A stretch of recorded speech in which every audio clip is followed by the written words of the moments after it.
モバイルレジェンド M6 スイスウォッチ。明治。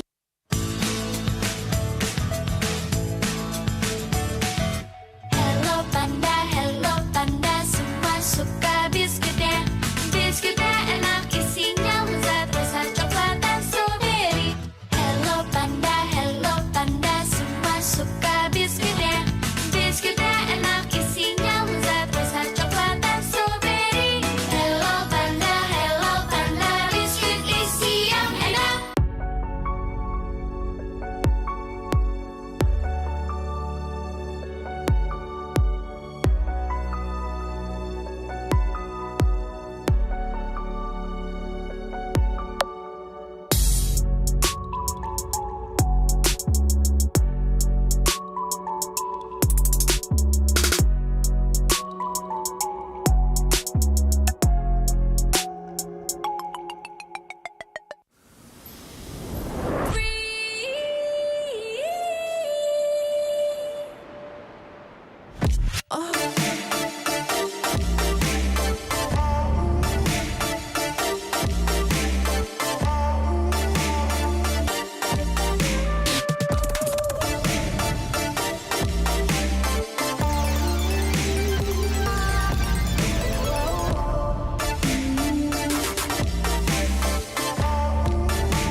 glory starts now.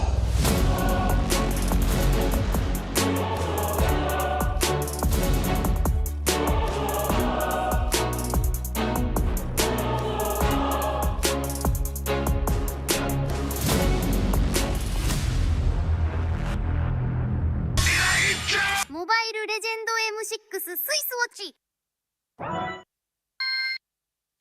明治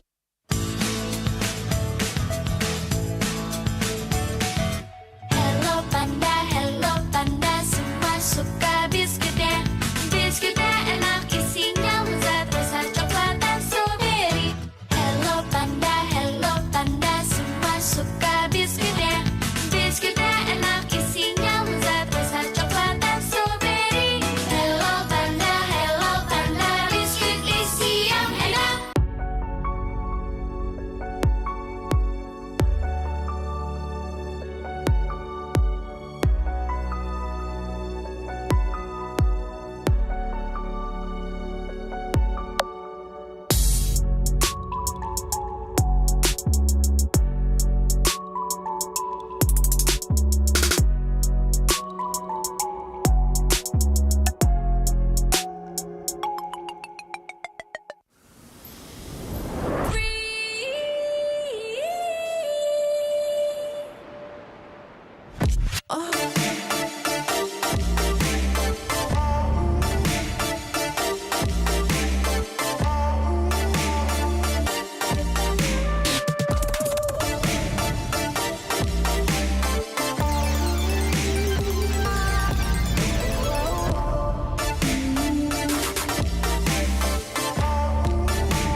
ultimate glory starts now.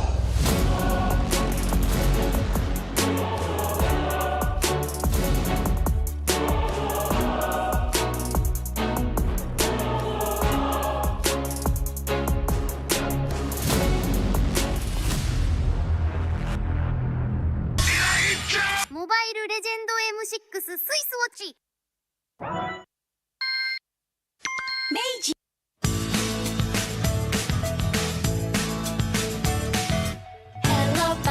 Hello panda, semua suka biskuitnya.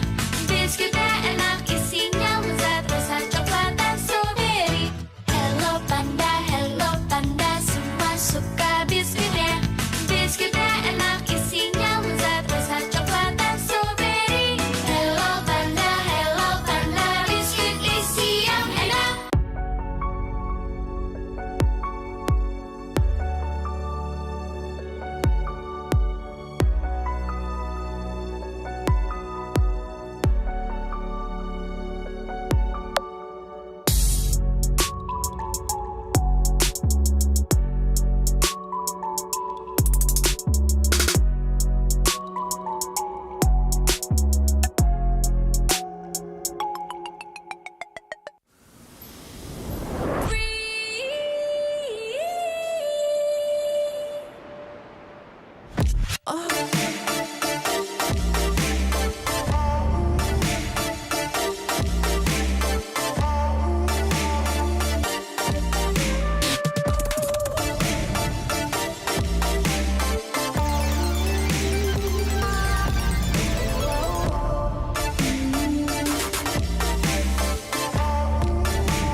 Lost in the shadows, feeling so small. But I've got a fire, won't let myself fall. Every hit taken, every scar earned, lessons in pain from which I've learned. When the world says I'm done, I'm just starting my run. Through the darkest of nights, I will find. You won't get me down, you won't get me down. I get back on track with a peaceful attack. I'll always come back around. I'll never back down, no, I'll never back down. I'm forced to be whole and it waits to unfold. I'll always come back around. When worlds converge and dreams ignite, there are millions to witness the champion arise. With every challenge, we push with all our might. For we have only one goal, the ultimate prize. When hope seems so far, I'll reach for the stars. In the heart of the storm, I am reborn, I am reborn. You won't get me down, you won't get me down. I get back on track with a peaceful attack. I'll always come back around. I'll never back down, no, I'll never back down.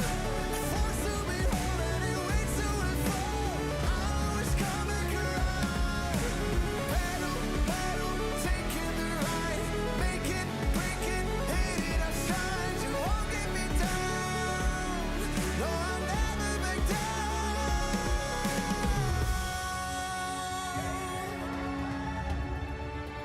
Can't take me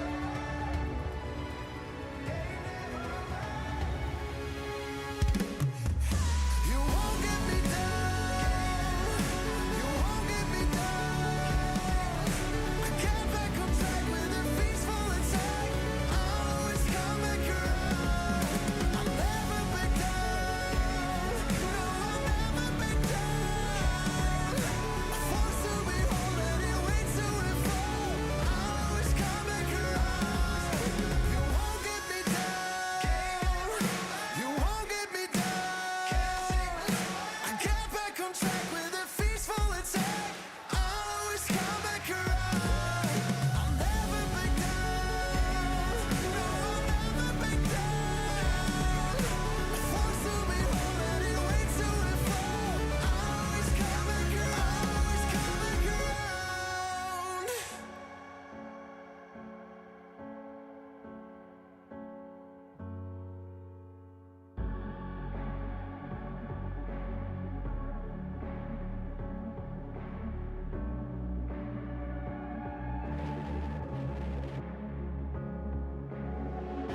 Lost in the shadows, feeling so small. But I've got a fire, won't let myself fall. Every hit taken, every scar earned, lessons in pain from which I've learned. When the world says I'm done, I'm just starting my run. Through the darkest of nights, I will find. You won't get me down, you won't get me down. I get back on track with a peaceful attack. I'll always come back around. I'll never back down, no, I'll never back down. I'm forced to be whole and it waits to unfold. I'll always come back around.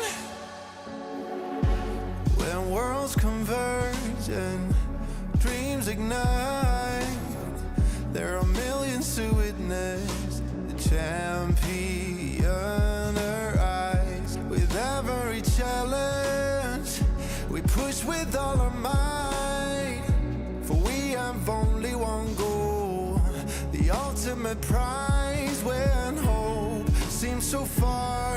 I'll reach for the stars in the heart of the storm. I am reborn, I am reborn. You won't get me down, you won't get me down. I get back on track with a peaceful attack. I'll always come back around. I'll never back down, no, I'll never back down. Forced to be holding way to and fro. I'll always come back around. Battle, battle, taking the ride, make it, break it, hate it, I shine. You won't get me down, no, I'll never back down.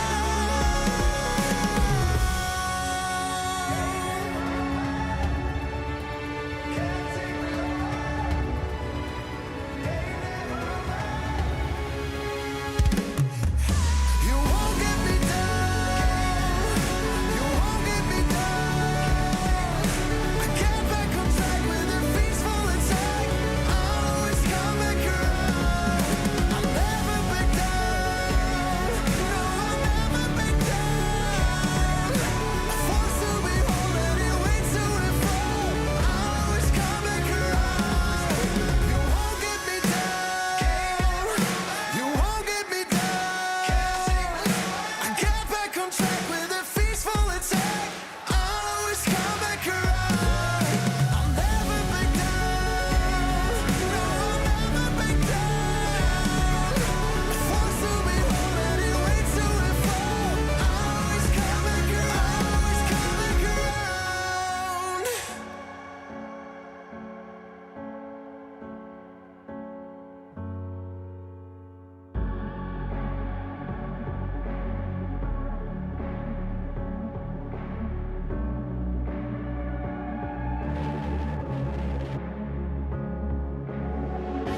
Lost in the shadows, feeling so small. But I've got a fire, won't let myself fall. Every hit taken, every scar earned, lessons in pain from which I've learned. When the world says I'm done, I'm just starting my run. Through the darkest of nights, I will find. You won't get me down, you won't get me down. I get back on track with a peaceful attack. I'll always come back around. I'll never back down, no, I'll never back down. Forced to be holding way to and fro. I'll always come back around.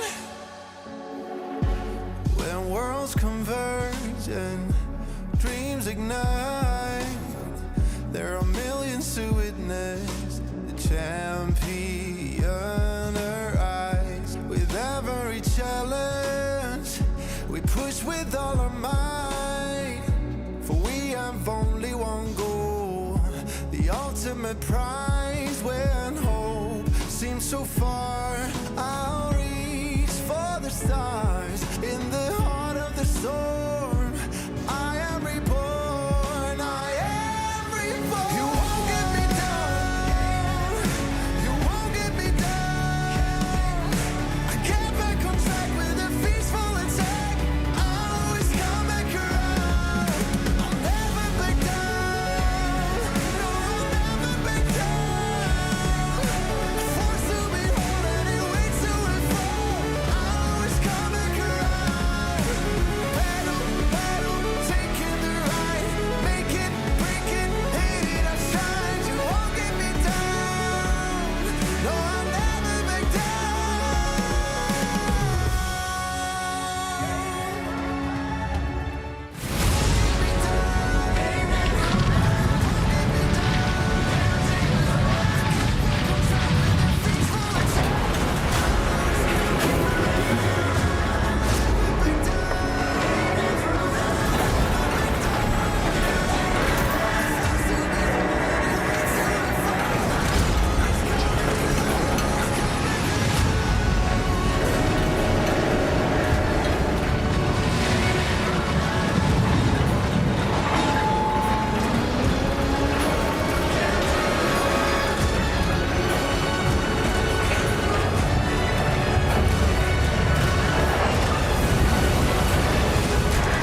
If you're just joining us today for our 6th World Championship, then welcome. We're happy you're here. But you did miss out on a surprising day number 1. Southeast Asian powerhouses knelt the champions of overlooked non-Seo regions. Fan favorites were felled, but some of the favorite teams, they were too stubborn to follow the narrative. It's day 2 of our Swiss station. To help me unpack all the stories and the details of today's matches are 2 international broadcast legends and M-Series mainstays.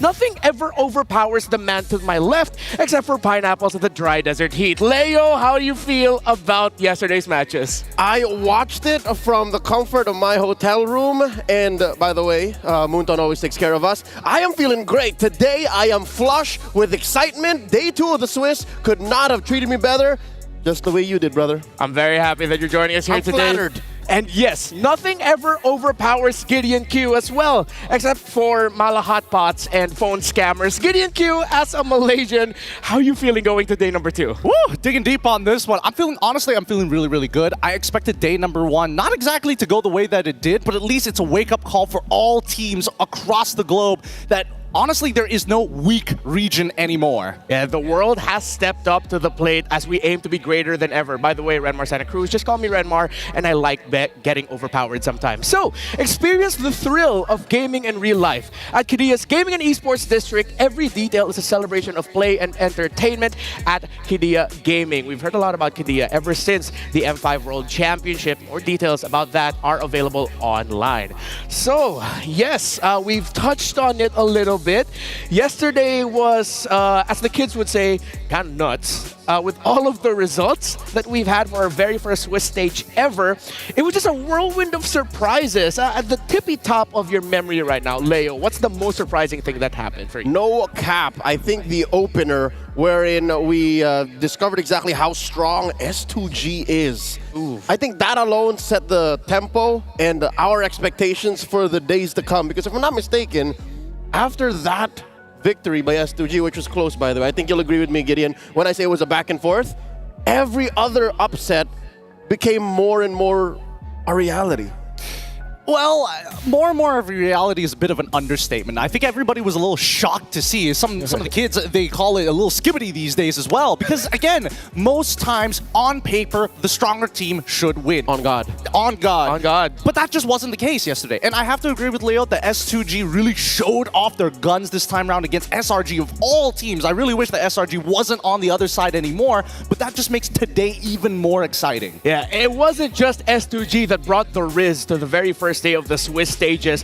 Other teams as well popped up and showed up to the plate. BTK taking down Ulfidnar, Falcon taking down Rora, so many more happened yesterday. With all those faces, who are the ones that really stuck with you there, Gideon? For me personally, obviously I have to say SRG, but I also have to bring up CFU. These guys, again, really interesting, right? Because again, I was expecting NIP Flash to really put up a good fight this time around, but it looks like CFU has not only grown, but are showing, hey, we're not just an aggressive team anymore. We've got some smarts alongside with it. I'm glad that you mentioned CFU. Not quite featured there. Oh, wait, no, yeah, we got one CFU member in there. Smack dab in the middle. Smack dab in the middle. What about you, Leo? Oh, of course, I have to step it up for my client. I am the advocate of the beast, King Kong, breaking records.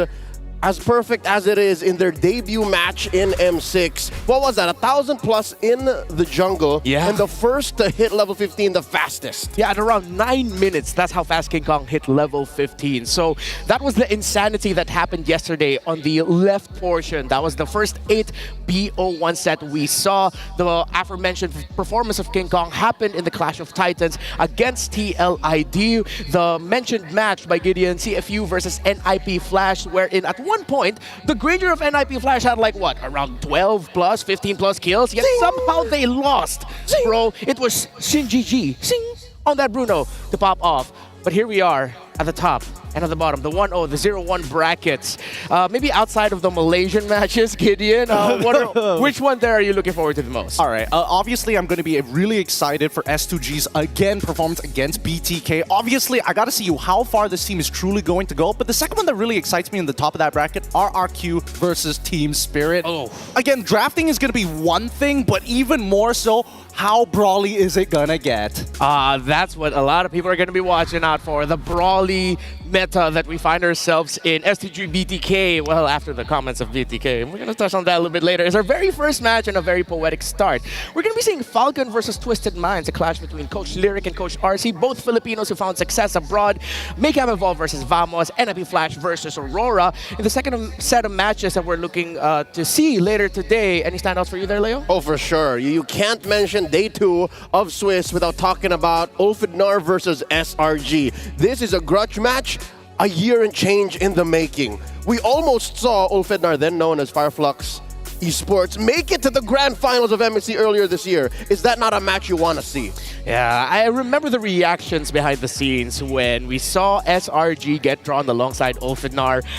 A lot of groans, honestly, because yeah, they were the team. That roster, though they at that point they were called Fireflux, they almost eliminated SRG in the mid-season cup early this year in Riyadh, Saudi Arabia. But now we find ourselves in Kuala Lumpur, Malaysia, and it's time for the hot first game of the day. Yeah, hopefully you were there when we got to hear the comments of Hoon. But before we get into that, I think it'll be great to touch on S2G. What for you, Leo, was a standout thing with S2G's performance? I am happy to say that I was right about S2G. A lot of people, when you talk about Turkey, you always just think about, oh, Ulfidnar, Fireflux. I'm here, advocates of the Crows. I think S2G are bringing something to the table that even Turkey's finest, even Ulfidnar haven't done so before. So I'm happy to see that yesterday I was right about S2G, and more so than that, the performance of the Turkish triggerman, Sigiboom. He was on point. If S2G, though, dropped to BTK this very first match, BTK could be known as Turkey Slayers. They took down Ulfidnar yesterday, and well, I know they're going to be hell-bent on trying to take down S2G, you know, because NA feels like sometimes they don't have enough rivals in the international stage, even though there's already a good amount. I would say they were more closer and more attuned to maybe Turkey hunters at this point, right? I mean, if S2G is able to put up a good fight, and I expect them to put up a really good fight, then at the very least, BTK has something that's going to challenge them. Because so far, their previous game, based on what we've seen so far, it looks good. Yes, it looks a lot cleaner, but at the same time, can they push it even further than that? Revenge or another feast for NA. Happy Thanksgiving to all our North American brethren out there. But today is also Black Friday. Ooh, wait, it's the day of sales, right? Like, Yes. there's a lot of things being sold. Like, Yeah. So what if, let me just paint this picture, S2G takes it, and I'm thinking like an hour later, right? Yeah. And they get that post-match interview with Rose. One of the S2G players go, Happy Thanksgiving. I think it's also going to boil down to like who just gets the better deal at the end of the day too. I feel like there's a lot of things that Ulfidnar can, or excuse me, S2G can mention at the end of the interview if ever they get to win against BTK.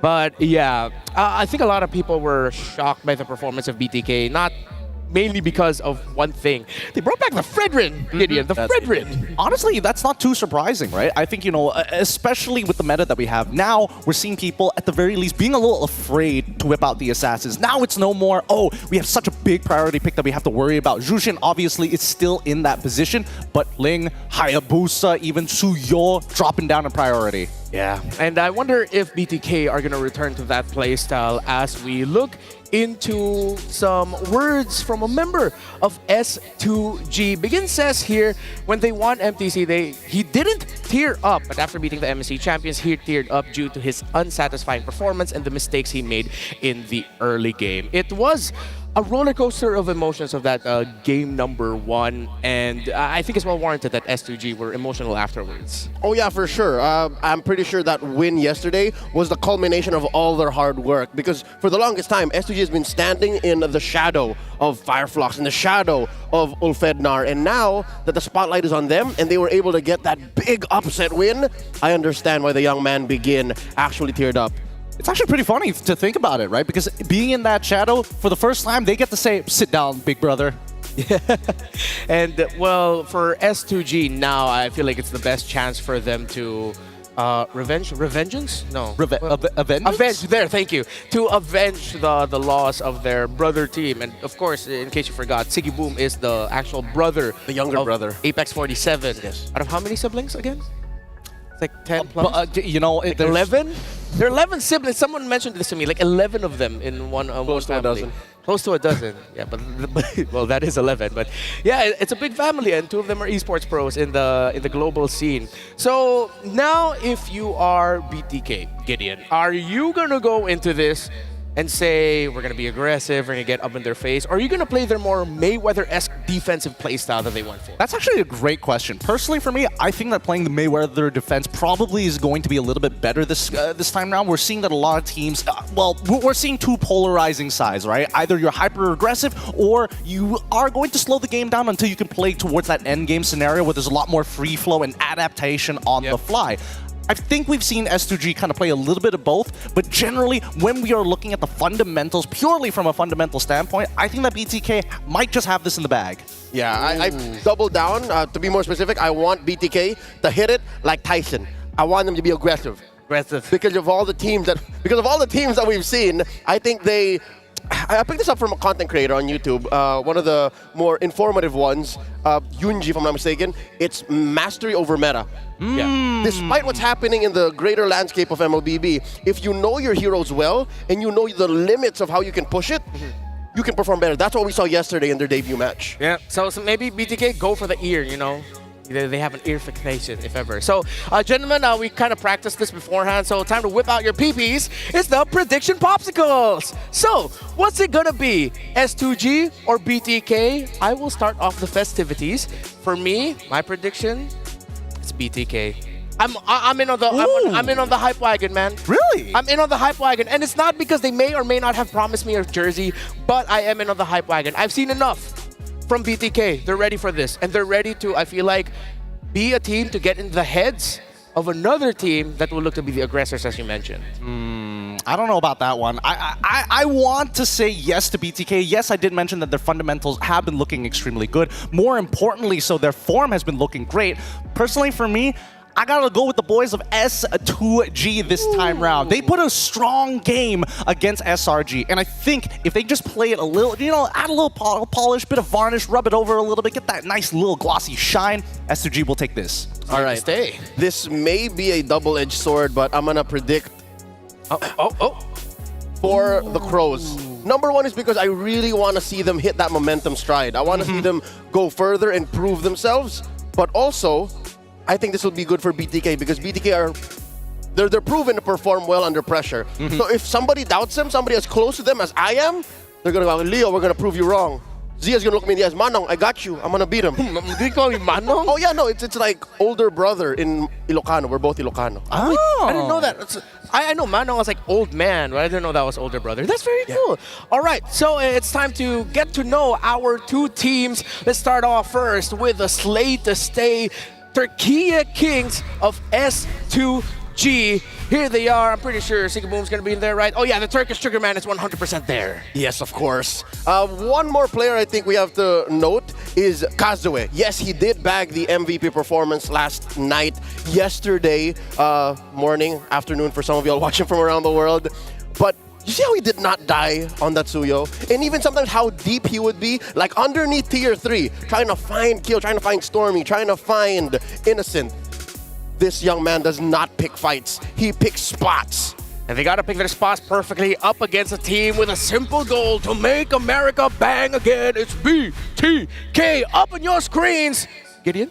Look, I gotta mention, Zia, Shark, Hoon, as well as Mobazane are doing really, really well as a unit. But the big standout for me yesterday, and especially the transition from early, mid, and as well as late, I think I gotta point out Fly Chicken. Because again, the composition that they played yesterday with the Fredrin, most of the time people are gonna be like, it doesn't have enough damage. Where did that damage come from, especially early to mid? And it came from that Arlet. How many triggers did he get? How many plays did he make in that game itself? I think that Fly is something you gotta keep your eyes on, or maybe even target in the draft, limit that pool. I fully agree with that because it was Trex himself saying that Fly Chicken needs to end up with a hero that is active around the map, that is proactive in setting up plays. And his final slash, he landed 3 very clutch ultimates as an Arlot to set things up or even finish up a fight for BTK. I think it's the heroes that can make use of his Twitch reactions. This young man, he's got great game IQ, game sense, but I think it's more of just a sudden snap, the clutch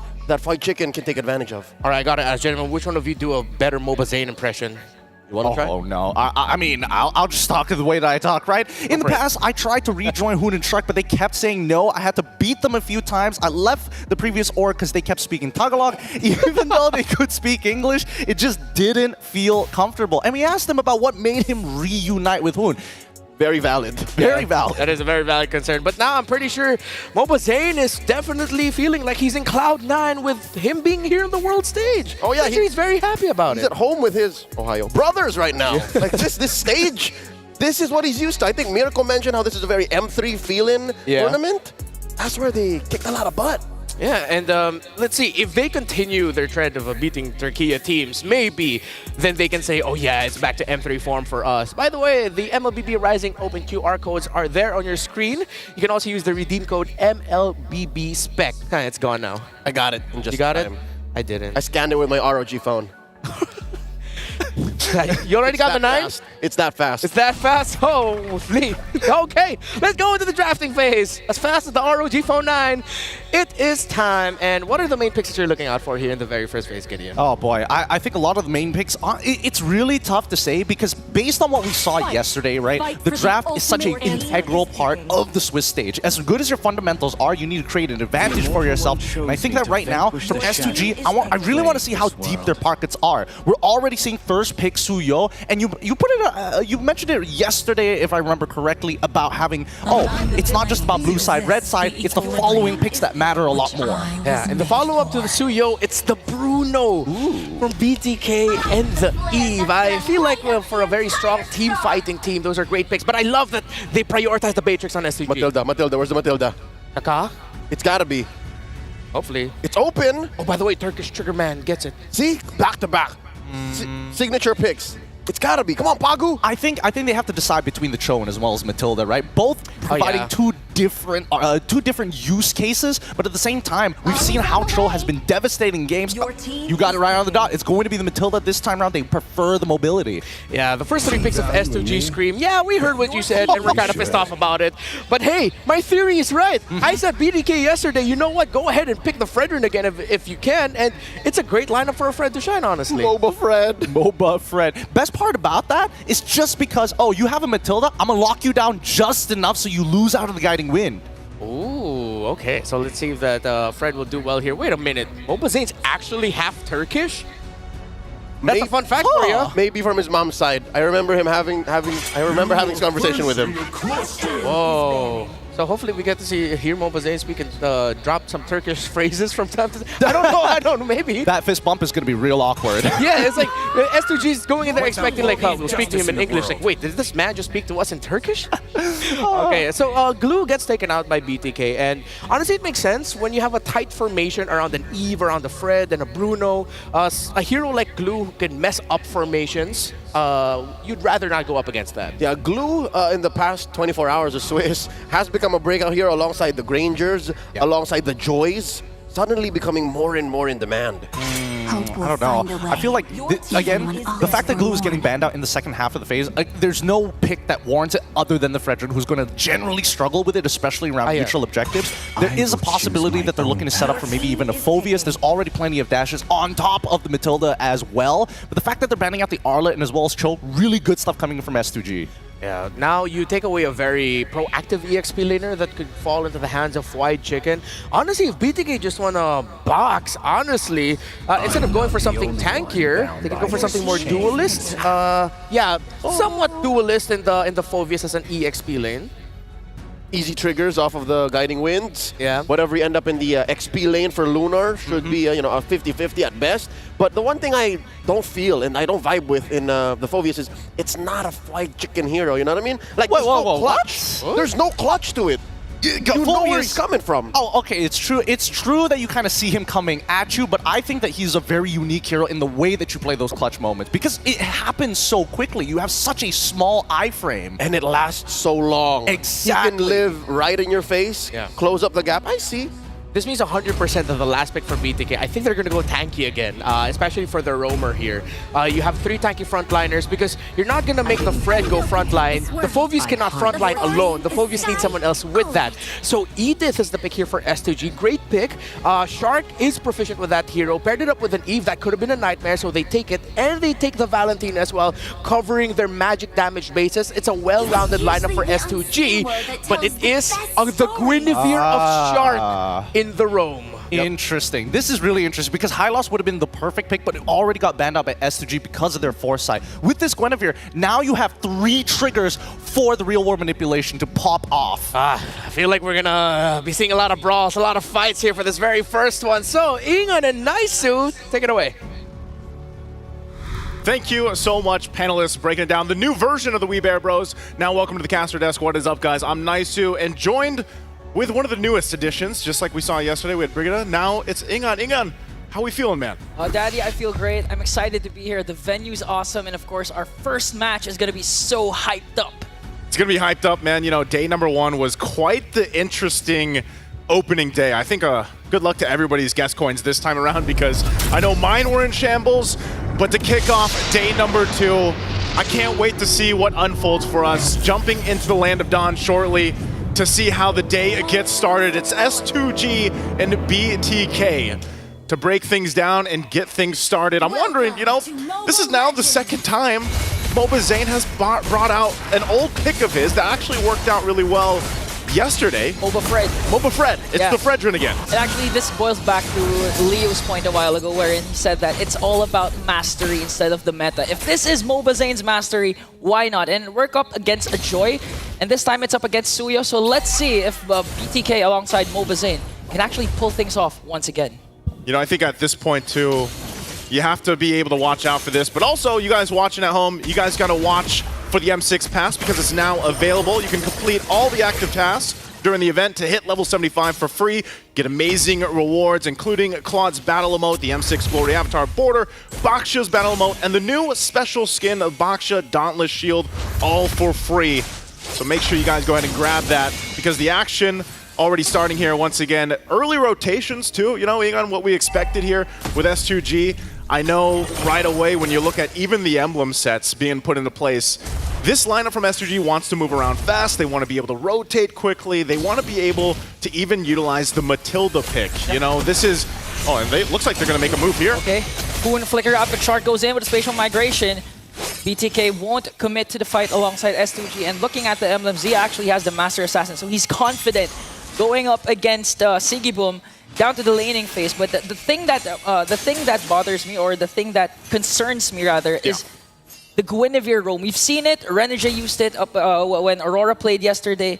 The problem is the range of the spatial migration. Even if you paired it up with the flicker, it's going to be hard, especially up against a Matilda. So it's really easy to predict by S2G when spatial migration is going to be casted. But look at this, Bloodthirsty King going on right now. Fight Chicken with the Infernal Pursuit as S2G works on the turtle. All right, they're going to start it up. I think they're going to break on a fight. Oh, beautiful Earth Shatter combination! And Kazooie gets the first turtle, but Shark wants to answer right back with a kill onto Lunar. Pago is safe. And that's a trade BTK is willing to take, transitioning right away to getting that orange buff. Yeah, actually, they're going to take quite a bit from that. So they, you know, the objective going in the hands of S2G, not too bad, but BTK, they won't let it just be, you know, resulting into that. They get a kill on Lunar. They end up taking a buff from that, and they'll go ahead and get back into the rotation. Always that first turtle is kind of up in the air. You know, you don't have to completely secure it because you know you still have that second and third coming up. And with a lineup like this, you know, that's something that we can talk about and break down even further. With BTK's lineup, it's kind of a slow burn. I mean, talk about how successful this Bruno pick has been. I think he's, what, 75% win rate right now? Yeah. Something insane. 6 out of 8. I'm actually surprised we didn't see it banned out, you know? But in this case, the fact that you just want to go ahead and have that build-up on this Bruno, Zia is going to be in a good, you know, situation where then he's able to pop off later on, especially into when Hoon sets up the real-world manipulation. Now, if you missed the game yesterday that BTK played, you know, they almost got to a point where the game kind kind of got a little shaky. Almost got a little scary if they were actually going to be able to close out the game. So I hope that they were able to go ahead and kind of adjust themselves for this game, as mistakes can turn things around so quickly. I think that's one of the most deadly things about our current Swiss stage format, you know? This best of one. Whoa! Shark managed to find a pick-off, but still managed to escape here. No kills whatsoever for both of these teams. And this is what we were saying, as the real-world manipulation will be casted by Big In. Here comes Pagu. So still, no casualties. 4 minutes in, only 1 kill the whole game. That's a whole lot of just, you know, showing what's available, but no one goes down. A couple ultimates. They might still kind of press this, but even for Lunar, he's going to be careful. Whoa! Solo kill up top from Siggy Boom. Okay, so that's the reason why you pick a Tenacity instead of a Master Assassin, because if you have a Master Assassin and you're going one-on-one laning phase and you lose that fight, it's going to be hard for you to come back. Shark manages to find one again with Spatial Migration, but Begin, quite sneaky, manages to escape as Kazue will get the second turtle. All right, second turtle. Kazue able to secure that one. And like I said, it looks like, you know, BTK, sometimes it looks like they want to fight, but then they don't just have enough damage just yet. And going back to the point, what I was saying with best of ones, you know, this is where it gets a little spicy. Because if you get kind of knocked down in your lane, especially the gold lane, which we know has been so vital for a lot of team success throughout this new kind of, well, it's not new anymore, but this meta that has formed itself since that patch and the changes, the gold lane's going to be very crucial, right? Yeah. And you don't want to die in those 1v1s. I wish we got a picture of it with Siggy Boom, but, you know, what a play. And, wow, did that actually get taken? Oh, Siggy Boom! Again? You can almost feel the damage because he picked up his first item, Blade of Despair, compared to Zia with the Has Claw. So you know, by the item prioritization, Zia's really behind compared to Siggy Boom, the Turkish trigger man. Zia's not having a good time, man. You know, I guess you don't bring a soccer ball to a gunfight. Look at this. Oh, and they're bringing Kazua with him to bring down Shark and try to bring him down. But Shark, quite sneaky, will be able to escape. But look at the pressure S2G is putting on BTK. They're actually going to take down the first-tier turret up top. Almost there. Forcing a reaction coming in from BTK. So almost there for S2G. They didn't get the turret. They're nearly there, though. And you're seeing how much pressure can be put up from S2G just based off the fact that, you know, again, even if Biggin has the real-world manipulation himself, it kind of gives them that threat in terms of space. But then they have the mobility factor, too, because they have a Matilda. And it's kind of getting difficult for Bloodthirsty Kings to be like, you know, how do we approach this fight? How do we actually engage here? And that's why I was saying earlier, you know, they need a lot of time to kind of build up, get to a point. Third turtle's coming up here. And I don't know, man, if Bloodthirsty Kings can actually win this fight for the objective, that'd be great for them to set up into that first Lord coming up. But right now, it's just S2G knowing they have this minor advantage, nothing too crazy, about 1,500 gold. It's going to be started up, though, by Zia. Rest of the team's going to make their way, Mobazane as well. And this is where we expect, you know, the Fredrin pick to shine. But look at the angles that are going to be set up here from S2G. Half health, Mobazane doesn't want to fully commit just yet. They might rely on Shark to jump in with that spatial migration. Okay, goes in with the Earthshatter onward combination plus the flicker. Here comes Shark with a beautiful spatial migration onto the backline. Bracer trap coming in from Mobazane, but Lunar will get the turtle plus a kill onto Shark, forcing BTK to retreat. Whew, and just like that, that's 3 for 3 in the turtle department for S2G. They further the game lead a little bit more at this point. BTK, they tried to make something happen, but it was Lunar that went in first. It was Lunar that went the aggressive route, flickered in, got the knockup. And right now, Siggy Boom really trying to work on this turret. I don't think it's going to get capped out just yet as Mobazane will clear it out, but the bottom goes down. So this is that shift in momentum where now you got all the turtles, you're starting to get these turrets down, and BTK will be kind of scrapping to find what they can. Looking at the lineup, it's going to be hard for BTK. I mean, it's like you're forced to initiate first, but the problem is with the presence of the Matilda, S2G can just re-engage at any given moment. Yep. Retreat, re-engage, especially with Lunar's performance, Flicker and Earthshatter onward combination, always connecting. So at this point, BTK, you're just going to have to bite the bullet for the meantime and wait for Zia's power spike to shine through later on towards the late game. You know, that's the thing when we look at this lineup again, is like, when is that power spike going to happen? You know, when is this going to be, when are they going to come online for BTK? And for Zia specifically, you know, he still needs quite a bit of time to build up, because not only is he gapped a little bit in levels, but he's got to catch up on gold. This tier 2 is actually close to going down.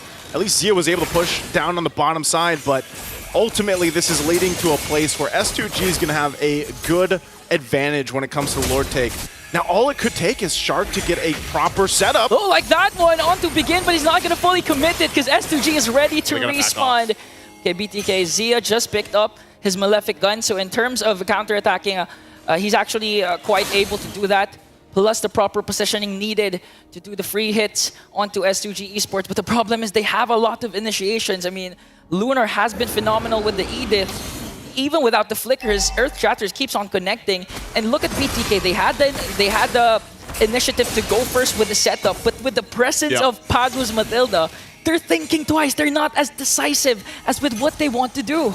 This is a little bit different this time around for Mobazane, you know, struggling to get these objectives. You know, yesterday he was on point with them, but so far, the jungle battle definitely going in favor of S2G right now. This Lord's going to be started up half health right now. They've got the advantage in terms of the space to work with, but it will go for a reset. Still kind of limit testing each other, especially in the mid lane, because those tier 1 turrets are still up.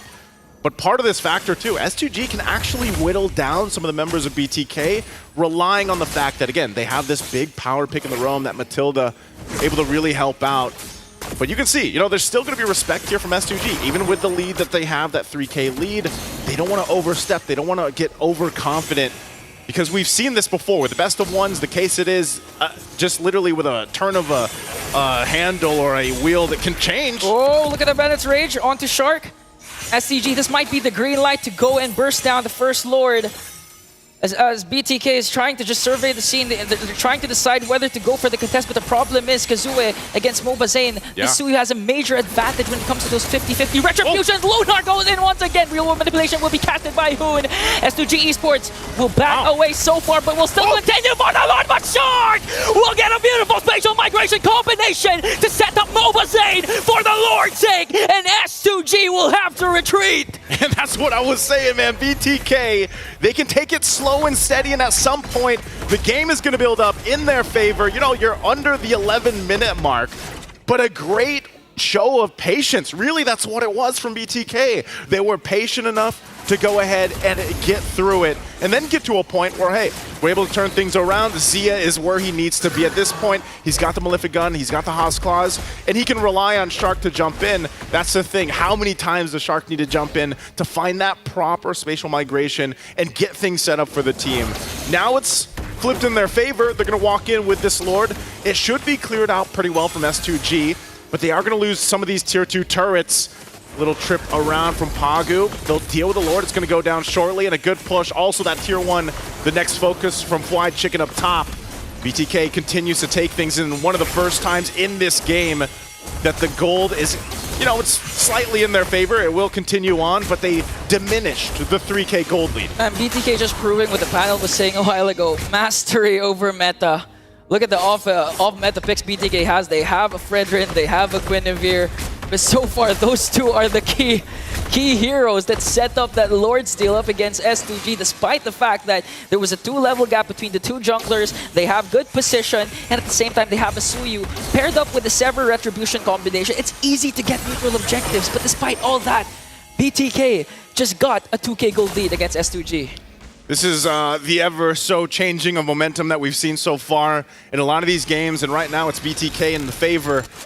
And you know, with that, with the way that they kind of played that last Lord, that's great for them. They can continue to do that. So if you're S2G, we got to think, all right, how do they actually approach these fights the next time? The part of that equation is the fact that this is the strength of the Fredrin, man. And I know, you know, Fredrin was what? At one point, he was the pick. He was the guy. He fell off in the meta. He came back. Well, you know, Mobazane's the guy that brings them back for the most part. Moba Fred. And, you know, he's popped up in the XP lane, but still in the jungle, he's still that hero that's able to go ahead and tank things up, just kind of stay there and watch you. And watch the rest of the assassin junglers that are priority right now kind of just take those shots from the Lord.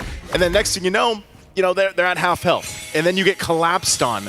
So for S2G, they might want to approach this next Lord in a sense of, you know what, let's just go ahead and see if we can find our angle. And most likely, that's off Lunar. Lunar's been doing that every single time. And now that they're 15 seconds away from this Lord, he's got the flicker available. You know, he could be the one to set things up, but right now, BTK, okay, speaking of setup, they're gonna find Shark. That's one member down for BTK at the most crucial time as 5 seconds. The Lord The second Lord will respawn. And S2G, they have a decision. Will they go for the Lord push? Will they go for the Lord burst? Or will they take down bodies from BTK? They're trying to poke down Hoon.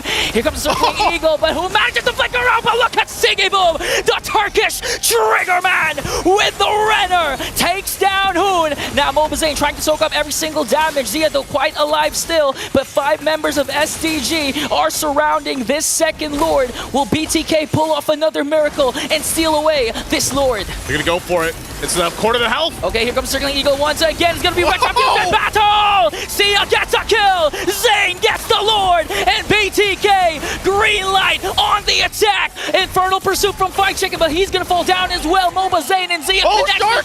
We'll get another one as Shark manages to find Siggy Boom! A double kill for Zia! Off the headshot from Siggy Boom earlier, and they come back with a vengeance. They are bloodthirsty at this point as they march down the mid lane. Lord in tow. Kazooie all alone, ready for the rest of the team. The turret's going to be worked on. Can he do it? And another pickoff coming in from Shark. Kazooie is going to fall down, and BTK will now become the Turkish Slayers!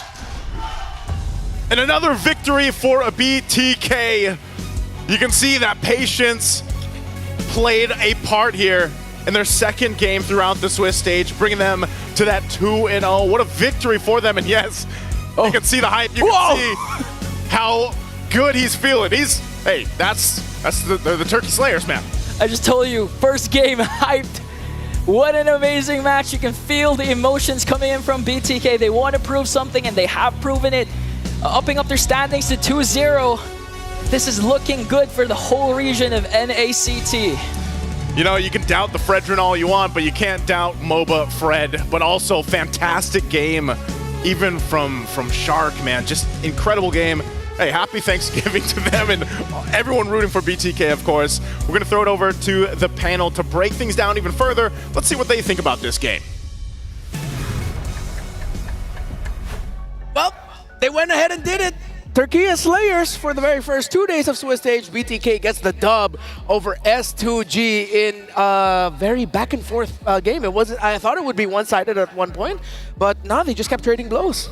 On a lane per lane, hero per hero perspective, a lot of big question marks when it comes to BTK's draft. But again, mastery over meta. They stretched the limits of the utility of each of those heroes and made those team fights their backyard. Honestly, the way that they were playing, so momentum-based, there was a lot of weight between each one of the blows that they were throwing out against each other. I think, honestly, you know, we can break this down even more. There's so much to actually look into, but it's great to see that both sides very reactive. Shark really got to show off why that Guinevere is his signature. And of course, the rest of BTK, as Leo said, stretching out the limits. Let's go on over to the stage now to hear from BTK. 2-0 for BTK, and this time around coming in with another Thanksgiving dinner, taking down another team from Turkey. With me here we have Moba Zane. Okay, first of all, Zane, how are you feeling? Just one step away from actually qualifying. It feels great, yeah. Feels good. You're feeling pumped? Yeah. It's 2-0. Did you expect it such an easy 2-0, or did you actually maybe even consider a 1-1 or a 0-2 when you guys found out about your matchups? But we're looking to beat stronger teams in Turkey in this tournament. Ooh, okay, I like it. Now that you guys actually just beat another strong team from Turkey, how do you feel like about the other powerhouses? Now, you said you guys are looking forward to it, but what other powerhouses are you guys looking forward to? Mostly the big Southeast Asia regions, Philippines, Indo, Malaysia, stuff like that. Now, yesterday, actually, after Team Spirit won, and as well as RRQ, both Kid Bomba and Skylar said that they are looking forward to meet BTK. Why is that so? Why do you think they're looking forward to meet you? I don't know. You would have to ask. You don't know? No. Do you want to meet them, though? Do you think I would they're like good? to meet them. I would like to Skylar go or first. Kid Bomba? Both. Both. So, are we seeing, do you think that BTK is actually going to prolong your journey in M6 this time around? Definitely. Definitely. Definitely. What are your goals? Like top 4, top 6, champion? What are we looking at so far, Zane? top 4 would be a Top good goal. 4, But okay. We'll see how much. We'll see if we can go even farther. Okay, Zane's getting humble here. Okay, now Zane, maybe just the last question. Now that you've been in Malaysia for quite a while, I think around a week, right?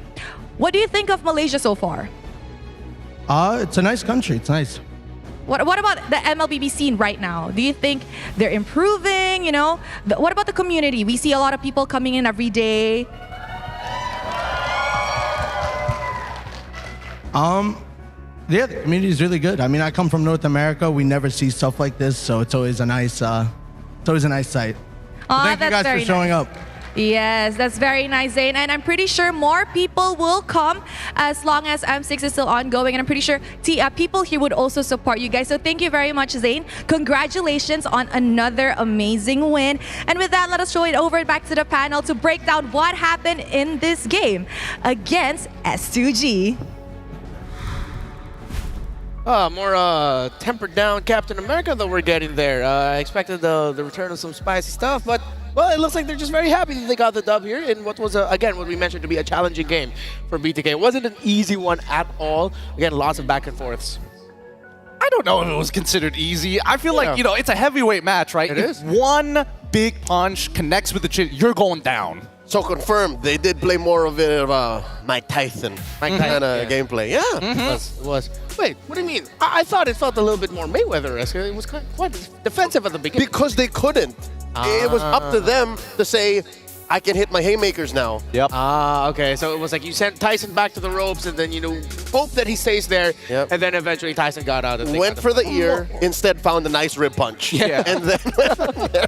I feel like it was more like Henry Cavill just reloading your fists. Oh, yeah, the fist reload. The fist reload real quick. Because Yeah. again, that's what it felt like because both compositions were very ultimate based, right? You have to wait for the execution. You have to wait for those cooldowns to come off. And then if you are able to make it connect with the chin, you could see that these fights were devastating. Which I think was key to BTK's comeback.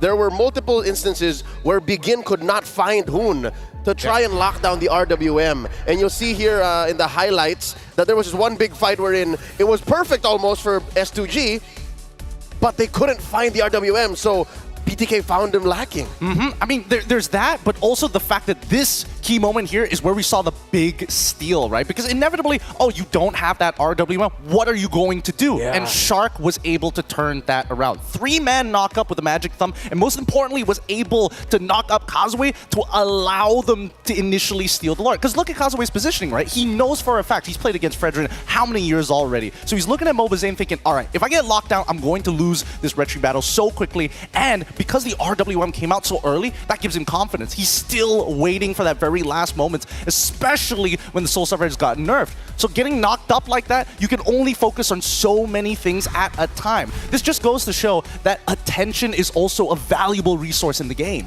Speaking of resources, though, in the very beginning, going back to the laning phase, it looked tough for BTK because the gold lane was struggling. And as you mentioned, we were talking behind the scenes, BTK just couldn't get the control in the center of the map. S2G was the one roaming around first. So I want to look at the two gold laners with the Malefic Gun priorities. Although the Malefic Gun came in second for Siggy Boom, it was an instant rush for Zia, if I'm not mistaken. I'm going to have to double check that. No, it was a second item too, as well.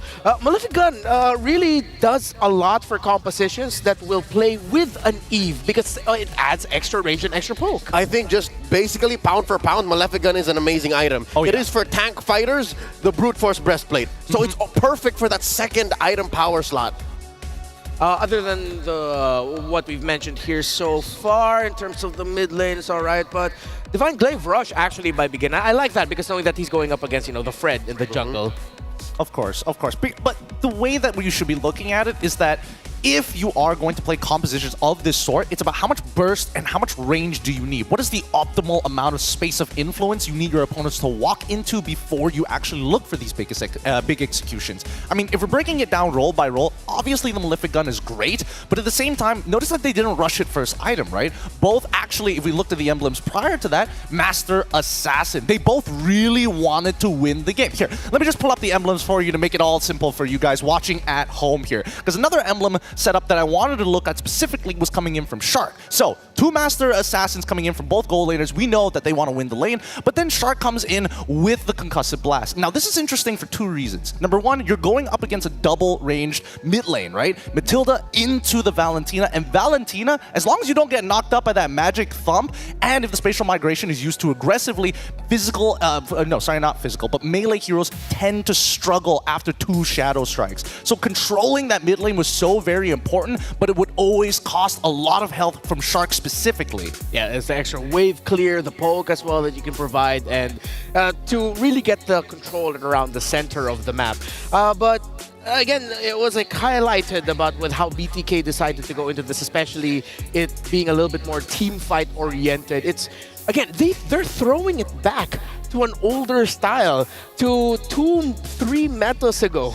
But it's a fundamental style. Yes. There are many universal truths in the world of MLBB. The fact that Cho will always be meta, and that if you focus on team fighting, everything else can be secondary. And that's why when S2G were up against the ropes, we were looking at their lineup and saying, yeah, if they had to defend, they got to win fights first. And BTK was going to make that impossible for them. That's why BTK, once they had him by the throat, everything just followed. Because look, the final game stat, 5K ahead, BTK was. When you have a lineup that's as easy to execute as BTK's, even Begin will have to wonder, which ult do I take? Which ult can I take? It's always the RWM. Without a doubt, it is always the RWM because, again, that is the key ultimate from BTK, which enables it in the first place. And if you can't find Hoon, it's over. Exactly. So I'd say S2G were the victims of analysis paralysis. They were wondering, oh no, what's the next decision? Next thing you know, Captain American's in your face, Thunderbelt, slap. Okay, so did it really just boil down to BTK ended up with a lineup that was easier to pull off? No, actually, there was one thing that S2G could have done, but then there was an overreaction to it. Now, if you look towards that gold graph at 3.6K, this is a huge lead for S2G, right? The only way that they could actually lose that lead is if that Lord was not stolen. So that was such a pivotal moment. Once that Lord was taken away, it's not like the composition is designed to wave clear in the first place. So that's why we got to give it up to our MVP Shark here. 2 times we've seen this man make insane plays. The first time for the Lord Seal, the second to extend the lead to eventually end the game. 4th straight M series for what many in North America hail to be their greatest tank. And if you ask, few people might even say the actual true GOAT of NA. Over and over again, when he pops up in the international scene, a lot of eyes go to this young man on his signature Guinevere, showing us why exactly this hero is linked to him in NA. 3 years ago, Shark debuted in M3 and he brought up the Lolita. Many were questioning, is this the new meta? Like, what is this North American roamer doing? Could this be his Lolita in M6? So 3 years later, it's a different roam this time around.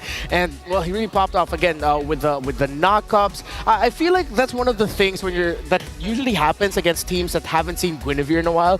They forget. You forget how strong her counter punish is if she's not the one initiating with the thump.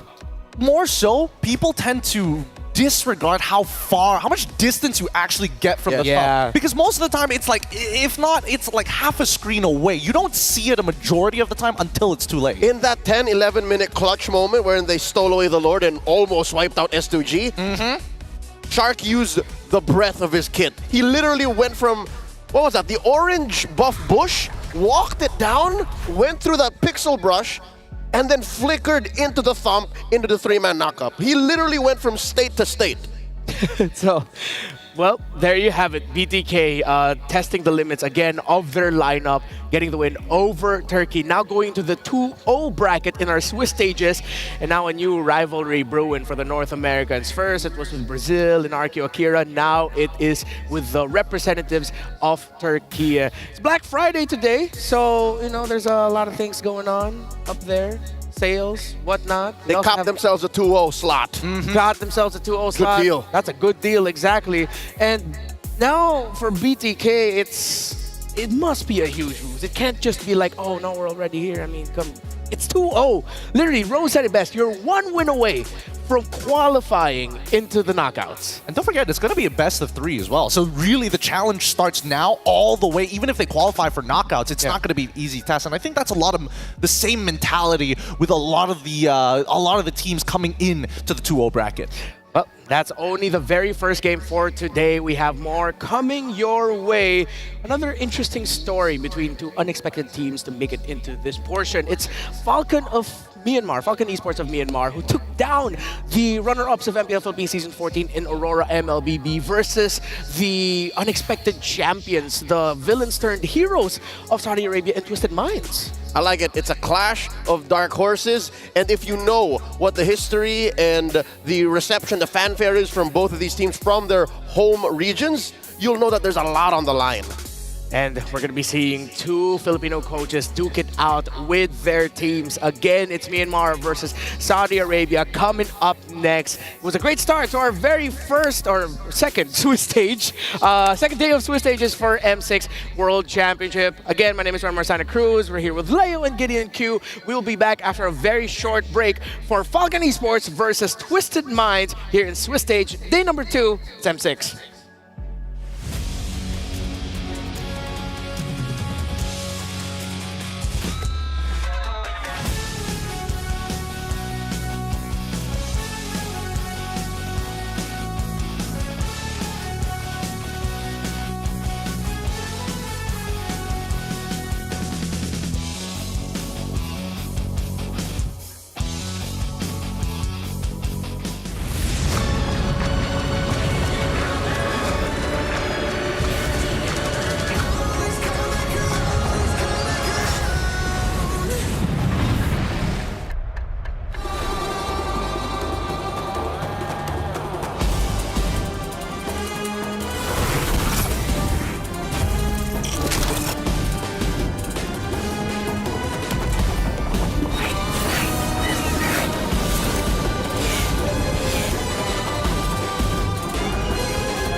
glory starts now.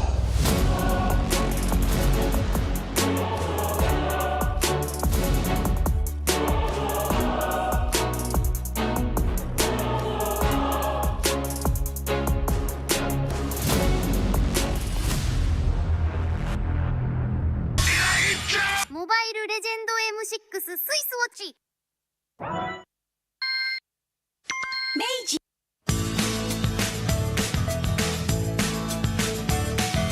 Hello Panda, semua suka biskuitnya. Biskuitnya enak, isinya lezat, rasa coklat dan strawberry. Hello Panda, semua suka biskuitnya. Biskuitnya enak, isinya lezat, rasa coklat dan strawberry. Hello Panda, biskuit isi yang enak.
Two of the worst feelings in the world. Stepping on a puddle with your socks, so wet socks, and getting overlooked. Sometimes when you get overlooked too much, you just get tired of it and you snap. You do something unexpected, shock the world, and immediately eyes are on you. That is what these two teams did. The Soaring Falcon from Myanmar and the Twisted Masterminds as Falcon Esports versus Twisted Minds from MENA. My name is Renmar Santa Cruz. Welcome back to the panel here with Leo and Gideon Q. Again, a crazy start to the day. BTK being the first team to go 2-0. Now we're going to be seeing two unexpected teams potentially be one of the opponents of BTK. You know, who never knows? It depends on the draw later in the day. But if you want unmatched gaming performance, you should get yourself Leo, what's that called again? It's on the tip of my tongue. It's called the ROG Phone Series 9. This is the 8 Pro, but you can get unmatched gaming performance with the aforementioned 9 Pro. A mobile masterpiece that seamlessly blends high-powered gaming with a sleek, modern aesthetic. It's going to have about the same silhouette, but more powerful innards. It's got the Snapdragon Gaming Elite chip, last I checked. Yeah, totally practiced that, and I totally didn't forget that you had your ROG phone there with you. Soft flex, but now I kind of feel bad about myself, but I'm very happy that we have ROG Phone 9 Pro watching over us. Thank you for M6. You touch it. Good. Oh, thank you. Oh, this Apparently is the you can play Pong on the back of that thing. Oh, whoa. Yes, you can. On the anime vision. Yes. Yeah, you can set that up. All that power for Pong? Heck yeah. Yeah, right? It's All right, just a fun thing. Sorry, apparently I still have a job to do. So, if you want to participate in the M6 Lucky Gift, you can join the draw for a chance to win Claude's new Epic Skin, Challenger's Flare, and Beatrix's new M4 Epic Painted Skin Light Seeker. Can you do that again, please? Both of them do that, right? Like, 'cause this is Nibiru and then Claude is Is that Claude and Dexter? All right, and 3. 1, 2, 3, go. Perfect. So don't miss the rare opportunity to get Beatrix's M4 exclusive and M4 Prime skins returning for a limited time. So let's talk about the upcoming match. I like what our fantastic creative team have put up here. The Upset Kings. I mean, they both pulled off some upsets, and specifically these two hurt this entire desk. yesterday with the loss of Aurora to Falcon and the loss of Vamos to Twisted Minds. Now, which one do you want to talk about here today? Like, you know, anyone really? It's a democracy here. I mean, I'm going to start with Twisted Minds because, again, this was very, very shocking. For the longest of times, most people would have imagined that the Middle East North African region was probably the weakest amongst the rest of the competitive table. But nowadays, this is a huge change because this was from MSC 2024 all the way up to now, a very short period of time. Their own MPL has been running for quite some time. The fact that they are here today and also taking down big contenders, just absolutely impressive. Yeah, the turns have been tabled, as the kids say these days. And Myanmar, though, it's not exactly the same thing because there's always been eyes on Myanmar. I've always had an eye on the next big team and another eye on the Burmese. Ever since that night in Singapore, I can remember like it was yesterday. You would too. 7 games against the Burmese Ghouls. The Philippines had to take them down the hard way to start their era of domination, our era of domination. But ever since then, you know, the Burmese have had their own brand of MLBB, and now under Falcon Esports once again, since what was that, M4. We last saw them, they went deep in M4. Yeah, before getting eliminated by RQ Hoshis. Yep, they're pushing hard again with a brand new roster, a young set of athletes that's pushing the boundaries of what's allowed in an aggressive metagame of MLBB. Yesterday, I think it was Dax who brought out the Bane. It was bittersweet for me, but as a Bane main, like, that's what you get.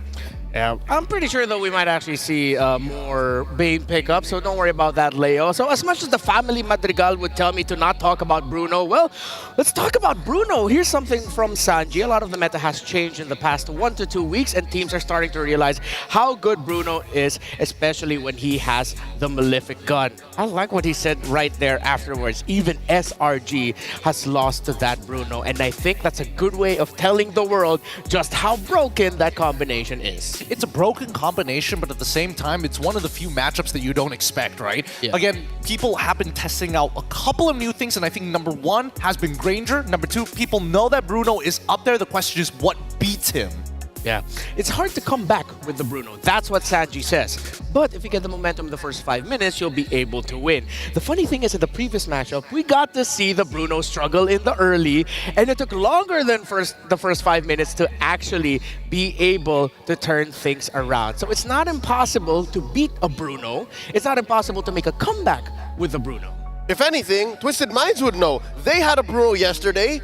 They were also behind, because again, Vamos' draft was very aggressive. They had that mid-lane Khalid, and it took him, what, way past late game, and then they had to come around, and then that's how they did it. So I think Sanji's just downplaying how strong Bruno is, really. Yeah. By the way, these are all just the highlights of all of the terrific Bruno performances we saw yesterday. And again, it boils down to the simple fact and reality that one of the biggest problems of Bruno just gets solved by one item, and that's why the meta has shifted, because people have realized how dang good Malefic Gun really just is. I mean, it's a yes and no, right? I think, you know, it's on top of the fact that the meta really favors burst at the same time. Yes. And now that Bruno is like, wait, I already had naturally one of the longest ranges in the games. Let's, you know, add a little bit more. A couple of extra inches never hurt.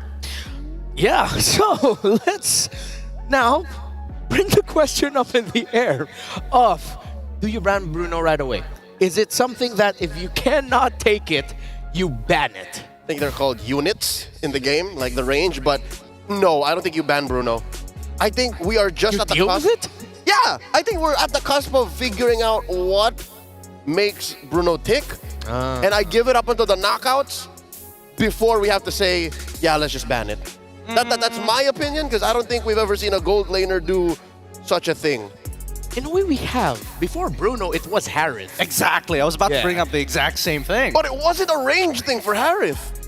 I mean... It was more of his odd power spike mid-game. No, but in a way, that's me agreeing with you, because eventually we solved Harith. Well, I mean, yes, we did solve Harith. I think that even with the Bruno here, a lot of it just really boils down to your execution, right? How exactly are you going to try and punish it? Whether it's in lane or in the team fights. The good thing about Bruno is that he has consistent damage, and it happens to also work with a crit build, which is so far have been doing a little bit better overall compared to pure attack, and also when it comes down to the Divine Trinity. Yeah. So now then sort of connects to the question of like, are we just slowly going back to the meta that led to the Filipinos getting 4 straight world champions?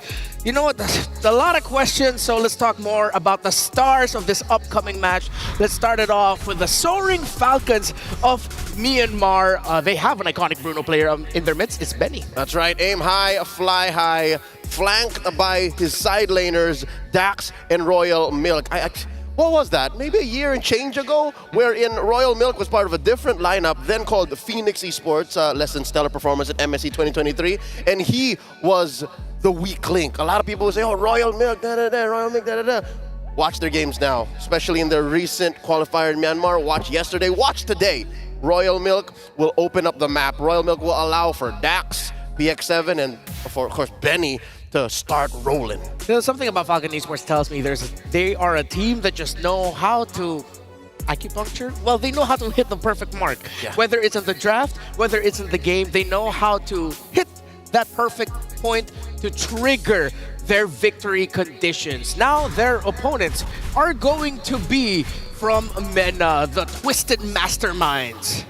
And honestly, Twisted Minds, they shocked even me, especially against a team like Vamos, who plays so early game. It's good to see that Twisted Minds can handle it with Sano, Troll, Cuffin, Oda, and as well as Sanji. The big standouts to me, I think that Twisted Minds this time round, it's really their meta, right? Sanji is able to kind of open the map for the rest of everybody else, but Hoda, especially on these assassins, really helps accelerate this game. We're depending on Cuffin, of course, to try and keep control generally, but man, Hoda stands out to me, and I want to see whether or not his assassins are still going to be a high priority, especially since we already know that Benny and as well as Hano both want to play Bruno. The Magi, the hidden pharaoh. Name. I don't know why I instantly changed my voice there, but you know, for Twisted Minds, I think you can start off with a very simple approach. I actually got a chance to chat with Delar, and of course we know that he got to play with the members of Burmese schools. Oh yeah. And he said that his friends from Burmese schools told him, why did Aurora let the Bruno through? Don't they know that Benny's actually the best Bruno in Myanmar? If anything, I first saw the Bruno come out of the Myanmar qualifiers. Like for months now, they've been playing Bruno. Yeah, and Benny popped off with it. So, he was asked what he thinks about Malaysia. He says he likes the weather. It's nice. It's been raining a lot. Is it normal to rain a lot during this time of the year? Yeah, absolutely. Okay. So, they asked about the food, and he hasn't tried anything? Okay, so, Gideon, if you're talking to Benny right now, give me like that one dish that he definitely should try. I mean, I don't want to always go to just nasi lemak every single time. I think we gotta step it up a little bit. I think we gotta go for something a little bit more interesting. Let me think about this. Adobo. Oh, no, I'm kidding. probably like a bone marrow curry or something. Ooh. Gotta go straight to the high end stuff. And of course, a glass of tetarik. Oh, I mean, it kind of depends. I mean, we have plenty of drinks and plenty of favors. I'm surprised that he likes the weather because I don't think it's too different anywhere across the world. This time of year, it is usually, depending on the way the seasons go, it's always going to be rainy season, then it's hot season, then it's mosquito season, and then it rinses and repeats. You have a season specifically for that? I thought in Southeast Asia that's like every day. Oh no, isn't that our life? It's just a cycle. It's just a cycle. I'm pretty sure it's the same in Myanmar. Can't escape it. South ASEAN region strong, folks. But of course, now let's turn our focus into what Twisted Minds have done. What they did against Vamos yesterday. They can tango with a very aggressive team fighting lineup. And I think now if Falcon Esports want to just say, hey man, let's just out-macro them, you know, they're from MENA, maybe they are going to get surprised because this Twisted Minds team, they can actually force really good fights. Well, that's the thing. I think that at least when you're up against like a team like Vamos, where we're very linear, right? You play early game, that's what we're good at, that's what we're going to stick to. There was some level of pre-preparation. A lot of their picks, the Tigreal for an example, going into that game, as soon as he has his ult as well as the flicker, he's instantly going to go for it. It's all about controlling tempo. And I think that's something that Falcons do pretty well too, but I'm hoping that the battle is going to lean more towards the EXP side of the map because again, we're expecting Bruno to be selected pretty quick and maybe even assassins in the jungle. I just want to say this. I really hope this is not a one-sided game. And yeah, you're going to hear every caster say that, but there's something about these two and them playing a close match and what it means for the rest of global MLBB. Falcon, they beat Aurora. Twisted Minds, they beat Vamos. And now we see Twisted Minds on the blue side as immediately I like and appreciate teams who take out Eve in the first phase because it's such a strong first 2 picks on the red side. I think it's pretty decent, but at the same time, you also got to get rid of Jushin as well as the Fanny. It's just, you know, the curse of being on red side. You got to get rid of these power picks. But 100%. But the fact that Twisted Minds decided to get rid of both Hylos and as well as Hilda is kind of interesting. They're just opening it up for Gatot. That means Gatot is going to run Rampart. Drop the beat And of the flash. Your team. second game in a row today. Huh. They let through the Matilda. Ooh. I think Matilda still has to be respected. Rush it now. Oh no, they rushed to Bruno. They want to immediately put it in the hands of Saano. That is, well, ballsy. Look at the smile on Benny's face. It's like, It's like that, huh? they took my hero, bro. I see you. But at this point, I think that Falcons can start threatening the positions, right? Because, if we're thinking about Bruno, what is more dangerous? A Purify Bruno or a Flicker Bruno? And most would say the Flicker, and I would have to agree. I want to see something that's going to force him to take that Purify, and having, and initially, the Fulvius makes sense, I guess, but at least the Vexana gives him a reason to do so. Yeah, the Fulvius pick to me is quite interesting because with the Bruno already, that you say, okay, I want to play Fulvius, even though I already know that you have the right marksman to deal with it. So hopefully they still round that out. They need another tanky frontliner.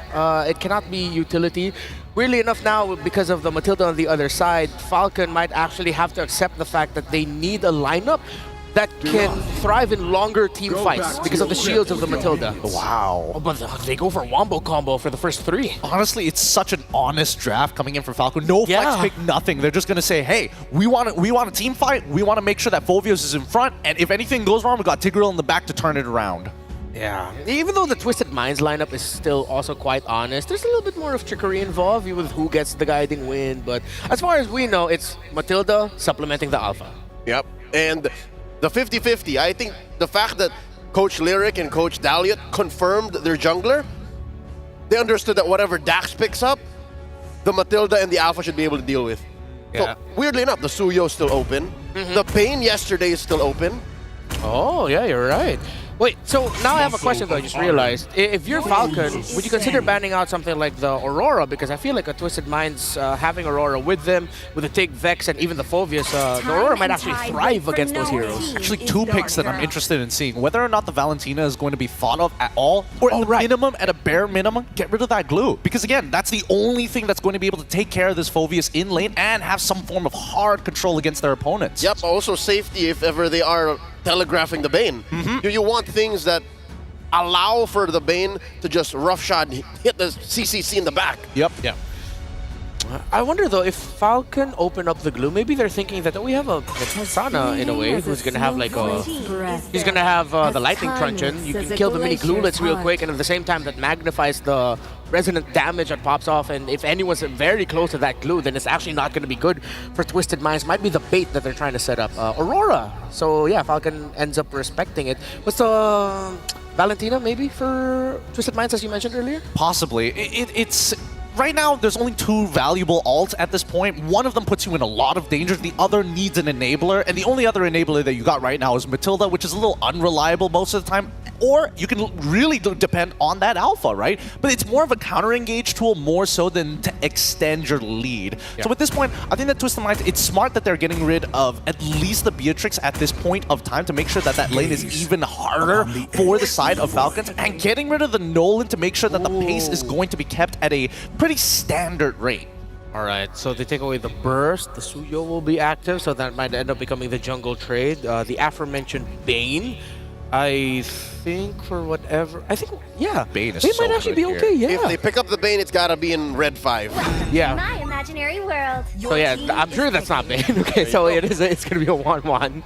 Getting picked up, which up against a Bruno, I feel like that might not be the best. Yeah, no, but I think that's Coach RC and Coach Nyo Chao's way of saying, you know what?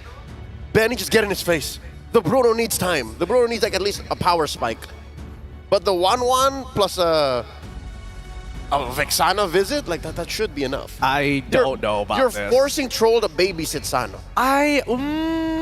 how much of a babysit? I mean, I think it really just boils down to how does that lane actually go? And I think that Wanwan doesn't actually do that well unless you're able to like consistently hit 2 weakness points on your trade and then move back before the second auto comes through.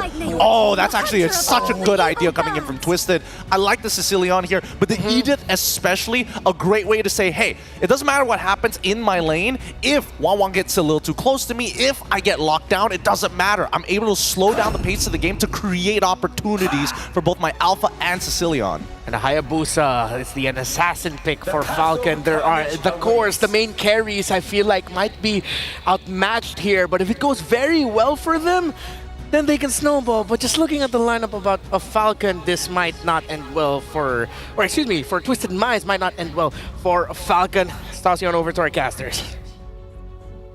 Thank you, panel, for breaking it down. My mind's a little twisted here. Once again, welcome to the caster desk. I'm Naisut, joined here with Ingan, and we're here to bring you the second match of the day for Swiss Day number 2. Absolutely amazing. I love both drafts. Ingan, what do you think here as we get a last look of them? And looking at the lineup of Twisted Minds, talk about range, talk about mobility. You have the Bruno, you have the Matilda as well, and it's a good thing that it's paired up with an Alpha, because you know that the Spear of Alpha normally used to initiate or to escape. But with the presence of the Guiding Wind and Circling Eagle, there are a lot of possibilities, a lot of combinations that Twisted Mind can do with his current composition. We'll see if this time around, as we jump into the Land of Dawn, in this best of one, if Falcon Esports can soar high once again, or has Twisted Minds brought genius to this best of one. Both of them with surprises yesterday, and now unfortunately after this one of them is going to experience their loss. But with that being said, again, both lineups look really good. The thing that sticks out to me too, I mean, you know, I've spent some time over in the MENA region recently, and they love this pick, man. They love the Sicilian. They love to get this hero, build up on it, get the stacks that you need. And it's almost in a way, you know, this kind of late game composition card up your sleeve. If it's not handled, then the game doesn't end soon enough. So work has to be done here for Falcon Esports, and really looking at the emblems too. You know, you're going to be going with the speed again. I'm surprised still. Like Leo mentioned, the Matilda is being let through. It's being picked up.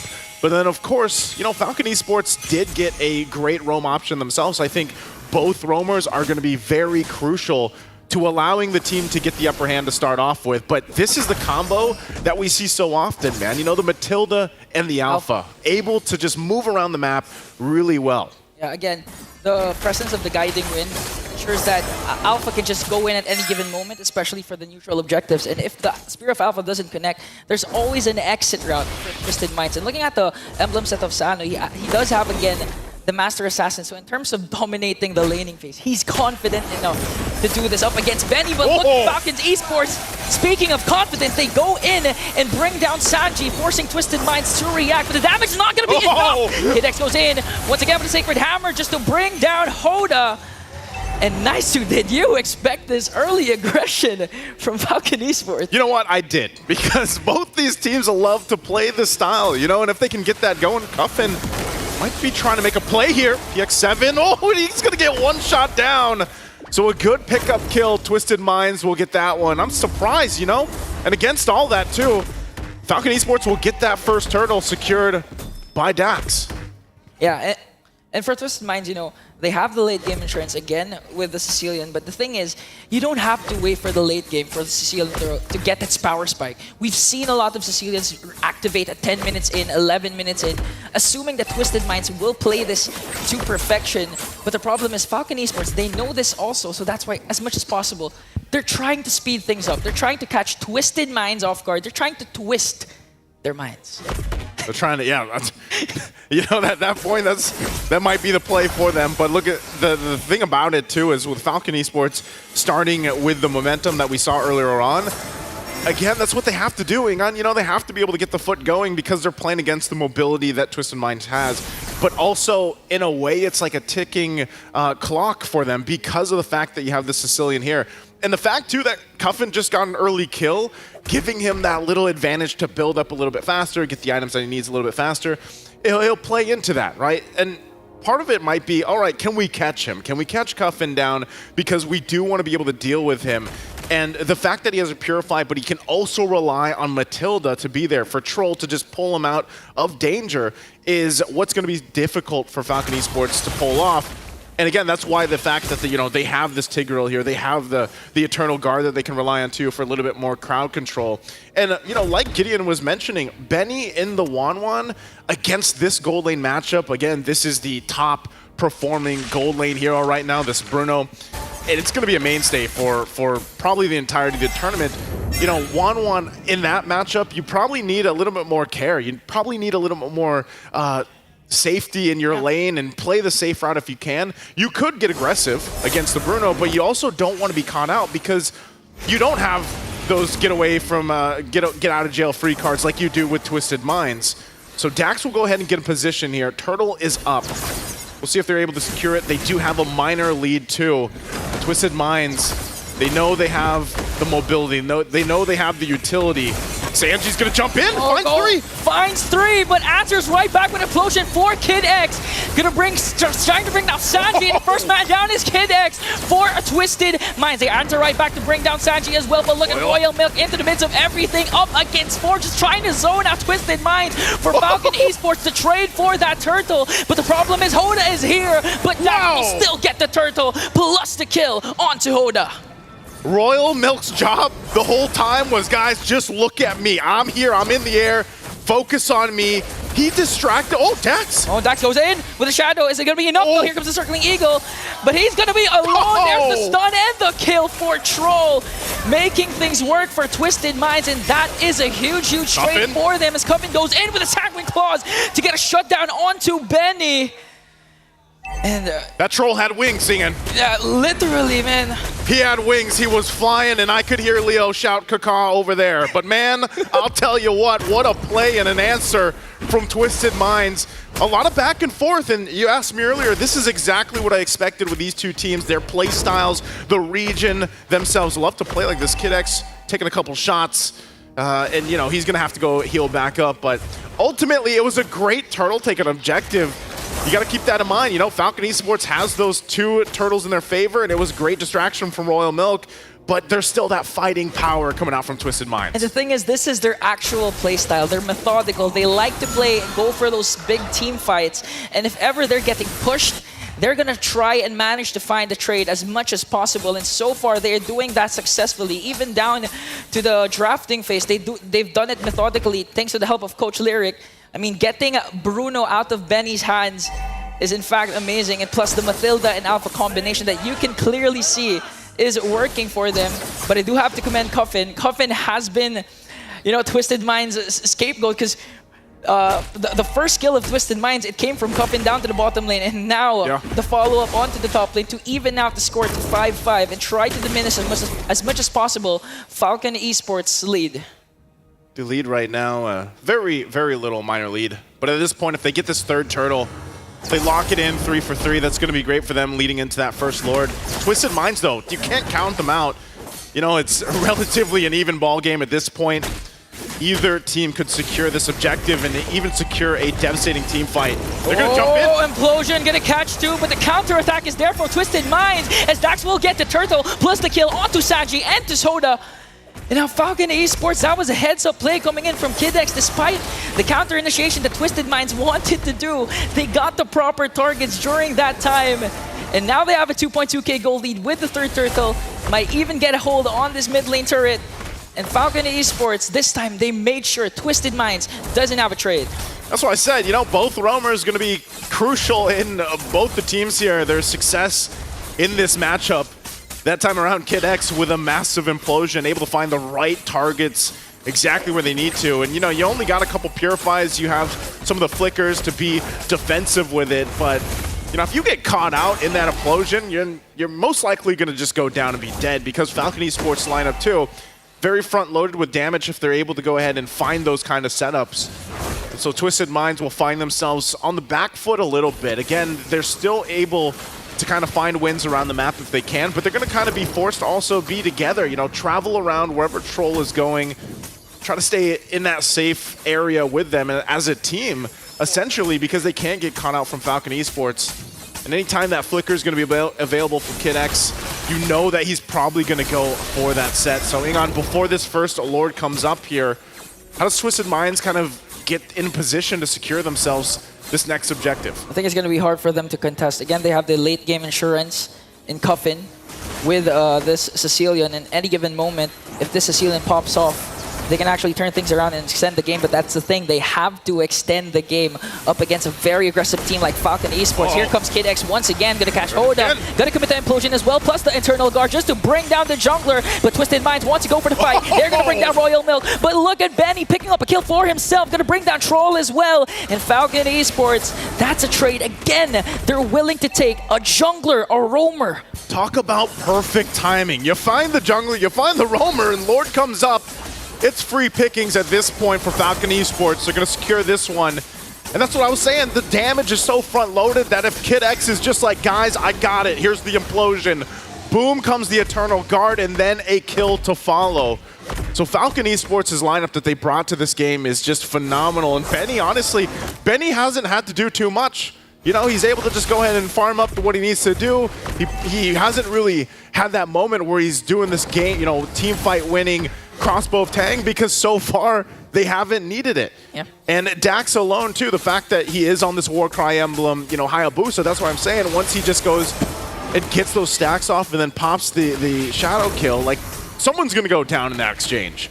Now they're gonna go ahead and manage these waves as they get ready to knock on the base of Twisted Minds. They still hold on to a couple tier 2 turrets, actually all of them. That bottom one nearly gone, and it is gonna go away once this Lord pushes down. Now the mid and top focused on 2. I'm trying to look at Twisted Minds' potential to defend in the base here.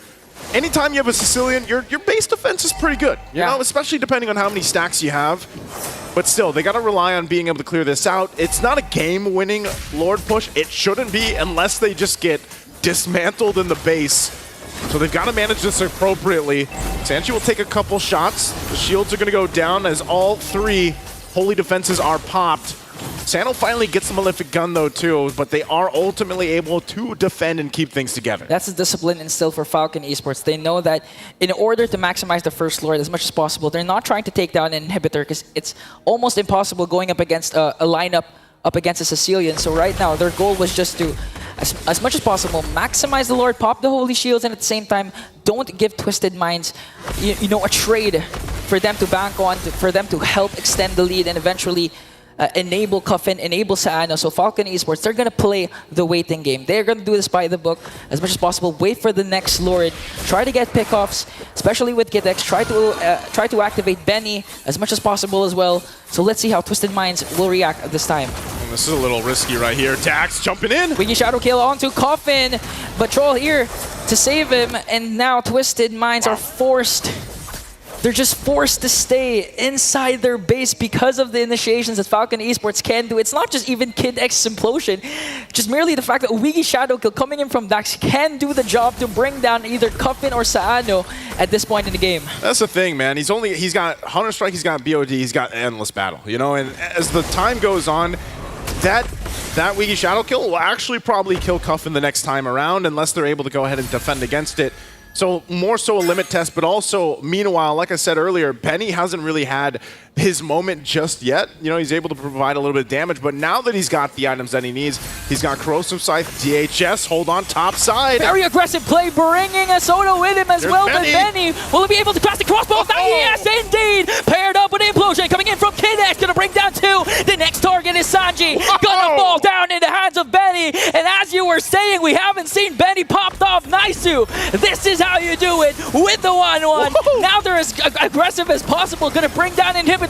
Internal Guard to zone out Saano, and Falcon Esports, they didn't even have to wait for that Lord. They were able to use the aggression of Twisted Minds to their advantage.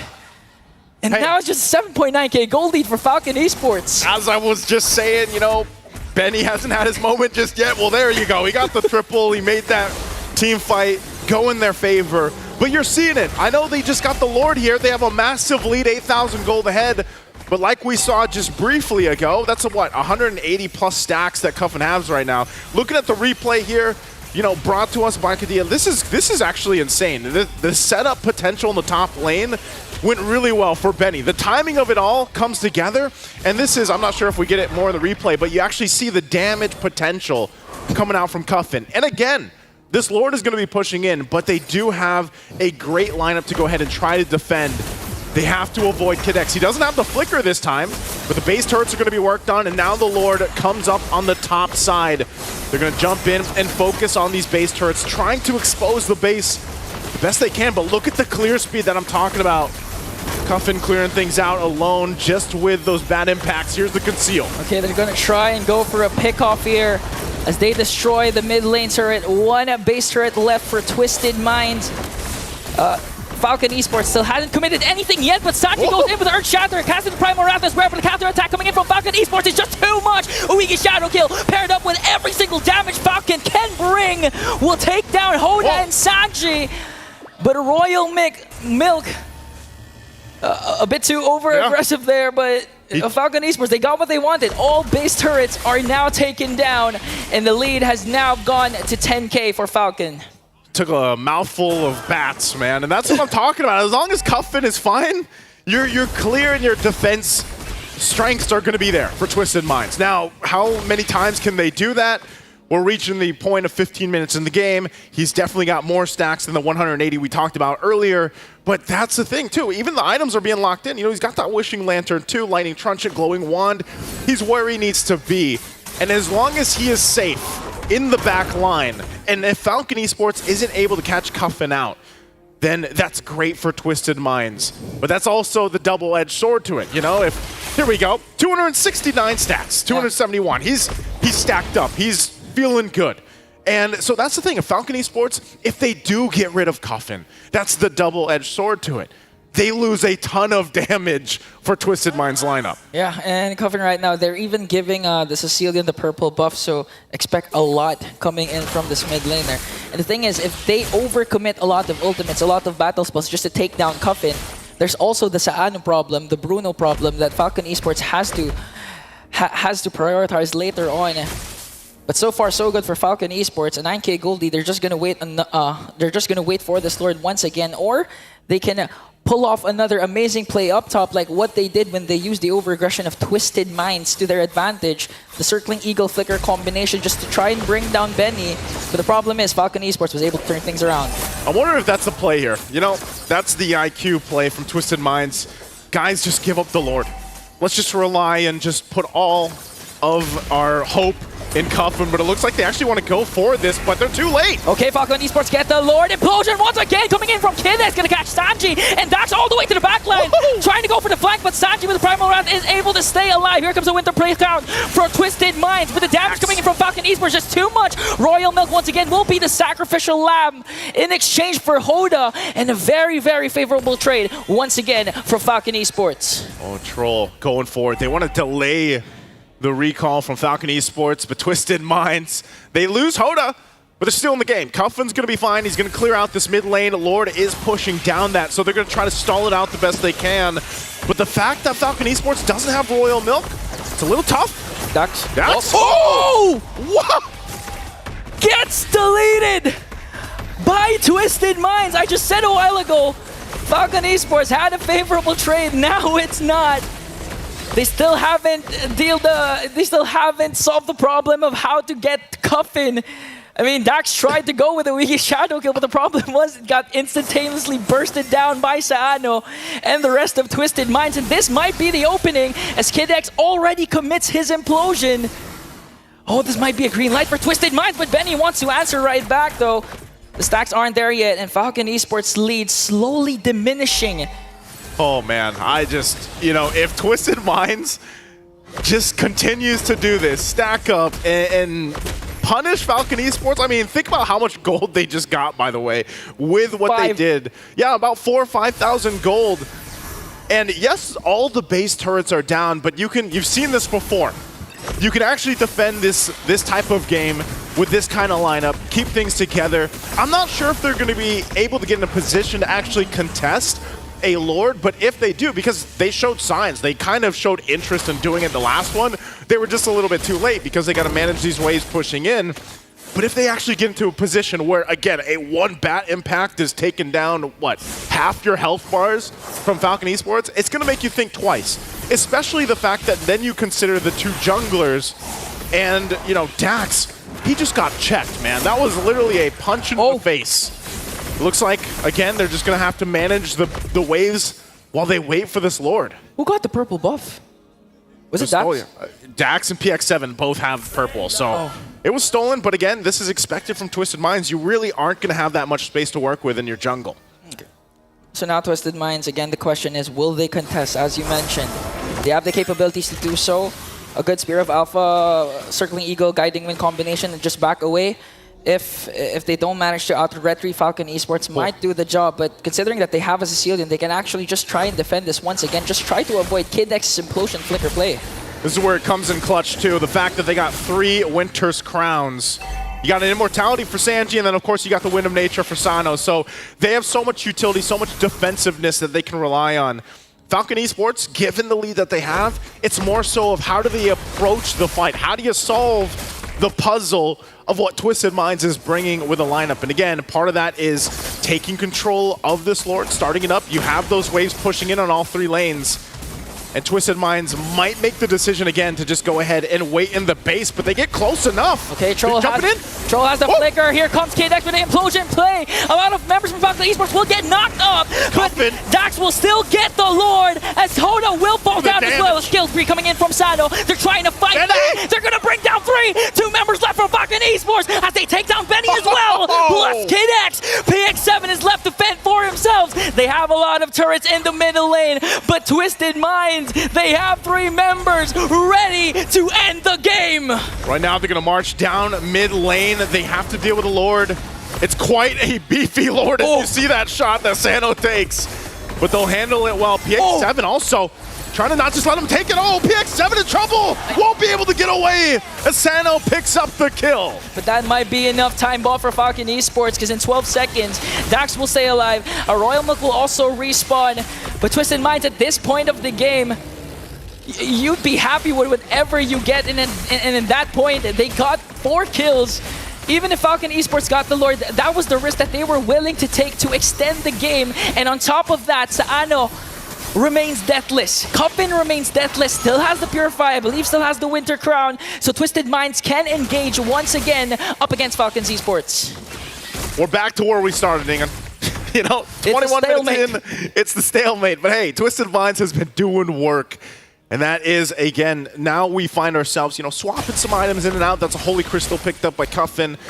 And, you know, a lot of the Winter Crowns were burned up earlier on by both sides, I would say. So for this point of the game, comes down to it. Sanji goes in! With the Earth Shatter Flicker combination, but the Crossbow of Time will be cast as well. Primal Wrath just to evade that. Look at the Spear of Alpha coming in from Hoda, but the Kdex with the Implosion gonna be taken down by Comfy with a Bat's Impact. That's 1 member down once again. Falcon Esports, they had a lot of opportunities to end the game, but Twisted Minds just staying on the defense with Cuffin, with Sano.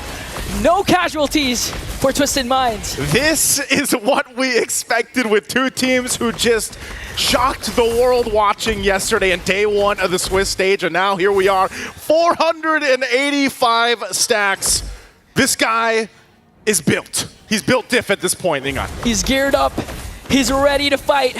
1 Bat's Impact might be enough to take down half the squad of Falcon Esports. So right now, Falcon is resulting to the macro game.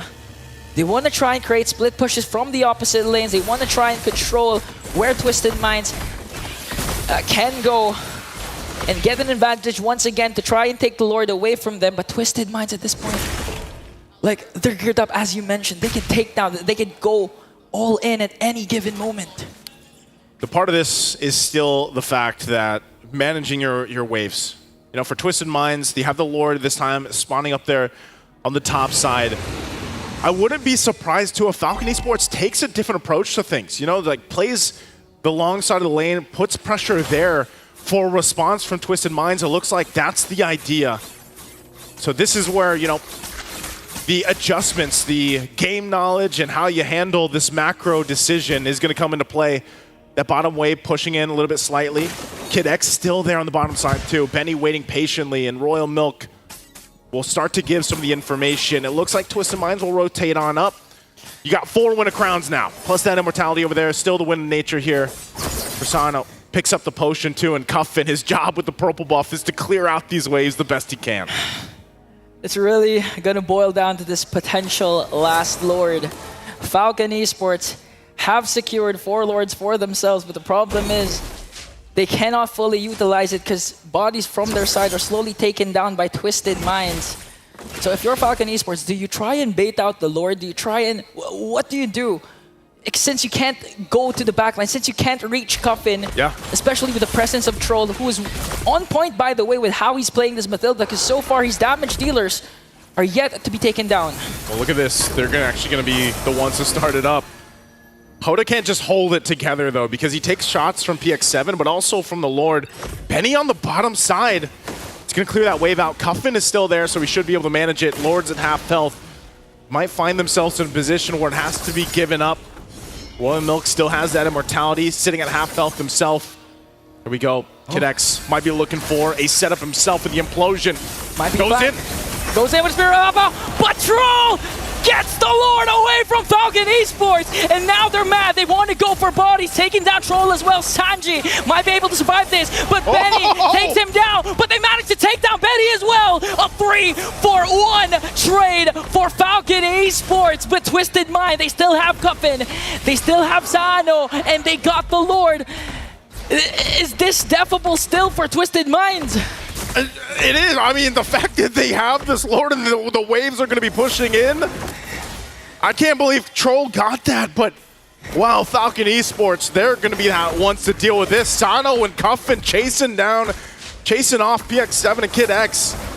Not the positioning you're looking for here. They're going to wait a little bit longer for the rest of the team to come up. Whoa! Kid X! Okay, Kid X still has his Immortality, hasn't been popped up yet. But that's scary. One catch from Cuffin and Sano can do the job to bring down Falcon Esports. Now their Lord is still up. 9 seconds before Troll respawns once again, but we have to commend what this Mathilda has been doing. Saving Sano, saving Cuffin from harm's way, getting and stealing the Lord away from Falcon Esports, keeping the hopes and dreams of Twisted Mind still alive. Oh, Sano. Oh. They're trying to go for Sano, though. He still has his Immortality. But the Bat's impact and Sacrament Claws just too much to handle. Look at the shield Sano is getting here from Eagle. The counter attack coming in from Twisted Minds, just really bringing the damage onto Falcon Esports. That's 2 members down. And Twisted Minds, they have the chance to end this right away. Still going to be putting the pressure there. Finally, on this side of the map, Twisted Minds, they've done work. They've stayed disciplined. They stayed consistent, and now they're knocking on the base turrets of Falcon Esports. It's 3 members still. Quite long death timers here for Falcon Esports to deal with. You saw how much utility is thrown at them, and right now, Twisted Minds in the base. So Soda goes in with Spear of Alpha. Still no ultimates from Kid X, though. Are they going to be able to defend this? Here comes the implosion, connecting onto 3, but Troll onto the backline. PX7's Immortality will be popped. Look at the damage coming in for the Bat's impact. Soda is going to fall down as well. Crossbow attack is there for the Winter Crown. Will disable the ultimate. 2 members from Falcon Esports left to defend. Twisted Minds, they still don't have minions. Minions in the middle lane approaching. This is risky. This is so risky. Okay, Bat's impact going to connect onto PX7. Going to bring him down, and Twisted Minds, the rising region of Mena. The future looks to be now. What a comeback from Twisted Minds. Off of the fact that you have, I don't even know how many stacks Cuffin had, but man. Too much. Too many. Not enough. Whatever it was, we knew this pick was something that this region loves, and Twisted Minds comes out with a victory. After repeated defenses, they keep it together, and after a Lord take from Troll, they take this and they get the victory. Definitely an amazing game, an amazing just show of strength from Twisted Minds, and the mind behind them too. Big shout out to Coach Lyric, but our panelists, let's hear what they have on their mind about this game. And cut! That's a wrap. What a game from these two. Twisted Minds versus Falcon. I got my wish. We talked about this beforehand, folks. It's time to whip out the PPs again. Prediction popsicles. We talked about it beforehand, what our predictions were heading into this series. I predicted Twisted Minds. I, on the other hand, predicted for my Burmese brethren. I said Falcon. A lot more talk about how they played here, but hey, sera. I had to make sure that it was an honest. I kept it to my guy. I went for Twisted Minds on this one. And honestly, I definitely thought that their draft, it was going to be tough, but geez, what a game. Well, Leo, you said something in IESF, coffin season on that Sicilian, and that's exactly what popped up here. Let's go on over to stage to hear from Twisted Minds. One of the longest games we have witnessed this Swiss stage. Just the second game, just the second match. Twisted Minds taking down Falcon. First of all, I am with Sanji. Sanji, how are you feeling? He said just now he was nervous. To be honest, I feel nervous because like 30 minutes game. I've never heard Sanji. It was very long. Yeah. How do you guys manage good. to He's smart. maintain your momentum and your mental state when a game is this long? It was like 25, 26 minutes. As long we keep San and Coffin alive, we can't do anything. So how did you guys manage to stay disciplined? We know that Falcon was leading in the early game, right? Until Coffin got his items and then he was just bursting down everybody with like, what, 500 to 600 stacks with Sicilian? So how did you guys manage to stay disciplined throughout that? Because when we know we have Sicilian, even if you lost the early game, you can manage to pull up the late game. Okay, now we know that previously when you guys beat Vamos, you guys have actually met Vamos before. This time around, it's a new competitor, right? You have never met Falcon. How did you guys prep for the matchup today? We saw their games and MPL on the last night. We prepared the draft well and we managed to win. I think it did pay off a lot. Now, Sanji, we know that Twisted Minds is not new to the international stage. However, this time around, Twisted Mind is definitely performing greater than ever. Who do you want to contribute this success of Twisted Minds to? Let us say the coaches. The coaches. Okay, now one final question. You guys are already at 2-0, okay? You guys just need one best of threes to qualify for the knockout stages. Now, is your preparation gonna be different tonight because it's a best of three tomorrow, or are you just gonna go full force and just do what you guys have been doing this past 2 days? Thank you.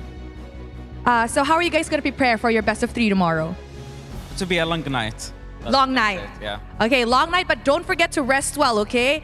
Players need to rest well. Now, that is it. Thank you very much to Sanji. I know you're tired. And with that, let us throw it back to the panel to break down what happened in this crazy, amazing game. 27 minutes and 7 seconds. That's a record. Hell of a titanic match between Twisted Minds and Falcon Esports. Again, I wish that this would be a close game. I did not expect that. And yeah, let's reel it back quickly. You said, Gideon, that the Twisted Minds draft may struggle here. Gotta agree with you. And then we saw that, actually. We were talking about it a lot behind the scenes. Hoda got the short end of the stick in this draft and in the game. Absolutely. I think without a doubt, Hoda has to get shafted here only because he's not the main win condition for the team. He has to very much depend on both his mid laner and as well as their gold laner to scale to that late game.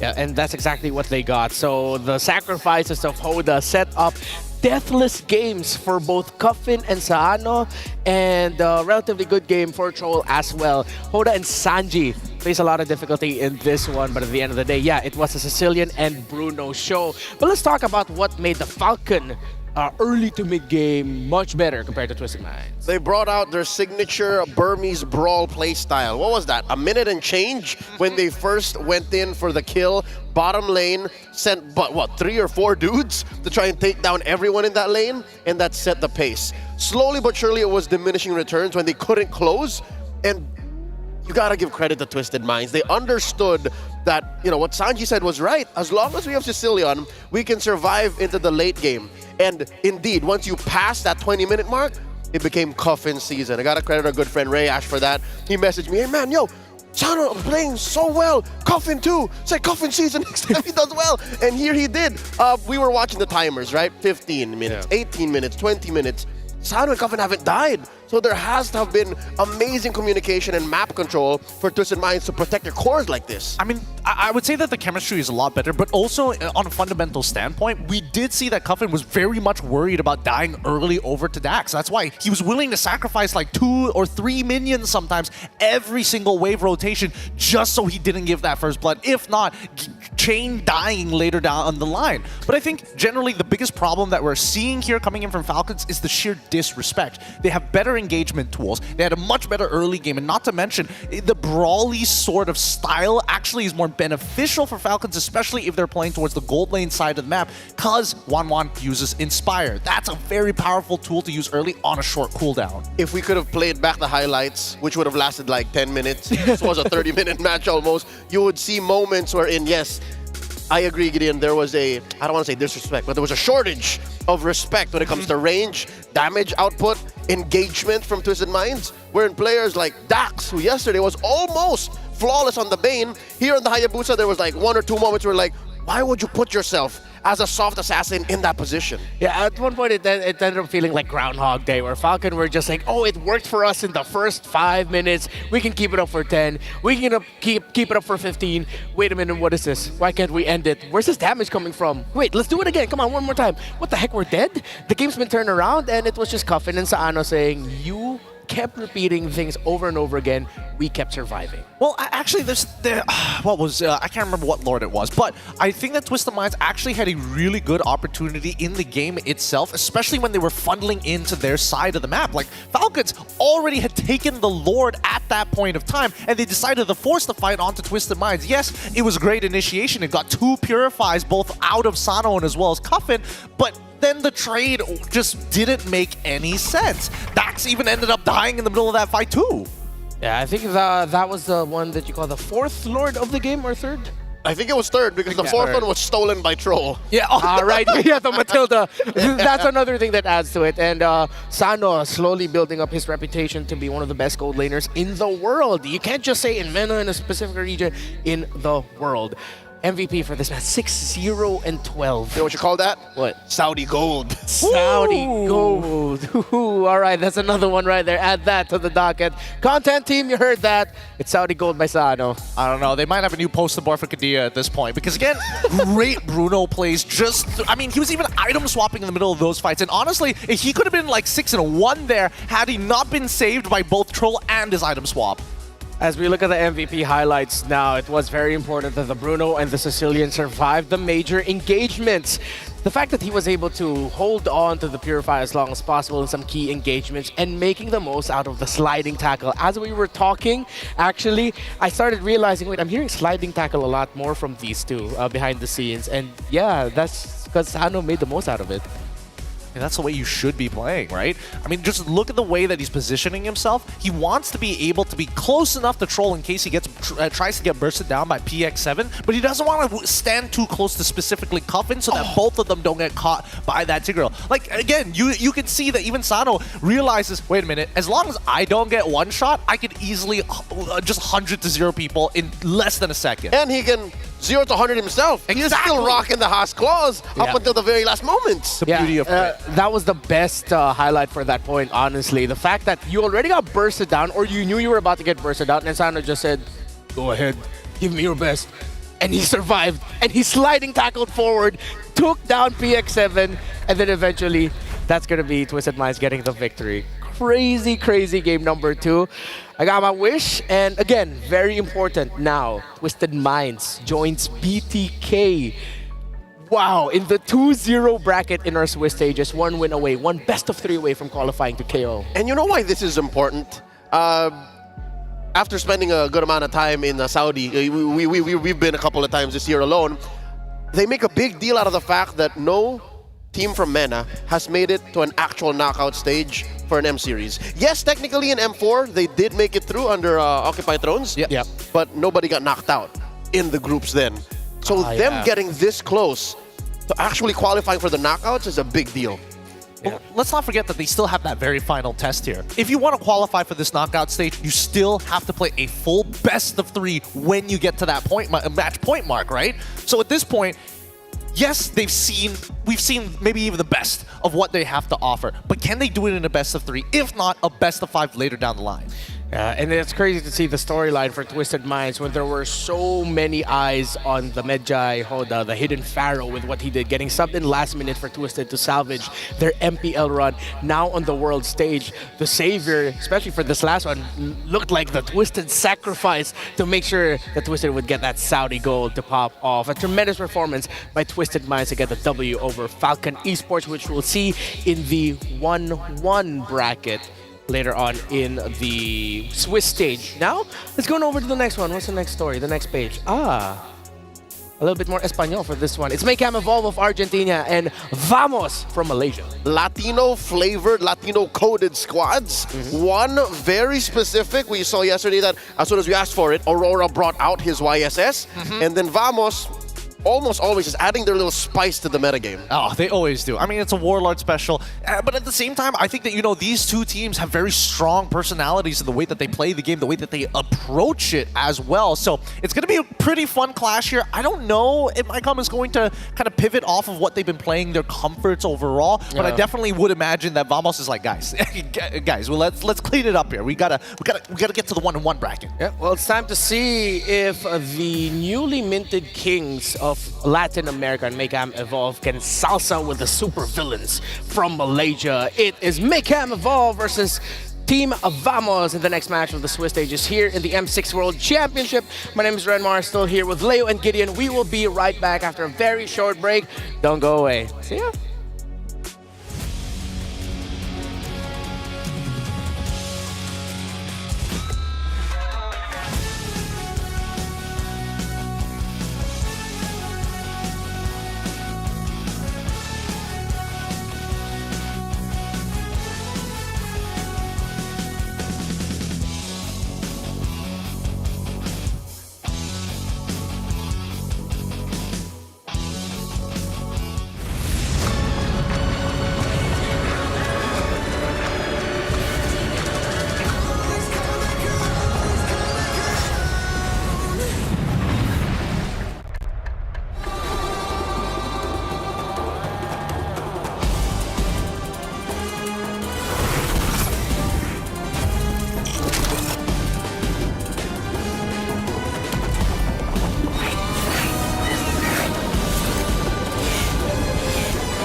for ultimate glory starts now.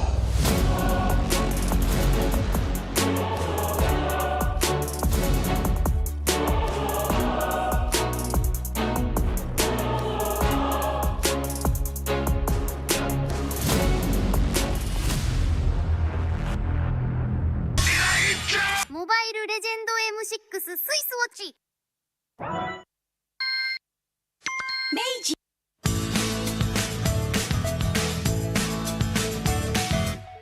Hello Panda, hello Panda.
starts now.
Regret is a powerful emotion, to yearn for something that could have been.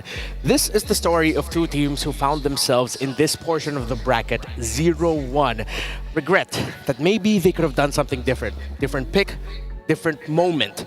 Well, now it's time for them to shake it off and fight it out as they will tango to find a way into the 1-1 bracket. It's Make Cam Evolve of Argentina versus Team Vamos of Malaysia. My name is Renmar Santa Cruz. Still here with me is Leo and Gideon Q. Now, want to know something funny? What is it? I've been keeping a secret all this time. See this pocket square?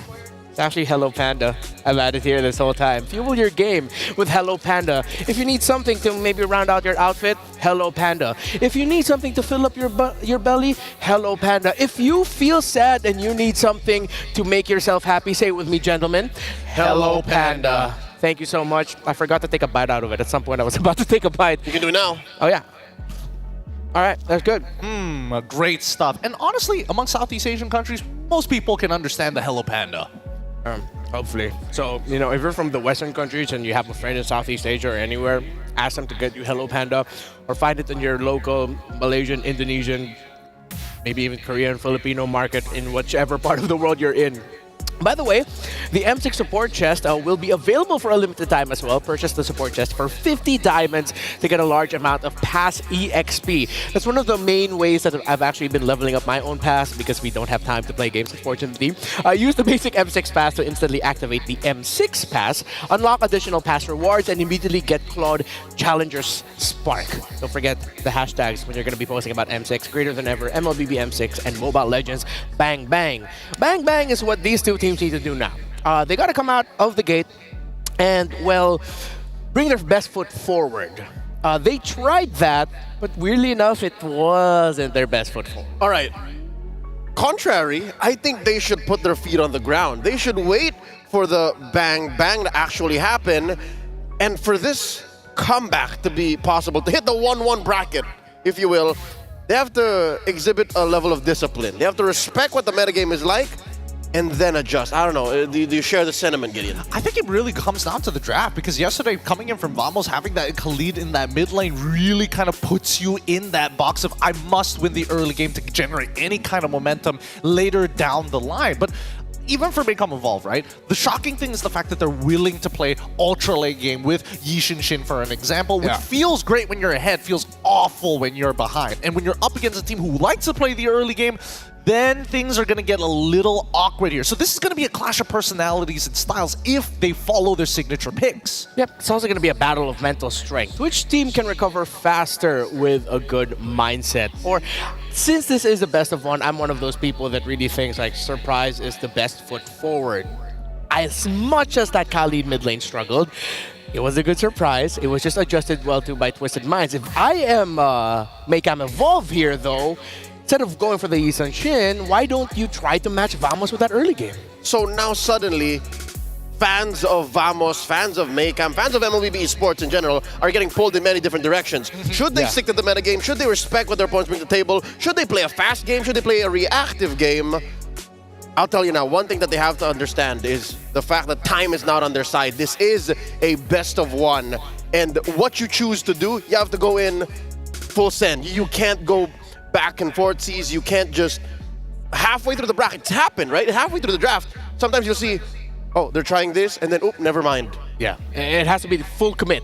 The moment you have an idea of what you want to do, and in your draft and in the game, you stick to that plan. Don't swerve and don't overthink. We've seen, great point there, Leo, many teams fall to that. And this is what Coach Bob said regarding yesterday's defeat. Our execution was not as clean as it should have been. You agree with that, Gideon? Well, it's tough to say, right? Yes, the execution wasn't as clean, but when you're up against a draft who's designed to counter-engage anyways, is it about execution or really do you not have the right cards? Twisted Minds understood what Vamos were trying to execute, and it seems like they need to refine their decision-making. That is what Coach Pabs has said, and I see that. There have been some plays, like just looking back off of memory, that could have gone differently for Vamos if members of their team were all on the same page. But really enough, there was one thing that I noticed yesterday, and you care to disagree with me if I'm remembering it wrong. It felt like there were some times where Vamos couldn't play around nets as well as they should have. I mean, I don't think they were looking to play around nets anyways. When you have a chip, anything could be played around. Any angle can suddenly be turned into a huge bazooka shot coming in from left field, right? Yeah. And I think that was the main issue. I think that Vamos unfortunately did not find the correct angles just yet. But like Pops mentioned, it is a very big wake-up call, which at least they are self-aware of, so they can now continue to improve. It's one thing to know that you did something less than ideal. It's one thing to know that you have to wake up. But you knowing Vamos a little more, you having been around for their run in MPL Malaysia seasons of 14, you think they're ready? Do you think a 24-hour, reset is enough? I think it absolutely is. And I think that if they focus down on fundamentals, I think it should totally be okay, especially if they're going to draft around something that's highly mobile rather than looking for, hey, we're going to completely give up on our scaling and put all the eggs into one singular basket in nets. They need 2 win conditions in this upcoming game. One of the most fundamental things you can do in drafting in MLBB is to respect your opponent's signature picks and set up your own signature picks for success. So here's the question now for Maycam Evolve. How viable is their signature hero in that Yi Sun Shin? It was brought up yesterday, and Maycam Evolve are that team that love the double M composition, but is it too risky in this modern day MLBB with all the tempo, the aggression? It's double MM way too risky. I've only seen Yi Sun Shin in the jungle win about 1 out of 10 times in the past month of competitive MLBB I've had my eyes on. So that's me short of saying no, it's not. I don't think this is the time for Yi Sun Shin to be first phase pick. Not even like second phase pick unless you're so sure that that's what you want to do. Well, it depends on how you look at it, right? I look at Yi Sun Shin, especially in this current meta, almost similar to Lancelot to a certain degree. You need items to actually be relevant, and the utility of his ult is always great, but how are you going to utilize it? And yesterday we saw that, at least for Maycom Evolve, hey, let's use it for sieges, let's open up the map really efficiently so that we can farm. That's my problem here. It takes too long to get to where you want to be. Yeah, so at best, I think Yi Sun Shin is a tier B hero.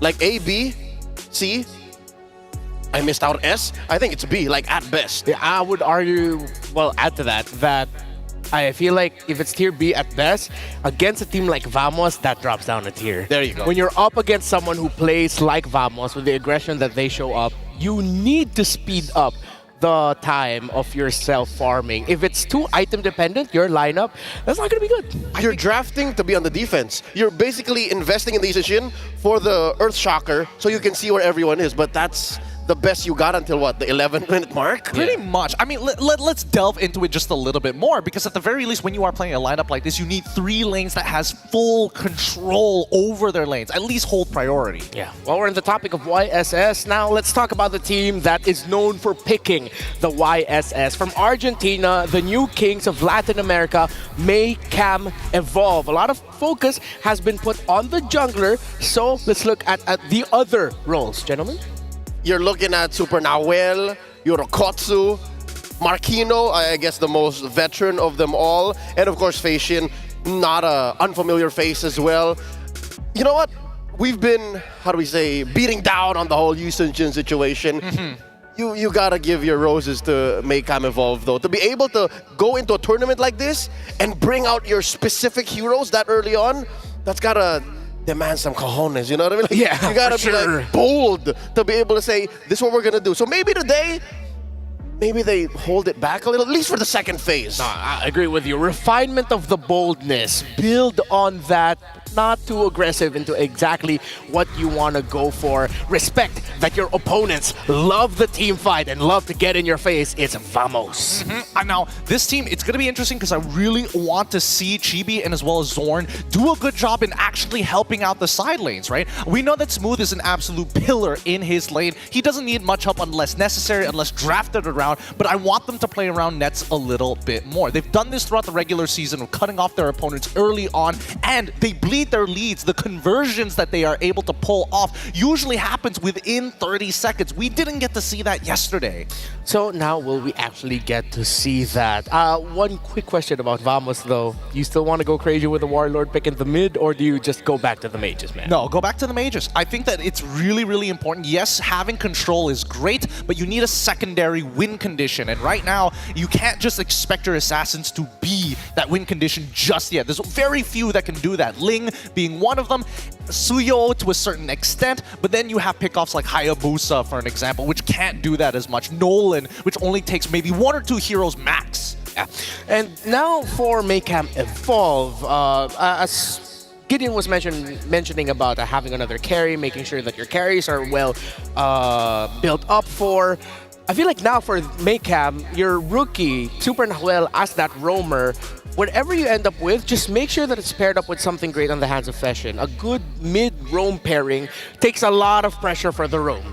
The pokes, the crowd control provided. Honestly, if I'm Maycam, get that Aurora back on Fashion. That's one of the best heroes you can pick anyway up against an aggressive team. And it's a good stopper, whether you're on the defense or on the offense. Like I already see Maycam being on the former, you could win. I think that's one of the ways to actually stop Vamos. I don't think I'd be wrong when I say that Vamos is favored in this matchup. Get your specialty, but also prioritize heroes that will just win you certain matchups. I think that you were saying earlier, right? Yes. The 3 lanes, make sure that those are good so that if ever worse comes to worse, Vamos, Coach Pabs, Coach Powie Burn, force the Yusun Shin onto Aurora, so be it. We need 2 out of 3 of these lanes to be winning matchups for the side of Maycam Evolve if we want to see them to stop the overall gameplay coming in from Vamos, because it really just narrows down their win condition. But I think now, coming into this draft, I'm excited to see who's going to be on blue side and who's going to be on red. I think that the second half of the draft is going to be the most interesting part. Air is tense here in Kuala Lumpur, Malaysia. I just want to do a quick crowd check as we're going through the bands here. Kuala Lumpur, Malaysia, how are you guys feeling? All right, still live and alive here in KL. And look at that, Maycam respecting the Cho of Zorn right away. Oh yeah, Raja recall. We mentioned a lot about respect in the pre-game discussion. And even if they are in the 0-1 bracket, I think Vamos, one of the keys for them to succeed in this execution of game 1 or this best of 1 is for them to get their mojo back. You know what I mean? Like, get the recalls back on. I think that'll definitely help them both in the Cywar and even to just build up their confidence. I think you can definitely expect Zorn to keep up with that mentality. He's definitely going to be tassing away, but I do think that some of the side laners need a little bit of highlights here. Nets did find a solo kill yesterday, and the same, well, I don't want to say the same goes for Smooth, because unfortunately for him, it was a pretty pillow fight style of gameplay.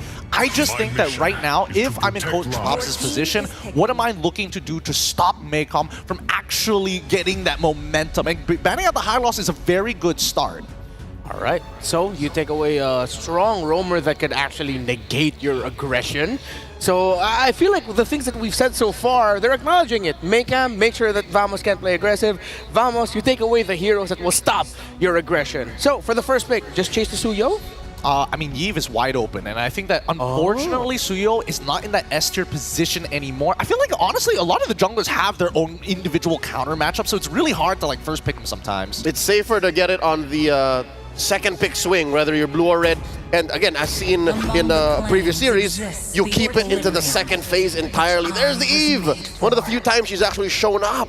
And that's what we talked about when it comes to control. It's not the crowd control, but it is a little bit of that box control, if that makes sense. The box of influence. Yeah, the box of influence, exactly.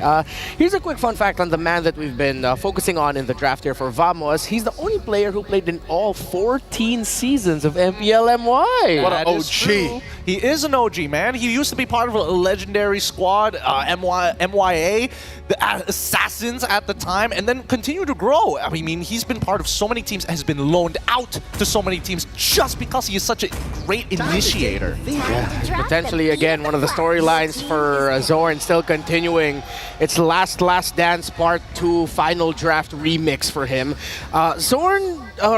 Vamos picking up a Joy. Well, was there a little bit of a pop from the crowd there? Is that a Chibi special? I mean, Chibi, he is known to play fast assassins, anything that is mechanical, anything that's able to transverse the map quick. You know that his GPM is going to be extremely high by the end of it. By 11 minutes, I'm hoping if things go well, he might be looking to break some records. All right, let's see if those records will be broken. Next two picks, do you get a quick crowd controller here? I mean, Ruby Eve used to be a popular combo. Oh, Hilda. Oh, yeah, Hilda wasn't touched at all. I was thinking maybe even a Tigreal might have been completely fine as well. It gives you a reason for your team to kind of play around him, at the very least stand close enough so that Joy has to be careful of which direction you walk towards. Yeah, and as you said, Leo in the two-pick swing, there's a Suyo paired up with the Hilda. Still flexible, but I do not completely turn off my brain to the possibility of it going roam. This doesn't have to be an EXP Hilda. I think I'd rather it be in the hands of Marquinhos, though. The way we're looking at the dynamics, the execution of both teams, I think it'd be best to send Marquinhos right into Chibi's face as that Joy. So he'd have to think twice about triggering that ult, triggering the beats, and then finding fights.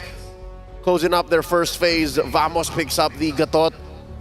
Someone to find that Eve into the back line. And it also kind of blocks out all of the good marksmen or maybe even mages that you might put into the hands of EV's gold laner. So that should be a good catch. We didn't see Gatot in the previous series at all either. Nope, we didn't see Gatot, even though we mentioned it that it was probably a good way, but then Hylos got banned, so there was no reason to actually look for that big disengage in the first place. I think that this is interesting because now if we're talking about the circle, the square, the box of influence at this point of time, now you have to not only worry about the electrifying beats potentially one-shotting you, you also have to walk away from the Guardian of the Avatar at the same time. So I can only expect that this time around, that at least for Evolve, they're going to be taking a lot more flickers.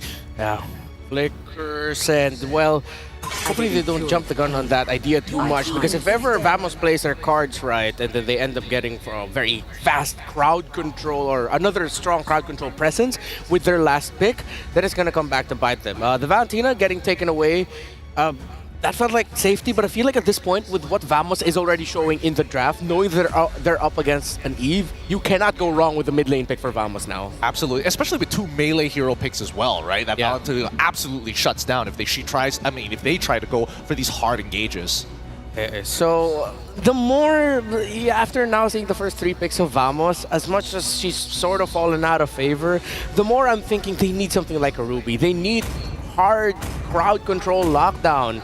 If not for the Joy, then at some point you're going to need someone that can just delay whatever the mid will be, delay any attack coming out from nets. They need that hard crowd control, man. Hard, like, suppress? Is that what you're saying? If possible, yes. Either hard suppress or more engagement tools. One of the possibilities we could be seeing here is going to be maybe even Terizla coming in from Smooth. At least you have another way to kind of supplement the GOA, or maybe create some opportunities for Joy to find those big flank angles. Although it is kind of risky because, again, Hilda, one of the best laners when it comes down to EXP. Nothing really beats her. She's fine. At worst, she just rotates faster and then influences every other lane possible. I've seen Hilda's go coast to coast. So it's possible. Again, that's why I want it more on Marquinhos. I want it on a hero, on a player that can read the map more. Yeah.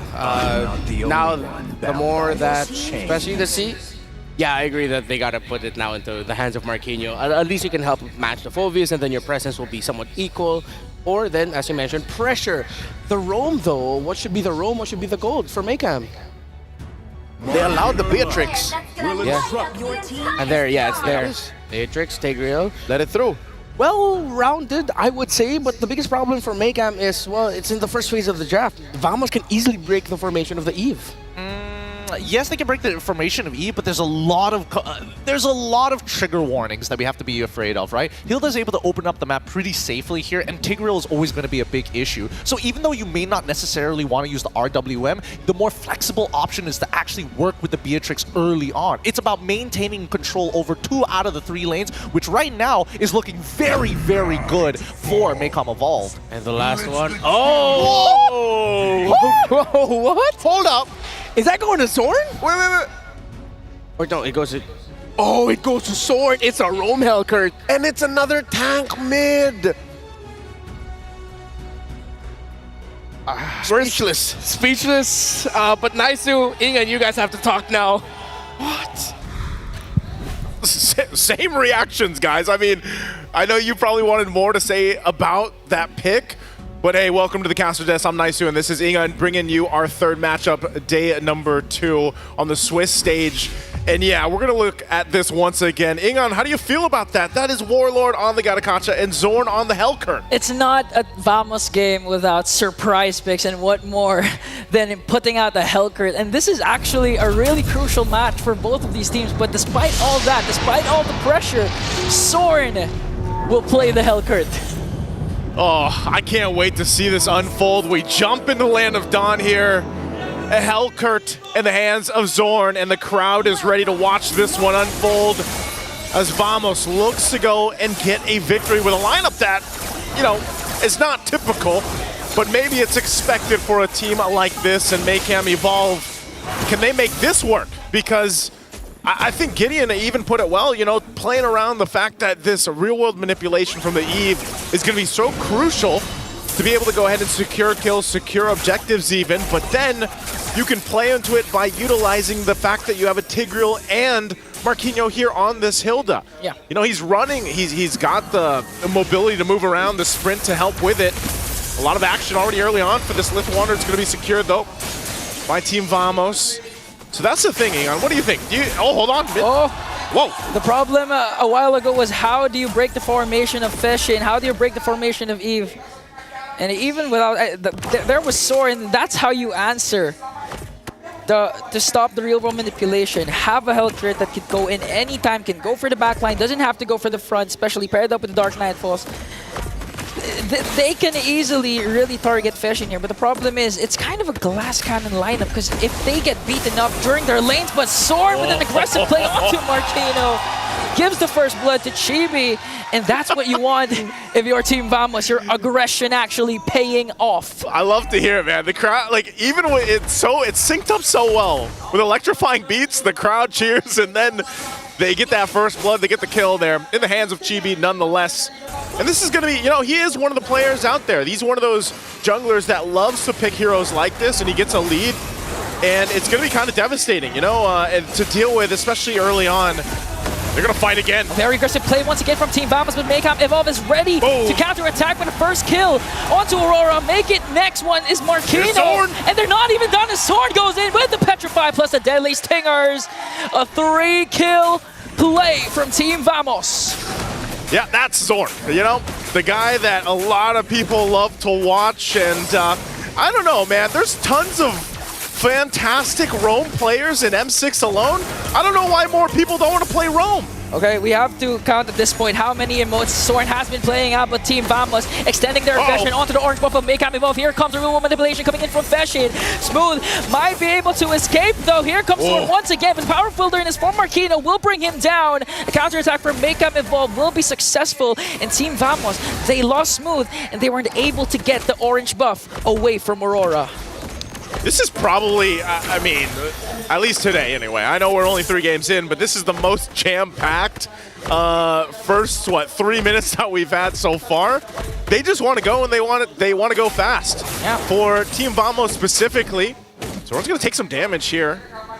Don't think he's going to do much more, and he's going to go back to base. Didn't have the Petrify too, but you know, that's the thing. I'm wondering, Maycam Evolve, how can they go ahead and adjust to this? You know, when this comes to be the case in an early game and you're just kind of trying to catch up, you know, trying to catch your breath, the pace is being set by the other team, you've got to keep that cool head. You know, you got to kind of keep things together, or some teams like to just go and brawl it out. Now for Maycam Evolve, with the lineup that they have the capacity to go ahead and match that energy, match that pace that Team Vamos is trying to set here. But at the same time, obviously, they have to approach it very cautiously because of the fact that you just have this curveball. It's such a niche pick to have a Helker there. There's only very few roamers in competitive MLBB that actually want to go this way. Mind you, this is also in a situation where if this kind of pick doesn't work out and then they're 0-2 through the Swiss stage, that's not going to be a good place to be. Yeah, and one of the premier users of the Hellcurt at the Rome, huge shout out to Baloyski, one of the actual players who actually used this to perfection. And now Soren is channeling his inner Baloyski up against Maycam Evolve. And going back to your question, what can Maycam Evolve do?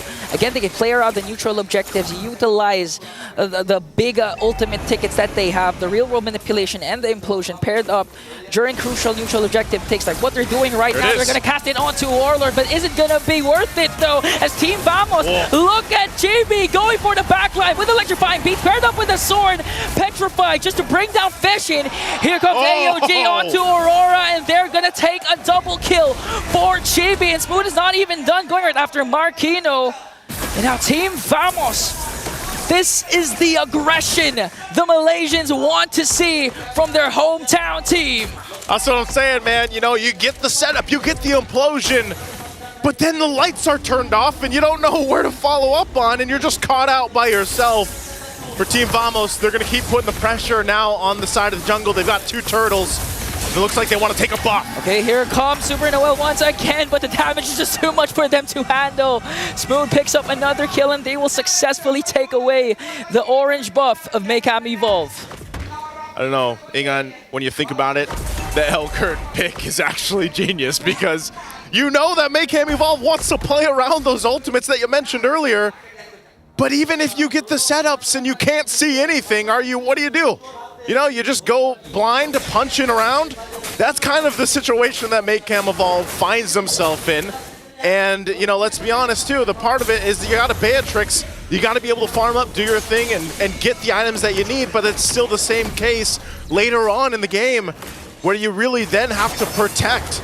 You know, you have to be able to protect Yurikotsu here on this Beatrix pick, but Zorn himself playing this Hellcurt around, putting pressure now on the tier 2 turret on the bottom side. He might actually just go ahead and get this down with Nets. And the thing is, Nets is just starting to join the fight right now. You feel the damage. And Maycam Evolve, they're really resorting to Yurikotsu, just getting the mid lane, getting the opposite lane, just to try and catch up with the goal that Nets has established. So you know that Feshin is really biting the bullet right now for the sake of his team. And now, Maycam Evolve, you really have to go for those crucial setups. But again, the problem remains, even if you get a good setup from Super Noel, a hidden gem, by the way, from Maycam Evolve, what can you do when you can't see where the attacks are coming from? I think, again, the answer here to this, because this has been a very, you know, just one-sided game for Team Vamos in the early game. Look at this. This is a 6,000 gold lead. They're most likely going to get this turtle unless Maycam Evolve wants to make a play. They're going to use a conceal. Warlord, though, gets the information. So turtle's up. I would be surprised if Maycam Evolve actually tries to contest this. With the way things are going, it's just better not to force those fights, not to force the situation where then you find yourself 10,000 gold behind before the first Lord. Wow. And so it looked like that's going to be the case. Team Vamos 3 for 3 with the turtles. They have everything they need right now. You know, the one thing too, at least in terms of gold, like, Yurikotsu's farming up. You know, he's got the Malefic Gun now, still working on the BOD, but they're just going to watch these turrets get taken down. Warlord, enough of a threat that he can just go ahead and post up in front of, you know, 3-4 guys from Maycam Evolve. And so that's the situation right now. It's really difficult for Maycam Evolve to actually find this window of opportunity. And honestly, on that might just be the case. You know, they got to wait. Really, it's the waiting game for them. Yeah, and for Team Vamos, they're not just playing this at a micro level, a lot of outplays or whatever. Team Vamos is actually managing their waves really well, and they could actually do that because, again, of this Hellcurt pick. Soren has been split pushing opposite lanes wherever Maycam Evolve will go and try to push. Zorn is just on the other side trying to make them react. You know why? Why? Because Zorn is like, come and fight me. It's okay. I'll actually go ahead and fight anyone from Mayhem Evolve. So even if he pushes, I would say, and just, if you guys have watched Zorn enough, you already know he's one of those players that will take that fight. And with this, he's going to get spotted out, though. Okay. Manages to escape and dash out, though. But the thing is, what I like about Team Vamos' composition is Warlord isn't required or pressured to be the main initiator, because so far Zorn has been doing it with his dashes and with his Petrify. And with Warlord's kit, with the AOG, it can actually be, it can actually assist whatever Zorn's initiations will be done. So right now, Team Vamos has a good position to extend the lead once again, take this Lord away, not let Maycom evolve contest. And even then, with the first Lord, they can actually take down at least one base turret against Maycom. Yeah, you got to think about this too. You know, even with this objective coming up here, Maychem, I don't think they see any room to work with at all. It's just going to be cut off from Team Vamos. I don't think they see anything at all. Like literally and figuratively, right? I mean, at this point, and that's why I'm saying, like, realistically, you have to think about what are the chances with this lineup for Maychem Evolve. How do they turn it around? How do they bring it to their favor? You guys saw from the previous game where it was just a game of discipline and kind of stalling out, but that's when you had a hero that was meant to, you know, stall games out, stack up, and turn tides. But when you look at the lineup that they have, who you're looking at here, you know, like the panel mentioned with Feshin, yeah, you can set up a good base and objective real-world manipulation, but do you have the items to turn those fights around? Because you're relying on a Beatrix to be able to do that. Yeah, you have a great setup potential. Aurora, too, with a Suyo, but even then, if he jumps in, he might just get petrified and caught out, you know? And Nets hasn't had to do much at all, but this is a Bruno, this is a hero pick that is at the top of the winning rate standings. And all he's been doing is farming up. He hasn't had to join any fights, and he's already got the Malefic Gun, the Berserker's Fury, and the Haas Claws. So that is what is so difficult for Maychem Evolve to make this work.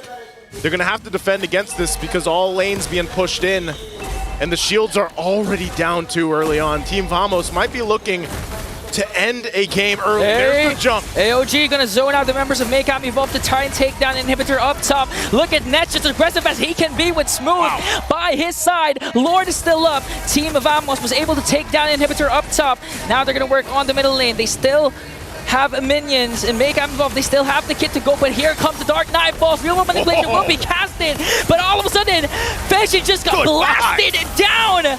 Marquino as well. Yurikotsu is left to defend for himself. He will take down Soren and Chibi, but Team Vamos moments away from taking down Maychem Evolve. Here comes Super Noel though. He's gonna use a Secret Hammer to try and delay the minion push. They lost the minions, but Team Vamos has one down bottom, and they're gonna take down Inhibitor down bottom as well. And moments away, Vamos will give Malaysia their very first win in M6. A very quick victory this time from Team Vamos. And Vamos, they said 11:39. They didn't just let up at all through this gaming on what a performance to come out and adjust. I mean, it looks like with them, it was like, hey, another day. And for them, that's a win they definitely needed. It's up there alongside with the fastest game set by Fnatic Onyx yesterday, 11-11. But for Team Vamos, man, what an amazing play. Well, let's throw it to the panel to see what they have to say about this win for Team Vamos. First win for Malaysia in the M6 World Championship, and yep, our PPs are out, our prediction popsicles, because this is what we said. We talked about it beforehand, and we were all leaning towards Vamos to take this. I was just incredibly surprised with how fast and how dominating that one was. Honestly, I'll be real with you. I was dead silent when I saw that draft because, again, against a better team, probably it wouldn't have worked out as well as it did, but you could definitely see all the interactions that they want to put in place. They want to make sure that Joy can walk away. They want to make sure that the Geo wait is, again, very difficult to tell where exactly it's going to be. So this is just a breakdown of communication and, unfortunately, very weak fundamentals coming in from Maychem Evolve. And obviously, I stapled this all the way on my chest here. It's almost taking this game, man. I had this the entire game, and I was getting sweaty after that draft. This is the Eve. This is the Tigreal. This is even the Yasuyo, man. As soon as that Hellcurt got locked in by Zorn, it changed the dynamic of the game entirely. And at the end of that, this was Vamos. Cool as a cucumber and in control all around. Let's go on over to the stage with Rose and Vamos to celebrate their win. The first win for the hometown heroes, Vamos. And right now, I am with Zorn. First of all, Zorn, how are you feeling? Seronok dan rasa lega dapat menang. He feels good after getting a win. Now, Zorn, maybe you can take us back to yesterday, okay? Throwback, just a little bit of a throwback. What happened yesterday and how did you guys manage to regroup in order to gain back momentum for the second day of the Swiss stage?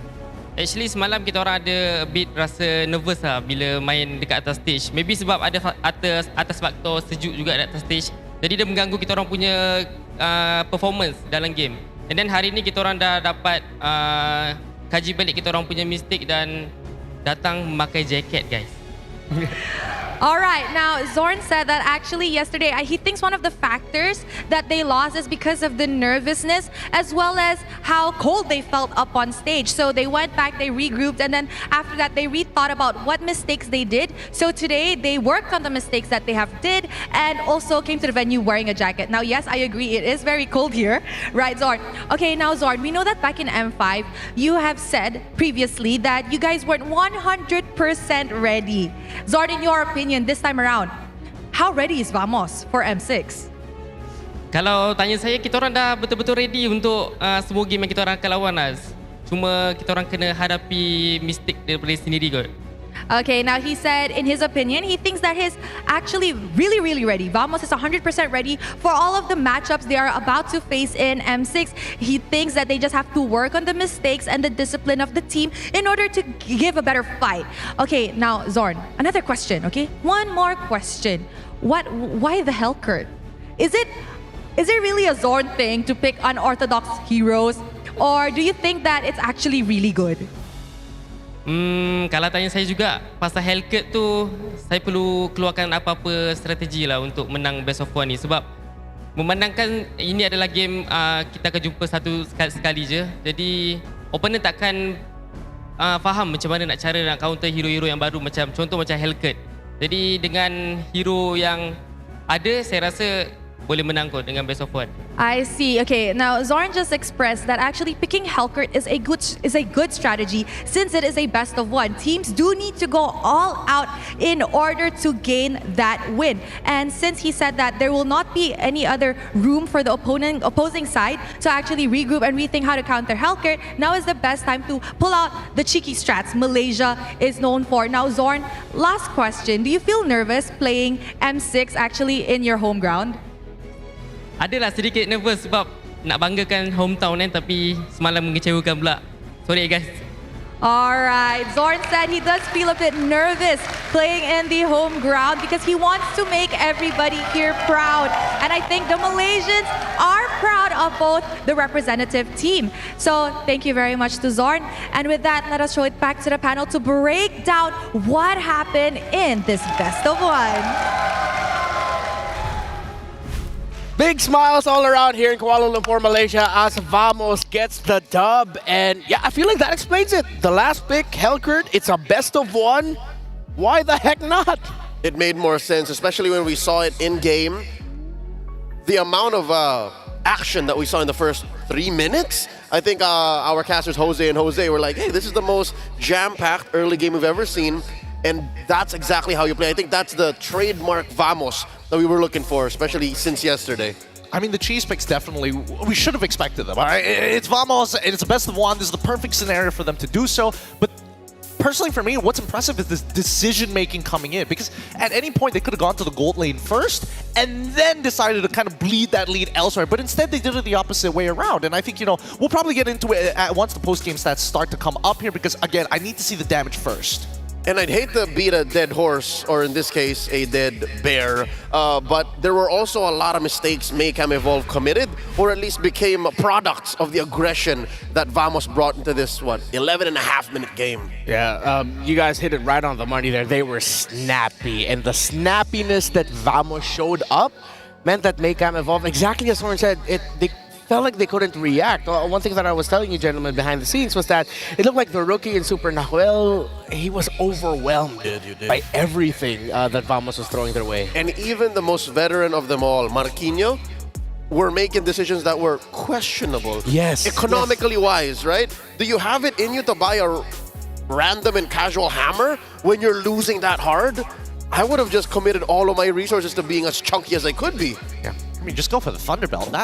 That alone should have given you enough. And you're up against a Phoveus as well. It's not like you have quote-unquote dashes to work with. Second of all, going for sprint. The main idea that I'm seeing that Marquinhos wanted to go for, if I'm going to chase anybody, it's going to be Chibi, right? I want to make sure that that Joy is on lock, or at the very least we have vision, but that shouldn't be his job, right? I do feel that, unfortunately for Super Noel, he got overwhelmed with the way the map was kind of split in awkward directions. Yeah. He wasn't sure where his team should be investing his resources. And I think, number one, they needed to play for Beatrix. That's number one. Number two, once you have lost one side of the map after the level 4 engagement, you vertically jungle, right? They're invading us. I don't see Joy having a purple or even an orange buff at that point of time. You invade, go to the opposite side, and maybe create an opening if Nets overextends. Again, not to knock down too heavily onto Maycam Evolve. We like their draft. Yes, it's a great draft. It's exactly what we mentioned when it comes to how do you deal with a team that loves to be aggro. Control them the best way you can, pokes, crowd control. But then if that team smells like just a little bit of hesitation, the wrong rotation at the very first minute, then they will pounce on you. And that's exactly what Vamos did. They went for the neck here. And I think you also see, even before the game began, just the draft alone, as we saw it fundamentally sound, this is the result of forcing a team to play the metagame when they're more comfortable doing something else. If anything, day one, that draft that they came out with was just proof that they are a very specific team. They're a unique team. And by forcing them on these heroes that are, stars of the metagame, I think a part of it is also just because they're not as comfortable. Well, is it not comfortable, or you're not sure what you're supposed to be doing at what time? Because again, this is a very flexible draft, right? Lack of veterancy, there's one thing too, yeah. Exactly, because again, when you're in Tigral's position, where do you want to position yourself, right? You need to be part of that mid lane push because Warlord is going to outpush the Eve, especially in the earlier levels. Because of Blast, it's a thing, it's really annoying. Secondly, do you man-to-man defense against Zorn, and you're not even 100% sure where he is like 80% of the time? Yeah, and it seems like every time Vamos got any whiff of any of the frontliners of Maycam Evolve, it's instantly Dark Knight Falls. Burst them down, catch them, just keep going forward. And yeah, it was smothering what Vamos did on the map here. I agree that it is smothering, but you got to give it to Chibi, and as well as how the rest of the team supplements him. Step one, let's get him to level 4 as quickly as possible, right? Have the proxy ready to go. Zorn is helping him with the other side of the buff as expected of the Hellcurt. Where's our next plan? Head down, unlock our EXP laner for the very first turtle fight. Step 3, now that we've gotten control of that, make sure that you keep your tempo faster than your opponents. That's why we saw Warlord got to move off of the mid lane way more often in comparison to the Eve, because Tigreal was not supporting the mid lane in keeping that level of control. And now in hindsight, if it was all for the payoff on Chibi, for him to go ham, for Vamos to go this fast, again, 11.5 minutes, it made sense that they got a Hellcurt and a Gatot Kacha. It made sense that that mid-roam combo was as aggressive and that specific, so that Chibi only has to worry about Super Nawel at the end. Yeah. Yes, but there's one more thing. The big guillotine at the very end is when they decided to play 2-2 on both sides of the map. Bruno left unchecked. Now we have to say Yorkotsu has to join in on these team fights. All tier 2s were already destroyed at 9 minutes into the game, and that's when they went for the neck. It looked like I was just watching a game of Overcooked, not gonna lie. It's like your team decided, hey, let's make some burgers. Suddenly you got one guy making pasta and the other team making a different kind of burger. And it just, they're putting out fires. And the more every time Vamos would set a new one afloat, it's very tough for a young roster such as this to go up against like a team like Vamos. It's very demanding. Maycam Evolve were us and our friends, while Vamos was the game. Yeah. And they just couldn't play to the level of the game itself.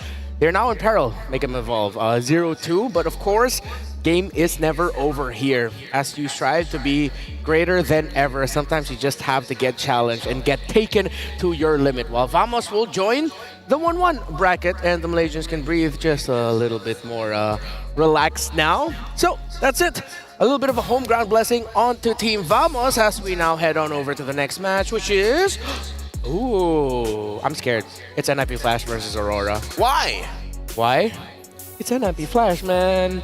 There's something about Aurora right now that I feel like if it's a best of one, they might just, you know, struggle against a team that will bring out surprises. They are fundamentalists yet, yes, but weirdly enough, some of the hardcore fundamentalists in heading into M6 were the ones punished in the very first round of wildcard. I'm actually with Renmar on this one. I think that NIP Flash, at this point of time, it's a double-edged sword. Either they're going to play pretty standard stuff, or we're going to see some weird things coming out in the mid lane. I'm just throwing that out there. Okay, maybe it's just me and my eternal optimism when it comes to the Hitman. I think yesterday's loss was a wake-up call, and now, with the help of their 8-man squad, again, I always count their player coach, their coach, and their analyst as a part of that prep.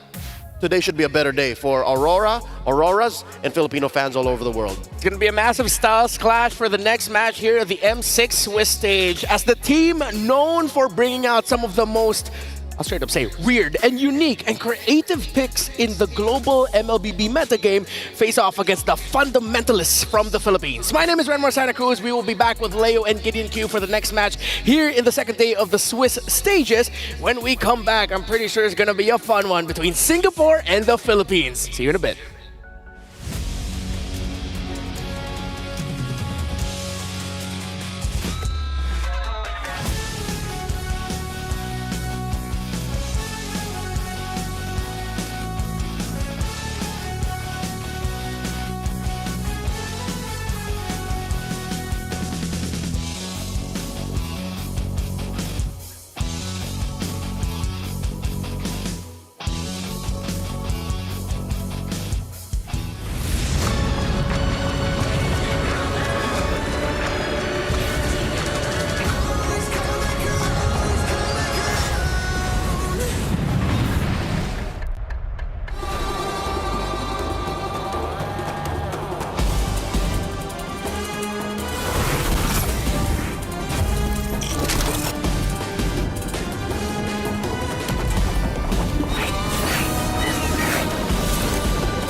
for ultimate glory starts now.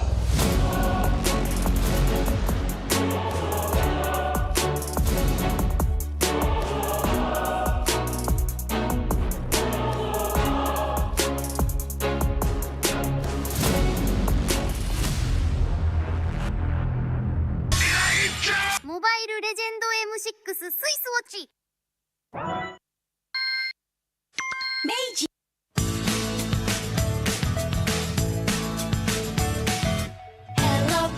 Hello panda, semua suka biskuitnya. Biskuitnya enak isinya lezat rasa coklat dan strawberry. Hello panda, semua suka biskuitnya. Biskuitnya enak isinya lezat rasa coklat dan strawberry. Hello panda, biskuit isi yang enak.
Our differences can either tear us apart or bring us together. In this very specific matchup, I'm pretty sure we're going to see the differences of these two teams, their styles and their approaches to the game, and see these two tear each other up as they both avoid falling into the 0-2 bracket here in the Swiss stage. It's NIP Flash of Singapore versus Aurora MLBB of the Philippines. My name is Renmar Santa Cruz. Just call me Renmar. Still here with Leo and Gideon Q. But of course, before we move on forward, we would like to thank one of our many partners here in the M6 World Championship, Qiddiya. Discover the beating heart of Qiddiya City, the gaming and esports district, the world's first real-life gaming hub and a beacon of gaming culture. If you want to know more about that, search for it online. That is at Qiddiya Gaming. Now, this one's going to be an interesting game. We've talked about it. We've set it up. Styles clash. But for those who are not familiar with these two teams, why is it a styles clash? One is a fundamentalist, one preps like nobody does, that's Aurora MLBB. The other treats their local league like a playground. They're so playful, they're so experimental, they're so crazy that it seems like in an international stage is the only place they really get tested. That's NIP Flash. I mean, it's a combination, a culmination of the Singaporean playstyle. Truly, honestly, they used to be the fundamentalists building up into this, but now NIP Flash continues to show and break that record, showing a different side of the Singaporean MLBB with a little bit of a Filipino touch to it, adding some fluidity with the way that they move across the map. They may be very different in their approach to the game, but they are actually quite similar in one regard. They both have underworld junglers. What does that mean? Well, it's us being creative about it. They both have Hades for NIP Flash, and they have Demon Kite in Aurora MLBB. Two Filipino junglers who ventured into different regions. Of course, Hades, multi-time champion in Singapore. Demon Kite, when he was here in Malaysia, popped off regular season MVP for RSGMY. So, Leo, knowing that you're a massive fan of Renegade and Aurora MLBB, of course, do you feel like a little bit of that Malaysian influence on Demon Kite sort of evolved his game into what it is now in Aurora? I think it'd be a shame if it didn't. The growth of one Jan Cedric Caranto, aka Demon Kite, has started in him winning MSC 2022 right here in Kuala Lumpur. So to say that the Malaysian influence is not present would be impossible. So the way that a lot of them actually have played on an international stage should affect that. So if you're comparing that to NIP Flash's international flavor, I think it'd be an even ball game because, mind you, there's also a Japanese player amongst NIP. Oh, Mr. JPL. Again, one of the few who's actually competed very often in the M Series itself. And even before the M Series, he's been here. He has been here. He used to be part of the MPL MY/SG times, the good old days, as some may call it, the dark times for others. Generally, as the way that we see the game right now, I think that especially when we're looking towards NIP Flash's side, I'm hoping that they're willing to bring their A game, because yesterday wasn't good enough of a showing, right? Definitely underperforming compared to what we're used to seeing, and even if we compare them in their grand finals alone, I think that should give you a good idea of what the polish should look like. Yeah, NIP Flash, at one point when they didn't have the NIP part yet, they were called, well, Hades Esports. But then the other members of Team Flash said, hey, don't just look at Hades. Don't just look at our jungler. Yes, he is amazing. Yes, he saved us and gave us championships. He is one of the assassin gods in Singapore. But then the rise of the other members of NIP Flash, introducing another import as well in Kurt TZ, who coach mastered the basics from Aurora MLB, highlighted the two Filipinos and said, when it comes to Kurt TZ, he is the X Factor. I'm a big fan of Curtis, even with his days in Omega. He was one of the X Factors there. I remember as far back as M2 when Paquito was new, he came second place in that Paquito 1v1 tournament. That speaks of his mechanics alone. What more, you have a crew of mad geniuses behind him that enable these mid-Martises, these mid-Fannies. Yeah. Those aren't just pocket picks, by the way. Like, especially mid-Martis, that wrecked havoc in MSC. I just want to say that's like one of the best examples of the butterfly effect. Win a 1v1 Paquito tournament, Martis mid. Martis mid. I mean, there are parallels because he has played Paquito mid at one point. Oh, yeah, that's pretty funny, honestly. Man, that's such an old callback to the Paquito 1v1 tournament happening all the way back at M2. But geez, the way that we're expecting this match to actually play out really is going to boil down to, is the X Factor actually going to come down from Cartesi, or are they going to make Diablo play something else? Or is he forced back onto the meta? We don't know. It's a bit of a coin flip. I like that dichotomy. I like that juxtaposition.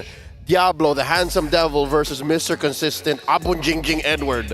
One that is just an anchor for his team. No matter what's happening, you can rely on Edward. The other, Diablo, show stealer. Just changes the face of the game. No matter what is happening for NIP Flash, you can always rely on Diablo to reinvent the wheel. I like it. That's another clash of styles. And in this clash of styles, there are a lot of questions in terms of which heroes come up. There are unpicked heroes yet to make their mark. Wait, is that right? Diablo played Carmilla XP? Yup. Well, I mean, you did say Playground in Singapore for NIP Flash. I'm looking at the list here. There's a list of example heroes. You got Masha. Oh, we don't talk about Masha. Not in gold. Freya. Whoa. Leomord, Karita, Ixia, Florin. Kadira XP? Wait, these are just heroes that we want to see. Yeah, that we want to see. That NIP Flash has showed up in the past. But, well, Aurora MLB also has their fair share of unique picks. Yep. Right? There is, well, back then it wasn't as meta. Joy. Demon Kite was making Joy a thing. Before it was a thing. Yep. Right. He has a Bane. That's a thing. Aurora, I think they even allow like 16 to 18 unique heroes picked for Renegade. Renegade alone. In MPL Philippines Season 14. I was going to bring that up as well because, again, I would like to see him play, still be a playmaker, right? It really hurts me when I see him play like an Enchanter-style support. I mean, yes, if the team demands it, sure, he's willing to do so, but it feels so much better when he has that impact to turn things around in a single fight. And not only that, I think, the biggest difference makers here in this particular match is going to come from the gold, right? Vanix, he's kind of a hit or a miss right now. And I think that, unfortunately, teams who have picked up Granger, yes, it kind of fits his playstyle, but you're going to need to draft an entire composition that can really abuse that Death Sonata.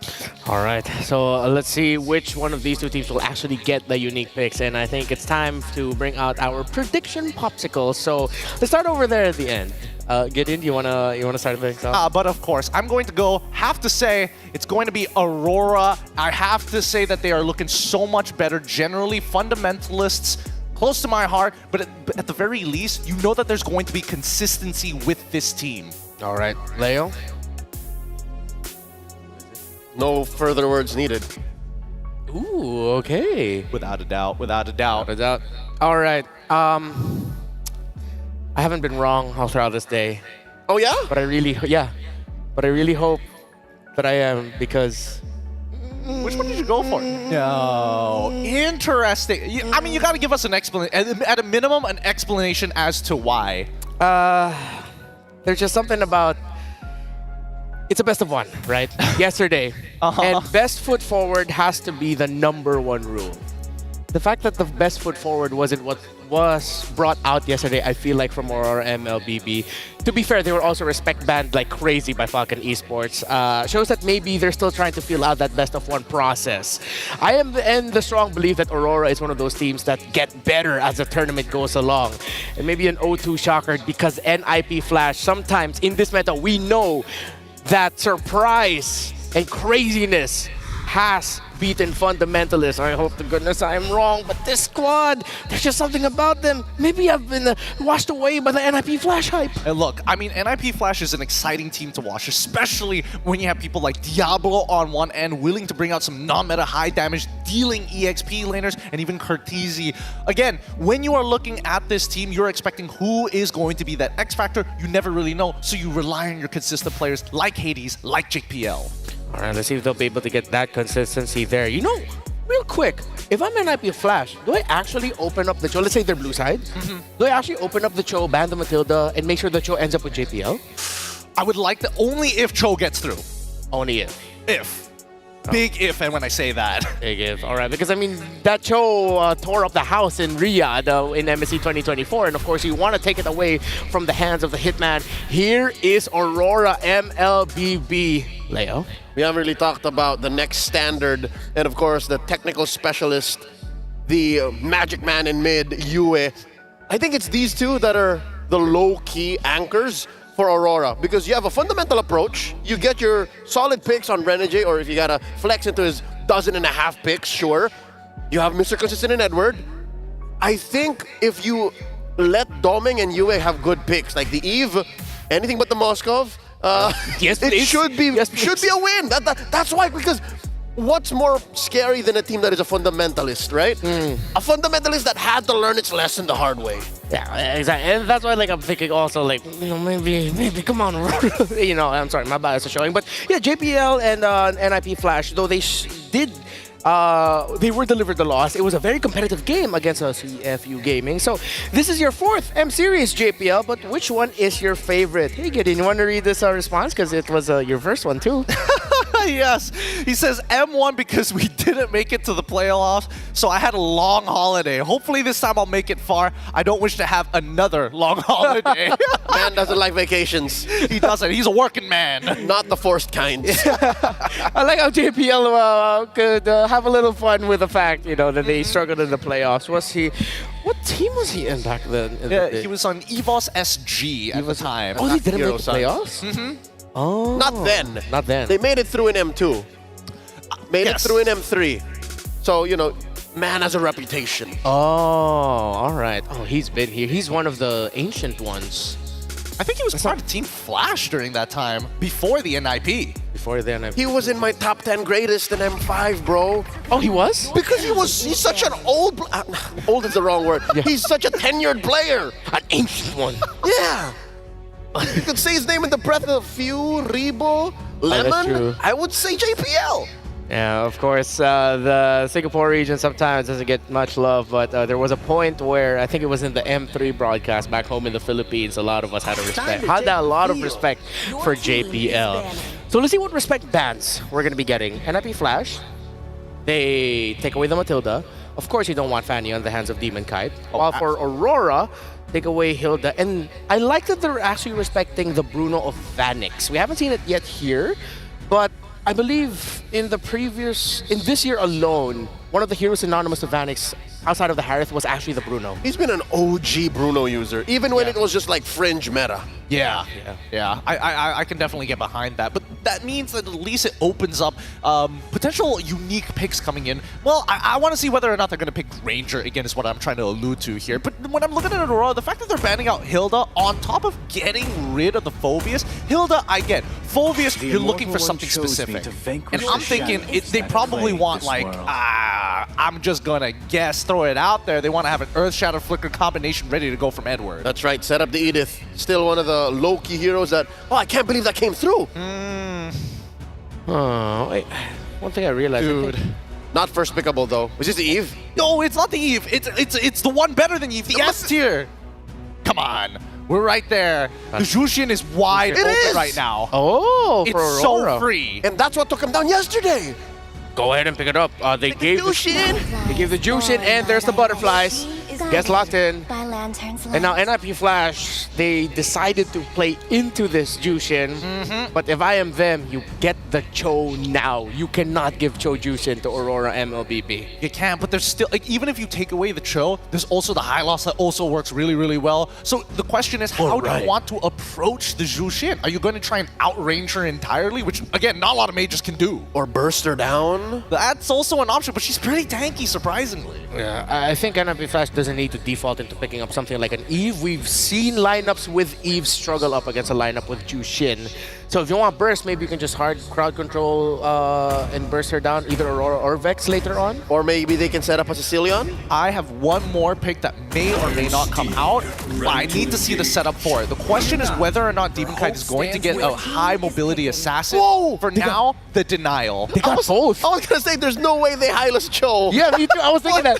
They did. I said Joe, you said Halo, and I was like, they're going to just choose, right? It looks like Coach MTV and Coach Dex are going deep into the clear bowl. Did you see that coming? Would they have done that? Because Coach Zarate and Coach KCP are like, let's do it. Show, I'm pretty sure they wouldn't expect us to do that. They wouldn't see this one coming. But I think there's also flexibility in it as well, because Cho in the EXP lane also does pretty well now that we know for a fact that both Hilda and as well as Hylos are out of that pool. Cho next in line. Diablo can. I'm pretty sure Diablo can play the Cho. Cut back, they pick up third pick Benedetta. Like suddenly, Curtis even Cho! Who's going where? Again, that's always a line of thinking you have to get into when you were talking about NIP Flash. So it's a Gatan Kacha for Renegade, one of his, actually became one of his foundational picks in MPL Philippines Season 14, and there's the Alpha paired up with the Jushin, strong combo. I love this, because now there is a possibility for it to actually work. Farsa might just be the way to open up this game. The only problem right now is the GOA, of course, but inevitably you will outrange everybody on the side of Aurora. Fickle Farsa for the pokes.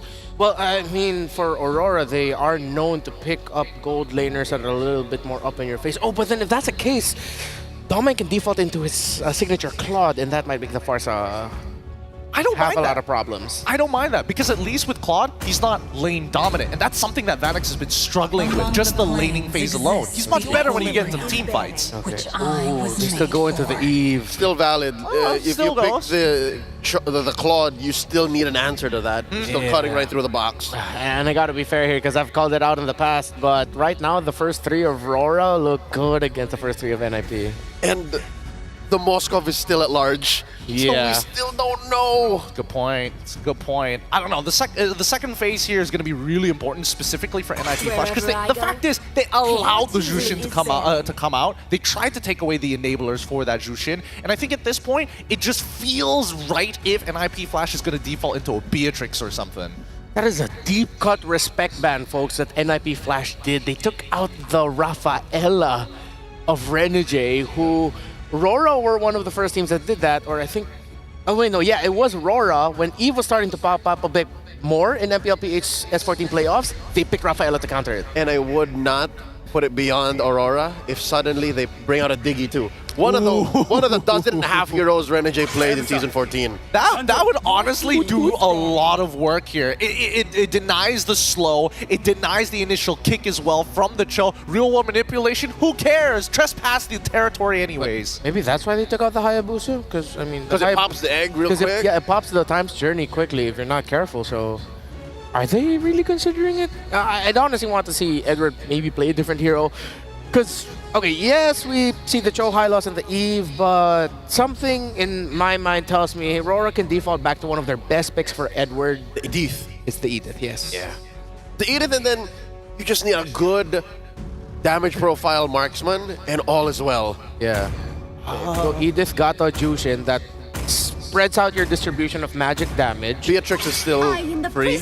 Beatrix for Dolmen. Oh, NIP Bandit. Good call. What a Very good read. call. Very, very good call here. Again, in terms of the EXP pool, I wouldn't be too surprised if Benedetta ends up being the pick for Aurora side because it's just a Swiss Army knife. When you got nothing else, Benedetta is like, I clear waves, I move fast. Did we just mind link just now? The moment that Edith was banned, I was thinking, are we going to see the return of Agent Zero? Hey, it'll be even crazier. Instead of Benedetta, he's like, you know what? I'm going to win this lane. I'm going to play Yuzong. Yep. Yuzong, it's been a while. If this becomes the gold laner, then all the more I would greenlight the Yuzhong too. If you especially see who he's hunting down. So we don't know what Vanix is playing. It's probably the Beatrix here. It would make a lot of sense if it's the Beatrix. If it goes into the Granger, I feel like his scaling takes way too long before you get the initial profit. All right. Is it going to be the gold here? If this isn't the Beatrix, I think Aurora can also play the Beatrix. Both are actually pretty good for either side. Yeah. Fair. A Beatrix for NIP Flash would help round out a bit of the damage problems that their lineup is having right now. He would be very good. And at the same time, you deny a very strong pick on the side of Aurora. But then again, Claude is open. Oh, jungler first. Interesting. So they're going to give Aurora the first choice of gold laners as well. So now that you have the Joy, at the very least, the big issue is that Jushin, you got to be real precise. Because as soon as you dash out of the way, and even if you have max stacks, you need to make sure that the Latin Fair is on top of them. I think Aurora is just weighing either they go Claude or Beatrix, potentially. I think Claude is so good. Yeah. Oh, if they want to overload the magic damage, you can consider something like the Harith. Can you box for Harith? Like, will that Zaman Force be worth it to drop in front of a, real world in a... With the Alpha Jushin and Gato, it should Maybe. You win. You suddenly turn that kill box into your kill box. Yeah, exactly. And we've seen it in MLBH that teams aren't afraid to pick a Harith into it, but Time and Tides, of course, is the Beatrix. Oh, it's a throwback to the Grand Finals combo! The Kaja Beatrix! Wow, that's interesting. I would have imagined that they might, if they wanted to feel a little spicy for Aurora, they might even go for like a Granger and really play around Yue on the Zushin. Slow your targets, pick them up, throw them down. But this, now it's very impactful. Slow your targets, boom, one guy's dead. What I'm worried about though is all on doming.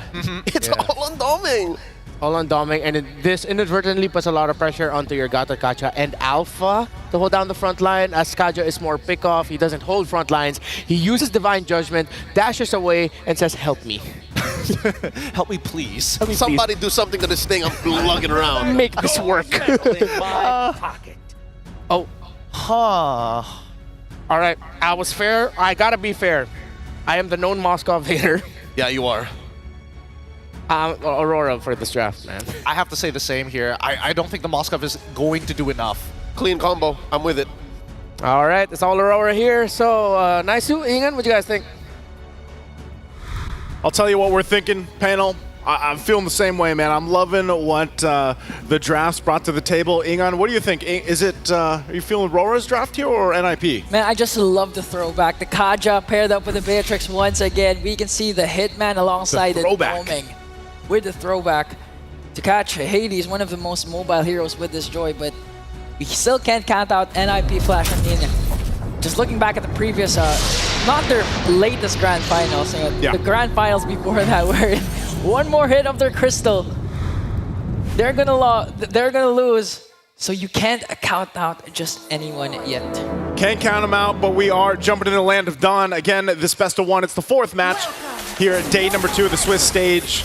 Aurora, MLBB, and NIP Flash looking for that first victory in their standings. Of course, getting to that 1-1. And the team that loses this, we already know what's at stake for the teams that will be facing that 0-2 record after today is concluded. And with both lineups, we heard some of the strengths for both these teams. And honestly, for a lot of the fans out there that have watched Aurora MLBB, they were probably pretty shocked at how things kind of resulted in yesterday. But before we talk more about it, again, I want to remind everyone the M6 pass is now available. Oh, hold on. It looks like, okay, they were making a play there. Just go, grab that M6 pass while you guys can. Again, you can hit level 75 for free by completing all the tasks, and there's a whole lot for you guys to go ahead and grab. Of course, the battle emotes for Claude and Baksha, and the special skin, the Dauntless Shield for Baksha as well. Now, going back to the game here, there was a flicker burned, you know, and a Purify that was taken out of it from UA. So that's going to set things up already early on, and this is the rotations we expect here on from both the teams. But really, let's talk about NIP Flash's lineup. Is this actually good to go against what Aurora MLBB is trying to do? Play around the divine judgment that Renegade will eventually have? I mean, it's going to boil down a lot, especially to JPL and Diablo, to provide a lot of vision for NIP Flash so they can play around, work around the threat of the divine judgment, as you mentioned. So, NIP Flash, we really need to see JPL, one of the veterans, to be active as possible, to roam around the map and get those crucial takes like this. Hades goes in to get the first blood onto Yue, but Renegade and Demon Kite just trying to go for Hades. 2 kills picked up there by NIP Flash, setting themselves up perfectly for an uncontested turtle take. Yeah, uncontested. Edwards just going to be forced out there. Renegade 2 just chased away from JPL, man. Even when that Hades will get the turtle, so NIP Flash comes out getting a lot early on in the game, under the 3-minute mark. And that's going to be crucial here. Renegade has to deal with JPL, so again, Purify burned. But real world manipulation onto Yue, one more hit. But Yue manages to stay alive. Here comes the Lantern Flare. Now the counter-attack. JPL will get caught by the Spear of Alpha. Demon Kite gets a kill, and now a pull from the Hitman onto Cortese. A double for the Smiling Demon. And Yue survives the whole thing. There's a spear going to be thrown. It did land on Demon Kite, but you won't follow that from Vanix. But still, Aurora MLBB, it was looking a little, a little worrisome off that first turtle take and the 2 kills that NIP Flash got. But with that play, they even things out again. They bring it to the table where the second turtle is going to be up and they're going to be in a good position. The hardest part for that was, again, they're playing around the fact that the Hitman Renegade here needs to have that level 4 available. And so NIP Flash did a really good job at making plays before they knew that utility was available. And now that it is, every time that flicker is there, or even just the divine judgment, they might try to make a play. Glorious Pathway is still along with it, are revitalized, but Hades just doing with the rhythm of joy, trying to take down Demon Kite, but Demon Kite managed to stay alive here. And the reinforcements from NIP Flash, real world manipulation was casted as well, but no casualties for Aurora. Casualties. Good thing Demon Kite doesn't go down. Also picking up the War Axe at this point. He's got to be a little... This is the thing with Alpha. Alpha's still a great jungler for a lot of the teams that do decide to bring him to a game. But, ultimately, you don't want to get too gapped in the jungle early on. And Demon Kite, so far, doing a good job at keeping toe-to-toe with a Joy. This Joy pick is picked up a couple times now, and especially with the Temporal Rain emblem, you're going to be wanting to get those electrifying beats off quickly. You're looking to farm up quickly. And it's actually pretty devastating if you think about it when you start to build into these certain items here. So you can see this Hades already grabbing the Starlium Scythe. But you play around the fact that Cortese has this Eve and you're able to set up that real world manipulation. It could be really devastating to deal with all that magic damage. UA holding down the mid. Turtle at half health. Okay. Now Diablo goes in with a Glorious Pathway. AOG is going to miss onto the backline. Here comes Spear of Destruction. But Renegade is going to fall down. Yue, though, getting caught up by 2. Manages to get JPL. Now the counterattack onto Vanix. Vanix managed to stay alive. A 3-for-1 trade, and NIP Flash will win that clash. To win the clash, Aurora MLBB, they might have gotten the turtle, but man, they lose 3. Oh, Demon Kite in trouble. Okay, gonna have to get out. Oh, Ring of Punishment. Is it going to be enough, though, Renegade? Does he have the ultimate? No, he doesn't. And NIP Flash, with the zoning of Diablo, will get a mid lane turret this early on, 5 minutes. Yeah, great decision-making from NIP Flash, honestly. This is the team that has shown quite decisiveness early game, and this is one of the play styles that they like to bring to the table. And I think when you really count the fact that they're just making this kind of macro pressure already early on, Aurora MLBB is finding themselves trying to catch up, get into a position where they're going to be able to go, and fight toe-to-toe. They might get this bottom turret. Looks like that's going to go down. Domain does secure that. So it's really just kind of dealing with this pressure. You can see even on the top side of the jungle, Hades taking that purple. Demon Kite won't have that now, and still, playing around the fact that Vanix has just been able to do his thing, farm up, Conceal's going to be used, but there's no one to catch from this, so Aurora will continue to look for what they can. They're almost forced to in a position where now they kind of got to stay clumped up. You know, they kind of got to stay together. They can't get caught out. There just seems to be too much pressure from the lineup that NIP Flash, whether that's a kick, you know, from JPL, whether it's getting cut off from that glorious pathway from Diablo, playing around the fact that you have to get through those obstacles is what's making it difficult for Aurora MLBB because, again, you just got to play off a divine judgment for the most part and let Beatrix for Domeng here to farm up and get the items he needs. Yeah, just really play to their lineup strength, which is the pickoffs. Ideally, at this point, you don't want to go for those clashes because, again, there's just a lot of kit coming in from NIP Flash. They have the Glorious Pathway, Real World Manipulation. JPL has a Conceal. Here comes the Glorious Pathway, but get caught up by the Lantern Flare. A good kick from JPL, forcing out US Crimson Peak, and here comes the AOG coming in from Edward. But they get Renegade, Yue, Domeng. 4 members of Aurora are gonna make it 5-0 wipeout for NIP Flash. And in a flash, the wipeout Aurora MLBB. Without any contest in that fight, they just dismantled them, all 5. And they'll continue down the mid, getting the tier 2 at this point. You know, NIP Flash, I didn't think this lineup was going to be this devastating early on, but man, looking at the replay here, look at this crash down. Great setup, great kick from JPL. But then, even in that RWM, look at this, the Avatar of the Guardian right on the mark. How do you fight against that? Everybody just lined up in that choke point. You don't have any space to move. You're slowed down and dealt with, and you're taunted with the Unbreakable. I'm not quite sure, but I think what happened was Domeng, the Cyclone Eye got activated, and when the Real World Manipulation was casted by Curtizi, he got caught off because of the Cyclone Eye. I have to look at it later again, but NIP Flash, 6.8k gold lead. 3 turtles all secure. No, 2 turtles have been secured by NIP Flash, and now they're just doing the cleanup here, all the outer turrets, trying to get ahead against Aurora MLBB. And in 40 seconds, this can go down bad for Aurora if NIP Flash secures a Lord. It's worrisome because just like we saw from this, you don't want to fight here if you're Aurora MLBB. You don't want to fight in these choke points of the jungle, whether it's your side or the opposite side, because of that situation that we just saw, you know, that crash down in the box. Look at this, 831. The Marksman Trinity achieved. Vanix has just been farming out of his mind. Yeah, and apart from the Marksman Trinity, look at the level gap of the 2 junglers. Hades level 14 deep. That's a 4-level gap.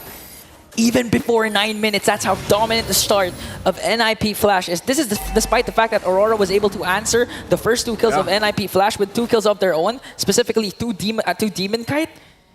So far, NIP Flash, their decision, their decisiveness is really paying off because they're not thinking twice. If JPL wants to go, if Diablo wants to cast the Glorious Pathway, there's always a follow-up, and I have yet to see Diablo casting that Glorious Pathway defensively. I don't think they are going to do that at all anytime soon with the lead that they have.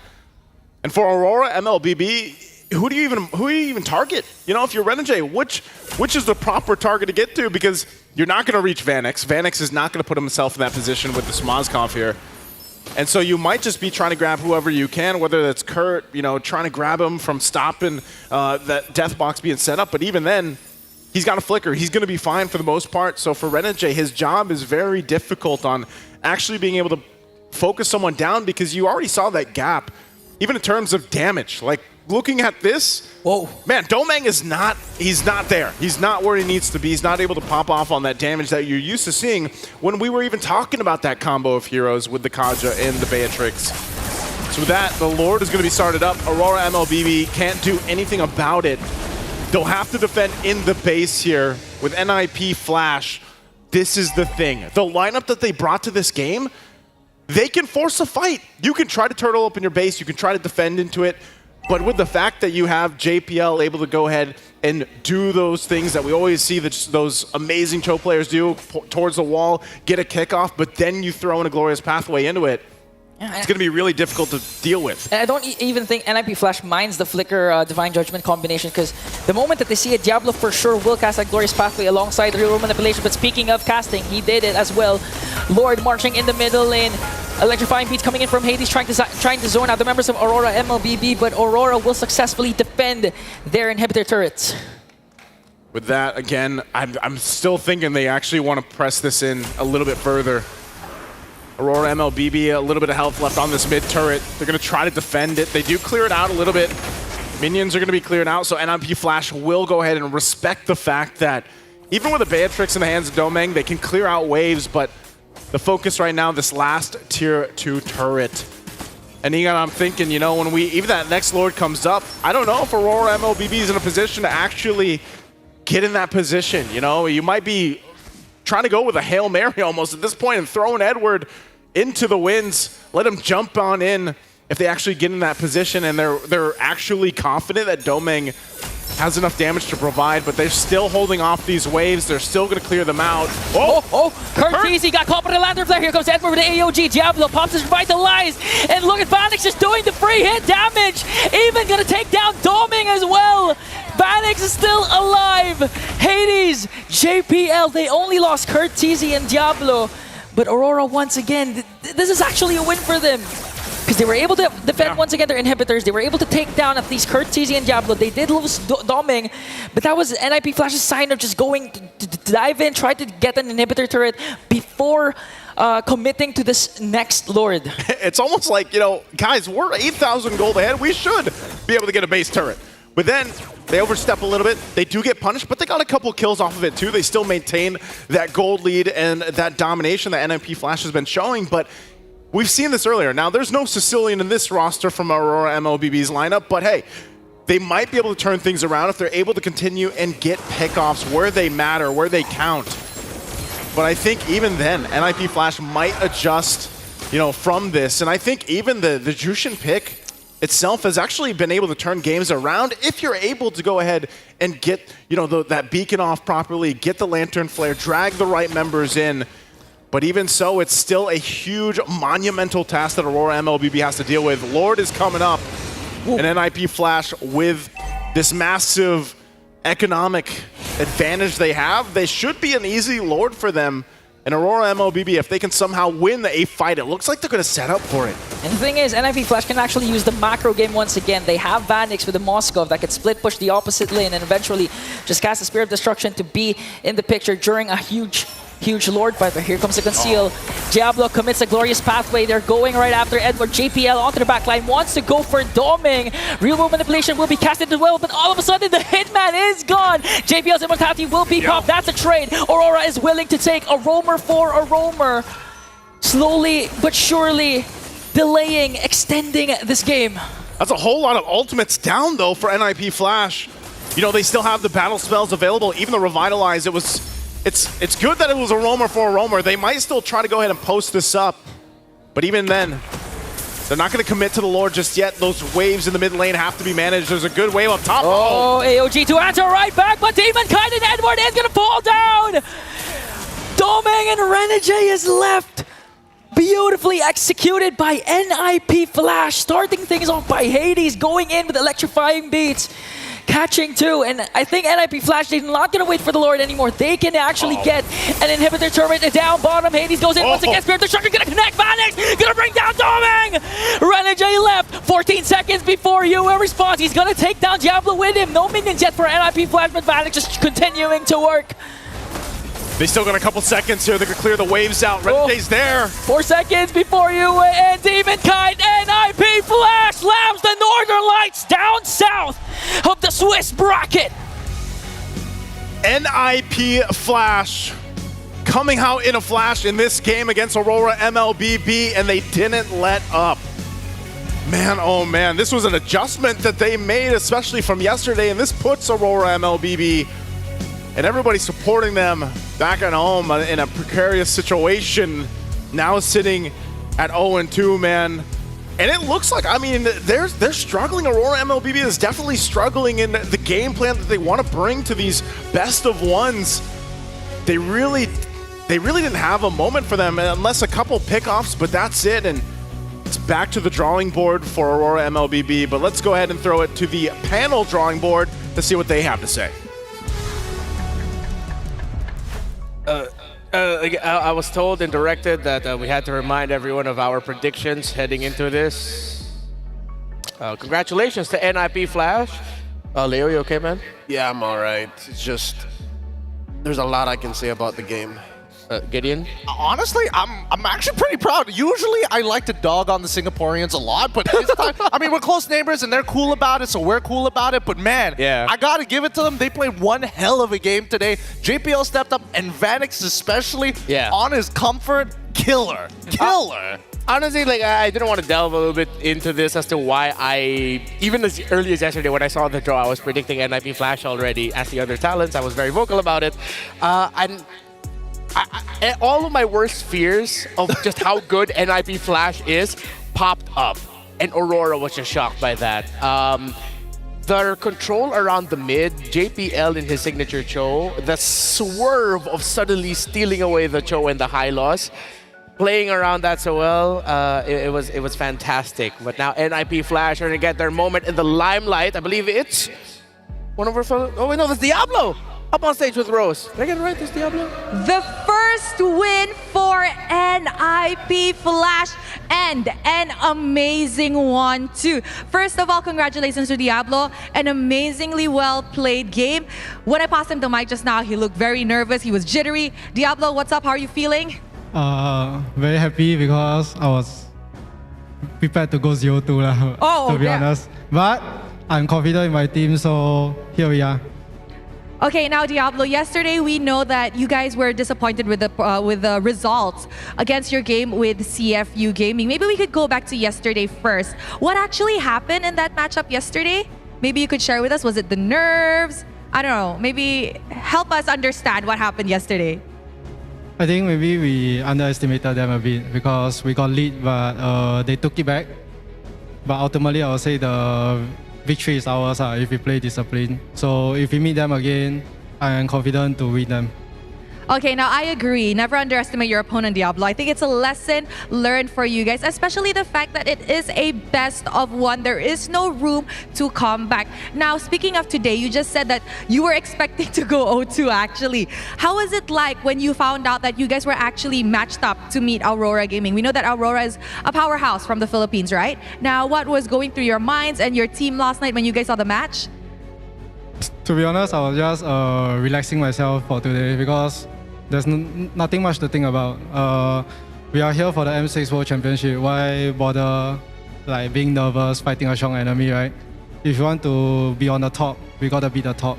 That's true. If you want to be at the top, you have to meet the ones at the top. Okay, Diablo, maybe we can talk about the Swiss stage. So far, the results are like back and forth. It's surprising. A lot of surprises and upsets yesterday. Maybe, what are your thoughts about it? I think the current meta right now, nobody fully understands it. That's why even teams you thought will win will lose. So it's all about how well organized the team is going towards the game. So you can see even Twisted Mind for Mina is 2-0 right now in the Swiss stage. Yeah, anything can happen. Anything can happen indeed. Okay, Diablo, one final question. You are known to pick unorthodox EXP laner, and just now the moment you got the mic, you're just like, I think I'm made to play tank EXP. What do you think about the meta right now? Do you prefer this, or do you want to go back to your Bennett Badang meta? To be honest, I can play tank EXP it's not that hard to be honest. If I can play damage, what's so hard about tank? It's just I'm more used to being the backbone of the team, but right now I don't mind just playing all these heroes, and I just want to prove the adopters wrong because they think without Benny, I'm not a good EXP laner, so we shall see about that. Man has come with a mission to M6, not just trying to win, but also trying to prove the doubters wrong. And with that, thank you very much, Diablo. Let us go back to the panel to break down what happened against the match with Aurora. Shock and awe by NIP Flash as Aurora MLBB. I wouldn't say they were overwhelmed. A part of me just thinks that maybe NIP Flash just straight up executed better. It's an interaction that we rarely see. A box lineup set up by NIP Flash. Again, they telegraphed it. Hylos Cho Eve in the first phase, answered in the last phase by Aurora with a pickoff. I think that's a recipe for disaster, if you ask me. Unless you go fast enough as Aurora, mid-game to late game, you're always just gonna lose. I mean, there's a certain level of assertion as the box team that you need to make, right? And obviously it looks a little weird, especially when you look at Aurora's lineup. They have some pretty great counter engage. You're already up against the Jushin, not to mention that the Hitman himself was on the Kaja. So you got to be brave to not only jump in, force a play, and force resources out of your opponents, because when we look at Aurora's lineup, it's all about peel. They can peel backwards, but they cannot completely disengage from a fight. And I just remembered now one of the most difficult to pull off our roam mid duos actually in global MLBB is the Kaja and that Jushin. You get a good amount of pokes to whoever that front line is gonna be to slow them down. That's the idea of it all. But the wave clear isn't exactly the fastest. So with the concussive blast on that Cho for JPL, with that Eve, sometimes with how Hades would even go to the mid to quickly clear the wave, that's why it felt like NPFL were always a step ahead. They cleared the mid faster. Absolutely. You're absolutely correct about that. And even, let's say, even though they were able to make the first moves, you saw that Aurora responded correctly towards it. Hey, side laners, calm down for a second. They got first move. We just need to take a step back, wait till we hit level 4, and then we start the fights. But notice how these fights actually start breaking out, right? We're seeing that JPL goes for these big kicks, and not to mention that even in the EXP side of things, you're expecting Edward to be able to jump into the fight first rather than Diablo actually sitting and waiting and sacrificing a bit of EXP. And that's what's so difficult for Aurora. A lot of what they want to set up are skill shots. A lot of what they want to do have to be targeted towards NPFL, where all the Singaporeans need to do is just, all right, just pick a target. Just pick a target, execute. Pick a space and execute. The margin of error for Nip Flash is actually much smaller than compared to Aurora, who have to get it right. I think the mix of the pickoff plus the peel is deadly for them, not for their opponents. I don't think you need peel for this kind of situation. You want to have the better re-engage, and they have almost none. Yes and no. I want to agree because there's some really good points here. Aurora, yes, they want to peel and they don't have full disengage. Re-engaging is actually not too hard, especially when you were playing an Alpha who has a super short cooldown for that ultimate. Find that space, and not to mention that Beatrix, as well as that Jushin, is a very strong backline. What NIP Flash did differently is that when they're throwing bodies, they are forcing out important spells. Yue, for an example, must use his ult, must use his Purify to reposition himself away from not only the box, but at the same time the glorious pathway. The big X factor for me here is both JPL and as well as Vanix. JPL is looking for targets that's slightly off-keter from where Renegade is positioning himself, so he doesn't get locked down as quickly. Imagine, Shunpo looking for that third hit, you get locked down, it's basically over. But Vanix is not only able to peel for that front line, sneaks into the back line with the SOD, and forces them in positions where they must play in choke points, and that's when Domeng can't do much once his opponents are behind him. Vanix was never in trouble. Vanix never felt the crushing potential of a pickoff from the Kaja Beatrix combo. Because of that mid lane pressure and because of the space that NPFL were playing with. Again, that box was just asserted. They're a moving bulldozer. Aurora was but a buff man. That's it, at best. I can't believe it, but the Moscow performance here of Vanix made me just a little bit less of a Moscow hater, but at the right time. And I feel like now that we got reminded that that was actually the right time for Moscow. The MVP of the game, of course, is the Joy of Hades. This Underworld King gets the point over Demon Kite now. 5-0 and 8 on this Joy. And again, when your roam and mid is having a much better time, it's so easy for a jungler to shine. This is the perfect MVP game for a Joy. The lack of re-engage from Aurora, the only source of burst is their Beatrix. So if you compromise that Beatrix, the Joy can just cut right through and burst whoever is, you know, sad enough to be in its way. So unless Renegade finds Hades, that's the only time Hades is ever in trouble. The better question is, who does Renegade need to target to win this fight, right? Because your backline is already getting pretty much shafted at this point, right? You have to deal with all these quote-unquote soft CCs. It's hard to disengage. And not to mention that once Yue runs out of all of his cooldowns, then unfortunately Domeng is kind of on his own, right? He's expected to peel for himself. He's expected to have enough damage to deal with it. But when you are getting dove by so many things, and not to mention when you have Vanix as well as Hades attacking you at the same time, you gotta count your blessings here. You gotta hope that you're able to make that first move. And unfortunately, Aurora could not find the tempo in this game. It just goes back to that idea again, right? Like they couldn't make the first move for most of the time. It felt like it was either them reacting to something that's already been started by NIP Flash. And we go back to one of the key members that was almost missed out, but then was re-highlighted again. JPL on that show, that kick, dude. Good. Like we lost our minds when he executed that. Like we both thought that he was gonna kick somewhere around the closer to the tower in the mid. Suddenly he swerves, flickers off to the side. I mean, he's really good at these fakes, right? He likes to show, oh, I'm going into a particular direction, flicker, completely separate separate angle here. But generally, I gotta give it to not only Hades, but also Vanix for playing such a strong game. Had Vanix died in lane at least one time, Domeng probably would have a much better time to hit his item power spikes and make that early to mid-game transition so much better for Aurora. And I think that's the only thing that they were missing.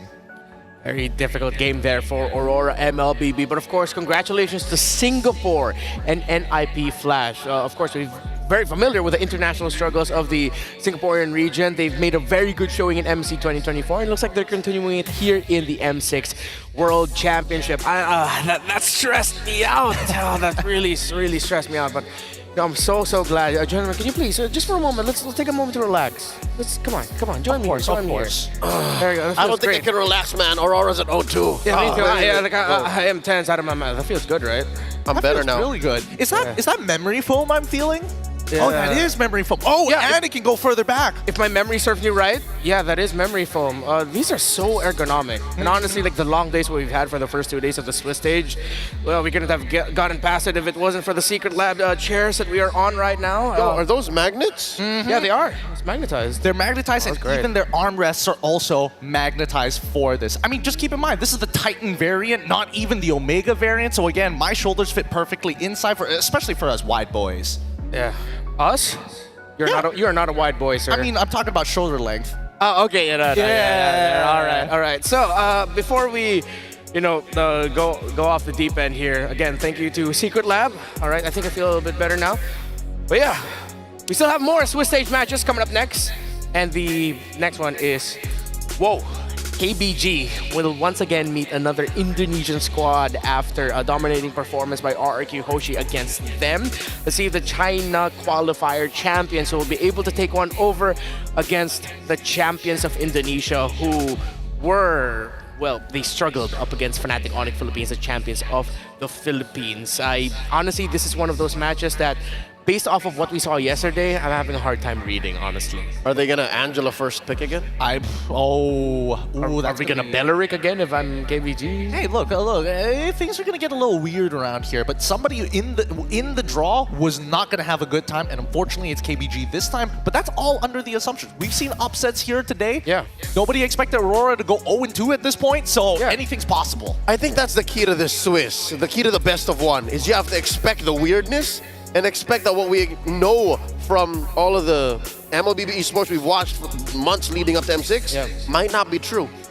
Well, what we can all expect, of course, is that more incredible storylines will be continued in the Swiss stages. More matches coming up next. Again, it's KBG versus Team Liquid ID. My name is Renmar with Vallejo and Gideon Q. We'll be right back.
ultimate glory starts now.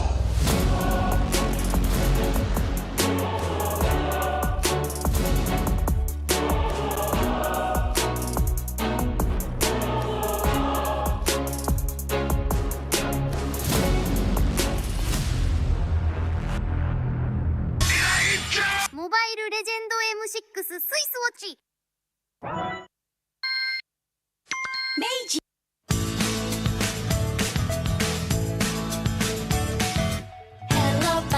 Hello Panda, semua suka biskuitnya. Biskuitnya enak, isinya lezat, rasa coklat dan strawberry.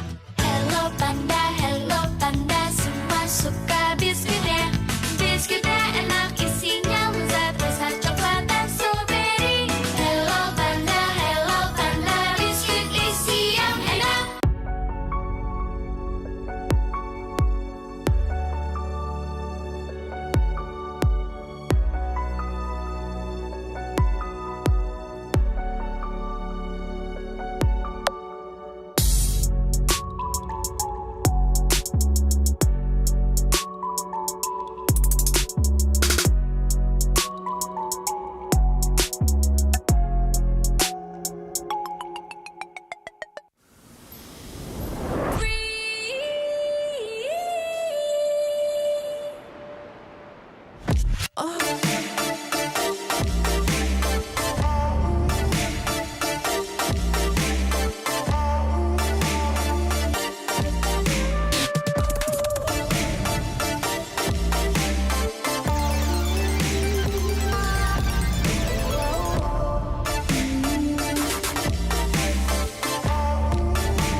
for ultimate glory starts now.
Heavy is the head that wears the crown. Heavier is the head that wears the crown in a proud region filled with expectations. Indonesia and the rising region of China in MLBB esports. Team Liquid ID and Keep Best Gaming. That is our 5th match of the day for the 2nd day of Swiss stages. My name is Renmar Santa Cruz. Just call me Renmar. Still here with Leo and Gideon Q. You know, we got a few food in us finally after quite a long day.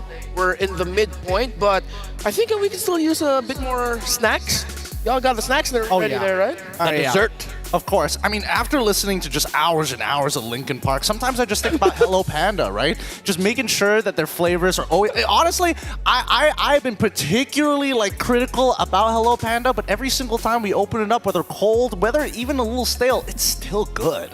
You analyze Hello Panda? Oh yeah, it's an analyst thing. Don't worry about it. Don't worry about it. You have a favorite flavor out of the ones that pop up? We got the red, the pink, the cream, the other cream. Oh wait, no, the other one's like cookies and cream.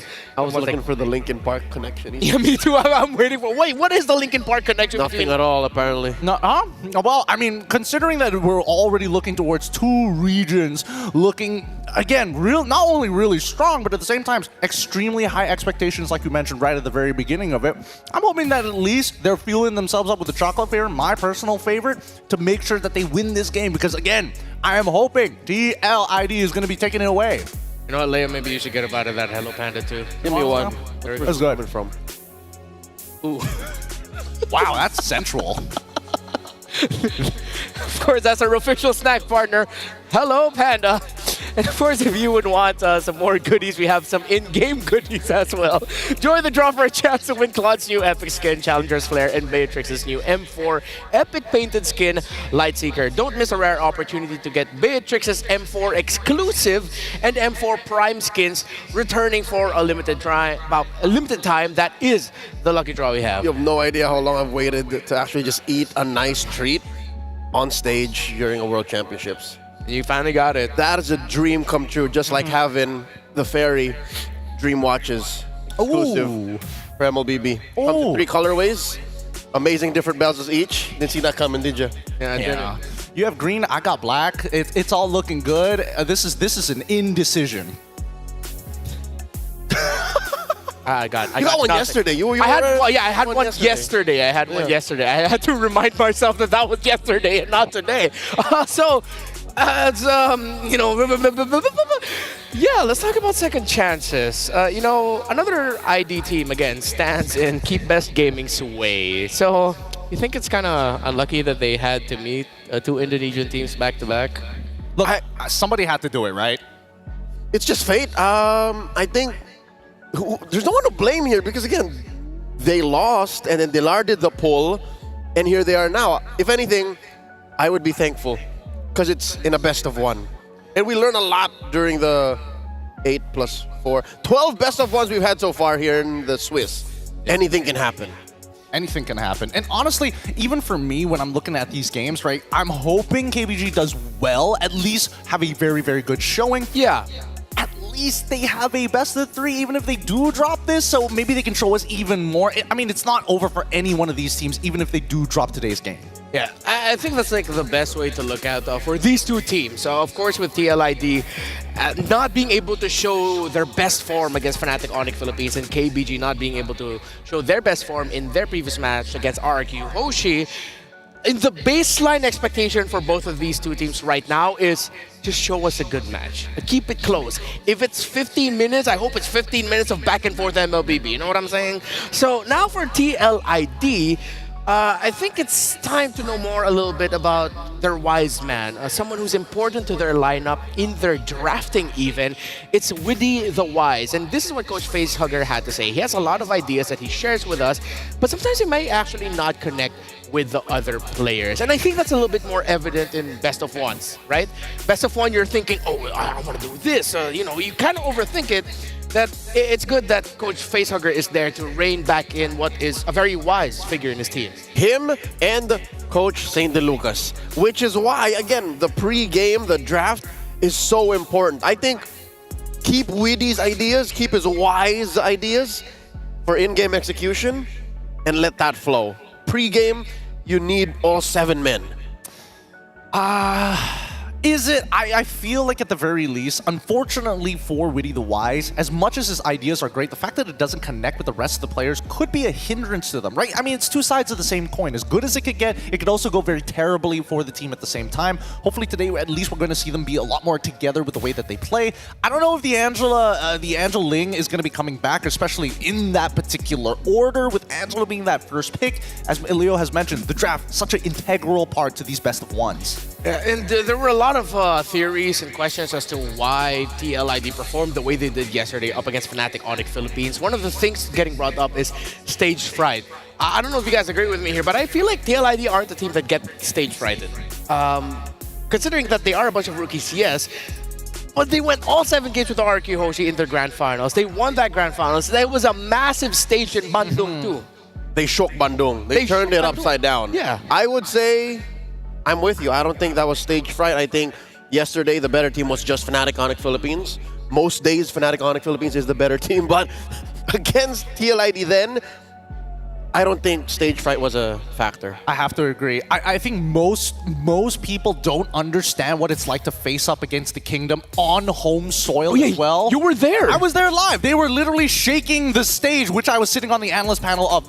You could feel the sofa moving. But Liquid was not shaking. No, they were not. At least the Cavalry was there to support them. Here in Malaysia, it's a bit of a different story, right? I would say that the most that they had was maybe some cold hands because it is a very cool arena here at IOI City Mall. But generally, I'm hoping that the draft is going to look better because that's the first step of many to have a successful game. Speaking of the draft, I think we all know that we have to continue talking about Bruno. So, is it a Brew yes or a Brew no? At this point, should Bruno really be taken out of the equation entirely or not really? We posed a similar question.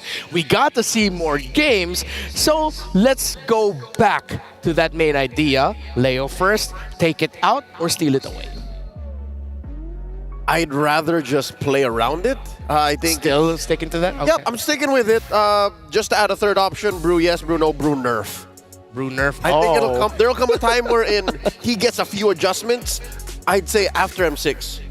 After M6, I don't know. You can't do it now. Yeah, you can't do a flash bash in the middle of the tournament, man. Well, I mean, I do hope that they might shake things up, but at the same time, keep with the current patch. I think I'm with Leo on this one. I don't want teams to actually hard ban it just yet. I definitely think they can definitely play around it, and we've seen a lot of marksmen with different play styles to do so. Beatrix and even Granger being two that have been shown up here at the Swiss stage so far. I do wish Clint would also be a part of that argument, but against the Bruno, it's pretty awful. You know, I'm going to do something here, a little bit of help for our social media team. You know, give them a little clip moment right now. Hey, wouldn't it be funny if for the last set of matches for the M6 wildcard day number 2, the teams that pick Bruno all win? And then you can put in the montage over there, you know. But yeah, you know what? I think I gotta. The more I think about it, it's like, yeah, maybe I'm a little bit too overreacting when it comes to the Bruno. You know, it's not an invincible or immortal pick. Teams are slowly starting to discover how to deal with it. If you ban Bruno, that's not respect. I feel like that's fear. I do think it's a little, just a bit of fear. Just a little. Yeah. So I'm pretty sure Trex is saying the same thing over and over again. on loop in social media. Hey, Trax, I know you're listening right now. So let's talk about the teams that's going to be playing. First off, the champions of the China qualifier, Keep Best Gaming. It's KBG.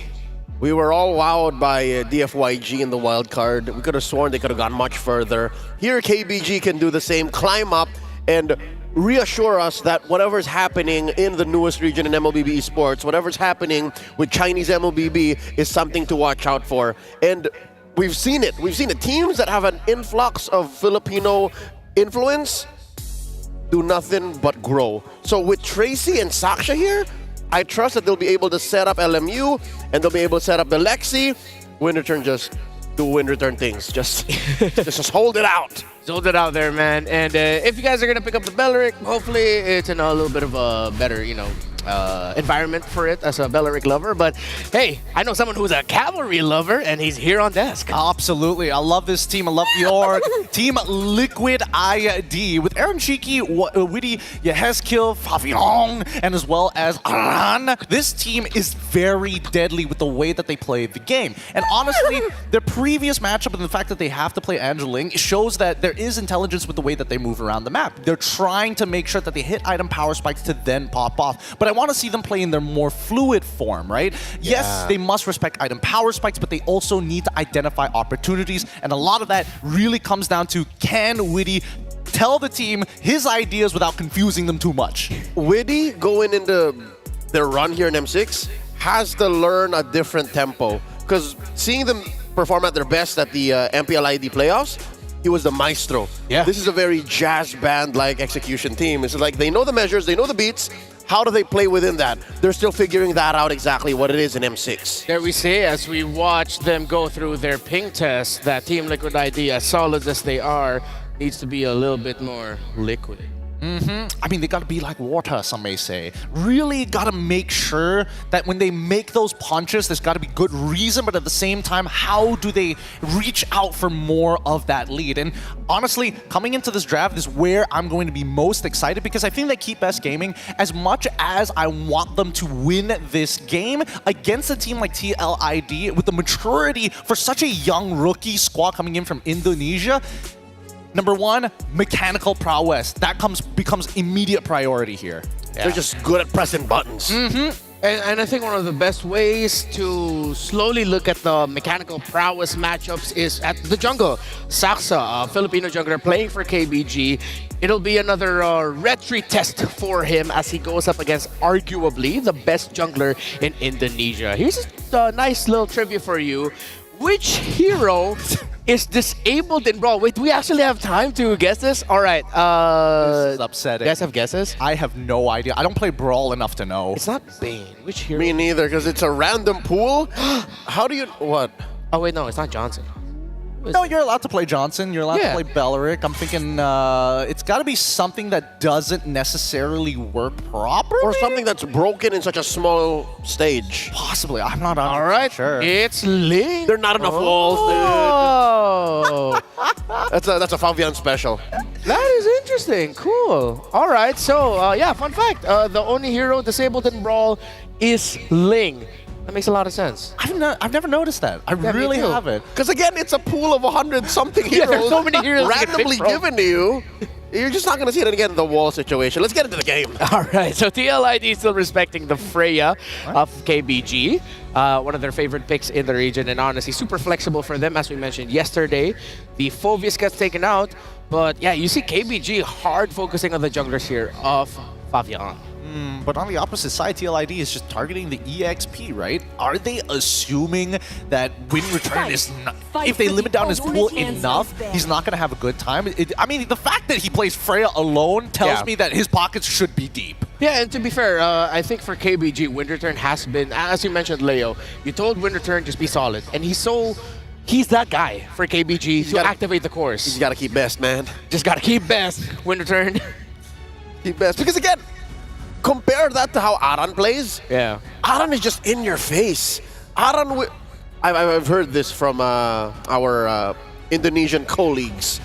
Of the 5 members of Team Liquid ID, Aran is the one who will mostly freestyle. Really? When you're talking about the whole Witty, the wise, the maestro. He's the one who's like, you do this specifically or else you're gonna freestyle. Ooh, all right. So we got you got one guy doing freestyle hip hop in a jazz band. Wait, that sounds fire. That does sound kind That's of fire. what makes actually. Aran such a wild card. He is a wild card, but at the same time, he needs the right pick. And honestly, considering the number of bans, I'm assuming that it's going to lead more into the damage sector here. But for now, first problem, we are already seeing a 50% win rate on this Jushin. Again, I think it's S tier, but so far in the Swiss, it's been up and down. KBG actually struggled against the Jushin yesterday when they picked up a Belleric against it, and now they're going up against a Jushin. I feel like maybe this is KBG going into this saying, we've learned from what we had to go through, so now you will see the results of that learning. Oh, I mean, hopefully we do. Not a lot of picks right now that make the Jushin struggle like crazy. I mean, we saw it earlier. Still a very specific pool that Liquid ID are allowed to play with, given the high loss. You effectively block heroes like Nolan out, because you're so easy to just bonk with a Law and Order, and then... I think that's what they're thinking. I mean, it's very Fabian, take down Fabian coded. But there's Joy. I mean, you can still get bonked by the high loss. It might be a little bit harder for him, but I still feel like KBG still needs to respect what Fabian could potentially do with it. And Widdy gets his signature Cho. This is kind of interesting because at the very least, like, Cho can still be flexible. Most likely it's going to go on Widdy like 9 out of 10 times in these types of matches here. But the fact is, what exactly is the plan from the side of TLID? You've already limited down what the EXP pool needed to look like. You also have this Jushin that you can play around with the Cho as an expected combination. But then you throw in Joy. That's the part that's off-putting. Well, it's a bit of an oddball. Like, what do we do? Exactly. Because you still don't see the payoff. You got good CC, you have good pickoff, but what kind of damage comes through? Oh, and here you're seeing KBG setting up a solid box. Yeah, I mean, okay. Earlier we thought that the Jushin Eva relationship is a little bit more clear-cut. Of course, NIP Flash outplay the Jushin in their series up against Aurora. Now, as much as I want to say, you know what, maybe the Jushin's going to have a little bit of a better time, the presence of the Joy, I feel like, is quite concerning. I mean, it is concerning, but at the same time, they could still technically go for... Oh, no, but then they will lose pressure over the mid lane. I'm thinking Matilda because it hasn't been touched at all in this particular game, and even KBG are saying, hey, if we're going to fight for priority, let's just take away the prio heroes. Yeah. And they respected the Matilda potentially coming up there for KBG. Good ban coming in from TLID. As we're going through the bans here real quick, since we didn't get a chance to bring it up earlier, and just so we can set the baseline, are all of us predicting TLID in this one? I still want to see the draft. You still want to see the draft? All right, so you want our prediction for this one to be draft-based? I mean, with or without it, I'm still going with TLID for me. Ah, such a cavalry boy, I'm leaving the door open. All right. I think KBG has proven that they need to be a force to be reckoned with. All right. Okay. Let's finish up the draft. Oh, yeah. Take away the Beatrix, damage-wise. You don't necessarily... Oh, wait. Irithel's still so open for TLID. It is open, but it might not necessarily be a decent pick here. Because again, when you want to play Irithel, there's two things that you need to work for. Number one, can you like truly abuse it with something along the lines of sprint so you don't have to take Purify? And do you have a decent lane matchup? And against something like the Bruno, yes, you can kind of poke him out, but eventually that Bruno is going to be a very deadly force. And there's room for more tanks in KBG's draft. Yeah. So you want to see that come through first. Like, what am I dealing with frontline-wise? I don't want to get punished as soon as I jump in with my heavy crossbow. So if ever KBG pick their jungler first, see the gold laner of TLID, and then you pick your gold... excuse me. I might have mixed it up around. Oh, yeah. Just pick your... Yeah, your jungler first. Yeah. Oh, no. Wow. There you go. So with this move alone, by allowing them to see what the peel is, what the front line is, you can tell if you can Irithel. Would you Irithel here, Goodin? No, most likely not. I'd be a little nervous to play it, especially... I mean, the Glorious Pathway alone denies you a lot of your passive damage, which is where the majority of Irithel's damage comes from anyways, even when you do have full build. That's a Nombo. It's a non-starter, dude. I wonder what they're going to be putting in the gold lane then, in terms of the physical one. You got simple dudes like Moskov. All right. Yeah, Claude even. Claude, the Eve, okay. yeah. What is the lane matchup? They might consider lane matchup maybe even 1-1? They don't have a burst for it, but it might be tough. Your team is excuse me. Yes, of course, Granger. Breakout hero. Still not used to him being available for us. I agree. And being in the gold lane. And being in the gold lane, too. This is a really interesting composition, right? Because yes, they do have pickoffs, but you have really easy ways to not only open up the map, but set up for like incredible fights. Like, you are not running away from Granger plus Jushin. Yeah, and what now will the jungler be for KBG? It seems like any assassin you might put in might be difficult. Oh... Would they Fred? Maybe would they try to go Nolan just so that they could get that quick little burst off? I don't know. When you're up against a Cho, and especially if you have glue to worry about as well, I think I'm going to lean with Leo on this. That the Fred makes a lot of sense. The Fred or the Bane. There's enough of a front line and what we call in the business the swimming pool. You set up the RWM, you throw in the deadly catch, no one's coming out alive. Is that a vote for KBG from you? Draft-wise, I like it. All right. I'm a simple man. I'm still TLID. I'm still TLID too. Let's ask the Great White himself, Naisu, alongside Ingen, what they think. That threw me off, Redmar. You know, Great White or not, I'll tell you what. I know you guys are TLID. I'm going to have to go with KBG here. How about you, Ingen? I have to go with TLID. I like their lineup. I like their aggression. And I know they're eager to bounce back up against KBG.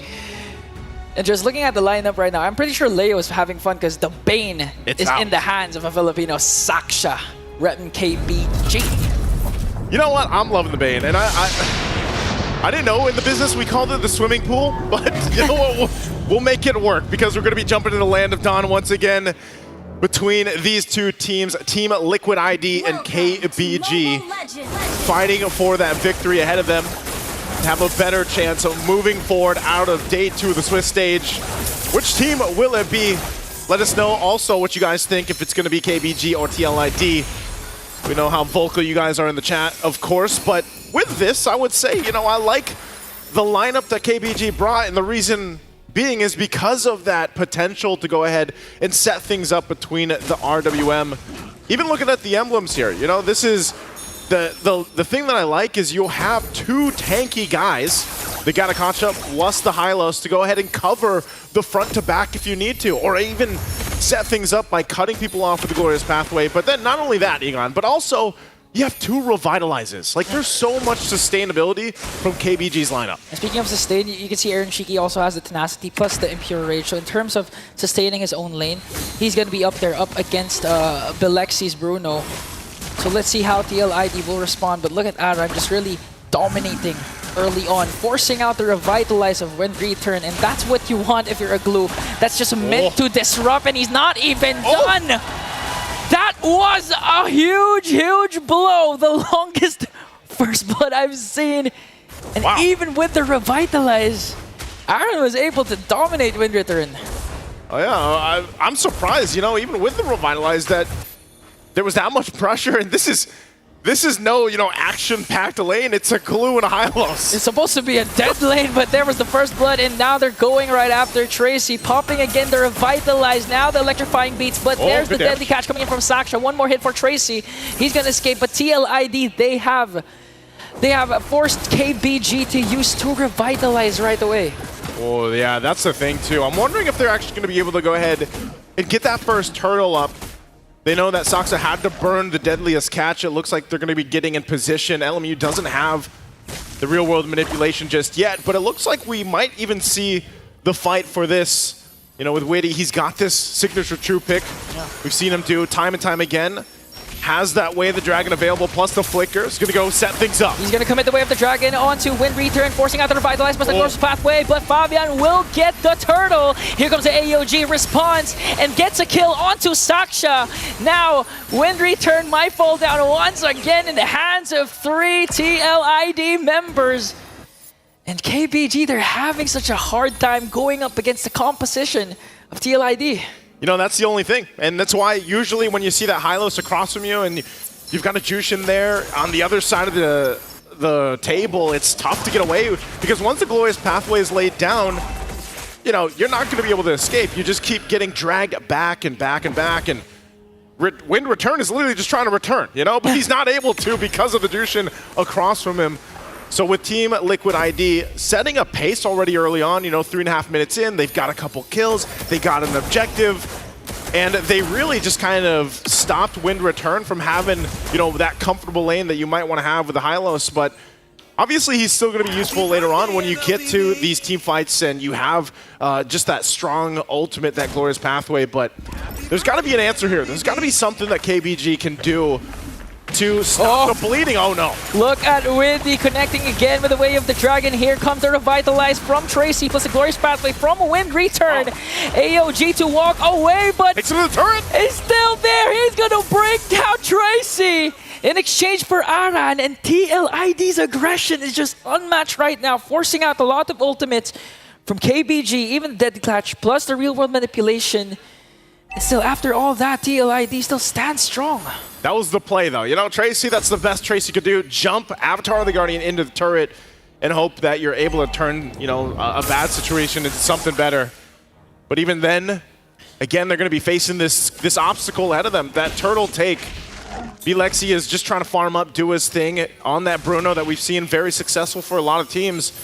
But I think still for KBG, even with the lineup they have, they're going to have to approach this turtle carefully, knowing that that beacon is available.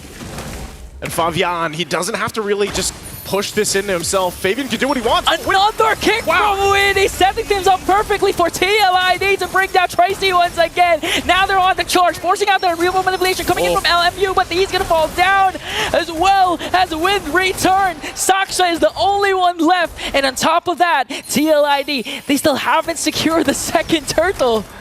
Leave it to Witty, man. He'll just go ahead and say, you know what, let's just go for it. Goes in with a kick, sets things up. Team Liquid ID comes in and just collapses on KBG. And even, you know, with Saxa trying to get in position for these objectives, it's just not possible because they have to be so reactive to what Team Liquid is doing. That's another turtle now secured here, you know, for Team Liquid ID. Reminiscent of Edok's show yesterday against the same team, against KBG. Now KBG's forced to face another Cho main in Windy, and so far so good. A lot of good Way of the Dragon keeps connecting and translating to kills, easy kills for TLID, even forcing out the Revitalize. But despite the sustain that KBG has with their kit, TLID just manages to burst out the damage they need. And another, they're planning to get Wind Return here with the Lantern Flare. Now KBG forced to group up because at this point it's hard to go. Now Wind Return forces to use the Glorious Pathway defensively, and Team TLID just going to make quick work up top, Tier 1 turret. And you know when that happens many times here, Ingan, Fabian, okay, he's just going to push Sox off the purple. Should be able to secure it, takes it away, Yeah. Takes it away. And that's the thing, if you're a Bane, as much as possible, you don't want to be on the receiving end, especially into the early game, because you're going to really have a hard time trying to contest for objectives. Even your own jungle is not going to be safe anymore. In KBG, at this point, they have to extend this game and eventually let Lexi have enough space, have enough items necessary to get that power spike eventually. But TLID, I think they want to end this game as fast as possible. Definitely en route for that. Holy Crystal now locked in by Fabian. And this is the thing, taking a look at the items, I mean, this is just such a drastic difference from lane to lane. Even, and like I said earlier, with the shutdown from Wind Return, I mean, look at how much he's struggling to just even build that first item into this, the glue. And Dominance Ice is enough for Aran to deal with and cause enough havoc on the back lines of KBG if he wants to. This turtle, I don't think they actually contest this. This is probably just going to be, yeah, look how quick it goes down. Secured there, 3 for 3, putting pressure now just on these buffs alone from Saxa. Split by split going to be used, but ultimately that's the thing. Team Liquid ID, look at this. Oh, they're going to commit the split. AOG again used defensively by Tracy as TLID will work on the top lane turret. 4 members of KBG working on the middle lane just to try and secure it as Aaron Shiki gets another tower. All right, we got to start thinking here, on like what is KBG able to do in this game? That shield up top already popping. And you know, you're still a minute and a half away from this lore to come up.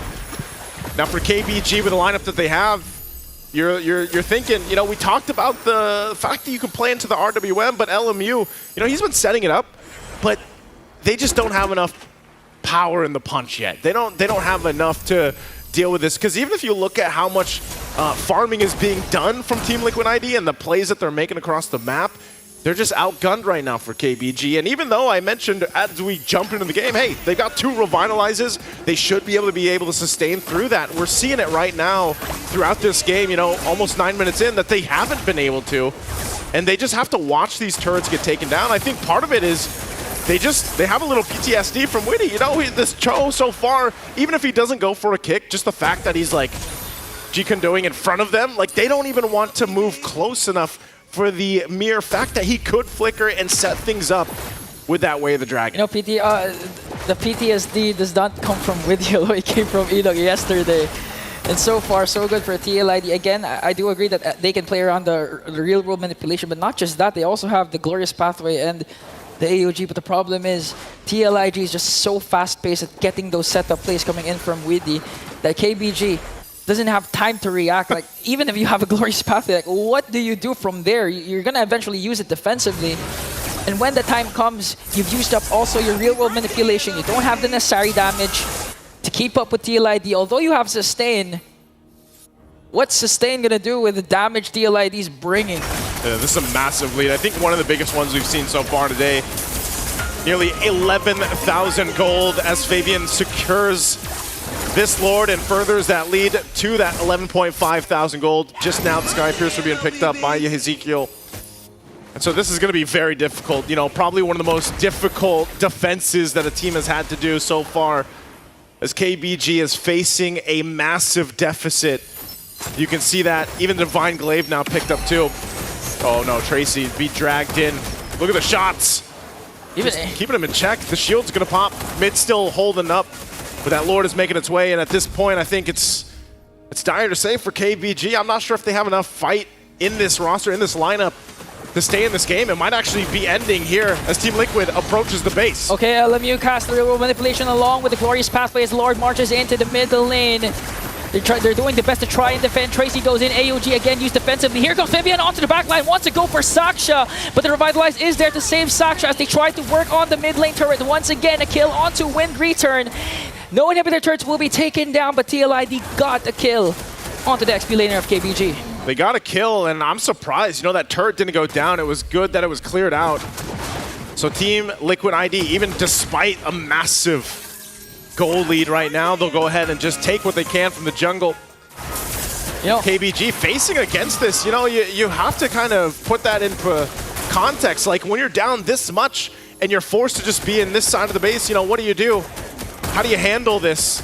Because the assault on the base is going to continue on whether there's a Lord or not. And they can still actually try to set things up. But if KBG is left to their whims of, all right, we just got to farm what's being approached to the base, you know, how much time do you actually need? Look at because so far this is the most that we've seen of Bruno not being able to provide any damage, provide any effect in some of these team fights. You know, because of the mere fact that they just don't have the space to work with. Yeah, at this point, KBG is just really hoping for an overextension play from TLID, from Witty or from Aran, get a huge pick-off, then use the numbers game to their advantage. And that's all KBG has to really do. Just hold on, go with the base defense, eventually let Bilexi have the power spike that he needs to take down TLID. But at this point, TLID is playing everything to perfection. They're not overextending. KBG only has 2 kills. And on top of that, you know, there's a 13.5k gold lead, so TLID can't afford to make mistakes no matter what. Oh, if they do, I don't know. I know okay, hold on, never mind. I guess, you know, at that point, you don't want something like that to happen, because I was going to say, if you want to try to make a play with Team Liquid ID staying so front forward, even with Ezekiel, then maybe, you know, maybe you get a bunch of gold in your pocket. Maybe you slowly start to turn things around. But KBG's stuck in their base, man. Like, that's the situation. They're stuck in their base. They don't really have anywhere that they can go around with. And they're just stuck there because the gatekeepers right now are 3 members of Team Liquid ID. You know, while they just hold down that side, this next Lord is secured. It's going to be punching in the base once more. And this time, you know, this one's going to be charging in and getting these base turrets down. While the rest of Team Liquid ID, it's just like they're, you know, approaching the siege of the castle right now, and KBG is struggling to really find a window of opportunity for themselves. They might have to clear these waves the best they can. But looking at the items before they actually do that, you can see how lack in damage they have. We'll see if they're able to clear things out. There's the punch in. Really goes in with a conceal. Jitwan connects onto two. Double revitalize from KBG, but the sustain is not going to be enough. LMU is going to fall down alongside Tracy. They still have the Lord. TLID on the version, going back to the right path as they take down KBG. A massive, massive gold lead will be a dominating win for Team Liquid ID here. Probably the biggest we've seen so far, and a very tough game for KBG. They'll have to go back to the drawing board as well, because Team Liquid ID, the adjustment they made, the draft they brought, really no weak points in it. You know, from start to finish, they played the tune right, they played the roster and the composition exactly to the T and exactly what it needed to be. And although the game plan there from KBG's lineup was clear, you know, fight around the real world manipulation, make that work, unfortunately they couldn't. They couldn't execute it the way they were looking to.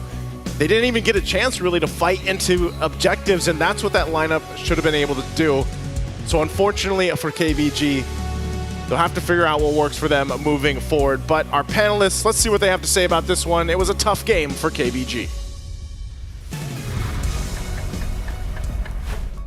I know there are a lot of Team Liquid fans, not just of Team Liquid ID, but Team Liquid as an esports organization all over the world who are probably watching this right now. And if this is your first time ever watching a Team Liquid ID game, well, that is as Team Liquid ID as you can get.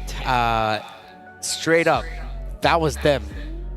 Beautiful calf charge. Honestly, top to bottom, really well executed from draft side all the way to in-game side. And honestly, it would feel like, oh yeah, you know, they out-mechanicked this Chinese team. That's not necessarily 100% true. Maybe a couple of the solo kills here and there, but the plan already started from the draft and it was very clear who they wanted to target. I'd say that was 90% true.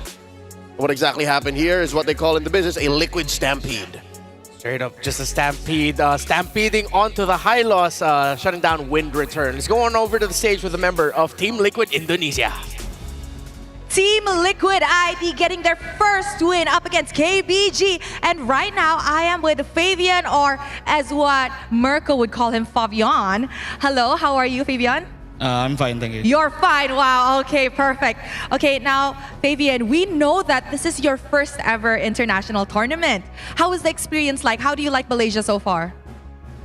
That's good. It's good. Good. Ada rasa nervous tak? Are you nervous? Tak lah, tak. Got nervous? Tak nervous. Not nervous. Okay, now, Fabian, yesterday you guys lost against Fnatic Onyx Philippines, and as we all know, I'm pretty sure you guys have made a discussion at night, right? Now, what did you guys learn from the mistake yesterday to come back stronger against KBG today? We learned in early game so bad against Fnatic Onyx. Yeah, we solved that.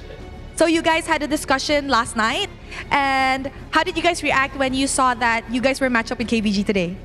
Apa reaksinya? Reaksi apa? Bila tahu jumpa KBG hari ini? Apa ya? Sebenarnya nggak gimana sih. Kalau lawan KBG ya kita semua lawan semua tim bisa. All right, now he didn't really feel anything when he found out that they were going up against KBG because he knows that they are all ready to meet all the teams this time around. Okay, now Fabian, last question. We know that you are MPL ID's champion. Do you feel extra pressured? Because, you know, as a champion, the entire country is looking out for you guys, so do you feel extra scared? I'm not scared, but we gotta apa? It's okay, it's okay. Kasih yang best lah, best gameplay. Okay, they're gonna do their best, and I'm pretty sure everybody can see that both Indonesian representatives are doing their best in the M6 World Championship. Thank you very much to Fabian. Amazing job on the interview. And with that, let us throw it back to the panel to break down what happened in this game up against KBG. Congratulations, Fabian and Team Liquid ID. Sometimes in life you just gotta appa, you know? Just gotta appa. I know that means what, all right? I know a little bit of the language, but it's always fun hearing from the members of Team Liquid Indonesia who, that exuded, well, confidence. He said they're just ready to face off against all the teams here. And yeah, that looked like a team that didn't overthink, that knew their strengths, and they just rolled with it. Straight up Stampede. And kudos to Fabian for admitting that he gave KBG and whoever they would have ended up drawing against in the 0-1 bracket, everything they got at utmost respect. Because looking at the game now, it ended at 13-48. Watching that game, I could have sworn it could have ended at the 10-minute mark. So they still played very disciplined.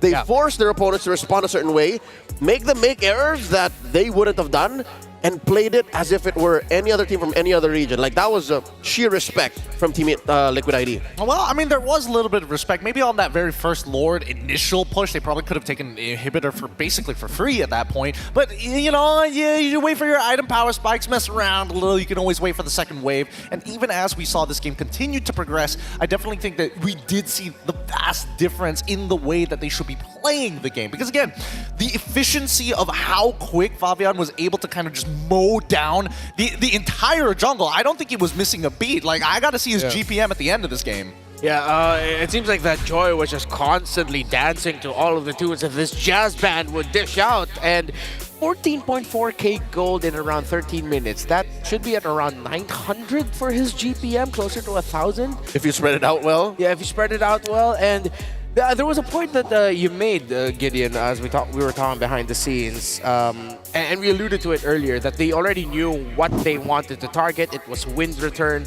But outside of the EXP lane, it felt like everything just draft-wise didn't go well for KPG. No, not really. Well, here, yes, they did target. TLID did a couple of really interesting things. Number one, how often do you see Freya and also Hilda getting banned on the blue side?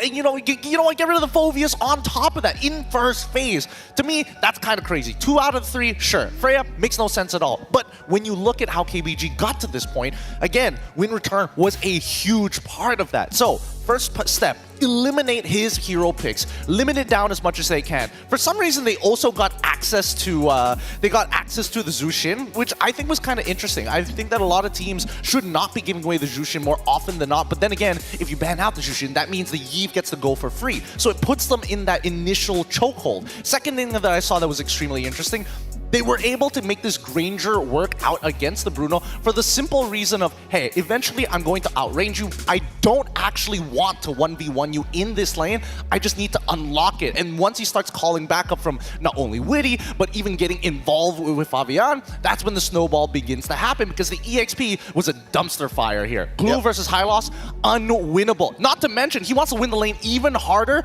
by picking up on that sprint. Again, most Glues only take sprint when they want to win this lane extremely hard. Which made Aaron Shiki's eventual laning even easier. He left that lane so fast, and I don't think this is the main baseline understanding, but I think there's a future wherein Granger actually answers Bruno. Like, again, same principle. Leave the lane as soon as possible, make these team fights really hard for whoever picked the Bruno, and win from there. Yeah, I thought we'd be seeing a little bit more of that all throughout this day, because yesterday it felt like there was a trinity of trades between the Granger, the Bruno, and there's another Beatrix, there we go, thank you, that we saw. So now we saw it again. It's like, yeah, Aaron Shiki was able to do well in lane up against B Lexi. Now at the center of the map, though, it felt like Witty just danced on everyone on the side of KBG. One of the reasons why Witty doesn't get a lot of Cho games is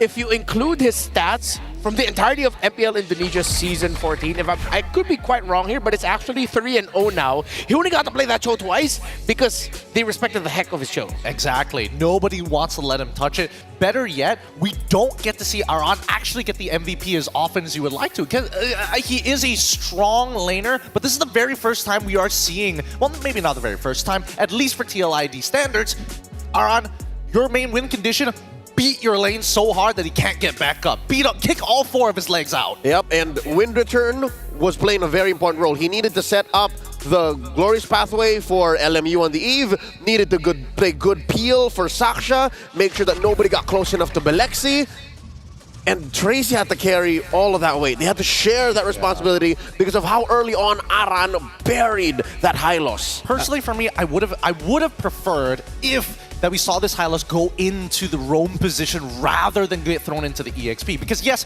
okay, sure, the glue gets to walk away at the very least, but Tracy can actually keep up because that, you know, the GOA basically covers half of the map once it is maxed out. And even at its second upgrade, pretty much 1/3 of the map is good enough to be able to join into these fights. So again, that glorious pathway holds so much weight because what does it do? It slows down your opponents. It doesn't allow Yehezkiel to kite as efficiently. Aaron Shiki won't be able to land as many Death Sonata, well, sorry, not Death Sonatas, the Rondos into the Rhapsodies. And finally, Fabian won't get as much access to the backline. Yeah, and I think we also go back to one of the things now that Key Best Gaming need to respect more. It's that Jushin first pick. They gave up 2 Jushin first picks 2 days in a row now, and it came back to haunt them. I have to correct myself with the stat that I mentioned. He got to play a lot in MPL Indonesia Season 14, the Cho for Widdy. It was 11 out of 13 or 11 out of 14 at the end of the season of MPL Indonesia. So including today, that's 12 wins out of 15. Across MPL ID and the M6 World Championship. That is an insane stat line for one hero, for one guy. Crazy stuff that we get to see here today. At least we get to see the Stampede in full motion this time around. However, it's not over just yet for KBG. It is clear that they are still young and maybe a little inexperienced in the ways of managing not only expectations, but also hitting the right item power spikes and how to position themselves in these types of fights. Not to mention the draft, playing around with what's given you, what's let through by your opponents, and by switching on the go. I want to double down on the whole Hylos Gatot situation. All right, the game is never over here up until you reach the record of 0-3. KBG stands at 0-2, so that means they find themselves in peril. 1 series left to salvage their M6 World Championship run. Good news is that is 1 best of 3 that they can play to get out of, well, slightly dire position, because that means they'll always be playing with 1 tournament live. So, good luck and all the best to KBG. Let's see how they'll be able to make it out of it. And congratulations yet again to Team Liquid Indonesia, now going into the 1-1 bracket. Coming up next, got a big one here for the Malaysians. It's Ulfednar, made up of the roster of Fireflux Esports that almost eliminated their opponents in MSC 2024, the eventual champions of that tournament, SRG. I am so excited for this. It's a Riyadh grudge match. And now finally, it's happening on home soil. Yesterday, SRG didn't have a great start. Everybody's jaw dropped. The world was turned upside down. And now, you could say the same for Turkey. Like, they're not in a good shape after what happened earlier today. So now that this big ticket best of 1 is coming up, better buckle up. I think we're at least going to see some really good quality games here between SRG and as well as Ulfednar. Again, both of them have a very similar style of being adaptable on the fly. And that's what we should expect for this upcoming game, especially when it comes down. Now, if we're boiling it down to draft, I'm expecting it to go a little 50-50 between the two. It's not like these teams haven't seen each other before. Let's see who'll be able to meet the expectations of the world better in the next one. The former Kings of Turkey, who ruled the wild card, or the current Kings of MPL Malaysia, one of the favorites to win all of this. The M6 World Championship will be right back after this short break.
fight for ultimate glory starts now.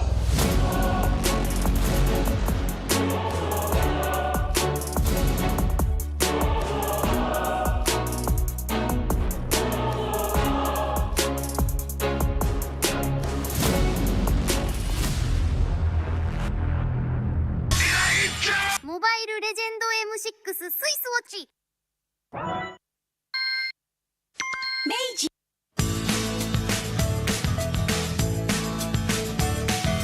Hello Panda, hello Panda, semua suka biskuitnya. Biskuitnya enak, isinya lezat, rasa coklat dan strawberry. Hello Panda, semua suka biskuitnya. Biskuitnya enak, isinya lezat, rasa coklat dan strawberry. Hello Panda, biskuit isi yang enak.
No one expected Ulfidnar and SRG to be in the spot they are in right now, in the 0-1 bracket, and for both of them to potentially be the reason to take the other down to 0-2. But you know what? Here we are, and let's see if the winds of Malaysia will howl the name of Ulfidnar, or will SRG get the Malaysian pride back up again. Welcome back to the panel. My name is Renmar Santa Cruz, joined here by Leo and Gideon Q. Gonna be an interesting one that we have here. But you know what? I wasn't allowed to wear the fairy watch today, the gorgeous watch that we have, a special edition made just for the M6 World Championship, and any of their great jewelry. So, gentlemen, would you like to take over for this one? Well, I'm all about it and maybe cry a bit. You mean this watch right here? This is the Fairy M6 Dream Watch. It's luxury meeting gaming, and it's the very first M6 Swiss watch. It's a special jewelry collection that features Jushin and Mia, so that's another line that if you want to get into. And the brand new champion rings and medals. You can check them out. They're right outside the IOI hall here for M6. You can follow them at Fairy World on TikTok and check out their website for updates. They've also got a bunch of other accessories that are very game-related. Even, I mean, go check them out. You'll understand exactly why, because these watches are looking fine. And honestly, for me, I like the black one. It fits kind of with everything that I go with. Sorry, MR. I know that you have your own preferences here. Hopefully, hey, hit them up. Maybe they're going to pass you one for free. They might just send you one in the mail. I thought I'd be able to wear one every day, but apparently not. And more handsome gentlemen will actually get the opportunity. But of course, thank you, Fairy, for being a huge part of our M6 World Championship journey. Couldn't have gotten here without you. Make sure to check out all of the great stuff that they have available on their website. So, let's go back. There was a very audible reaction, an audible groan, and a sense of worry by the Malaysians backstage when they drew into an Ulfidnar matchup. Leo, if you got new members of our MLBB community here, why would Malaysians react to potentially meeting Ulfidnar with a bit of worry? I'd say you look back to 3 or 4 months back. Imagine the high-stakes semifinals. You're on your way to the grand finals at MSC 2024, and you go 5 games against this team from Turkey, and here you meet again in the groups, in the Swiss, in a best of 1. That is the history behind Ulfidnar, formerly known as Fireflux Esports going up against SRG. There's an alternate world somewhere where it's SRG who got knocked down, and it's Fireflux who went in the finals against Falcons AP Bren. That's how deep these wounds go. That's how much it matters to SRG and to Malaysia that they face off against Ulfednar once again. Did you have that same reaction, Gideon, when you saw that draw? Yeah, no, I was losing my mind because, again, Ulfednar, every single time this particular squad faces off against SRG, whether it be MSC, IESF, honestly, it would be nice to see them at Snapdragon too, but, I mean, we're in two different regions, and that's the only reason why they didn't meet up, because they always go the distance. Luckily, it's only a best of one here, so it's really going to come down to the wire. How quickly can they dissect their opponents? Interesting use of words. Luckily, I think that's more scarily, unfortunately, that it's a best of one. I mean, we say that, but at the same time, at least there's been information being thrown out. Keep in mind that Ulfednar had to go through the wild card stage to get to where they are here in the Swiss. With that, at least preparation is slightly easier because it's the latest bit of information that they've gotten. Yeah, that benefits the Malaysian squad. If BTK has been spending the M6 Swiss stage being the new Turkey Slayers, this team, SRG, would want to avoid being the victims of Turkey, and maybe Turkey might be the Malaysia Slayer, the Malaysia champion Slayer. If worse comes to worse, of course, if you're looking at it from the perspective of an SRG fan. But from the perspective of an Ulfednar fan, Turkey needs a win today. It's been a rough 2 days. Although S2G had a very good showing against BTK earlier, I don't think Turkey would be happy if they see two of their representatives lose in the same day. And of course, one of them being their longtime champions falling down to the O2 bracket. Yeah, worst case scenario, it's a 1-1 for S2G and then an 0-2 for Ulfednar. Yeah, that's the worst. That's the worst case scenario. I mean, there's good and bad with both, right? Because if they're both in that 1-1 bracket, there's a good chance that they might actually have to face off against each other. I think would be the worst case scenario, and I don't think anybody wants to see that going down. So are you saying, oh, don't go 1-1? Don't do it. No. This is for your own good. Don't go. I mean, you can roll the dice, but I do think that this is going to be a very tightly knit match. All right, so let's hear more about SRG, and let's get into the mind of the MPL Malaysia champions and what they think about dropping to S2G. The defeat was an eye-opener, says Coach Arcadia. We lost because of ourselves. Sometimes that is one of the most difficult losses that one can experience, losing because of yourself. That's just me adding a little bit more to what Coach Arcadia said. And they say that they lost to discipline.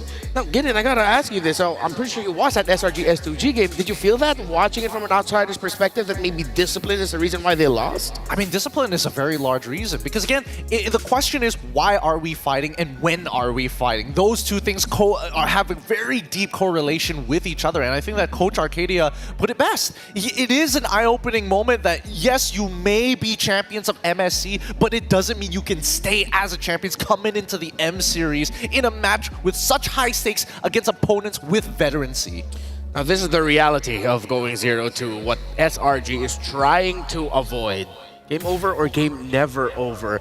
Yesterday against S2G, it was a back and forth. It wasn't the cleanest win for S2G. It got to the point where SRG looked like they were going to win before S2G and the Turkish Trigger Man turned things around. Yep, I was at the edge of my seat and I wasn't even sitting on a chair. I was in bed. I had to stand up watching this bout, this slobber knocker. And I kind of have to agree with Coach Arcadia here. I think it's safe to say that a lot of the best teams we know only really lose to hubris and ego. Yeah, I mean, hubris and ego is a pretty accurate way of putting it, right? Because again, in terms of achievements here, in Malaysia, we don't win too many international tournaments. Our very first one happened this year itself as they're looking to make that golden road happen. But at the same time, we are seeing other regions. Again, there's a reason why S2G were the current champions coming into this and not have to go through the wild cards like their older brothers, Ulfednar. All right, because of everything that's happened between these two teams, internationally leading up to the M6 World Championship, there's stories here. I'm having, honestly, a very difficult time reading or analyzing this matchup. As much as my entire being says, oh, it's gotta be SRG, right? There's something about Ulfednar and the magic that they showed off in the wildcard that I'm pretty sure you also got to see, Leo, that makes me think that maybe they will be the ones to go into the 1-1 bracket. Not just. What we've seen today, what happened between Falcons, Esports, and Twisted Minds, what happened between Aurora and NIP Flash, makes me think that this best of one is more of a benefit for Ulfednar, despite the knowledge that SRG have seeing Ulfednar's run through the wild card. I think knowledge can only get you so far, and at the end of the day, it's the execution. It's what you have at the start of that draft all the way until the end when that base breaks that matters more. Unironically, both of these squads have a lot of similarities amongst each other, right? Deep chemistry between all of the players, the way that their individual picks are going to shape the game. And I think in terms of X factors, obviously we're looking at Rosa, but at the same time, Yums is going to be the one who's going to try and break through and step above Apex 47. Yeah. From an outsider's perspective, again, we're not privy to what happens in the game. We can't hear what they're thinking, but for someone who's been doing this for a very long time, I'm pretty sure you gentlemen would agree with me here that it has to begin with, well, shot calling, you know? Again, we can never really truly hear it, but sometimes you can sense when you're watching a game if a team feels disconnected. If the roam or mid make it look like they're not syncing. If it looks like someone wants to initiate, but then there's another half not initiating. So for both of these two teams, as Gideon mentioned, the chemistry is so strong between all of them. Well, yeah, you really got to make sure that the shot calling is sharp. Now, outside of the shot calling though, one thing I want to ask is SRG known in Malaysia as well, they've dominated for a good amount of time, but how good are they in the bounce back? How good are they at the bounce back? Oh boy. I mean, they've been, let's say, not even the latest season, last season, really dominant run with going all the way through the regular season, not having too much issues whatsoever. Coming into this season, only had one bad week. Other than that week, still dominant performance all the way through. In terms of bouncing back, a big story coming in from specifically the MPL MY playoffs. Again, when they got knocked, they were trying to think to themselves, what exactly was the initial problem? They had to sit down, they had to talk, and that's when it turned around. A lot of this, as Leo has mentioned, hubris, ego, the mental is what's keeping this team afoot, and obviously the coaching staff as well, to make sure that that mental is going to stay sharp. As a certified non-Malaysian and fan of SRG from outside the country, I can tell you that even in-game, they're very good at the comeback. A lot of their wins against Falcons AP Bren in the MSC 2024 Grand Finals were clear comebacks. A lot of their victories, even in the MPL MY playoffs, were comebacks. So they know how to control the game even when they're up against the ropes. They know how to control their box, play within it, and execute towards inevitability. That's one of their main strengths, and I think that's what Ulfednar should watch out for. And you're probably wondering, how come these three are talking about SRG a lot? Well, at Southeast Asians, we get a lot of information about SRG, but the very little bits of information that we could get from, well, Ulfednar, their opponents, it's actually the same thing. Again, Gideon, you mentioned these two teams are more similar than they would care to admit. Because in the times that we've heard members of Ulfednar, then Fireflux have an interview, they would say the same thing. Yep. Oh, we just couldn't mesh very well. We were clashing a bit in terms of the shot calling. So we decided to talk about it and we fixed it up. The reason why that series up against SRG in MSC 2024 went to 5 games is because in real time, Fireflux were like, all right, this is a problem, let's fix it. So yeah, these two teams know each other very well because it's sort of a mirror match, you know? You're looking at a mirror and saying, I'm facing myself right now. I mean, even when we look role to role, the similarities are pretty uncanny the more that I think about it. Tenzi and as well as Skies, both assassin users, both really good at what they do mechanically in the game and how they efficiently move outside of it. Not to mention, we jump down on over to Sunshine, Sunshine against Innocent. I think that Sunshine definitely has his moments where he has to think about how he needs to manage the wave. But other than that, mechanically speaking, could go up to par with Innocent, especially now that a lot of Innocent's signature picks have kind of rotated out of the meta. Yeah, and to add to that, I remember Midnight and I, fellow caster in the Philippines, we love Sunshine's game because similar to Innocent, and he was showing this before, even back in M4 or earlier tournaments, he knows when to pick his time and pop off during a team fight. And what I think defines both teams more than how they're similar is how different their position is going into M6. SRG is still a tournament favorite after their win at IESF under Team Malaysia on top of the world. Prior to that, MSC 2024 on top of the world. Ulfednar, though, not so much. They dropped from their thrones. They're the fallen Turkish Empire. And here they are trying to prove to the world that they belong here. that they crawled out of the wild card. What they did was no fluke, and that they're here to box with the best of the best. I'm sick of that opinion of them being always the dark horse every single international tournament. This team deserves some respect for its veterancy. They continue to prove why they always make it at least pretty much top 8 almost every single time. And even better, they go above and beyond each and every tournament. I think them breaking out as a top 4 team in MSC 2024 should have quelled all. I think that should have made them more of a consistent factor now, not just a dark horse. Yeah. That's my personal category. Like, if you break it out of top 4, you're a legit threat. Can we say the same, though, for formerly known as Deus Volt, now Team Spirit? Are they dark horses? Because, you know, you opened up a can of worms, like a new discussion entirely. I mean, that's fair. I think that, oh, man, that one's a little bit tougher because based on what I've heard, I don't know, it's not even just on paper, but, you know, little birdies here and there, they've been doing well not only in games that we've seen at the Swiss stage, but even in their scrims. I'm not exactly 100% sure who they're scrimming against. For all I know, it could be weaker, it could be stronger teams. It's a bit of a toss of a die. But coming into the Swiss and seeing how they played the last time, I think let's wait until a best of 3 at a bare minimum before we make that judgment. Thank you all for your patience. We're just sorting some things out there in the back. We got a little bit more trivia for you to know more about these two teams. Is it about these two teams or is it about the tournament as a whole? What's the trivia? All right, let's bring it up right now. What's our trivia? What's our trivia? Please don't be a bit bro. Oh, okay, it's Q&A. So, it's one of those tests. All right, okay. So, who holds the highest average damage per minute in M Series history, Carl Tuzzi? Is it?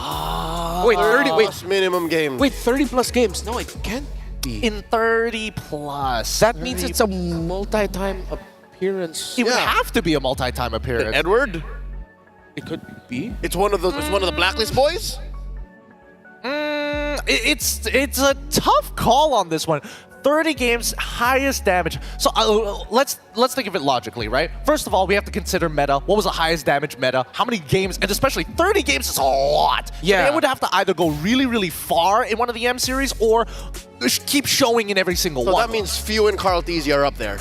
Probably, right? Yeah, okay. Few has, wait, only 2 appearances, right? M2 and M5. Yeah, and he won both. Yeah, but you have to remember, like, Skylar now is on his 3rd M Series appearance. That's right. That would outweigh them, yes. Yeah. Would it be a jungler at this point? Because junglers have always been known to have like some crazy high damage just throughout the history in terms of the meta. I would say even mid laners put a pretty good argument as well. Maybe it could be someone from Malaysia. Chiku? M1? M2? M3? M4? But did he have high damage though? My guess is Chiku, guys. I'm sure he's had high damage. That's a lot of games. Maybe it is Chiku, guys. Man, this is a really tough one. This is a really tough one. Man, there are good ones, but I'm going to say Carl Tuzzi. I'm going to double down on Chiku. All right. Who is it?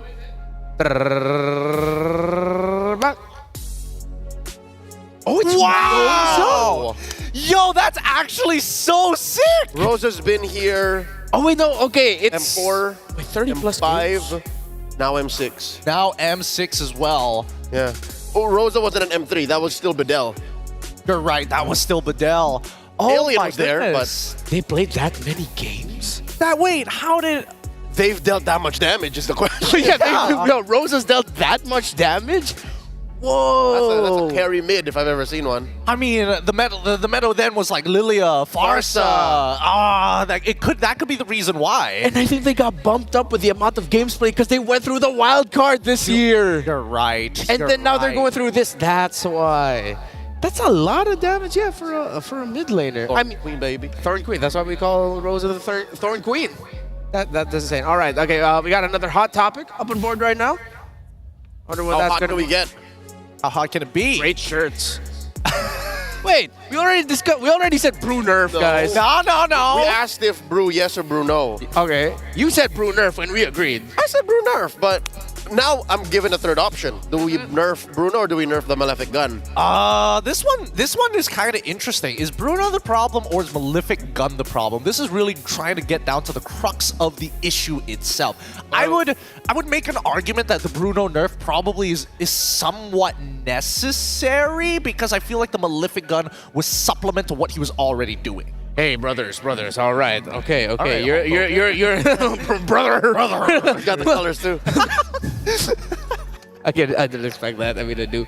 But hey, you guys were talking to me earlier about like you don't need to nerf Bruno. You just gotta like adapt to it. Oh wait, no, because I was asking about banning it. All right, so yeah. I double down. Nerf Bruno. Leave the gun alone. We just got the gun again. Yeah, we just got honestly a necessary change for the gun. Yeah, the gun now has become a solid second or third item. I like it. I put it on Bane. It works. Wait, Bane Malefic gun? Yeah. You're basically like a little Kaja, like your attack range is... All right. You know what? I think it's time we can talk a little bit more about the teams themselves. Oh, yeah, we haven't done this. Actually, I'm surprised we haven't done this yet. It's Ulfetnar from Turkey. Howl hard for the wolf-coated warriors of Turkey. We've mentioned so many players, so many stars. How could we have not talked about Apex as much? He is to his team what his younger brother is to S2G. Sigiboom S2G, I'd say Apex 47 Ulfednar. Sure, we put such a high and powerful spotlight on Rosa and TNZ. You know, they've gotten their MVP nods all throughout M6, but the backbone of the squad, to me personally, is Apex 47. He's got such a high range of gameplay and a deep hero pool. You all remember when he was rocking Estes and Atlas? Oh yeah. I miss those days. Back in M4, if I'm not That's mistaken. M4. Yeah. I miss those days. The years go by really, really fast. I have to agree with you. Apex 47 is an absolute pillar. I mean, you can make the same argument for Alien. However, though, the big issue is that they're up against a team who is not tried, tested, and true, and are looking to find that consistency on an international stage. Selangor Red Giants from Malaysia with Innocent Yums, Stormy Sakaisen, as well as Cram. And for me, if you're going to compare Apex 47, can we talk about the ultimate Cho play of all time? MSC 2024 with Yums on a Cho? Literally disgusting. He's my GOAT. He's my Malaysian GOAT. He's so nasty with it. He finds angles that you don't expect. He increases the tempo faster than anybody else you can even perceive. And he's got the supplement of big playmakers like Stormy, for an example, and even Sakai's. He greets me good morning at the hotel. Oh, he does? He does! He has great eyesight. He's like 20, 30 feet away. He's like waves at me. Morning. Like, oh, sup, Yums? Goodness. Great guy. He is a great guy, but two other great guys, Cram as well as Innocent. I personally feel that this matchup is going to be really tough, specifically for Cram and Alien. Because again, the meta has kind of moved away from the high damage, high impact EXP laners to more of a supportive role. And in my scouting, I've heard that Cram is the paramount shot caller when it comes to team fights. Oh. Macro-wise, you can confirm it's Stormy who makes the calls, but when it, gets down to the paint, it's Cram who, makes these decisions for the team. One thing now that I'm looking at with everyone mentioned and you saying Cram, where does Alien fit into the mix? This man has been playing in the M series since M3. Out of this world. Out of this world. He made some out of this world plays and decisions back in M3, but he has grown into be the most dependable EXP laner in Turkey. Ask the casters and the professionals there. They have huge respects to Alien and how he's evolved. So now it begs the question, if you are Alien, how are you going to deal with Cram? Is Cram someone that you can defeat in lane to shut down his presence on the map? Do you get crafty with Cram and just go for, okay, wave clear and then get into position before him to surprise him? What does Alien do? Here's the problem. In terms of mechanical skill, I would say both of them top tier. Creme de la creme, of course. The issue is that the limitations of the EXP lane is so small, right? If you're talking about, what's really strong? Hilda. But if you ban Hilda, what comes next? Phoveus. What comes after Phoveus? The Cho. What comes after the Cho? Everything is kind of, anything underneath these three heroes feels kind of meh. Then it's just a pillow fort fight. A pillow fort fight? Yeah. Both sides are just going to be looking at each other. Hey, my walls are bigger. Throws one attack, barely scratches them. You go first. You go first. Shoots the ballista back at them. Nothing happens in that lane. Yeah. So now let's see if somehow, some way, even with the limitations of the EXP lane, either Alien or Cram will find a way to just get a solo game. You know what? Maybe let's go into that as maybe an idea to hinge on. Which one of these two can maybe solo kill the other first in the EXP lane, right? That'd be fun to see. Yeah. Something tells me Alien is more likely to do it. Only because Cram can take a beating. Woo! I understand the fact that Cram can just hold it down until the 13-minute mark and then survive. Alien is more like, I gotta do it now or else. You gotta do it now. I feel like Alien has a timer on him. I feel like at the very least, if I am not winning my lane, if nothing is happening, I'm willing to sacrifice what is necessary to help my team. And honestly, the more that I talk about it, these two guys are the exact same players on two different sides of a coin. Well, let's see how that will unfold in the draft and how that will reflect. And yes, we ourselves are very happy that the draft has started. Thank you so much to everyone who stuck it out with us and was patient. It's an alpha ban for Ulfednar and SRG taking away the Fanny. SRG taking away the Fanny, I feel like it's something that something you do not hear often, but that is huge respects to, again, the assassin hero pool. And it's the junglers that's getting pinched in the draft. What's left? The Lan. I mean, we need to get rid of we got to get rid of the staples. The Joie. The Joie Shin.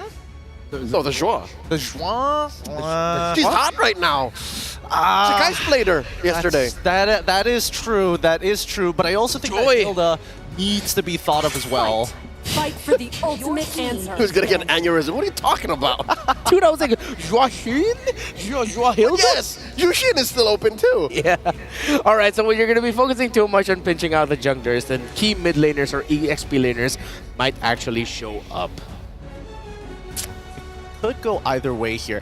Interestingly enough, I want to see what Ulfednar is planning, right? Because banning out the Alpha is already interesting. We've seen a couple of teams do that, but to ban Alpha and as well as the Suyo, there was a very intimate relationship between these two heroes. Yes, they were once the Alpha and Omega, literally, of the meta wherein Nolan would be a solid third. Are they setting up TNZ to pick up the Nolan, or are they trying to make this a weird jungle matchup wherein TNZ's specialties like the Leomord and the Amon come through?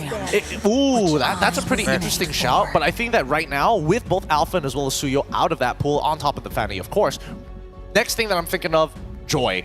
Is that the next pick that we're going to be looking for? And if Joy does show up, are we expecting Hayabusa, even Link, to be showing up for SRG's side?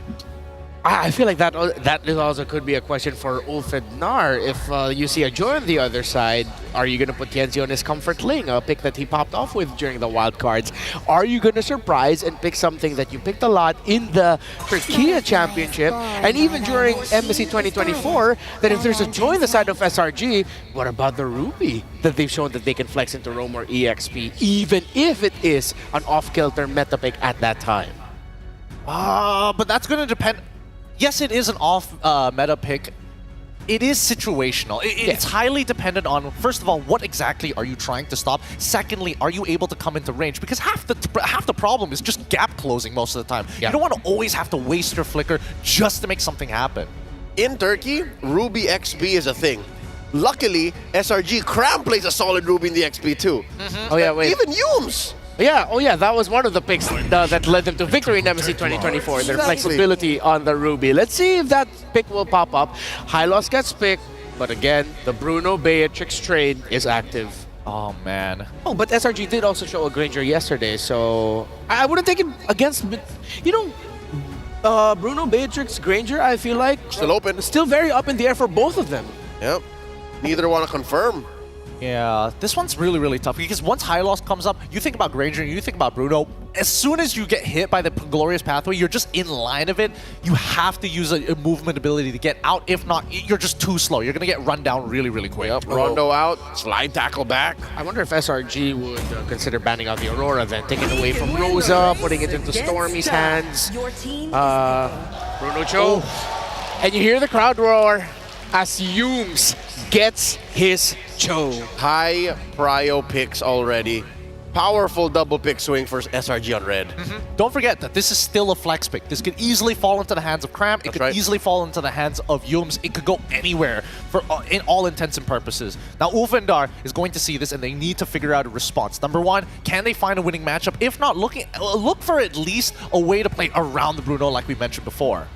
Now, in the next two picks for Ulfednar, teams have been starting to show Beatrix pop up a little bit more often here. The Thorn Queen can lock in the pick right now, but there's the Hayabusa, one of the things that we theorized.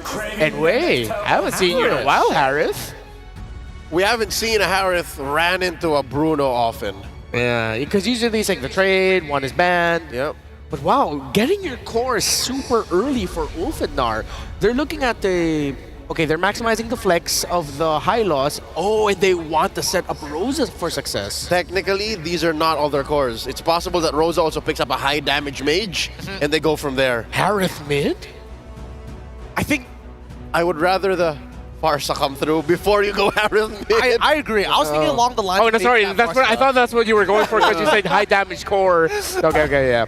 No, Farsa. You know, I agree. Farsa did the Bruno perfect. Yes. I mean, it sounds perfect, but it depends on what this third pick is going to be, right? If it's Gato Kali, if it's Gato Kali, not even Gato Kali, even if an assassin shows up, right? It begs a lot of the questions. Yes, there we go. The Lo Yi was the only other substantial pick that they could have gone for to create plays across the map, not caring whether or not you pick the Farsa. Yes, you have that artillery, but as long as we have tempo, that is going to be the name of the game. Well, Ulfidnar have a very mean mid lane Farsa, Lo Yi, that they show up. That's one of the reasons why they dominated the wild card. So I wouldn't take it against them to know how to play around it and to consider. But I wonder if this means that Ulfidnar would want to consider a lineup that might do well better in the defense, you know? End up picking up something like maybe an Edith for Alien later on and put this high loss in the roam instead. But thinking about it, the high loss in the roam might actually struggle up against Lo Yi just a little bit. Just a little bit, but as long as you clear that wave and take minimal damage, usually it's all right. SRG, very smart plan of trying to pinch down on that mid laner, on the mid laners to ensure, hey, make sure we can, if anything, give him a Valentina, you know, bare bones, something that is punishable, something that cannot just face check bushes. Yeah, right now the Valentina's not picking up much. Yeah. Very weird to play into a Lo Yi, try to steal that diversion. You're wasting so many steps between step 1 and 2 that your opponent's going to be way ahead. If your opponents are SRG, they're not going to let you breathe. Steal away a Way of the Dragon, also not worth it. So I'm liking where you're thinking with this, Gideon. I'm liking how you're putting yourself in Coach Arcadia's shoes and saying, we dare you to pick the Valentina. Team is banning. Ooh, Ling ban. Okay, this might open up some more options. Are there any other assassins that we should be worried about? I mean, Suyo is already gone. Hayabusa has already been taken. Joy probably is like the only other assassin I can think of off the top of my head. Joy, Nolan. No, Joy or Nolan. Yeah, in terms of like the options, but I feel like they already have a good amount of physical in the Bruno. They don't need to pair a Bruno and a Nolan together. Oh wait, you know what? I'm not gonna hate on that idea. That actually sounds pretty devastating. Good burst. Yeah, Nolan, Bruno, and then you have the Lo Yi as well. Ooh, wait, that's spicy. I like So it. they should ban the Nolan. Is that what you're saying? Because if they ban the Joy, they allow for that Nolan. Yeah. Either or. So it'll be up to them to decide like which one they're more willing to let through. Oh, this is very interesting. This is very interesting. They want to set up for an EXP pick here. But what exactly would be a good EXP pick? If you're getting rid of CC in particular, I'm thinking of like potential tanks that could go into the EXP lane. I'm guessing Gatokacha, but even then, there are still counter picks in Glue. There's still counter picks in even Phoveus as well, all of which do well with each other. I was hoping for either a Glue or even a Phoveus ban, but then when you are on that red side, you do have that first pick, but you have to show that first ban initially to allow blue side to respond. Are they going to hold on to the Cho Flex, or will they finally reveal the jungle? Tough to say. That's red 4. That's where SRG resumes the draft. Your team is picking. Oh, I feel like that's them setting up for Farsa already.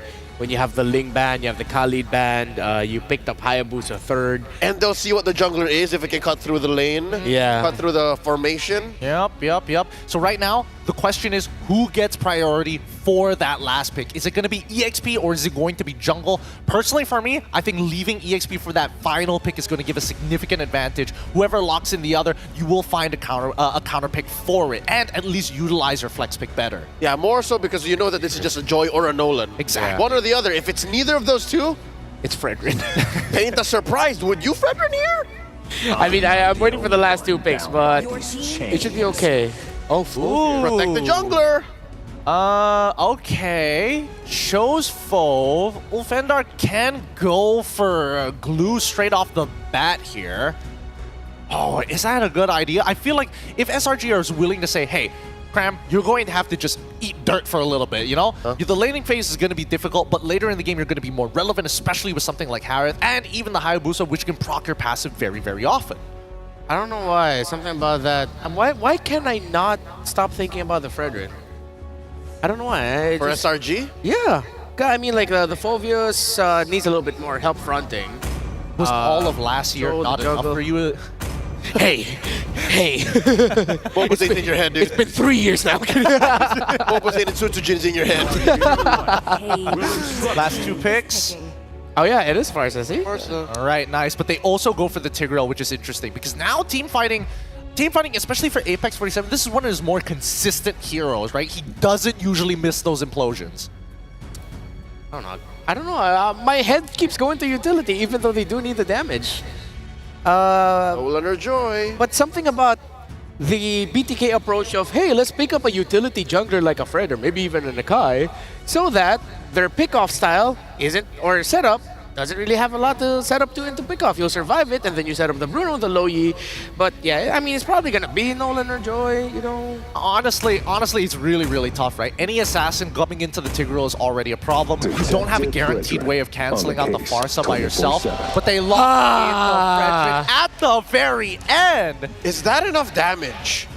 I'm not sure. That's the problem, though. They believe in Innocent, maybe. I'm scared. It's Low Yi, Bruno focused. That's it. All right. Ingan, Naisu, let's go. Taking a page out of the BTK book we saw earlier, they lock in the Fredrin. We can't even call it MOBA Fred anymore, right? This is now a Fredrin being brought to the table. I know Renmar stood up. He felt really good about it. What is up, guys? I'm Naisu and Ingan to bring you this matchup. Ulfednar and SRG. How are we feeling, Ingan? How are we feeling about these lineups? Honestly, I was really hoping for an assassin versus assassin matchup. Tianzi versus Sakai's well-known assassin users, micro-heavy users. But again, I have to agree with the panel. Is the damage from the Giants, from SRG, going to be enough, though, to take on Ulfednar? That's a question that we are going to find out as we jump into the Land of Dawn. It's SRG and Ulfednar in this best of one. Both teams still looking for that victory within the Swiss stage. We'll see if they're able to pull through. And this time around, too, quite a bit of contrast, you know, with the 2 lineups that we're looking at. And maybe this is going to be it because the home crowd is here. They're locked and loaded and ready to watch SRG hopefully bring a victory because we know that they need it. And you know, when we look at this and we saw the stats, so it was a good lengthy discussion from the panel, and I really appreciated it because they broke a lot of things down. And even with that interesting fun fact, you know, about Rosa. Just Rosa, the amount of, was it average damage? Highest average damage per minute in for 30 the whole games? 30 plus. Wow. 30 plus. Not only that, but this is one of the signature heroes of Rosa. So, I don't know, gets the Farsa, so definitely going to be doing the damage here, and I think that's why a lot of us, whoa, Tianzi, whoa! Taken! Goodbye, purple buff. Okay, so Tianzi with a huge purple buff steal up against SRG. And right now, if you're Ulfednar, you really want to capitalize on this. Again, you have a Harrod going up against a Bruno. Usually we don't see this, but Kenzie goes in with a wee shadow kill, going to bring down Yums.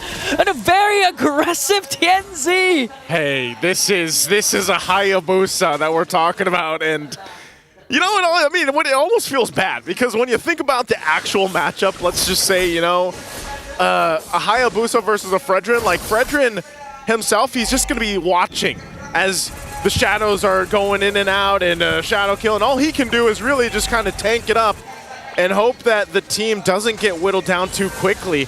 But already with an early kill like that, obviously Ulfednar, a little bit of momentum building up into this first turtle. They're going to be setting themselves up. I mean, think about all that's happened. You know, it is definitely going to delay SRG from getting to the point where they want to. You still have that orange buff being worked on, and look at this, Apex 47 gives that information over. So Ulfednar will be the ones to go ahead and start this up, but it looks like they're still going to rotate down here, possibly for that fight. That level obviously showing in this case Tianzi, you know. 2 levels. Level 6 already. 2 but levels. Sakai's, he doesn't care. He'll start up the turtle anyway and hold things together. It looks like they're going to take the calm and calculated approach. Okay. They want to go to force out Glorious Pathway onto the back line, onto Stormy, but look at the Infernal Pursuit coming in from Cram, wanting to zone, but here comes Rosa though. Just trying to deal out the damage. Whoa. And Rosa's gonna get the turtle away from SRG. Another implosion play will pursue there as they bring down Stormy. Now Yums and Sakai has to walk away as Cram trying to soak up the damage and save. Apex! What a play! He just saved him. A sacrificial play for Cram. But again, there was no trade for SRG because Rosa with the feathered airstrike gets the turtle, and again TNZ takes down Sekai's. You know what? Well, SRG gets a kill at least out of all that, but man, they lost so much. Ulfednar is locked in. Oh, and they're not even done. They want to go for Yums once again. Origi Shadow Kill paired up with the feathered airstrike. Rosa and TNZ making quick work of Yums. And this isn't just any Yums here. This is a Cho that Yums is known to use. And now 0-2-0 start. Oh man, like I'm a little bit flabbergasted at what's going on here. Ulfednar, I knew that they wanted to go ahead and get the momentum going with a lineup like they brought to this game, but not expecting this. And it all started, I feel like, just with that purple buff steal, man. Yeah. It all started there. The Coil Shadow entry, Retribution coming in from TNZ, and again they want to go for that initiation as they force out Stormy's flicker out, so another huge resource expended by the mid laner of SRG. 3.4k gold lead for Ulfednar, 5-1. SRG wasn't expecting this. Yeah, I don't think so here, Yingan, and part of that might be, maybe at this point, because they're falling quite a bit behind, in the grand scheme of things. This is a big gap to work against this early on, especially when you take in consideration you got a 3-level gap between the junglers. The panel was mentioning a while ago, talking about the status of Ulfednar, if they're still a dark horse. Looking at how they're playing right now, I'm pretty sure they are now officially contenders. Going up against a team like SRG, dominating in the early stages of the game, 3.7k gold lead, as Alien starts things off, trying to pull the turtle to their side. They're gonna go ahead and start things up. Again, advantage for Ulfednar. Both gold laners still staying in their lane. It's gonna be a 4v4. Here comes the Glorious Pathway once again. They want to start things off. Trying to zone out Sekai's here as Rosa hasn't casted yet his ultimate.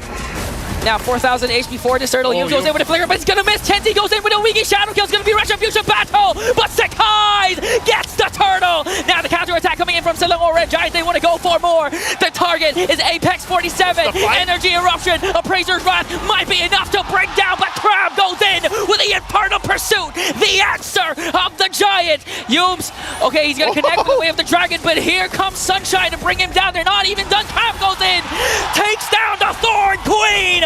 Stormy will fall down in the hands of Sunshine, but Innocent answers right back with a volley shot. TNZ, Alien, trying to zone out SRG and stop the onslaught of SRG. Now we have a game on our hands as SRG rallies alongside of the crowd here as they erupt. Man, what a turnaround. Great for them, but they still got work to do.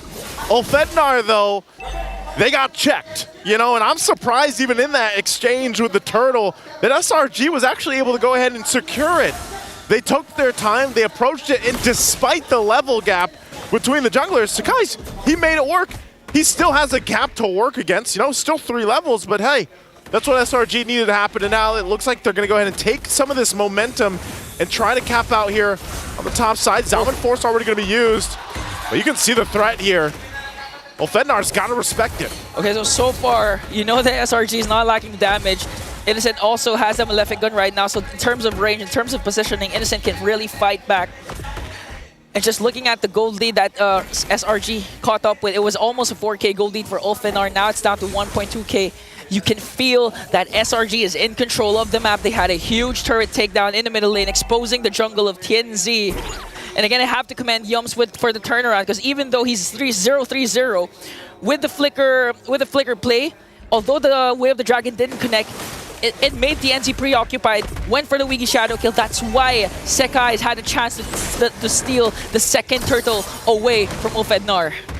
Ulfednar definitely got to stay in check here. They're still technically, at somewhat of an advantage, I guess you could say, until eventually Sekai's is even in levels or gets things even out, but look at the damage Innocent's even doing to Apex. With a Malefic Gun, look at the... Oh, Apex for a second goes in with an Implosion, but he's gonna miss. He's gonna be taken down by Innocent. Here comes the Zapman Force with the Glorious Pathway, but the damage from SRG might just be enough, despite the Revitalize. A double kill for Innocent.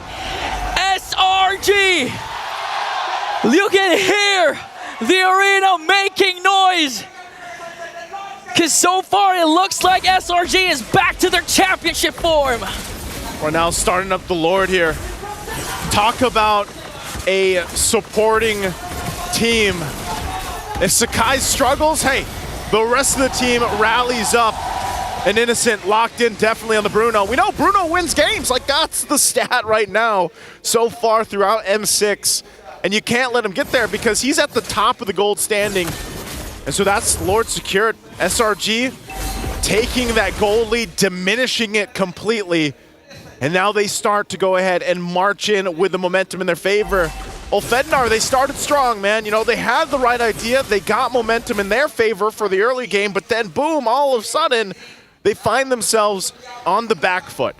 And Ulfednar has to adjust from this. They have to be able to play a little bit smarter on the approaches of the team fights. And the scary thing is Stormy hasn't been using the diversion as much as we want him to, but despite all that, they have a 1.1k gold lead. Lord marching down bottom as Innocent will get a tier 2 turret up top, and here comes a clash. Sakai is right in the middle of everything, will be taken down, but a feathered airstrike coming in from Rosa. But SRG still standing strong. They know that they have the Lord. They can take out all outer turrets for SRG. Good pick off there. Sakai's does go down. Still have to deal with this Lord, but I mean, look at this. There has to be an answer. Innocent just kind of sitting in the back, and he's doing enough damage himself. Quite intense amount of damage to deal with if you're Ulfednar. They got to play with the fact that they have, you know, some of the range advantage, but this is also going to get a little bit more difficult for Apex 47 to find the implosion he's looking for until he's tanky enough. Because, like we saw earlier, you know, he was trying to find Innocent, trying to find anyone really to get an implosion on. He does have Flicker, but then he took too many shots. And you saw how quickly he was worked on. So these buffs are going to be taken at this point.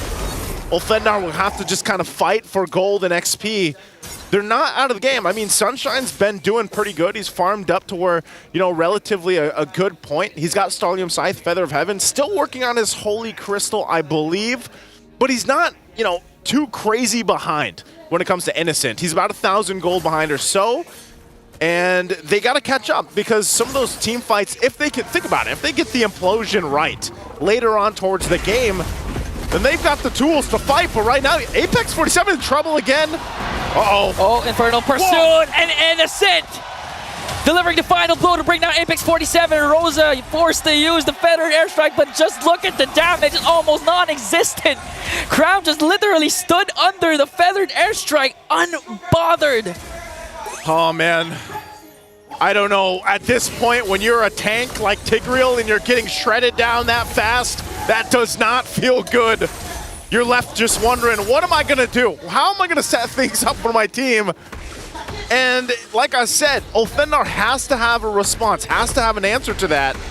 And it might turn into the fact where Alien also has to step up, maybe in case of saving Apex 47 or even being able to start things up, because looking at the items, now that the next Lord is up, they've got a lot of work to do. You know, yes, the jungle is still in the advantage. You've got some minor gold advantage here for the mid lane, but ultimately, look at the gold difference, man. That is a massive lead right now for Innocent. And now they're trying to deprive Ulfednar of their purple buff, but they're not going to overextend again. This is the issue that SRG had yesterday. According to Coach Arcadia, there was some sort of discipline problem. But right now, SRG, even though the purple buff of Tenzi is really viable for them to get, they're not going to commit anything because there's a major objective up for grabs right now. It's the Lord, the second Lord, and they're wanting to secure this safely. Okay, at this point, it's going to go for a reset or a soft one. They're going to start it up again. Ulfednar, what are they going to do? Glorious Pathway, the implosion is there! And Tenzi steals away the Lord from SRG. SRG is now mad. They want to go for the kill. Alien pops his Revitalize. The first man down is Apex 47. Yums with a beautiful kick, assisting them to the members of SRG to bring down Tenzi and Alien. 5 members of SRG are still here, but Ulfednar, they got the Lord. They got the Lord, but look at this, SRG. Should be able to clear these out pretty well. Again, Innocent, untouched, unbothered. Here with the team, Rosa drops down the feathered airstrike. They'll hold on to the base turrets for now. Lord still being worked on. Those waves. Oh! By Rosa. Gets blasted out of the map! Wow. That's why Bruno wins. Get the Bruno plus the Malefic gun. The range, the damage is there, and on top of that, Apex 47, even if he has the flicker, he can't get to Innocent right now. Sunshine used to force to use the Salmon Force, but cannot get close enough to Innocent. Kenzie goes in with a weak shadow kill, but gets stunned out there. He has a quad shadow to go out. Whoa, SRG just on a rampage right now. We got to do something about Bruno, man. Bruno, like teams, as they move forward through M6. But there, there's a diversion play. Stormy gets away.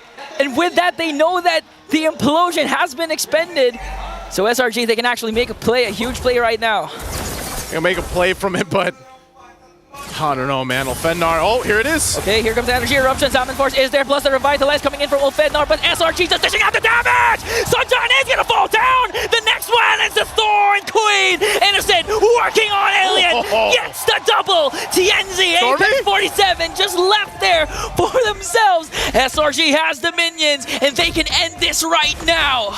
They're going to be pushing it in again, mid-turret, the focus right now for SRG. Look at the damage on Apex. Can't even face the front right now against the Bruno.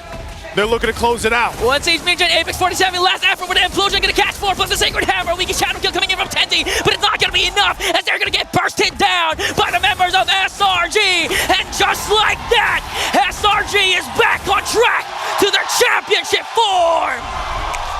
This guy is not innocent, because right now, 9-0-4, what a game. What a just coming together as a team from SRG. It couldn't be untouched, just untouched, unbothered. And just great to see the adjustments that SRG had to make. Again, they were losing the early game. Ulfednar had it, and it slipped out of their hands.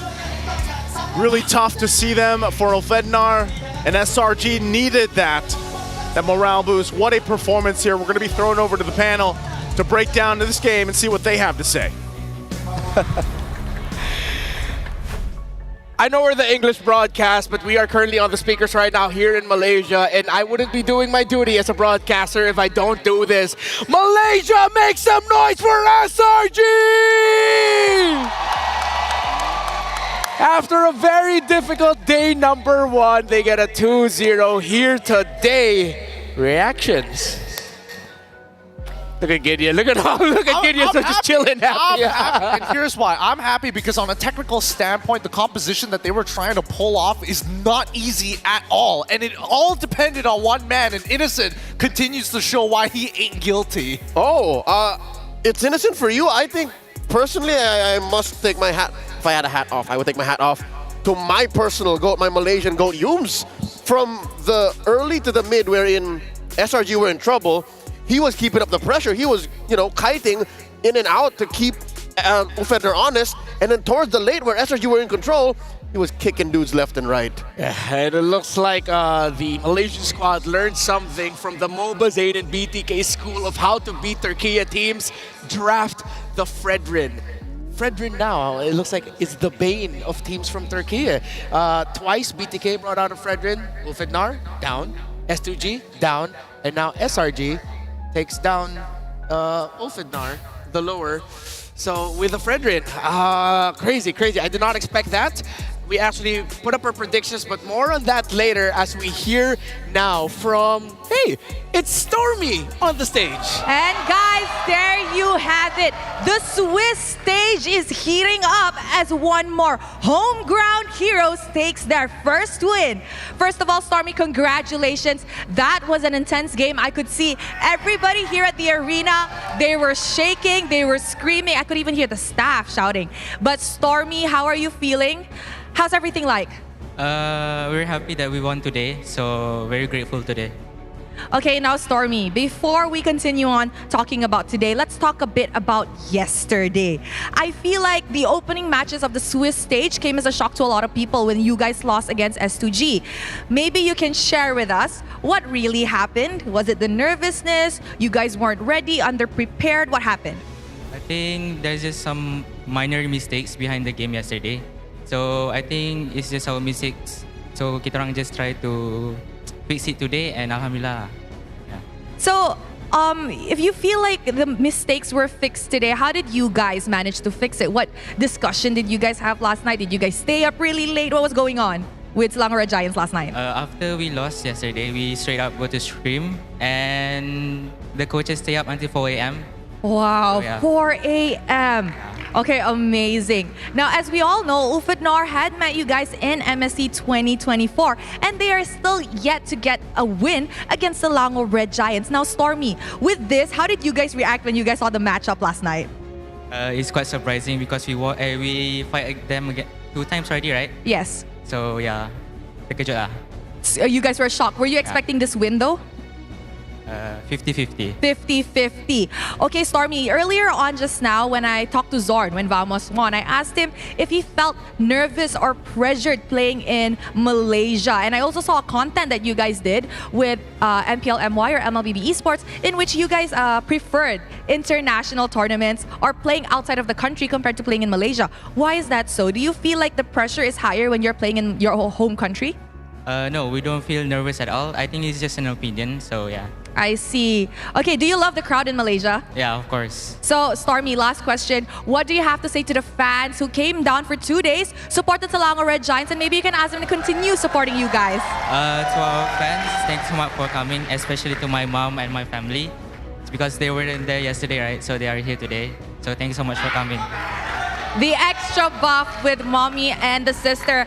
Thank you very much, Stormy. Congratulations on that amazing win. And with that, let us show it back to the panel to break down what happened in this game against Ufadnar. Thank you, Stormy, and of course, thank you to Rose. 14 minutes and 37 seconds was the time of that game between SRG and Ufadnar. For the first 5 minutes, though, it looked dire for SRG as Ufadnar just danced on them. Purple buff steal in the very first buff rotation coming in from the Hayabusa. Quite a steal, and also the level lead that was generated off of it was expected to be insane. Because at this point for a Hayabusa, in TNZ's position, you're expected to double, triple, and continue to compound the amount of interest you gain just from finding these kills. And he did a great job, but at the same time, I'm surprised of how this game actually panned out, because there's a lot of losing situations that get turned over by SRG. Yeah, 3 levels was the max between Sekais and the TNZ, and I think 5,000 between both of them. So something to note, folks, if you're playing a situation like this and say you were the Fredrin, don't worry, because tank junglers items are much, much cheaper than core jungle items, and that's the key here, economically speaking, how SRG were able to hold out. Another key that I would like to note is, I'm glad that we heard from Stormies, because I think he was so impactful, so significant to the turnaround, because one of the few things that's scarier than, say, a Tigreal through diversion is a Fredrin through a diversion. When he's got that fully charged kit and he has the energy eruption on, that's as good as a Tigreal. Yeah, it's like, what do I do then suddenly to a Fredrin that rushed the Athena shield to help counter the biggest problems in the Farsa? And even though Sunshine would hit the power spike, it's as if they didn't have enough damage to deal with the defenses of SRG. Not just an Athena shield, brother. Plus a Radiant armor! It's a Radiant and armor the too, tough brother. boots! Yep. It's great itemization here, because keep in mind, it's going to be 2 magic damage, both of them very heavy in burst. One has a lot more consistent DPS compared to the other. Well, I mean, it's relative here. As long as they drop their ults, they've got some damage. But also, just keeping in mind that Hayabusa, the main problem is that, it just takes 1 item to take him down, and it forced him into a position where he had to rush the Malefic Roar rather than securing his BOD early, because he has to deal with his Fredrin no matter what. Yeah, it's a fantastic itemization and understanding of the power spike there for SRG. Again, 5 minutes. That was how long Ulfidnar had a chokehold onto this game. But at 5 minutes and 30 seconds, the turtle was taken down by Sakai's. Afterwards, they got kills. Afterwards, they invaded the orange buff, and they continued their domination as Innocent in the gold lane would hit his power spike as well. It is, again, one of the trends that we saw with the Fredrin across all the BTK matches against Turkey teams. That Fredrin might struggle in the first few minutes, and around Turtle 2 or Turtle 3, they'll win, and then they'll invade. Something to note, if you're trying to build this Fredrin, play it in your ranked games, do note it is not Thrill, it's Swift. So you gotta make the most of your enhanced basic attacks. This is something I learned when I was a newer Fredrin player is use a skill, trigger the passive. Use a skill, trigger the passive. That helps with Swift. Yes, Swift makes it the motion a lot smoother to actually pull off compared to going for regular penetration or even just going for just raw health, right? Overall, the composition coming in from SRG's side, it's really, really hard to pull off, especially with the snowball lead that Tianzi was able to generate from himself. The only issue with that is that Tianzi must wait for his cooldowns to come back off, his Ogi Shadow Kill in particular, to really punish the side lanes. Although, I will say that Ulfendar's positioning in the way that they're attacking the map was kind of interesting, right? Because I think a lot of the paranoia came when they don't see Stormy. Oh, is there a diversion coming out and we're not expecting it? Should we look to clear these bushes first? And when they do, that's when SRG take advantage of that space. Yeah, and that's why I feel like Ulfidnar were playing the way that they did. They understood the ticking time bomb that was the SRG lineup, wherein if they gave SRG any room at all between minute 5 to minute 9, it's still a good amount of chance that SRG would be able to turn things around. But then Ulfidnar, they slipped. They lost that control. They lost that grip that they had, and it led to Innocent popping off. Unkillable was Innocent in this game. MVP. He had a perfect game, and that's crazy to imagine when there's so many factors that could have messed him up. Alien could have ran at him. He could have been caught at least by the implosion coming in from Apex 47. Not to mention that half the time, Rosa should have been targeting him anyways with the Feathered Airstrike. But they weren't, because most of the action was happening in mid, down to the bottom, so the lower quarter of the map. Where was Innocent this whole time? Elsewhere. And that's what allowed SRG to come back. So it's an understanding of their current situation being on the back foot, plus Innocent's just hyper farming. Now the question is, what was Sunshine doing? Now in hindsight, we never really looked, or the game never really looked at that laning matchup as much. So the fact that they were quiet means it benefited Innocent more than Sunshine. It did. It really did. And I think, there was a point in the game where Ulfendar must group up together. They just don't have a choice here. And that was the big issue. Once you start grouping up and you're losing pressure, look at the attention being thrown just by Yums alone. Oh, hey, guess what? If you chase me, you get a free kill. But at the same time, they take mid-tier 1, and that compromises the position, especially for Hayabusa whenever he wants to take this purple buff. Yeah, as we look at the MVP highlights here, I think also we could put it as simple as, well, Innocent, maybe just play the better lane than Sunshine, outlaning him. I wouldn't call it as dominating. It was his tower that was broken first. It was Ulfidnar able to pierce the lane of the gold laner of SRG, but SRG, again, found the right timing to tell Innocent, start playing around us. Innocent, come here, join us in the fights, and that's why he was able to get the kills through the counter punishes that they dished out. And that takes really high game IQ, really high game sense, chemistry and communications to trust in your team and say, yeah, you know what? I'm done with this lane. You guys need me. It's time to step on the clutch. It's time for us to be on the offense. Everybody played a role in this game, right? Without one component, we probably wouldn't have seen the game kind of devolve into what it did. Even Stormy playing a pretty crucial role at converging, really punishing their opponents, overextending their leads beyond what was necessary, and then utilizing that resource to turn it into an equalizer against Ulfendar. It got to the point where it was so difficult for any of the frontliners of Ulfidnar to find any space. And it went back to the whole Lo Yi effect. Lo Yi likes it when the roamers that she's up against are slow, when they're just crawling and trotting, and it's so easy for her to activate the duality effect to make sure that they maximize the damage. And now Ulfidnar, the team that crawled through the wild card, is now at peril of getting eliminated. They're 0-2. While now the Malaysians can rest easy. The representatives, all of them, Vamos and the SRG, they're all in the 1-1 bracket, so a little bit more tournament life. Bad news for Turkey. Both of their teams lost today. Good news is they've avoided each other bracket-wise. Yeah, that's what you were saying earlier too. Yeah, that's what we were setting up. Yeah, it's great for the Malaysians. Other than if the draw ends up pretty bad and they end up facing off against each other, probably not going to be a good time. But generally, the way that the things have been going on in this Swiss, I'm pretty surprised the turnover rate of these comebacks, and not to mention these super difficult compositions to execute. There are 8 teams in the 1-1 bracket at the end of the day. So what are the chances that 2 Malaysian teams are going to face off against each other? Crazy. In a matchup where we saw the Thorn Queen against the Mage Prodigy, Rosa versus Stormy, Ulfidnar versus SRG, a team that is slow to warm up, in MSC, IESF, and even MPL MY Season 4 team, it is SRG that get the victory. Coming up next is another big one. Fnatic Onyx Philippines yesterday, the champions of the Philippines, were able to give a lot of difficulty to Team Liquid ID, the champions of Indonesia. But CFU Gaming have proven to be a worthy opponent, and they may continue another trend of shocking upsets.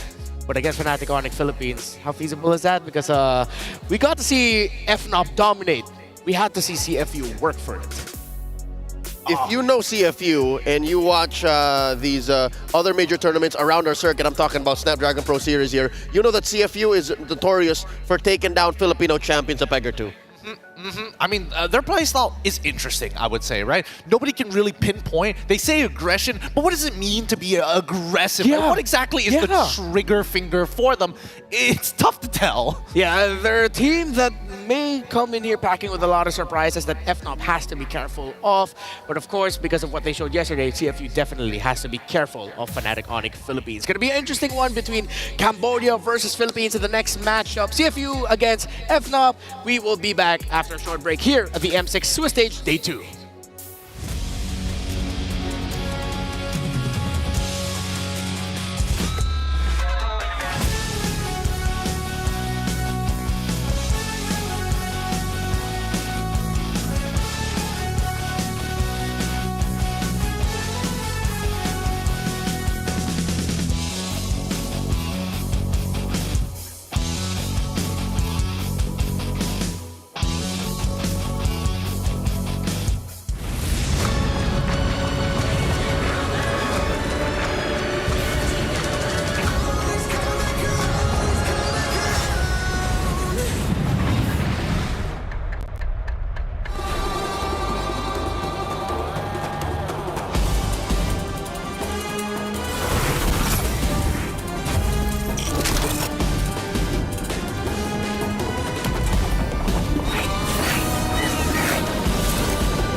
for ultimate glory starts now.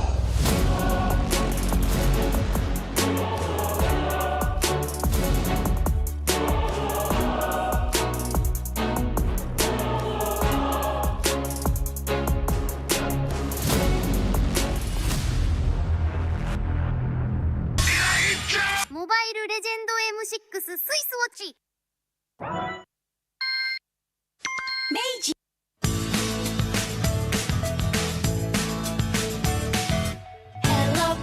Hello Panda, semua suka biskuit. Hello Panda, semua suka biskuitnya.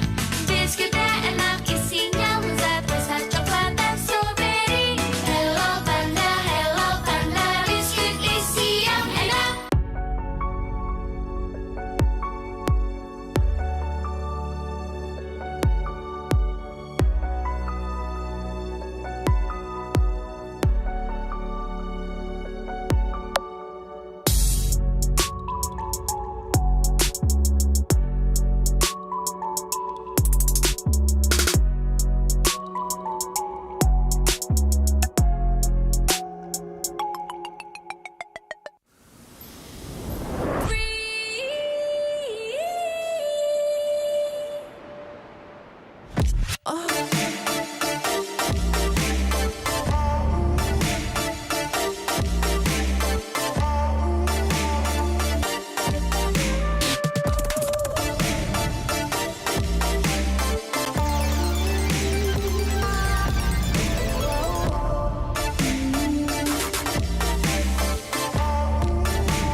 glory starts now.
The road to achieving your dreams is never easy. Sometimes you'll always just make it to a certain point and it stops there. You'll be stuck there for quite some time up until you find the next level to make it past that, on to the next, up until you finally achieve your dreams. That's the story of CFU and Fnatic Onyx Philippines in their regional leagues in Cambodia and the Philippines respectively. Now they meet on the world stage. Renmar Santa Cruz is still here. My name is Renmar. Well, you can call me Renmar. Still with Leo, still with Gideon Q for this very interesting matchup that will happen between Cambodia and the Philippines, the respective champions to potentially make it into the 2-0 bracket. Before any of that, where are my pandas? What? Gideon. We ate all of it.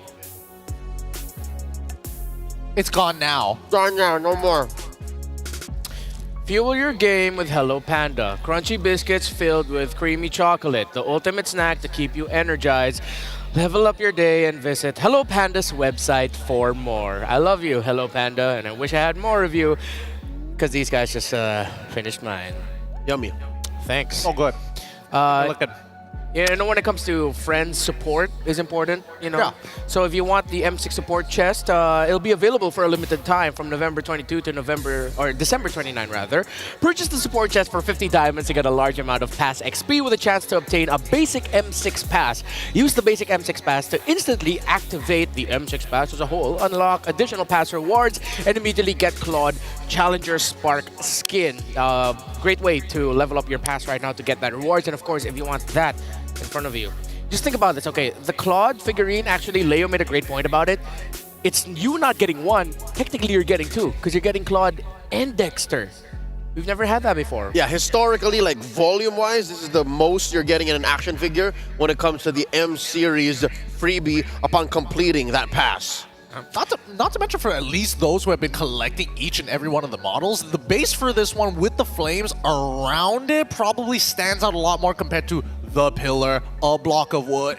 I mean, come on. It's an evolution. I guess you could say that's Pretty Fire. So if you missed out the Pretty Fire series that we had in the last one, SRG versus Ulfidnar, well, these were our predictions at the end of the draft. So Gideon with the Malaysian Pride, Bole, he was able to get that prediction right, while Leo and I thought that Ulfidnar, well, they did dominate the early game until eventually SRG turned things around. But it was not baseless. It wasn't. Interesting drafts. You can go back to it, but of course, hopefully you stick with us now. Wait. I've been wrong all day. You have? Not a single correct prediction all throughout the 6 matches that have elapsed. Wow, that usually doesn't happen. You're usually pretty accurate. Let me double check. Yeah, go ahead, continue. Let me just count. Okay, so it might be a curse. All I know is I'm 4 out of 5 now. Yeah, because of that. So let's talk about this one.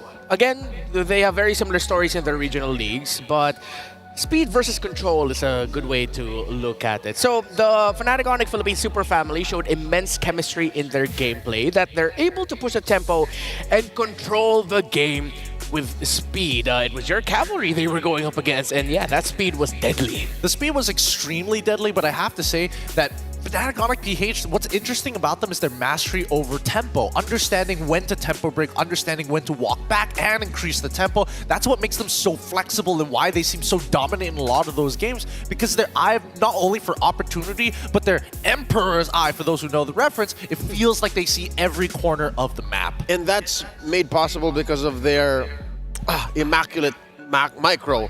Macro might seem like their main strength, but if you really look into it and you study what gets them to those positions, it's because of how they win lane per lane, one-on-one, skirmish to skirmish, and everything else just follows. That's the most simple and yet all-encompassing way I can describe what makes Fnatic Onyx tick. Alternatively, for Cambodia First United, CFU Gaming, they had to work for their series up against NIP Flash. It was a big back and forth, lots of rubber banding, but they proved that they know how to handle aggression with strong counter initiation. A key play that happened is that, just imagine this in your head right now. You can close your eyes and listen to my voice. Just imagine a Joy teleporting back to base to defend, the Nolan split pushing. You're up against a chip, and then suddenly a chip portal pops up as you're defending. You see the Nolan who's split pushing go through it. You go through it yourself, and you take down the opposing gold laner. That was a crazy play that CFU pulled off. And the fact that they have a jungler who can think of something like that, I think Fnatic Onyx Philippines really need to respect the macro eye of things that CFU has. I think a lot of it is going to boil down in a lot of them in a lot of these interactions through team fighting, and I think that's where we're really going to see maybe CFU, if they have a lead, they will be able to push at least Fnatic all the way, maybe into a corner even. But I'm expecting that Fnatic are not going to let go of the pressure. If they get even just a little bit of lead, they want to hold on to that for as long as possible. Yeah, one of the things in my head is, if I'm CFU, should CFU just draft a strong 5 versus 4 composition? Because they're probably going to be thinking like, you know what, we can let go of one of our side lanes. Someone from FNOP is always split pushing a side lane. The 4v1 team fighting that Fnatic Onyx Philippines goes for. While for CFU, they can honestly just look at the team fighting as you mentioned. Strong 5-man. That's an actual question we can actually dig into. Like, it's a whole nother discussion, how to draft against Fnatic Onyx. Yeah. And to draft against a team that's been labeled as a super family, well, maybe it's better to understand your opponent first, right? So Coach Why Not actually got to share some words with us to talk about Fnatic Onyx Philippines. They built their bond together and accepted their past challenges, and they moved on. Their chemistry transcended the game. That is an excellent way to put it. Their chemistry transcends the game. FNOP are just that tight. I think it's a really good look into what makes a team S tier. And most of the time they say chemistry, right? But what does that really entail? Think of your best friends, right? Now think of having 4 other best friends all with the exact same goal. Then you start really understanding each and every one of their movements. And when you're moving towards that goal, the small intricacies suddenly become important. These guys are absolutely obsessed, not only with the game, but they're obsessed to achieve an M-Series win. Obsessed to win as one. That is Fnatic Onyx Philippines. And Leo, remember, the times we'd be able to hear comms from FNOP, we thought it would always be so intricate of like, you do this, you do that. Yeah. No, it can be as simple as, yeah, I'm here. Let's go. And that's exactly what I'm saying. How it's their micro that actually supports their macro. The fact that each of them know their job and each of them understand how the others will do their job, which allow for these map-wide plays that you could have sworn was talked about in detail, that they had intricate blueprints, folders upon folders of Coach Why Not and Coach Hayes' discussions, but no, it was actually all just, as cheesy as it sounds, the power of friendship. It's their bond. It's their communications that allow for that to happen. Well, the power of friendship is powerful if you're familiar with esports history, man. I mean, if you know, you know. Well, I think I could be a little bit more tongue-in-cheek with this one. Real OGs would know just how strong the power of friendship is in a tournament setting. So now, let's put ourselves in the fins of CFU. How do we draft against Fnatic Onyx Philippines? Who do you target first? Let's look at the one way to look at it. Super Friends, maybe? I would suggest against that. Really? Personally, for me, I would have gone at least, okay, at a bare minimum, don't let him touch Loi. That's one. Second, I would say we learn more after we talk about CFU. Yeah, CFU, here they are on your screens as we put in ourselves in their fins to learn more about how they should draft, let's learn first more about the individual players. With seeing OP, Z, Detective, and as well as Wadu, this has been a long time coming from CFU side. Obviously, we've highlighted OP before. He's done a lot for this team, bringing in not only his experience, but also strong initiations. When he looks at the game, he understands. He looks pretty far ahead into the team fight. But the ones that I want to see perform this time around, number one, it's Wadu. Secondly, it's going to be Detective because they have an extremely important role. We've seen Fnatic Onyx just smash through with just these two roles. Yeah, and for Fnatic Onyx Philippines, hopefully they don't get too baited into overfighting. See, if you are great at that, that's what they did to win against NIP Flash. So now, let's see who they're up against. All right, perfect timing. To be able to introduce and talk about how to beat Fnatic Onyx, you have to look at Fnatic Onyx and say, what makes this lineup work? Yes, Super Friend, smack dab in the middle, a Monster Mage, the team captain. At least minimum. Take away the low Yi. But really, what makes him tick is the fact that, yeah, there's this whole 4-in-1 situation. There's always one of them doing something else on the map that affects the game entirely and leaves a late game inevitable win. Who is that exactly? It's usually King Kong or Kirk. So if you attack King Kong, you attack Kirk, you did what RRQ Hoshi did in Snapdragon Pro Series in the challenge, in the open finals. Yeah. You deny those 4-in-1s. You choke out Kirk, you choke out King Kong, and you make Fnatic Onyx respond when they're not ready. All right, let's take a quick look at the M chat that we had with the Super Family. It's all of them. How are each of the players like? Keller says Brusco is pretty funny. Funny looking. That's a very Keller-esque answer. Kirk is easily irritated and shy, especially when girls approach him. He gets scared. I mean, just look back at the interviews of MPL Philippines. And King Kong tries to look Sigma, but he's a joker and a weirdo. Look at King Kong's response, Leo. That's who he is. Yeah. Can't confirm. Keller. At the heart of things, he's just a kid who's living his dream from Taguig City. Like, T-Town represent. T-Town represent, and of course King Kong says, Keller is weirder and I don't look Sigma. I am Sigma. God, really the embodiment of their team. Truly a test and also a showing of a good relationship between the players. And that's going to help a lot, right? Because again, you've already mentioned that the communication is at the bare minimum, which means they have that third eye, that extra sense, that fifth sense, some may even say, when they're inside the game. So I think that CFU need to disrupt that. If they play a little chaotic, if they're able to kind of split them apart and don't, hey, if we're going to fight, let's skirmish. Don't go for the full team fight first and then build off of those leads. You could call it the Sigma sense. The Sigma sense. I mean, it is what it is, right? Yeah, it's King Kong who showed it the most. Like his game IQ wherein, oh, look, it's a team fight. I'm split pushing. Psych, we win. It is what it is. It is what it is. I bet King Kong is just, you know, when he's recall spamming and taunting his opponents, he's asking them, what color is your Ducati? I wish I had a Ducati. That'd be really great. Let's get back into the topic that we had earlier. How will you draft against a team like FNOP? All right, it's not the Super Friends route. Do you have something that you'd want to... I would say attack Kirk. Ooh. Choke out the Fove, choke out the Edith. This is what Aurora did in that Game 7 run in the Grand Finals. Steal it away, deny it. Make him play like these old favorites like Terizla. See how far his hero pool goes. See if he has a side lane Cho. Which he does, but, you know, like, are they ready for that? I think, at the very least, EXP is a pretty narrow pool in it of itself. That means you can actually bleed these leads into other particular areas. Loyi obviously being one of them, but I think if we want to limit King Kong, you gotta limit his mobility, right? As you mentioned, that 4-1, the 1 is usually King Kong actually collecting sweeping gold underneath the rug for his team. Yep, so there's that approach. What about the... No, it can't be the Keller angle.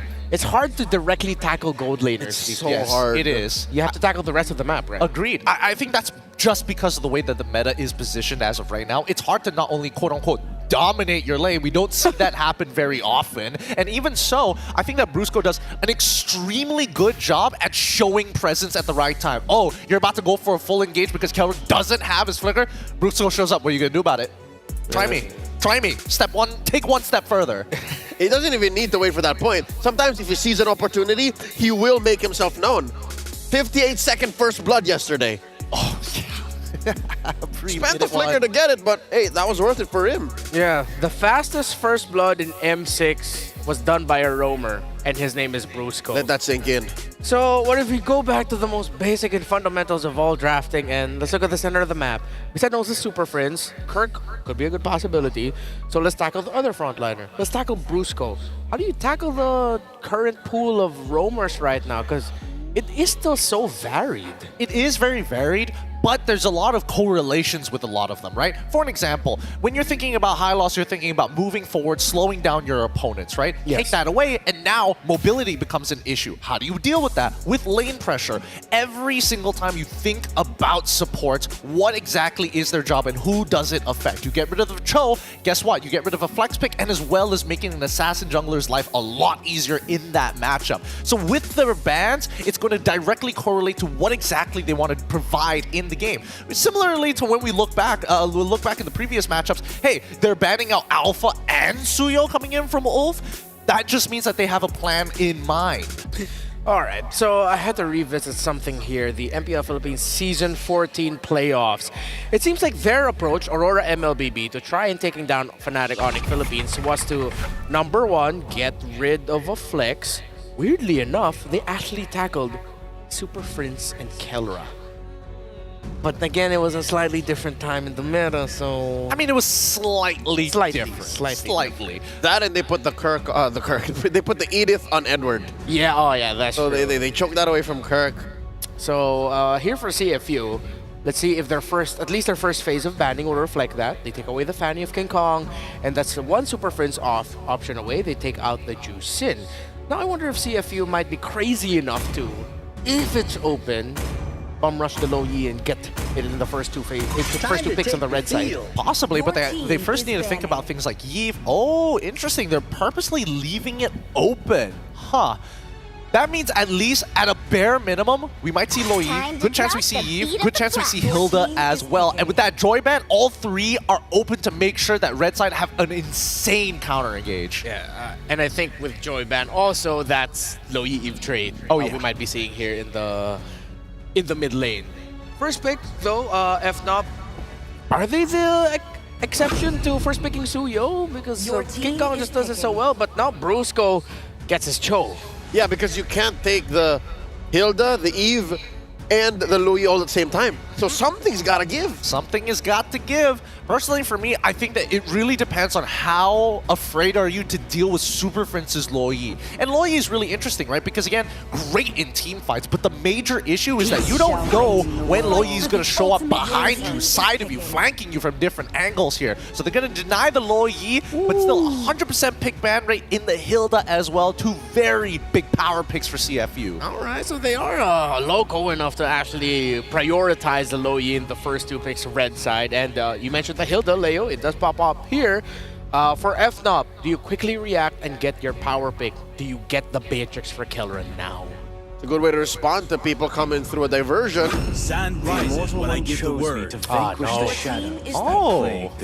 Suyo. Oh, that's very interesting. Khalid Suyo into this particular matchup. Both don't exactly do too well, especially when you're up against a Hilda, but both maintain enough pressure to keep up with the Hilda to make sure that you can at least monitor her as she walks away from the lane. And now, of course, it becomes the Suyo Alpha trade in the jungle, and now both teams will be, well, for Fnatic Onyx Philippines, no gold and mid yet. While for CFU, no gold and either roam or XP. Although wait, are they gonna put this Hilda in the roam instead? They can flex it. They can technically. They can if they want to, but I do want to see a Beatrix ban come out sooner rather than later. They get rid of the Granger, which is already pretty good. Granger's able to open up the map super easily with the Death Sonata at the bare minimum. Oh, but the thing is now, if we're talking about the big-time gold laners, as we've talked about all throughout the day, Bruno, Granger, Beatrix. Beatrix is the last one off left. And see if you can pick it 4. Your team is banned. Ooh, Gatot ban coming in for the side of FNOP, huh? I guess Gatot deal is alright in terms of being an EXP laner to clear waves fast, but also having high impact in that game. At the very least, you can be like, oh, diversion, and then quickly throw yourself into the middle of the fight. Yeah, it's also, I feel like, a Khalid thing. I think I got to talk with a few players, and if they know they have an XP Khalid, so sometimes the XP laner themselves would be the one to say, can we just take out Gatot? They don't like it. Yeah, they just don't like it. It's not all the time, but that might be one of the reasons. The other reason is slower backline focused gold laner, maybe. Well, or Kelra. Well, yes, but let me get into the micro of it. When you use well, not the raging sands, or the sand, the tornadoes in the lane, once you hit level 2, he does the first spin, you taunt him, you clear the wave, concussive blast, you walk off, and then you have priority over the lane. That's the micro side of things. That's why they decided to go for the got that removal. Tigreal gets taken away. So they're looking at the Hilda. They're forcing the Hilda into the EXP lane, and they are just removing some key roamers here that could give trouble to the choke. Gold laner still at large for both sides. Oh, where could they go with this? You just pick up the Beatrix here, right? You pick up the Beatrix for yourself, force Fnatic to play something that scales a little bit later. Harith and Natan both can go into this composition very, very well. And then look to final pick maybe Chip, have double global presence. Oh, thank you for reminding me that Chip is still hotly contested right now, honestly. Fold the map twice. Fnatic Onyx still need to invest in a good mid laner, though. I don't think these three are going to work alone. Yeah, are we looking at what? A Valentina? An Eve? As expected. Steal away the Bea. I think if you're Kelder, you honestly consider Nathan right now. Because if it's just a Valentina, that's not enough magic, dude. Do you Veil? Actually, Veil would be pretty interesting to see, but I personally think that Farsa goes really, really nicely because I don't think anything reaches the backline at this point other than if you diversion them there. And this is one of the few times that the Aurora is actually open. Yeah. That too. I mean, all of them, all of those picks do well as long as they scale, as long as they hold position over that mid lane, and most importantly, can you open up bushes safely without having to put yourself in danger? That's why, as much as I want to say Valentina is going to go great, because at least you deal with 2 melee heroes, you're still going to get one-shot by a lot of abilities. All right, they do go magic damage, but it's the Harith over the Nathan, and it's the Sicilian. First Super Friends. They were the first team, if I'm not mistaken, in MPL Philippines Season 14 to show up with the Sicilian. And now it makes a comeback here. They rounded off with magic damage, but the sword hanging over FNOP's head, a potential last pick chip for CFU. Oh, would Chip be enough here? Sicilion's damage is kind of scary, especially when it scales, but more so that Sanguine Claw, particularly dangerous to backliners, especially if it just clips you at the edge. Yeah, and it misplaces or displaces the Hilda and the Chip. Like, you need someone who can cut right through to the back. So maybe, yeah, it sounds like the Sicilian and Harith were picked because they were thinking of the Chip in mind. So does this mean CFU swerve? Do they have the picks to swerve? I think the only pick that could help swerve them is probably like a drop or even... Oh, there we go. Another pick-off style of hero. I mean, they're playing... Keep in mind, they're playing Beatrix. Okay, Franco Beatrix, Franco Loyi, very Indonesia coded. A shout out to, if I'm not mistaken, it's Evos Legends back in MPL Philippines Season 13 who showed me this combo. But it's a Sicilian, and Sicilian's happy to go up against Franco. Ingan Naisu, could you please expound a bit more? Thank you so much, panel, for that amazing analysis. I mean, looking at the lineups, I know this is going to be a banger. The Beatrix paired up with the Franco for CFU. We've seen it's a sort of similar style with Aurora a while ago with the Kaja and Beatrix, but this time we'll see if you make it work up against a Titan, the champions of the Philippines, Fnatic Onyx. And so far, what can you say? We have another Sicilian here. We do. Hey, you know what? This could work in their favor, like we saw earlier today with a very long game. But ultimately, too, I'd be a little bit worried if the pickoff potential comes through with that Franco-Beatrix combination. Yeah. And as we enter the Land of Dawn for match number 7 of day number 2 for the Swiss stage. Welcome to You know, the thing is, with the Kaja a while ago from Aurora, it wasn't as active as we wanted it to be, especially if you have a Beatrix up against Harith right now. So right now, if you're OP, you really have to be proactive. Make those... Look for those pickoffs. Activate CFU Gaming right away. Give Sing the space that he needs. Because yesterday, when we saw CFU Gaming go up against NIP Flash, the moment that they gave Sing his power spike, the moment that they gave him a lot of space, he was able to pop off up against NIP Flash. Definitely was. I mean, that's at this point with the Beatrix, you know, in that matchup against the Harith, they're gonna have to make something work here. Brusco, mind you, yesterday I think he had the record. What was it, the fastest first blood at what, 54 seconds? And this time around, still early pressure. Wadu taking a couple shots, might have taken too many, won't be able to escape that. First blood in the hands of King Kong. Might be looking for more. Oh, Detective runs into the wall with the Cyclone Eye. Already a double for King Kong. And that's not what you want if you're going up against Fnatic Onyx Page. I mean, yesterday they went up against TLID for the fastest game this Swiss stage, 11 minutes and 11 seconds. And assuming that this game goes to the late game, again, they have Super Friends. OP.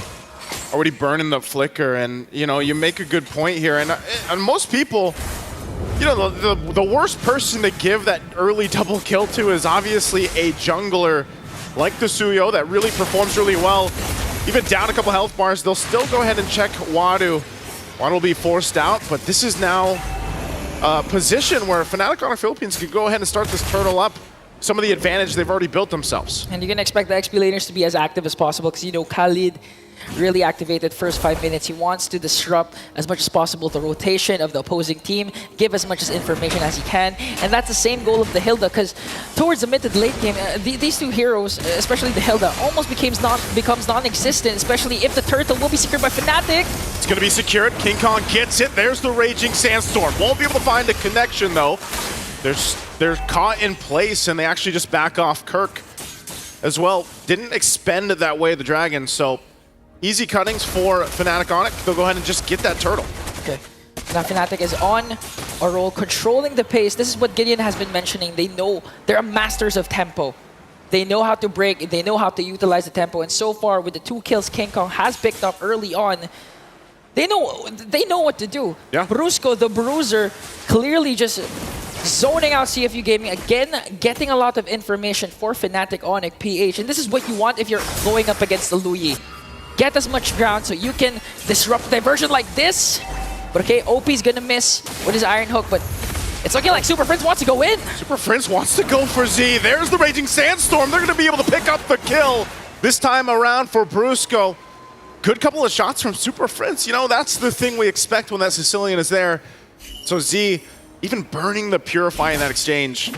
Meanwhile, up top, Kirk will just go ahead and kick Wadu away. He's had enough of that. Kelra he'll actually be able to sidestep that. OP and Zing here both. Malefic Gun now picked up.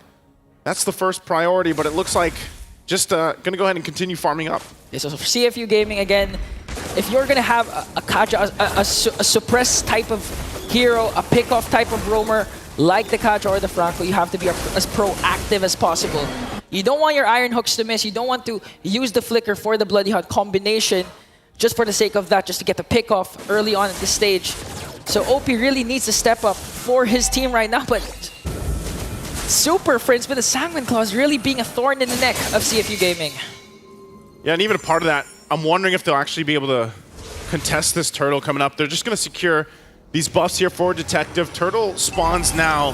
Oh, there's the hook. This might be a lockdown they're looking for. Bloody Hunt too. Taking out Brusco. Good response from CFU. Diversion? Diversion going to be used. Get in position. King Kong round the corner, takes the shot, has the information, waiting on the rest of the team. Kirk joins as well. Looks for Wadu, goes in. Doesn't use the kick though, and that'll be the turtle for CFU. Able to find something. It does whittle down that gold lead a little bit that FNOP was building up, but they still have work to do. And that's what we were saying. OP really needs to connect with the Iron Hook. Oh, kick! There's the kick from Kirk. Right into the blades of King Kong. And there's a shot. Z has to be careful. He takes another bad impact. But that's why Kirk, he held on to that Way of the Dragon earlier on. And Fnatic Onyx, again, speaking of tempo, what the panel has been mentioning, normally, if you're going to get a turtle taken away from you, you're just going to disengage, regroup, and think things through. But Fnatic Onyx, especially Kirk, wants to go in right away, commits the Flicker, Way of the Dragon combination to make sure that they get the trade, despite CFU Gaming getting a kill plus that turtle. That's kind of what they have to play around here, Ingan, is really just the hook. And every time OP, you know, he doesn't land it. We've seen this before where Franco, you know, it's kind of, even if you miss the hooks, it's that one hook that can change the course of a game later on. But you also have to stop the game from just scaling out of favor. Diversion going to be used. They send in the whole team through.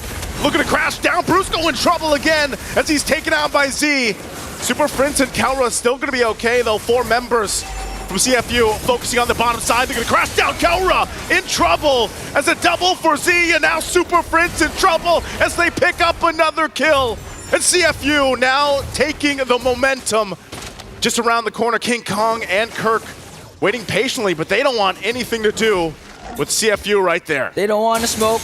They don't want to overcommit up against CFU Gaming. That was a huge play, but Kirk could be in trouble. Does get away, still has the safety of the turret. Brusco, but look at all the bodies here on the bottom side. And Brusco has to flicker out. The hook is actually going to land, and a good hook. Raging Sandstorm on the defense, and now Kelra joining the fight. Pops the Zaman Force just to cover. And Super Prince will help him out. Good thing Brusco stays alive. They trade the objective as the turtle, the last one of the game, goes to FNOP. So CFU Gaming was able to secure a turret down bottom, but in exchange, they wanted to go for a kill onto Brusco. They did, however, expend his flicker, but the problem was Fnatic Onyx was ready for that, and they were 2 steps ahead because they wanted to go for the trade for the turtle instead, and they were successful in doing so. So right now, Fnatic still clinging on to that 2.2k gold lead. But the thing is, for CFU Gaming, they have a lot of entry points. They have the Iron Hook, they have the Flicker, Bloody Hunt, and apart from that, the diversion plays that Z at any given moment can give out. It's funny because, you know, that's an early winter crown, man, for Opie. Has the rapid boots, he's got the speed, and he's got the freeze as well. Look at the play, though, up here. The tier 2 was being worked on the whole time. And now they're going to go take this purple buff away. There's the pull, though. Brusco jumps on in. Kirk's already out. Kelra drops the Zaman Force. King Kong takes the shot on the backside. There's no turret to help them out. They're still taking the brunt of the damage, and they have to back off as FNOP loses too. OB with a flicker back after the hook. And there's the shot from Zing. Finally lining it up and takes out King Kong. CFU shocking Fnatic Onyx Philippines with a quick response, a quick diversion play onto their jungle, onto their middle lane, disrupting the plans of Fnatic Onyx Philippines. And again, OP stepping up to the plate, connecting with the Iron Hooks, connecting with the Bloody Hunt. And again, going back at the item builds, first item, Winter Crown. So you know he's willing to dive in, cast that Flicker, Bloody Hunt, then eventually cast that Winter Crown to evade a potential death. Now CFU Gaming, all eyes are on the mid lane. Brusco pops his conceal. As CFU Gaming just really trying to get the upper hand here, providing a lot of vision, but look at Kirk, okay? He's not gonna make a play there, but he does have a lot of information, especially coming in to this very first Lord. Given the information that they need. This is the thing, Opie, you know, he's, I don't know, that Winter Crown really helping him out, landing the hooks that he needs to land. And now that the Lord is up, Fnatic actually gets checked into a position where they can't confidently just go ahead and start this up and take it. You know, they really have to respect the fact that CFU has been winning the past few minutes. Yeah, that tier 2 was down in the mid lane, but at what cost at the same time? There it is again. King Kong will avoid that hook. They're going to crash down looking for Wadu, but there's Kirk with the kick right on the mark, and then the Raging Sandstorm in the backside. They're cut off into 2. Brusco will heal back up, and Detective gets taken out. A great team fight from FNOP, and now the Lord on their sights for the taking. Just like that, Fnatic once again back on top, back on full control. We'll get an uncontested Lord for the taking. And this is what happens when the Iron Hook is already casted. King Kong was able to evade that. That's why CFU Gaming, they had no initiation during that time. They had no time to diversion out of the play. And Fnatic Onyx, they were just on the chase. Brusco, I mean, casting the Raging Sandstorm to make sure that CFU Gaming cannot retreat. And at the same time, Kirk with legit can do Flicker combination to make sure that they get the necessary kills that they need for CFU Gaming to not contest for this Lord anymore. And looking at the gold difference, 8.1k for Kelra, clearly having a good time with this Harith. But the problem is Kelra's not the main problem. It's going to be Super Prince.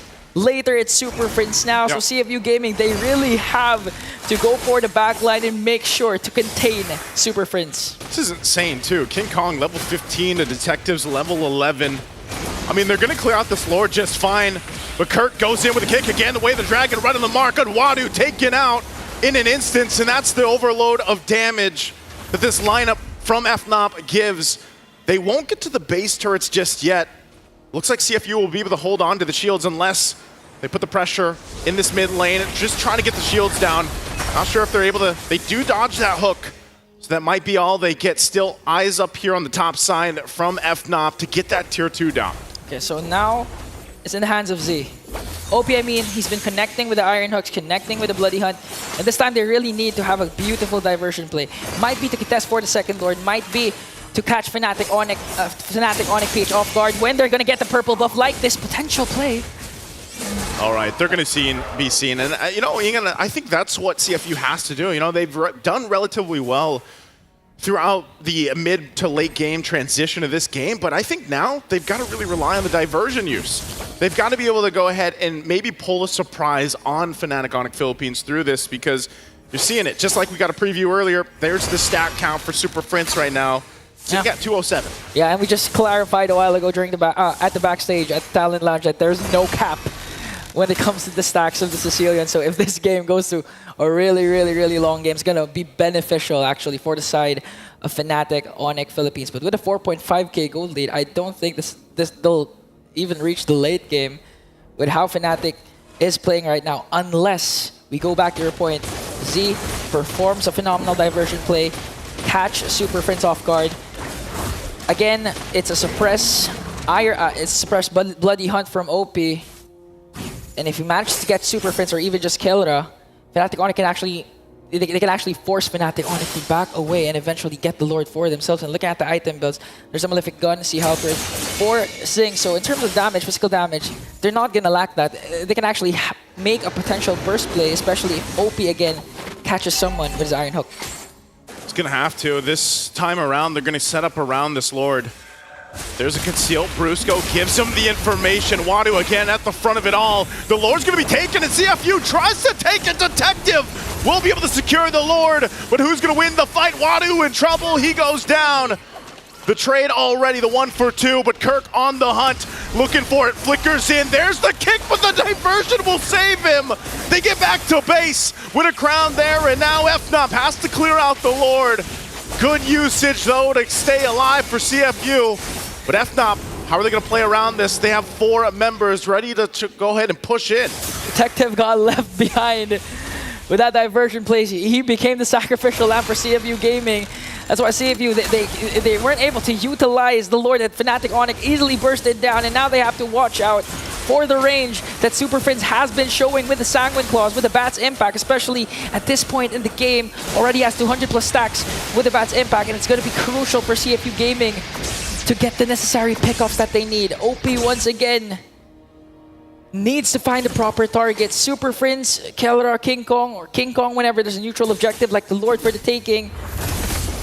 And at this point, Fnatic Onyx Philippines, 5k, they're just really waiting for that Lord once again before they end this game. But there's a diversion play.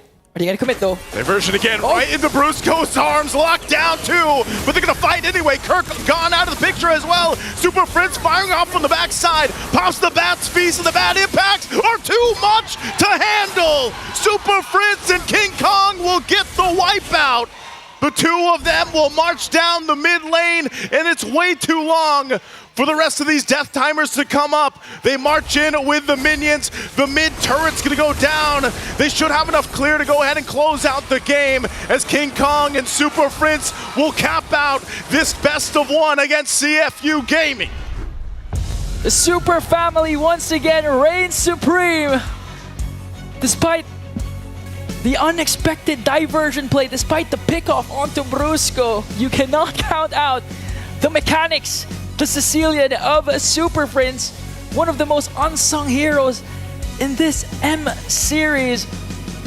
What a huge win for Fnatic, going up 2-0 in the standings, Naisu. I mean, do you expect CFU though to be this aggressive, to go head-to-head with Fnatic Onyx? Because this was quite a close match, and I'm just really excited what the panel has to say for this phenomenal performance, this phenomenal game. Panel, take it away.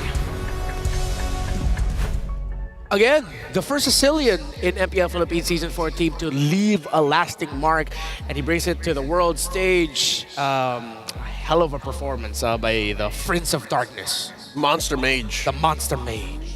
Really good stuff based on what we've seen. However, I will say at least CFU, despite having a difficult comp, again, most people would have expected, oh yeah, it's unplayable, right? Every hook that you land, if it's not a priority target, it ain't worth it. You bloody hunt anybody, it's gonna get canceled out, no problem. OP straight away didn't even go greed out for a fleeting time, went straight into the Winter Crown to make things happen. Yeah, you could tell from the CFU side there was a lot of respect from what they did in game. Their rotations and their itemization. That you cannot take away from them, Leo. It's as proactive as you can get against a team that drafted a lineup that they were very comfortable with, but just the same is experimental enough that you'll have to temper your expectations. So see if you were juggling a lot going into this match. We'll break down the game a little bit more later on, but of course, let's hear first from a member of Fnatic Onyx Philippines with Rose. Fnatic Onyx Philippines getting very, very comfortable in the Swiss stage 2-0, just one step away from the knockout stage. And with me over here, we have Brusco. First of all, Brusco, how are you feeling? How are you doing? Mabuti kasi nagawa namin yung ginagawa namin sa scrim. Okay, he said he feels good because they managed to pull off what they usually do in scrims. Okay, now as we all know, right now Fnatic Onyx Philippines 2-0, and you guys are a force to deal with. Technically, you guys are going full force. Now, I have a question. What is the biggest contribution to your success this year? Siguro yung number one na contribution niyo, si Coach. Kasi siya yung tumulong sa akin talaga nung nasa baba pa ako. Parang sinabi niya sa akin, kaya man, may tiwala kami sa'yo. Oh, okay. So he feels as if the biggest contribution to his performance this year is actually his coach. Because when he was at his technically lowest, his coach was always motivating him and telling him that, you know what, you got this, we trust you, just keep moving forward, we got you. So I like that a lot. Okay, Brusco, since you guys are the champion of MPL Philippines, and we all know that the Philippines are the defending champions of M Series, and not just that, but also 4 times in a row, do you feel extra pressured by your fellow Filipinos? Siguro po hindi po kami na-pressure Parang excited pa kami na kami magde-defend ng championship. Wow, okay. This is nice. He said that actually, him as a Filipino, he doesn't feel pressured playing on the world stage because it gives him the extra drive to actually perform better and hopefully defend the world championship for the Filipino team. Okay, last question, personal question to ha. Okay, now we both know that the last match of the day, you will have your ex-coach, Coach Bren in Team Spirit, and your ex-team, RRQ. Who do you want to get a 2-0 so that you can potentially meet them tomorrow? RRQ. RRQ, why RRQ? Mga kaibigan ko mga nandun All your friends, so like friendly rivalry also. Do you have anything to say to them? Sana magkatapat tayo bukas. Okay, he said, I hope to meet you guys tomorrow. Thank you very much, Brusco. An amazing performance from Fnatic Onyx Philippines. And with that, let us throw it back to the panel to break down what happened in this incredible game against CFU Gaming.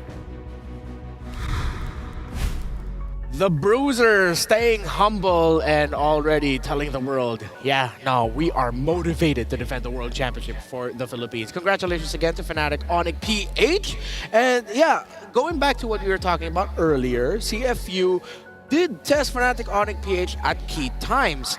But Leo, I think you and I both gotta admit here, that felt like classic Fnatic Onyx PH in the sense of, oh no, they lost the fight. But what is the opponent actually getting in the map? Yep, that's the secondary nature of Fnatic Onyx greatness, their macro sense. The fact that even on a micro level, the fact that they're so adept at team fighting, they know even the limits of what their opponents are capable of getting, and they're able to, again, through the leadership of the Monster Mage, through Super Friend, say, yeah, no, I see where this is going, it's fine, keep going, keep going. And maybe there were 1 or 2 moments wherein even the likes of the Beast King Kong would look for more than he could have gotten. Yeah. Got punished on the backswing of that too. Understood that that wasn't as hard of a punish as possible. So this is just Fnatic Onyx playing into their style. Again, respect to CFU Gaming, but there wasn't much that they were doing to really test what Fnatic Onyx was capable of. I think at the very least, it just goes to show that they have the mechanics at least to challenge, and honestly some really good ideas to make something that feels impossible very possible in this game, right? OP, for an example, taking that Winter Crown, such an integral part to their composition because they need to play around that Bloody Hunt, but at the same time, look at how greedy the lineup we see from Fnop's side. Super Friends must maintain maximum distance at all times. Why? Because he has a flicker and not not a Purify. So if he gets hit by a hook, it's pretty much game over for him, right? But then we look across the board. Where is all this money coming in from King Kong? And like you guys mentioned, the macro sense comes into play. We lose 3 on the bot side of the map, but we get 2 tier 1 turrets, as well as your top side jungle on top of your purple buff at the same time. And then we look to collapse later down the line, maybe even sacrifice another kill, but as long as we trade equally, there is a gold surplus. Now that we're talking about King Kong, check out his boots of choice, the cooldown boots. This is going to come in handy when you're looking at the highlights. I don't know if you'll catch a few of these moments, but you'll see that he's so good at dodging key ults, so good at dodging Spears of Alpha, so good at dodging hooks from the Franco, because he uses, if I'm not mistaken, the Surge. Tap Surge right when he sees the hook coming in, clicking it as a tap, coming back into the fight with a hold something else. Definitely because of his extra cooldown and his just out-of-this-world game sense. Yeah, I think that's something that a lot of our really tenured viewers would like us to point out as a panel. Yes, we saw those moments wherein the hook of the Franco would land, but the interesting interaction with that Suyo Blade Surge dagger toss. The moment that dagger is tossed, nothing is going to stop the Suyo from actually teleporting to it. So the times where you saw the hook latch onto the Suyo, but the Suyo still got to dash away, that's because the dagger was already thrown out. Great little micro learning from us here, because we don't see Franco often, especially up against a Suyo, so it's great that we got to witness it here. Must have been something they've been practicing in scrims. Maybe, that could be something that they've been practicing, but also one more thing in his choice of boots. He could have gone tough boots if he wanted to, but opted not to and went for CDR, and that's just to compensate for the recent nerfs towards Suyo side, increasing his cooldown. This makes him feel a lot better coming into the mid game and more similar to where he was before. Yeah, it makes him a little bit more high risk, high reward, but not with 2 very great Suyo performances under his belt. I think it's a little bit more rewarding for King Kong to actually end up with that hero, so that might be something that teams that will be facing off against FNOP in the best of 3s in the 2-0 side of the bracket will look into taking out away from him.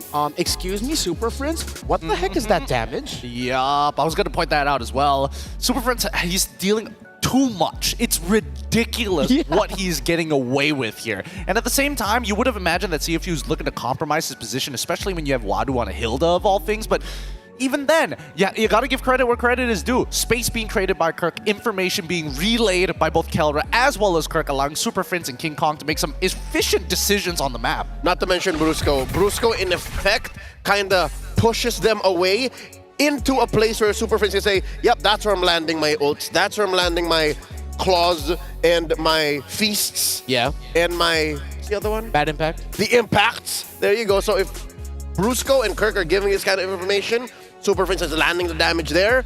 If not, they suffer from Kelra. World, this is Prince Miguel Ramirez, someone who has been often overlooked at home, now finally making a big impact on a championship-winning team. Still, for some reason, overlooked. But now, here he is on the world stage saying, look at me, I am a monster mage. 4-1 and 12 on that Sicilian.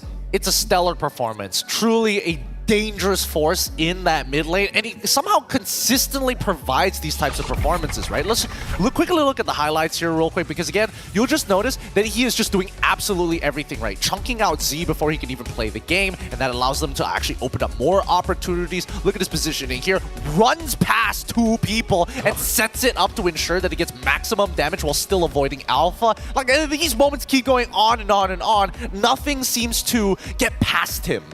And I think we're also reminded as to why Super Friends, or excuse me, the Sicilian is pick that's often reserved, saved best for last, but it's gone so well. Remember, earlier today, we saw another iconic mage Sicilian performance in Coffin. That's right. From Twisted Minds.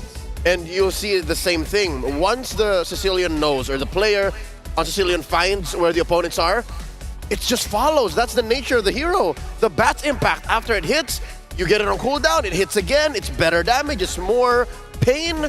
And looking at the lineup from CFU, we mentioned this, how the Hilda, the Alpha, and the Franco are going to suffer because of their range. Yep. the poke, the crowd control that the Sicilian can dish from afar will make heroes like that struggle. And even more so if the Sicilian controlling it is really difficult to catch out. Again, congratulations to Fnatic Onyx Philippines. And hey, I just heard something. We have our first ever big oopsie moment for the M6 series, M6 Swiss stage. What is that oopsie moment? Which oopsie moment oh, is it? No. Wait, let's look carefully. Where exactly does this happen? Where is it? Where is it? Okay, detective gets the Lord. Where's he? Where's the oopsie? Which was the oopsie? Oh no, it's the kick, it's the kick, it's the kick. Yeah. The build up and gone. It's so funny to see. You can see how much trust the teammates have in each other, and then the detective is like, I don't trust this portal at all. Never mind. Yeah. I mean, it's like a double-edged oopsie moment. Detective trying to get there, just Prince blocked him. Yeah, and of course, Kirk tried to kick the Beatrix out of the circle. But the range wasn't big. No, I'm pretty sure the kick range was big enough, but the diversion, timing, yes, the collapse. The game logic already stated, yeah, we're getting this Bay out of here. And for a second, Zing was just standing there. Right? Like, I didn't expect him to be alive. Yeah, like, what's gonna happen? Ran back. I mean, cut back to Cho just going, what did that to the air? Yeah. Literally to nothingness. Like the animation, you see the Cho just punching air, and I'm pretty sure if we go to the Bay, you'd see the Bay going, we're already in the base. So yeah, cute little moment there. But I heard some woos from the crowd. I feel like, I think a crowd favorite has entered. It's the last match after all, so that means members of the kingdom are entering. As RRQ Hoshi, though they failed to capture the throne yet again in Indonesia, will now go up against the Dragons of the North. Team Spirit has held on to the EECA region for how many years now? 3 solid years? Technically, you can say 3. Technically, you can say 3 because of the spirit of the knights within these dragons back when they were Deus Vult. Banger coming up?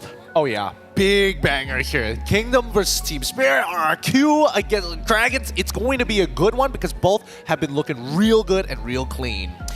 We broke PC use yesterday thanks to the efforts of the Kingdom and their opponents. Now, Team Spirit fans, RRQ Hoshi fans, you guys are going to duke it out. So please, tell your friends, share the broadcast, and join us for the final match of the day in the Swiss stage as we come back from a very short break.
starts now.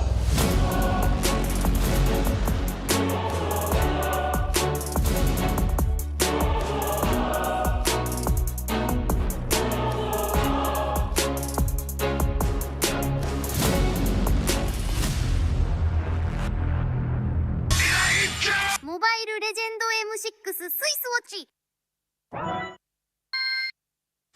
明治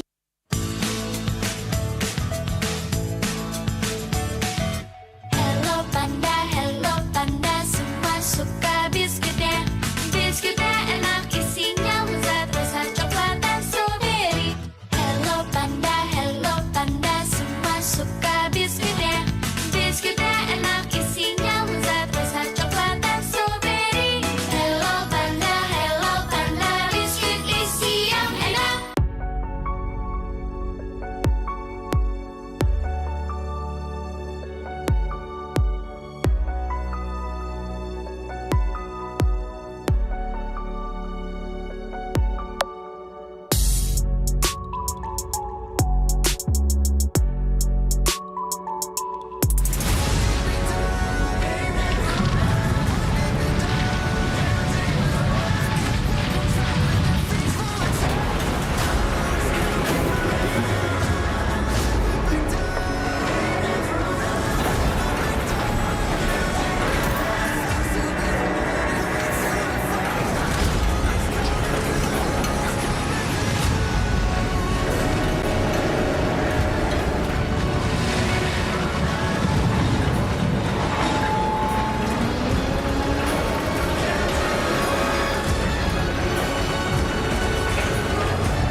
Kingdoms rise, kingdoms fall, and they rise yet again. Yet it seems like in the north, the rule of dragons is eternal. RRQ Hoshi, the kingdom, long may they reign, hasn't reigned for quite some time. But it looks like on the world stage, they're ready to make a big return. But the dragons have been hungry, hungrier than ever as the world seeks to be greater than ever. This match is going to be so epic. It's RQ Hoshi versus Team Spirit, folks. Welcome back to the panel. My name is Renmar Santa Cruz, joined here by Leo and Gideon Q. Yeah, well, we want to see it banger for sure, banger coming up your way. And if you want to really smack dab banging awesome plays, Kidia. It's the gaming and esports district that unites gamers, communities, and fans across all genres and walks of life.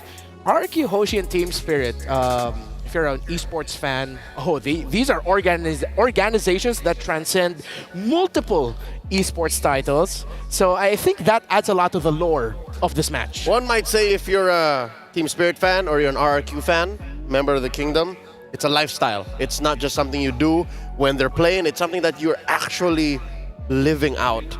And these kinds of teams, the way that they play, I can say in a best of one, are some of the most value for your money, for your time, best of ones. I think everybody has been waiting for this particular matchup here, and that's why it's always at the very end of the day that we're seeing these big bangers actually happening. And honestly, between these two teams, it's really tough to say who's going to come out on top. Both having really good showings in both of their own individual matchups, but at the same time, when you pair them together against each other, really, I can't really say who's going to come up on top. Yeah, I mean, the Spirit Empire has been established in the EECA. They've ruled there for quite some time, but there's something about the Spirit of RRQ now heading into this M6 World Championship that just speaks of, wow, they might actually finally go in a deep international tournament run, maybe even compete for Grand Finals. And I think this is coming off the back of their top 4 finish at M5. Yeah. They went really deep, and I think if they do that again here, or close to it, they can prove that what happened in Manila is not a fluke. They can do it again in Kuala Lumpur and prove to the world that the Empire of Spirit is real and is here.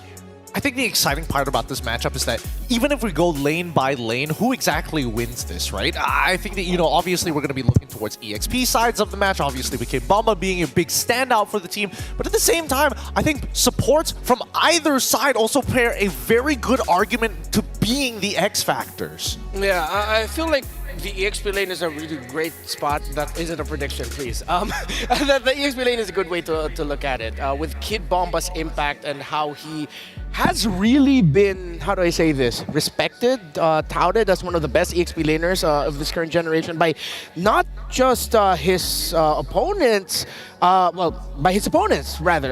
Different players, different coaches as well. While on the other side, you have Dyron, who I feel like now, with the run that he had in MPL IT, is so hungry to finally get out of that old image of him. And so far, I feel like he's had a good showing in international tournaments. I mean, they were doing really well as well before. Unfortunately, they got eliminated in SPS. A huge comparison would be in the gold lane between Skylar and the young Hiko. Is that not the best comparison? Is that not the best juxtaposition between these two large entities from their respective regions, right? Because Skylar is now King Skylar, and he is the pinnacle of RRQ's strategy. Like, you activate Skylar, all is well. On the other hand, Team Spirit, I don't think it's such a safe strategy to put all your eggs in one basket, especially the Hiko basket. They need to rely on one shot, they need to rely on Sunset Lover, and spread out that pressure. So you see the difference here, you see the juxtaposition of all in on Skylar, not so much on Hiko. I mean, I really think that having multiple win conditions this time around is going to be a very important aspect of this game, because not everybody can play for a singular basket, and we've seen that RRQ, they play multiple playstyles over the past couple of years, and obviously Skylar being a large majority of them when the next generation RRQ did decide to show up. Again, his marksman is known and is extremely notable for hard carrying games, but in a meta like this, it's a big ask for him. Yeah, and especially one thing you have to consider. On the side of RRQ, you have Skylar with a bunch of young guns. In Team Spirit, Hiko is the young gun, as well as one shot, but Sawa, Sunset Lover, Kid Bomba, that's 3 veterans on one side carrying or helping guide 2 young bloods. On one side, it's just Skylar, seriously, as the king, telling his young teammates to trust him. That's such a difficult ask. It is. Yeah. It is. Let's know more about this matchup. It's RRQ Hoshi versus Team Spirit. If you are doubting our nomination at the Game Awards, this is Mobile Legends Bang Bang Esports. Oh, we got RRQ Hoshi. There you go. He was so close. That's a scary team too, though. Oh man, Team Spirit. But it's okay. Para sa amin, mas magiging kami, maingat sa best of 1. Kasi sobrang crucial ng bawat team kasi 3 talo lang laglag ka na sa M6. We just play like try to make less mistake and try to be more careful in game. Any team can do cheese strats against any other team. Malaysia, once early it was SRG, now it's Vamos. Best of 1 is like 50-50. I think anyone can win. Of teams stepping up. You may see some crazy picks in draft, so it's really unpredictable, and then it will bring a lot of fun. They were so prepared for this stage. You should go out from the first round and you cannot disrespect any opponent that you face. If you do, then you might catch yourself losing a game. Then all of a sudden you're 0-1. Then you play versus a good team. They prepared something against you. All of a sudden you're 0-2. Everybody's mental is down. You get out 0-3. Everybody's embarrassed. Di Swiss format ini bagus karena ya 3 kali main langsung lolos playoff kan. Jadi pasti udah nggak ada yang kayak coba-coba gitu sih, apalagi BO1. Quick game for Team Spirit as they just suffocated. Ya itu tadi Team Spirit, mereka gameplaynya unik lah. Mereka adaptif, di in-game-nya adaptifnya cepet mereka. For me, coach friend like how to play micro and the hero metric like and the hero power and your skill. I consider us, Team Spirit, to be the dark horse. It's not only that, we have actually got the power to prove that we can keep up. We'll be able to catch your cut. But RRQ stay in form as they win. If you want to win, just win 1 game. Who knows? Let's see. I'm up for a surprise.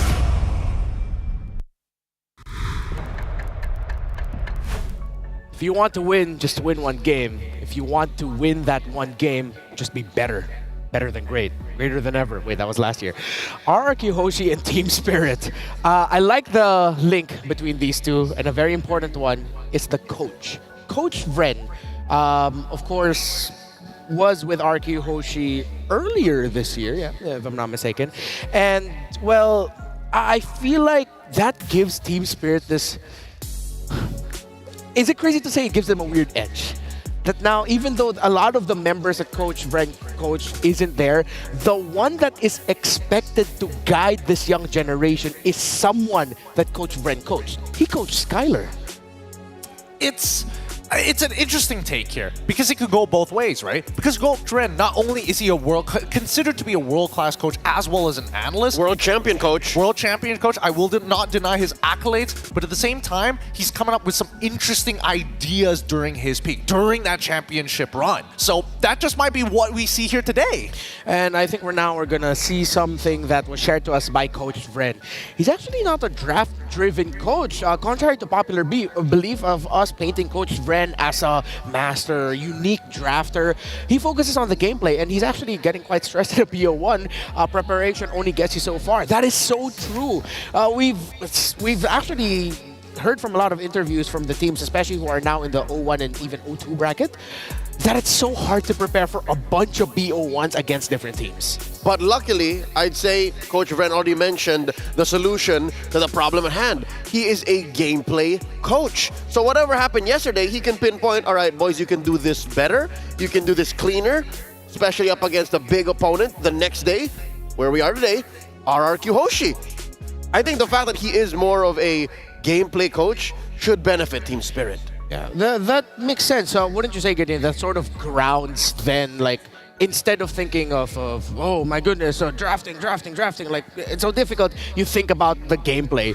We'll get back to you later. Speaking of gameplay, here's a team that played really damn well yesterday. It's RRQ Hoshi from Indonesia. I've seen the Kingdom in full force before. I've seen them rise and as well as fall. It's Skylar, Edog, Rin, Sutsujin, and as well as Dairin. This team has not hit its plateau just yet, and that's the scary part about them. There are more areas that they can improve in, and they've shown that they can play multiple different styles depending on the scenario. The question is the mental prepared for this best of one? Because if they get too caught in the sauce against a team like Spirit, things can get chaotic very quickly. I'm glad you mentioned that. You can't overheat, but I gotta admit, as nice as would say, RRQ Hoshi yesterday were pretty man-tapped. They were cool with how they were playing. Let's look at their opponents, the Dragons of the North.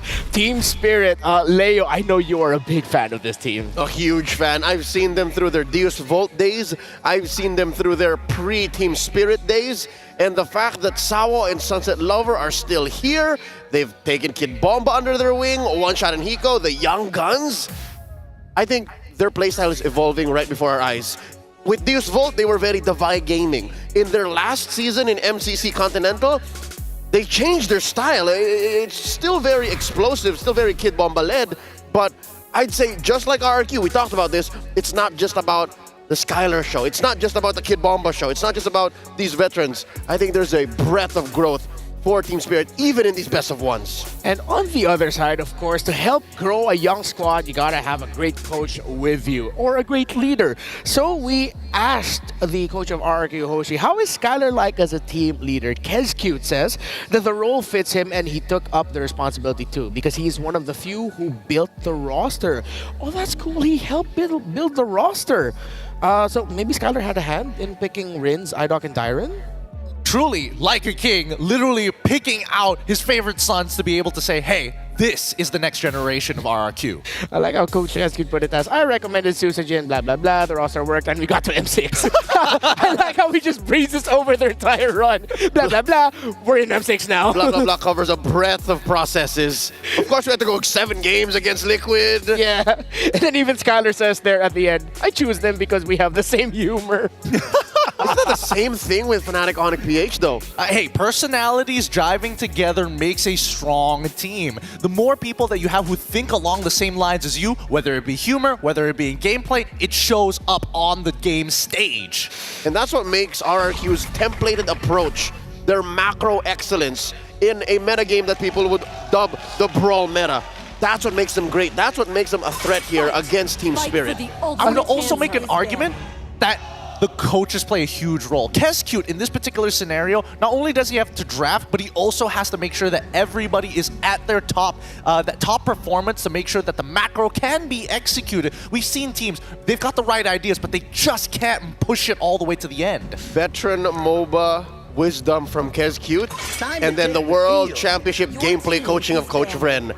Even in the draft, it should be a chess match. Right now, as we are in the chess match, RQ Hoshi, the Kingdom is on the red side. That's the Dragons of the North take the first pick. Fun fact about Sawo, the roamer of Team Spirit. He is second in total assists in M-Series history, 411.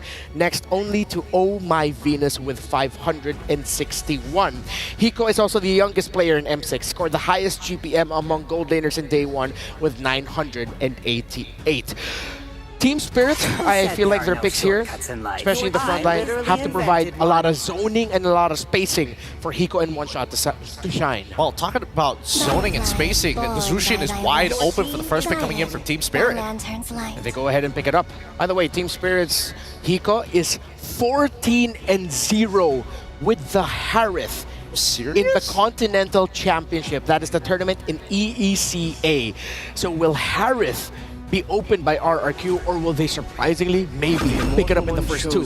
He's 16 years and 6 months old while having a perfect record on Harith. He is a young prospect for this team, and he's going up against a veteran who's been playing this game for a very long time. Skylar grew before our eyes. I remember when Skylar was still a rookie, and now he's the right. Now he's here. He's the leader of RRQ in game, and facing off against him is Hiko. A young, hot-blooded gold laner. I bet Skylar's looking at Hiko and saying, you kind of remind me of myself. I like a younger Skylar. Like a younger Skylar, maybe. Let's see.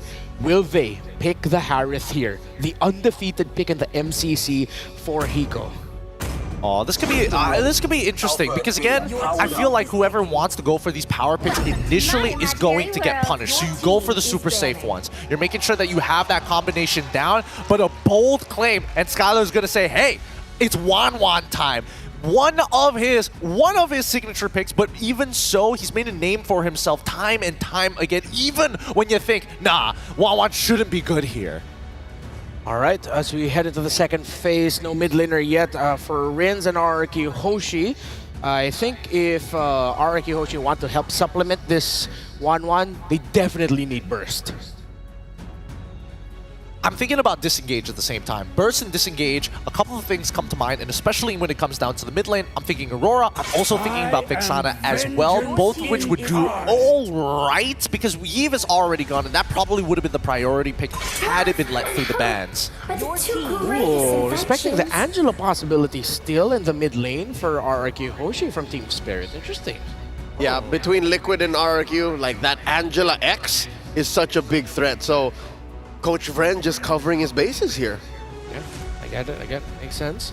So now, even though RQ Hoshi need Burst, Team Spirit are still looking to respect. I'm thinking, are they going to respect an XP laner pick for Dyron now? Because I feel like they still definitely need a strong tanky front. Edith isn't a popular pick in Indonesia, so maybe they might default into more of the tank-heavy ones, sort of like the Terizla. I mean, I suppose, but I think, you know, right now Kescute is doing a good job at trying to pinch down on the gold lane, which is probably going to be the biggest problem, because if we're looking at Vren's side, right, as long as you're able to kind of deny farm from your enemy jungler, it's not going to have as much impact in comparison to eventually the scaling marksman that comes later down the line. Not to mention, there's not much burst besides the alpha at this point of time. I mean, Zushin is there, but again, she's not the quote-unquote burst hero you depend on. Oh, that's true. Ooh, low Yi. Smart. Smart. Really hard focus on the mid lane here for Team Spirit. So it feels like Team Spirit are telling RQ Hoshi, let's fight. We want this to be an honest approach to the game. No one going in for any crazy macro plays. We'll see you in the objectives. We'll see you in the river. Yep, they're letting through the Vex, letting through the Aurora. Farsa has become a more in-demand hero these days. So if you're looking at Team Spirit's draft, besides the high loss, the Farsa would be fine facing off against an Alpha or Jushin. We keep doing this. We say Farsa first, but then we need to remember that Sicilion is still an option as well. If you're looking for a scaling type of mid laner, that probably should have been the way to go. But now they're thinking about disengage. Now they have CC to complement on top of the fact that they've got a decent amount of lockdown, whether it be the Blade Surge, whether it be the G-Kundo into the Way of the Dragon. So now Team Spirit are probably thinking about whether they'll keep this high loss in the room or is it going to go into the EXP. Wait, you mentioned CC. I know you were saying crowd control, but what about CC for Kid Bomba? It's not going to be good enough here, especially when you're blind picking it into potentially Cho or X at this point, right? That's true, yeah. You still don't see the matchup. Exactly. I mean, you're going to have to go blind no matter what. Yeah. All right, let's see what they'll give Kid Bomba or Sao. We're still looking at the flex and the gold laner as well. Harith for Hiko still open. Khalid's open. Oh, Khalid, yeah. See what it is? Oh, it's the Akai XP. Side lane Akai! They've shown this. I was actually thinking about it because the 1-1's on the other side, and it's one of the age-old responses to a 1-1. You pick a Kai at some point, and here comes the Granger. But I like this glue by RQ. Yeah, great response here. I mean, they were expecting to have an EXP winning matchup, and I think that, Keskut has done a very good job here. Vren, very good idea with the Granger, because now Granger Zushin plus the high loss, an extremely deadly combo, and you have disengage on top of it. But there's a clear go for Dyren's glue. Like, he knows where to go. He knows where to find targets. 2 solid targets. Let's see if he wins the lane hard enough to do that. My question for the Dragons, will you be able to take down Skylar before he flies? Ingan, Naisu, let's go. Thank you so much, panel. And I think the question, the answer to Renmar's question, we'll find out right now between Team Spirit versus RRQ. And looking at the draft, Naisu, what can you say? First time picked the Akai for the side of Team Spirit. Seems like Coach Vren has something in the bag. Yeah, and it's right now, maybe it's a lot of the Hello Panda we've been doing all day, but hey, I love to see it, bringing it to this matchup. It's going to be crucial for them. So right now, as we can see, RRQ Hoshi, the performance of this team yesterday was really phenomenal. Again, Edok, unstoppable, unbelievable show plays. And this time, he's rocking the same hero at the Roamer. But we can see right now, Team Spirit, they're not backing down. They want to get control of the mid, and they can do so because they have high pokes, the high loss, and the Aurora. I think with that too, the fact that you have, RQ with a they can pick off pretty well. They can get tempo set up pretty well, and this is all what we've seen so far up to this point from them. The whole Kings of the Brawl server, can they keep the tempo going? Can they set the momentum right away? That's what they go for. Even with a little early action, just for the Lith Wanderer own, keeping things in check. But I think it's up to Team Spirit to be able to go ahead and match that. And so far, they've done a pretty good job. I mean, just the preview we got yesterday. Yeah, and I think for RRQ Hoshi, they really have to even things out. But look at the Sunset Lover already with the pokes. Wow, there's already a lot of damage coming out from Edok. He's actually going to not be able to pick up the kill. But here comes the rest. Asawa will fall. First blood in the hands of RRQ Hoshi. And this is what we want from RRQ Hoshi, an early start, early aggression. They have to utilize the fact that they have Sutsujin with the Suyo in terms of taking neutral objectives. Again, paired up with the Sever is going to be easy, but looking at the emblems, anything unusual you see right now? Nothing too crazy. Again, this I'm waiting to see, especially for Sunset Lover, to be able to pop off on this Jushin pick that you would naturally think it's picked up, it's prioritized a lot of times, but also how this works with the fact that you also have a hero in the Akai that we don't see too often, but it tend to be an answer. They're going to initiate a fight again. They get the flicker out though from Edok, so that's fine and good for Team Spirit. They're going to be able to start up this turtle. RQ Hoshi will get in position. They're waiting to get that orange buff locked in. Might be able to buy enough time. Dyren holding up the front. There's the lockdown with the Frigid Glacier, and Kid Bomba jumps on in with a heavy spin just to zone out Sutsujin as the turtle is secured. And now Dyren's going to back off as well. Good play for the objective from Team Spirit. So far, so good. Coach Bren was actually saying that in terms of best of one, preparing for drafts will only get you so far, but it looks like they prepared very well. Kid Bomba, again, with the Akai pick, last pick, clearly knows his job, which is to soak up the damage, try to zone out Sutsujin as much as possible, because you can't go head-to-head with the Suyo early on when it comes to neutral objectives, especially since the Sever and Retribution combination is there. But Hiko, on the other hand, looking at the emblem set, he does go with the Impure ratio. We can expect a lot of sustain coming in from this Granger. So he can go head-to-head with Skylar in terms of the laning phase, even if it's a 1-1. What do you think about that matchup? I know we haven't seen the Granger too much. You know, it popped up a couple times yesterday. But hold on. I don't think they can actually commit to this. Going back to it, what do you think of the matchup against the 1-1, at least for this Granger? I think so far with the emblem set of Hiko, I think it's going to be easy for him, especially if the continuous rotation of the mid duo will go towards that gold lane. Yeah. Skylar is really going to have a hard time, really needs to maximize his veterancy, his experience up against a rookie Hiko. And so far, you'd expect Skylar to really lead or to really dominate the gold lane despite whatever heroes has been used because of Skylar's experience. But so far, Team Spirit, it seems like they're not backing down. They have the guidance of the 3 veterans in the form of Sunset Lover, Kid Bomba, and Sabo as well, who is in fact, as mentioned by Renmar, the 2nd highest in total assists in M Series history. Imagine that. It's crazy to think because that statistic where, you know, Oh My Venus had what, like plus 100 on top of that stat, but definitely still working towards it. That veterancy comes into play for both teams really for this, but you know, still, you gotta imagine Hiko being the youngest player? 16! 16 against a player the caliber of Skylar is definitely a true test for him. And so right now, as both teams get in position, second turtle for the taking, couple shots with the Destinata here.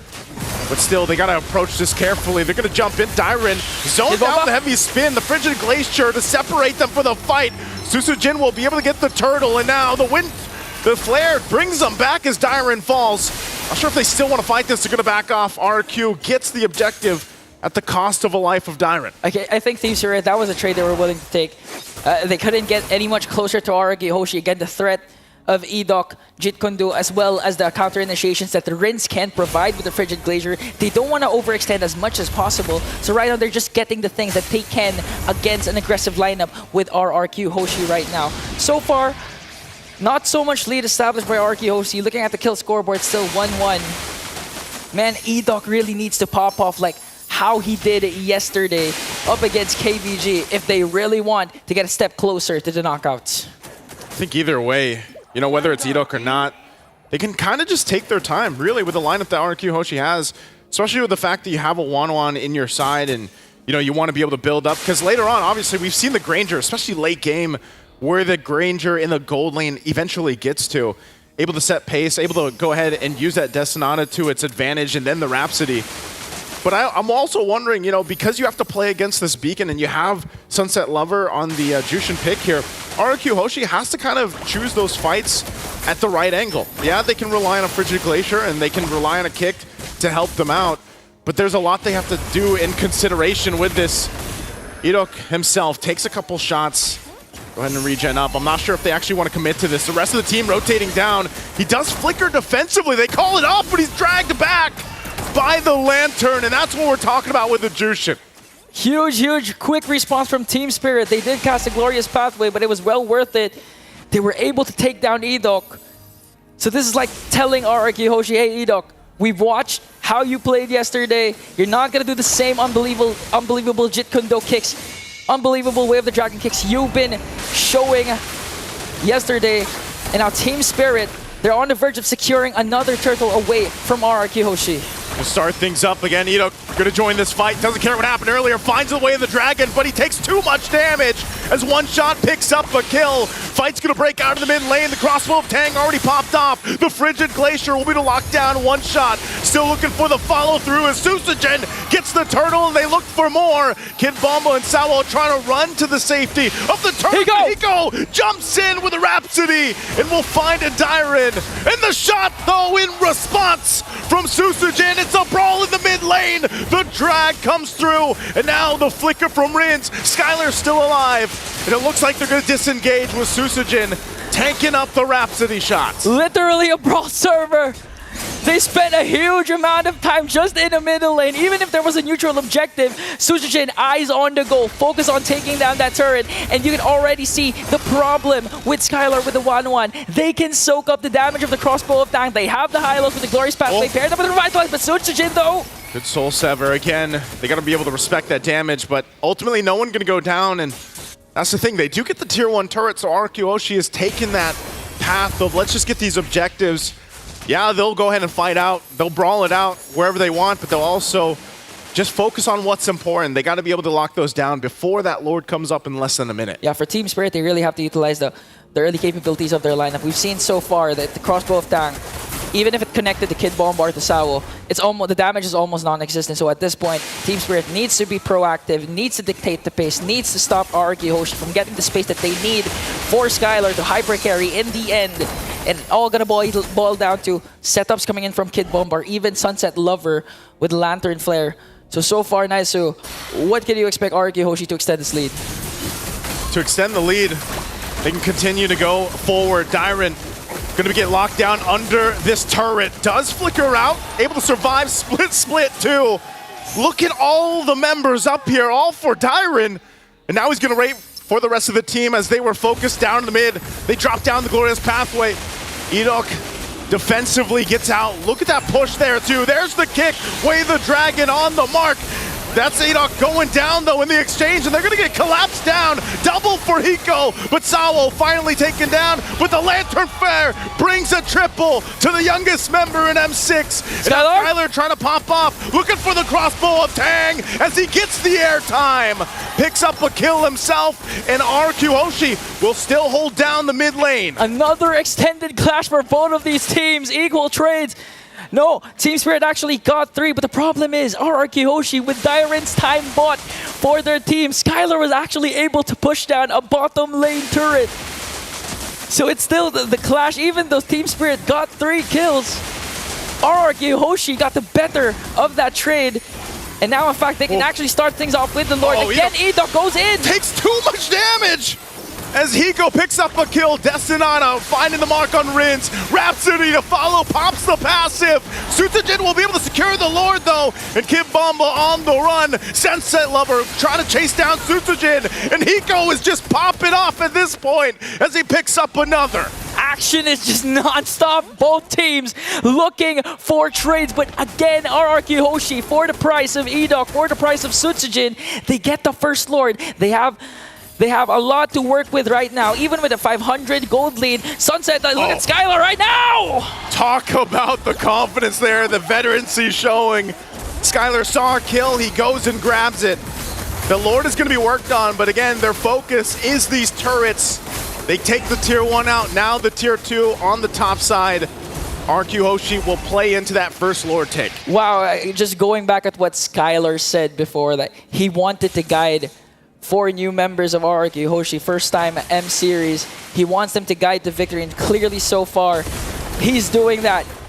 They're on the driver's seat, 1.9k, although there are extended clashes that sometimes go in the favor of Team Spirit, but most of the time go in the favor of RRQ Hoshi. You can clearly see the veterancy of Skylar, the shot calls that this team is doing. 1.8k gold lead. Already no outer turrets in the bottom lane and the top lane. And if you're Team Spirit at this point, what can you do to stop the dominance that Skylar has been showing? Well, they can utilize Hiko here as we get a little preview of the stacks he's got. And this is one of the things that can play a part in Team Spirit obviously staying in the game. It's nothing too crazy, you know, it's just a 2,000 gold deficit that Team Spirit has to work against. And if they can utilize Hiko's power spike, but this could be troublesome. Again, the kick gonna find the mark, in trouble. Winter Crown gonna be used already. One shot trying to stay alive, but Skylar pops in the air again, gets the airtime into the Frigid Glacier. They find a one shot, and now RQ will set their sights on the mid-tier 2. A lot of ultimates committed from the side of RRQ Hoshi, but the best part is they were able to take down a one shot, and literally Edok was one shot away from dying, but safely evades a potential death. So RRQ Hoshi, this time, even though they're committing a lot to those 5-man clashes, they're making sure that Team Spirit doesn't have opportunities to go for trades. And in 40 seconds, RRQ Hoshi again can extend their lead by taking down a Lord, and this time they have huge control over the map, almost just really keeping Team Spirit at bay there by their base. And now, the counterattacks that RRQ Hoshi just keeps showing again, Rins. You have to commend the Aurora with the beautiful Frigid Glacier, with the beautiful Frosty Breeze. really setting themselves up perfectly, even with the Glorious Pathway, even with Kid Bomba's Akai. They're starting to have doubts if they would go in because of the counter initiation of the potential of RRQ Hoshi. This is tough too. Skylar just picking up the Wind of Nature.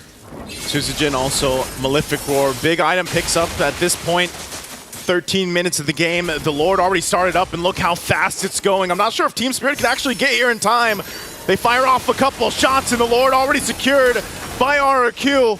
They can just back off, and it looks like they'll do just that as they get ready to go ahead and knock on the base of Team Spirit. And with this kind of lead now in their favor, Kid Bomba jumps in.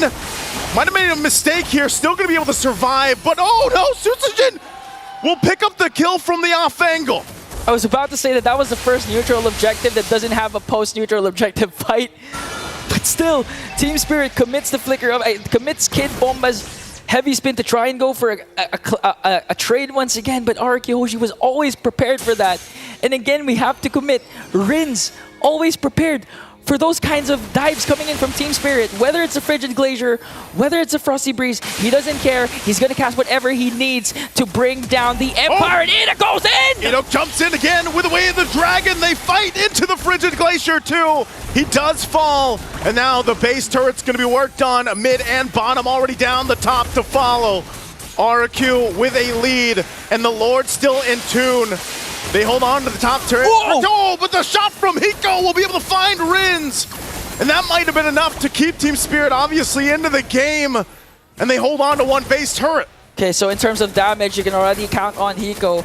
He does have the Sky Piercer with 70 stacks. So clearly what Death Sonata shot was all he needs to take down Rins. Luckily, prior to that Death Sonata shot, the passive of the Aurora was already expended. So Team Spirit still clinging on to the final inhibitor turret up top. They can make engages. Again, they have the Glorious Pathway. They have Sunset Lover with the Shin. One good take like that could do things. Bomba jumps in again. Tyron the target. They're going to fire off, and again, another kill for Hiko. Another stack added. And now they look for more. RQ on the defense. They're running. Even with two base turrets down, Team Spirit looking to make plays based off the heavy spin, based off the utility they have here with the lineup. And this is the thing, this is actually their personality, this is actually their playstyle. According to them, they perform well under pressure. Looking at the current runs in the MCC, they're always used to crawling back to the top from the lower bracket. So in terms of pressure, Team Spirit so far is unbothered. Even Hiko has a slight gold lead up against Skylar with 13.2k gold lead. But at this point, does it even really matter? Because it's all going to boil down again into the macro gameplay that RRQ Hoshi can instill against Team Spirit. This has been the story, especially with the Alpha, man. You know, it really falls behind in terms of farming. Oh, hold on, mid lane again. Kid Bulba going to jump in, finds Rins, and Rins is gone. As Team Spirit finds the pickoff right in time. We're 10 seconds away from this Lord. And without Rins, I don't know, RQ Hoshi might have to second guess the fight, but they just want to duke it out. They're going to force Salo. He pops the Revitalize. Tyrant jumps in, still has the Immortality, and one shot goes in too. But still, as they go ahead and size each other up, they'll back off. Skylar still keeping them at bay. No one going for the Lord just yet. Again, a jump in from Susujin. They really want to limit test this, and he could jump in and start a fight. But it looks like they back off to reset. RQ Hoshi limit testing, just trying to buy enough time for Rins to respond. And they can actually do this because, again, they were able to take down two inhibitor turrets, one in the middle, one in the bottom lane.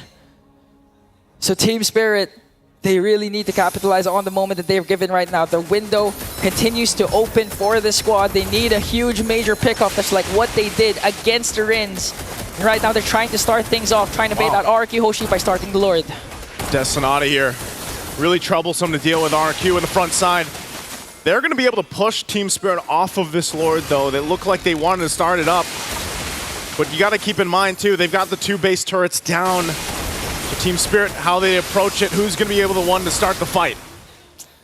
It looks like it's going to be a stalemate so far. RQ Hoshi can indeed play the macro game here. A huge chunk of minions onto the bottom lane. They're going to wait a reaction from Team Spirit, but Team Spirit, they actually know this. They're actually trying to burst down the Lord. There's the flicker in, forcing Hiko on the back. They were to use the Frigid Glacier, but one shot gets the Lord. looking for the fight to continue on as RQ will run into the jungle. They find the airtime. Sunset's gone. Heat goes gone. They lost all their damage as RQ Hoshi runs into the mid. They'll clear out the Lord and look for more as Skylar is unstoppable. And you can see it as they march into the base. The Kingdom, the Kings of the Brawl server will win this Brawl tonight. And a step closer for Skylar and his squad to qualify for the knockout. An amazing, intense performance from RRQ Hoshi. They lost the Lord, but they won the fight in the end by taking down 4, leaving Kid Bomba to fend for himself. What an amazing game, a huge performance, and a very huge win for RRQ Hoshi. That's why, panel, I need you to explain what happened during this game. We got you, Ingan. The Kingdom takes the win, and they go up 2-0 in the brackets over the Northern Dragons. And we got it. Banger indeed. You do not brawl against the brawl meta. That's exactly what happened, and from the early, mid to late, RRQ Hoshi had something in their pockets that would make Team Spirit fold. And at the end, when it mattered most, even after Team Spirit scored their very first Lord, the final brawl commenced. I mean, when we were looking throughout this match, I'm looking at Edog. Can he get that kick? And he tried so many different times, and the one kick that mattered won them the game finally. And the most difficult part there also for Team Spirit is that they were getting hella kills. They matched RRQ in kills. Hiko was 9-1-4, but they just couldn't convert to objectives. Before that, first objective is go to the stage with Rose for an interview. The Kingdom taking another win in the bag during the Swiss stages. And right now, I am with Sutsujin. First of all, Sutsujin, welcome back to Malaysia. It's been a while since I've seen you. How are you? Well, it feels great. It feels great. Welcome back. Okay.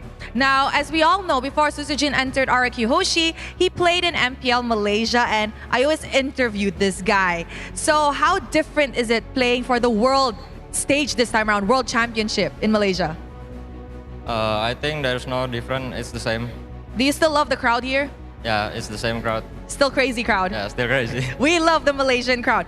Okay, now, Sutsujin, we all know that you are one of the junglers who actually use Fredrin, utility.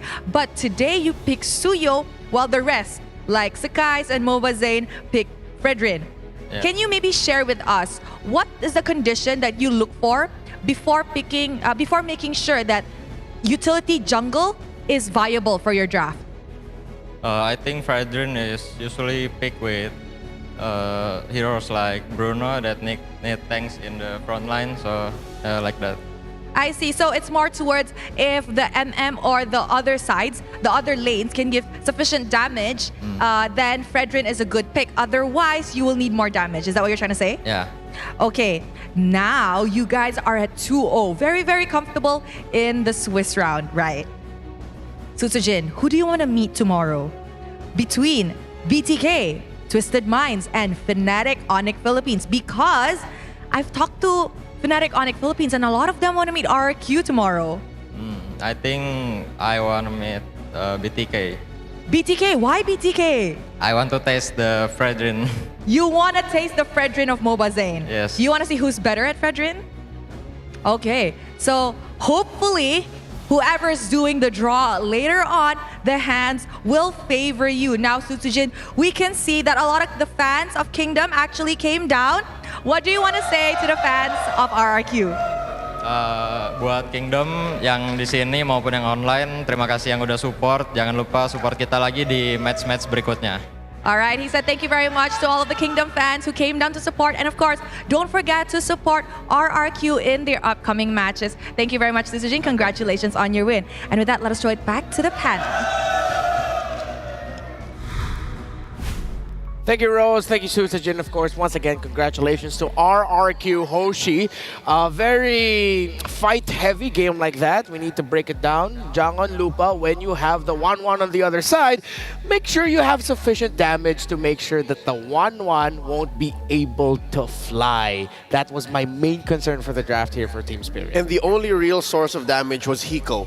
And once Skylar saw, and I guess the rest of RRQ set it up so that Hiko would only be shooting a certain tangent, just one straight line, because that's the nature of the Granger, it was so much easier for Skylar to get away with it. What was his final? Never died. Skylar never died. Never died. I think it's an interesting concept here, and I think, a lot of the theory is going to be boiling down to, oh yeah, a lot of the damage is coming out from Hiko. If somebody can body block it for me, my second issue is whether or not I can actually close the gap and also maintain the perfect amount of distance to deal with Sunset Lover, which was the second big problem that RRQ had to deal with. Their tanks suffered for a long time until finally both Enoch and as well as Skylar said, we've had enough of this. You keep picking up on our tanks, we're going to start picking on you. Yeah, for RRQ Hoshi, they mentioned they wanted to face off against BTK. This lineup that they show, I call it PTK, protect Skylar. And that's exactly what they did. They protected their big brother, man. That last glue pick, it looked like it was them saying we really need something annoying to buy time for the 1-1. You can also call it protect the king. Protect the king. He is King Skylar now. Yeah, that's true. Looking at what Team Spirit did in comparison to the PTK, protect the Skylar,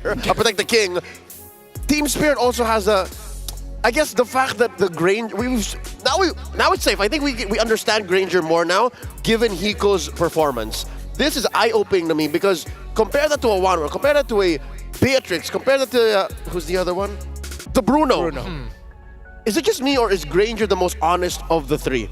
Of the three Bs? Yes, extremely honest. He does one thing and one thing really good. I outrange you. Once I'm out of energy, you just wait. Just stay right there. Don't move. Yeah, and even though it was max stacks for Hiko, he was chucking down the front line. Weirdly enough, it felt like the front line of Team Spirit, if they weren't falling faster, they were getting split up more, that RRQ still got to keep a very tight formation all throughout. And that was one of the biggest problems. Again, this Jushin pick that paired up with the high loss, it did their jobs, but the problem is they were lacking another source of good burst to pair with the Granger. Which is totally counterintuitive to what we were setting up earlier. Remember, RRQ, they're very Skylar-centric, but when you watch the match, it's not just Skylar. Suchujin was doing well. Diren was doing well. Idok got the final kick.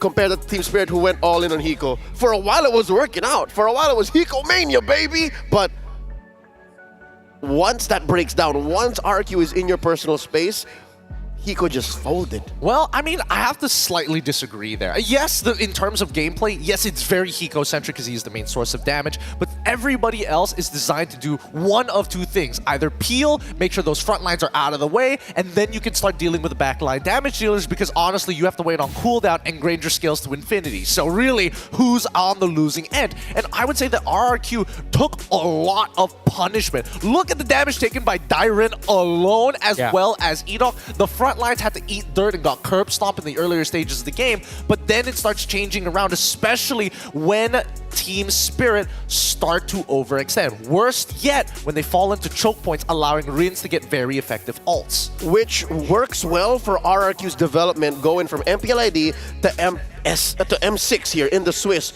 because you watch them in MPL Season 14, late game, they're not at home. That's not their comfort. Here, they had to come back into the late game. You talk about these smaller avenues of fighting. You saw how the Akai made it so hard for Skylar to fly. Something tells me it's the Akai and how they read into Kid Bomba's movements that allowed Skylar to go deathless. King Skylar 5-0-3. And one thing that I was telling Gideon behind the scenes was that Team Spirit, they can trade, but it's hard for them to win team fight. Like, get that big win and say, yeah, they won this, they can push out, they can go forward. And RRQ read into that very well. If you went back, if you would go back and look at the damage distribution, the interesting thing about that is that, yeah, it's close to 100k for the Granger, and say, hey, what do you mean they don't have enough damage? That's a lot. The next one is like at 44,000 from the Jushin. The Aurora alone dealt almost 60 to 70k on the side of RRQ. So that's what we mean, that RRQ just had a little bit more damage as we look at the MVP highlights for Skylar. And this is why, like Skylar, again, he had it really interesting build. Initially going for the Trinity, and then afterwards optimizing his build later down the line to start picking things up like obviously Malefic Gun, but then even Windtalker. And then afterwards ditching the boots entirely, just to make sure that he has a variety depending on the scenario that he has to face. Yes, you want to be able to take out Sunset Lover, but at 90% of the time you're dealing with Kid Bomba and as well as Sawo on top of one shot. Yeah, and it really goes to show here the effect of the glue to disrupt, and well, one shot here just trying to outplay that 1-1. But at this point, Skylar was just like, nah, I'm gonna dance all over you. And even right before he went up with the crossbow of Tang, got 2 cheeky TPs in. Yeah, because even the 1-1 underneath the Crimson Flares doesn't care. She can actually, I think that works, right? You can cleanse the stack so you would not get chokeslammed.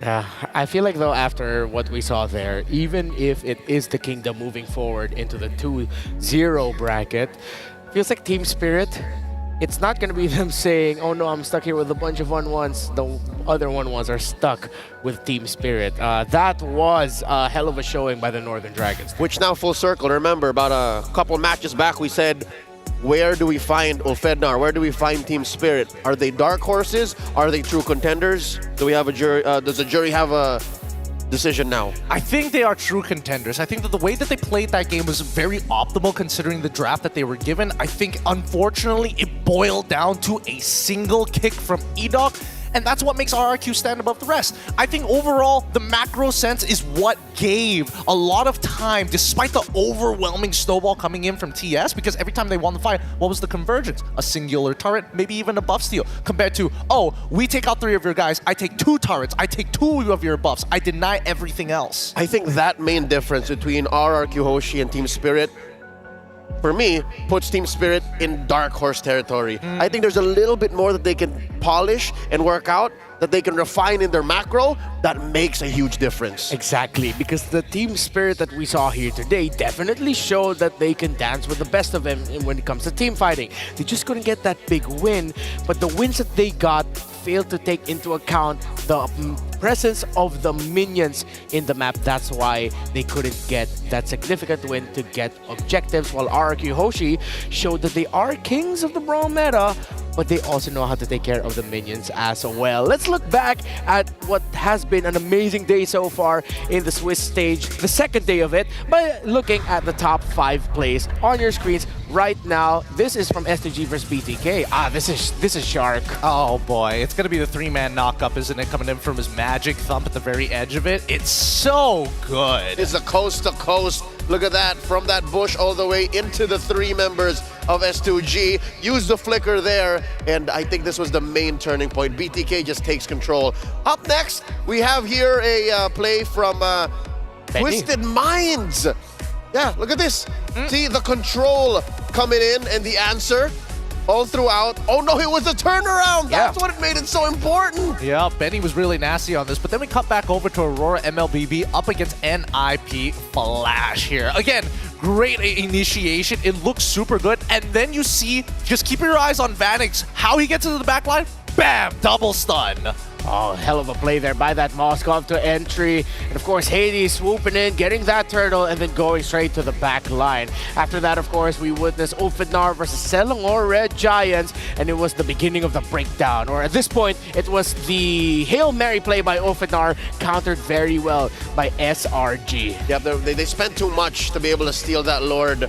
And then eventually, Selangor Giants put themselves where they needed to be with the help of Stormy's diversion. I'm hoping that the last play is also a diversion play. Oh, no, it's not. It was from this one. It was from our very last series of the day. Honestly, the way that they broke the battle lines was already impressive enough because you can just watch, right? You can see the initial lockdown, and then they realize, oh no, we've just lost Sunset Lover. We're losing all of our battle spells at the same time, and Skylar runs around the composition to chase the back line. Number 5 is a prime example of why, again, you do not brawl against the Brawl meta. Wow, what a day number 2 for our Swiss stages. And that's the end, if I'm not mistaken, of our string of best of ones in a long day. We still have best of ones in the 1-1 bracket. Have a few. Yeah, but in the 2-0 and in the 0-2, that's where we're going to be seeing best of 3s making a comeback. And we confirm by the end of tomorrow, we would have said goodbye to a couple of teams, and we would have said congratulations to a couple more, because they would have then confirmed their slot in the knockouts. And I think that's it for us. I mean, we still have the draw coming up, but real quick, any last things that you gentlemen want to say before we head on over to the Swiss stage draw? Honestly, the Swiss stage draw has been extremely exciting. And first, I gotta make sure I pull that off real quick, make sure that the kingdom's close to the heart. I think that generally the competitiveness level of this Swiss stage is really elevated here for M6. And for those of you who are, tuning in, learning about MLBB esports, this is the peak. This is as good as it's going to get, if not better, from this point onwards. Today's matches were both a reality check and a shock to the system, because we saw our good amount of upsets, but just the same, we saw how some teams, despite looking a certain way early to mid, found their way to coming back in the late. So with that said, I think tomorrow will be more of a day wherein we can say, oh yeah, this team really does belong in this bracket, because we start seeing best of threes. On the road to being greater than ever, defeats. Very tough in best of ones, but maybe those in the 0-2 bracket could potentially get a little bit of more joy, down the line, and make sure everything that'll be okay and just be greater than ever. Renmar, Leo, and Gideon here. Let's go on over to the draw.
starts now.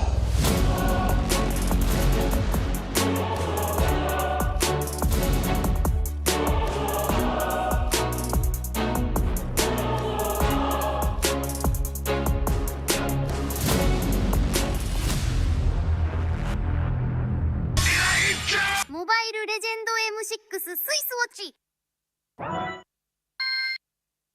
Meiji.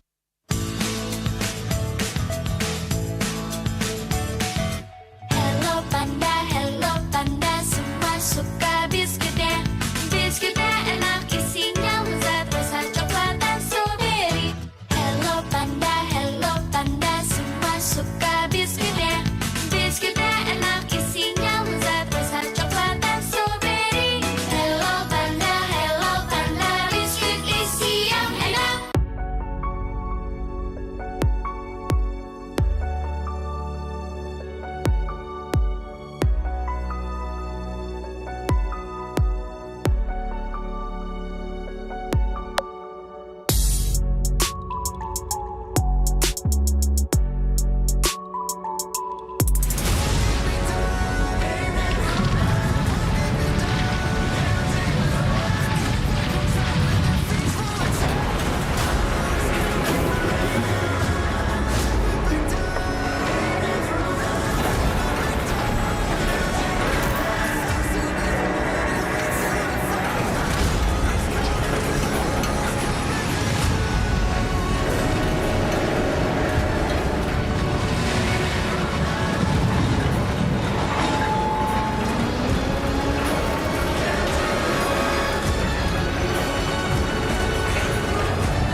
As day 2 is about to close this time round, it's going to be me, Gideon Q, as well as Naisu here to make sure that we are watching and making sure that nothing goes wrong here at the group draw for day number 2. Honestly, it's been a very exciting day. It has. It's been really great, I would say. I think, yes, especially after yesterday. Yesterday was a day of upsets. Today, I don't know. Would we say that it was all upsets, or it was some expectations and then we had some surprising wins? I don't know. How do you feel? I know Malaysia did pretty well today. I mean, it was a little bit of a coin flip, I'll be perfectly honest with you. With the matches that we've had here today, so many things were unexpected, but more importantly, we need to see what's the next step of the draw. Because keep in mind, we've got 3 segments to fill out. The 2 O's, the 1 and 1s, and unfortunately, the O and 2s. In each of these cases, we're going to be drawing out the teams to make sure that at the very least, hopefully, they're going to have a good matchup. But of course, we're not going to be the ones doing it. Thank goodness. We don't want the heat, man. We don't want the heat. So we are going to be welcoming a KOL to join us to do the draw for himself. We're going to welcome up Boston Gaming. Come and join us. Good sir. Thank you. Would you like to go ahead and introduce yourself to our audience before the draw? Всем привет, это Boston! It was in Russian, and in English it means, hey everyone, it's Boston! Boston, great to have you with us. What did you think of today? Did you get to catch most of the games, or? Yeah, I have catched most of the games. Several wins were unexpected. Yeah. That's a pity that Team Spirit didn't make it. They did well, but RQ were better. Yeah, you know, I think there's still a lot of improvements that we've seen from Team Spirit, and it was just unfortunate. They really brawled it out, but they weren't able to get the win this time around. So still, they have their chances, of course, but we are going to be proceeding with the draw. So Boston, you get to go ahead and do this. I'll take the mic for you, and we will be starting here on the 2-0 squad. There are 4 teams there, so you'll go ahead and draw from there, all 4 teams, until we have that 2-0 bracket filled out. Now, Boston, as you pick these 2-0 teams, who are you hoping to pick out first at the very least, or maybe pair them up together? Maybe BTK and Onyx. maybe. BTK and this guy wants the big matches first. All right, let's see this very first one. Let's crack it open and find out who is going to be the first one listed in our first best of 3. Twisted Minds. Ooh, that's going to be a tough one. That's going to be a tough one. All right. No worries here. We'll handle this. You can go paste it up on the wall. Now, Boston, as you mentioned, you wanted to see Fnatic and as well as BTK. I'm curious to see, as we're going to draw our very next ball, who do you want Twisted Minds to face off? Well, he's actually gonna do the bottom one. Yeah. Oh yes. Yep. Not to face Twisted Minds. Yeah. Some of the balls are cold, some hot. Yeah. I want the hot one. Goes with the hot ball. Yeah. And that explains it. I mean, that explains exactly why Bloodthirsty Kings going to be in our next row. Please paste it up on the wall. This is going to be interesting, right? Because now our next 2 competitors are going to either first one's going to face off against Twisted Minds, and the next into BTK. You might just get your wish. It's a 50-50. Good luck on the roll. Take a deep breath. Maybe Fnatic Connect. All teams are very strong. Really. He says all teams are very strong, but he's pulling up some really good matchups. These 2 are really strong for opponents. Is this one cold or hot, by the way? This cool. It's cool. Cool. Okay. Yeah. It's. RRQ Hoshi is going to be up against Twisted Minds in our 2-0 bracket. This is good. Honestly, this is going to be a fun one. We know what our very final team is going to be. And Boston, I don't know if you're just like some kind of magi mystic going on here, but you called it right from the start. Please, just for formality, crack it open and show the camera. There it is. Onyx for BTK. Ooh. Yeah, Onyx for BTK.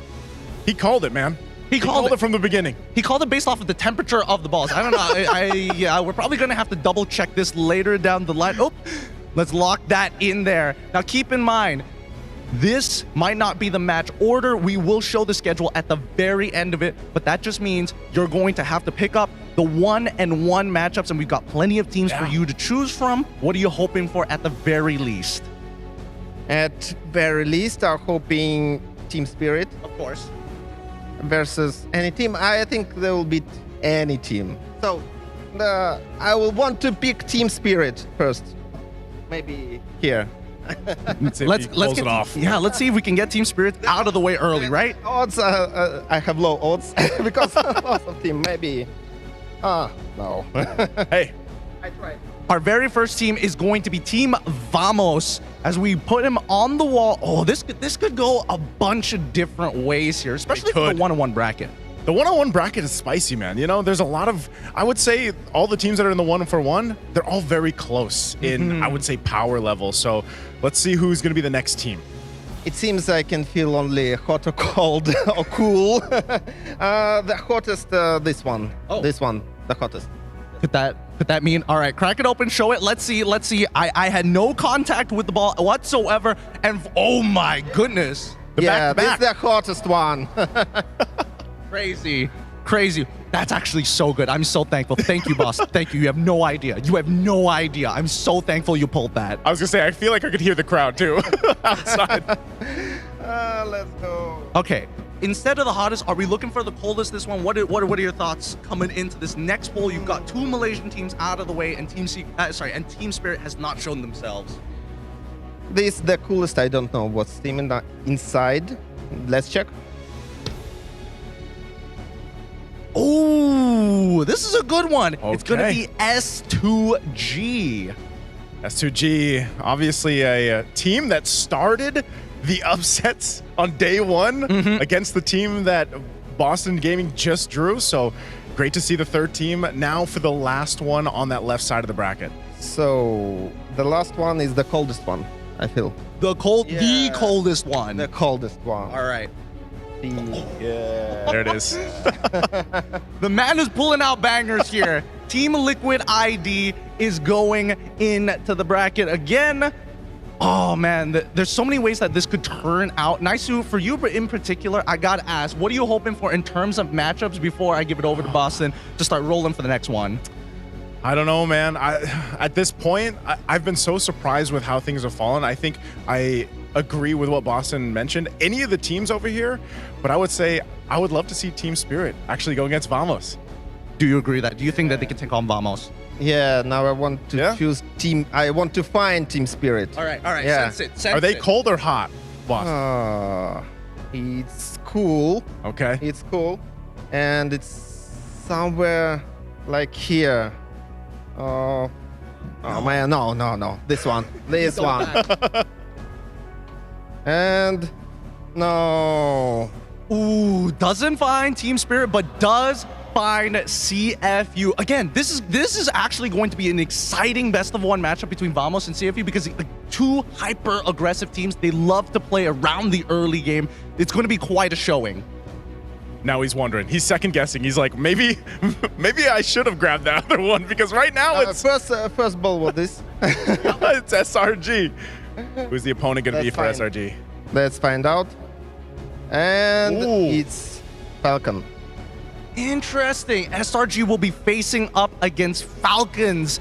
Ooh, this is gonna be. I don't know how to feel about that one because again, Falcons have shown what they're capable of, a very wide tool set as well. But now we have to choose the opponents for S2G. Good luck, Boston. Maybe Team Spirit will be the last. Maybe. Crack it open. There it is. Yeah. All right. NIP Flash. Oh my goodness, here. He's nailing it. I don't know whether he's doing this on purpose or whether or not he is just calling everything absolutely perfectly. You know exactly the last one. You picked every other team. Give it up for Team Spirit. Oh, TLID and Team Spirit. I don't know, but can we ask him? In Russian. Absolutely.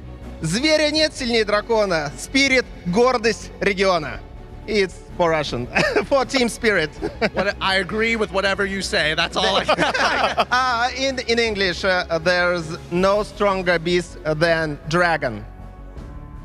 It's going to be the dragon. He has got a point. But now we move on to the very next box here. So we did the 1-1s. We did the 2-0s. It is time for the 0-2s.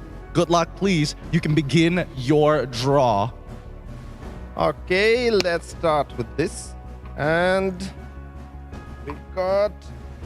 Okay. Mayhem evolved. This is, again, this is an extremely important matchup, especially... These are crucial. These are crucial because these are elimination matches here. Now let's go for the next pairing. Let's see who potentially could line this up. We still have 3 more teams. It seems hottest one. This is the hottest one? This can mean... I have a feeling. It could go both ways. I'm correct. Aurora. Yeah. I mean, it's Aurora MLBB coming in. Now, there are only 2 teams left. What do you feel in Boston? Who do you want? Again, you are deciding the fate of these teams. Who you want to pair with Aurora? Oh, with Aurora?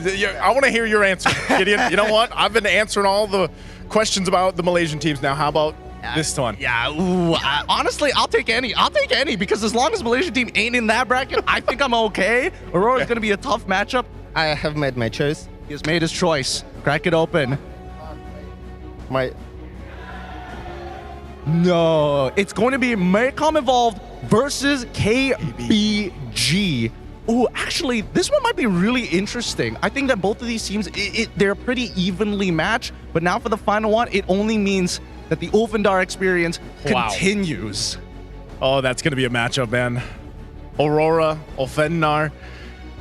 In a way, you know, familiar foes, I would say, in terms of playstyle and regions. It truly is. Boston, I got to get some of your opinions on these upcoming matchups here. Let's start all the way from the top. From each of these brackets, pick out some of your favorite teams or favorite matchups. I think top bracket is really tough for these two teams because RRQ and Fnatic Onyx are really strong. They are really, really strong. I mean, I would say it's a really tough choice as well. But let's talk about at least the 1-in-1 brackets. At least there are no stakes this time. You know, no pressure whatsoever. What is the matchup that you're looking for other than Team Spirit? Because I know they're going to have a tough time against TLID. For sure, I'm looking for SRG because I like this team, except of Team Spirit.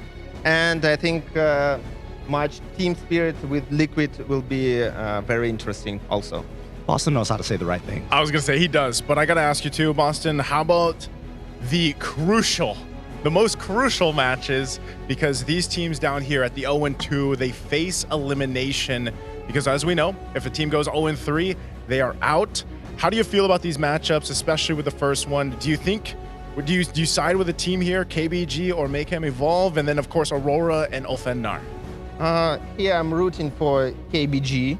And of course for Ulfhednar, because I think Ulfhednar could make it. It will be a hard match for them, but I think they will manage to win.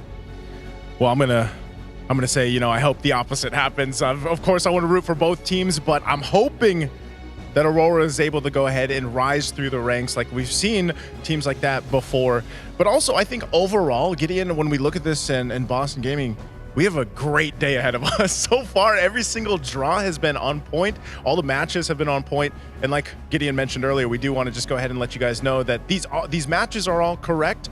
But the scheduling for them for tomorrow, we have to wait for those, and you guys will go ahead and see those online once they're all posted. We're going to have to wait just a little bit for that schedule to come out. But Boston, this gives us a little bit of time because, again, I remember seeing you at EWC as well, seeing, you know, the progression with a lot of these teams. You know so much about Team Spirit. I'm interested to know, you've been following this team for a while. Why or how did they get to this level, right? Because we've seen Ulfhednar, we've also seen S2G on that rise. It feels like Team Spirit is on that same trajectory. I've asked myself this question time after time, and I understand that everything is in Sauer hands. Sauer is a very skillful roamer, and he has a very good strategy. Not only in game, but in real life. I think that's because of Sauer. All because of Sauer. Thank you so much, Boston. You have decided the fate of our very next round here. Thank you so much for coming down to do this draw. Now, here is the very final schedule set in stone for tomorrow's matchups. We have Mayhem Evolve up against KBG. We have S2G up against NIP Flash. SRG versus Falcon Esports. Twisted Minds versus RRQ Hoshi. 2 hours in between each and every one of these matches. Now, keep in mind that as we are seeing these matches, there is elimination matches as well, and this will be our day 4 schedule. Yeah, ahead of us for day 4, this is what we've got in store.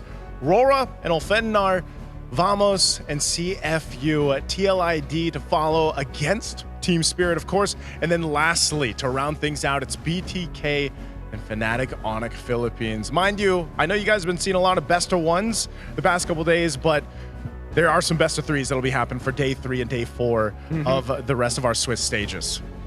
It's going to be a crazy day. It's going to be a very crazy day for day 3 and as well as day 4 before we even make it into our very next stage to see more teams actually qualify and as well as teams who are going to get eliminated. Boston, I'm going to get your opinions on this because who are you thinking? Make a prediction who's going to be making out of the knockout stage. I know you're going to say Team Spirit, so of course, we're just going to assume straight off the bat Team Spirit makes it. But are there any other teams that are looking or hoping will actually qualify for knockouts? You mean qualify for this bracket? For this? And this. Of course, RRQ Fnatic Onyx. It's no doubt. No doubt? Yeah, I think that's. I believe. For me, it's no doubt that RRQ and Fnatic Onyx will make it. Of course, Team Spirit somewhere here, and they will go to the finals. And I think KBG. Yeah. And maybe one more. If you could pick one more for us. Team X Flash. Yeah. All right. NIP Flash That is And NIP Flash, yeah. Yep, NIP Flash. That is Boston's idea here for what's going to move forward. Again, thank you so much for joining us. Is there any last message you want to go ahead and throw out before we close out? I You can think say it in Russian. Russian. Yeah, go ahead. Всем спасибо за просмотр, удачи и пока-пока.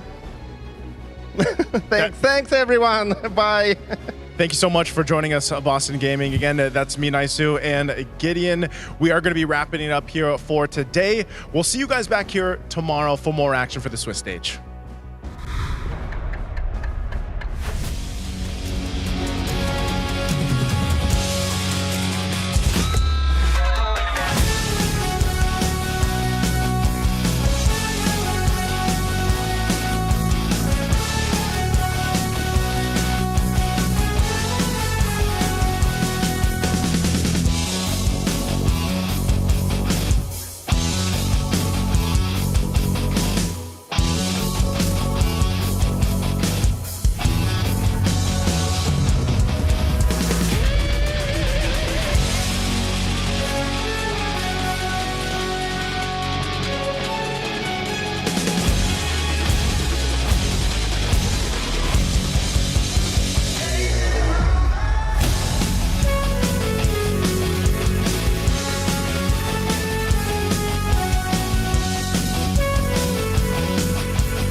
Lost in the shadows, feeling so small. But I've got a fire, won't let myself fall. Every hit taken, every scar earned, lessons in pain from which I've learned. When the world says I'm done, I'm just done.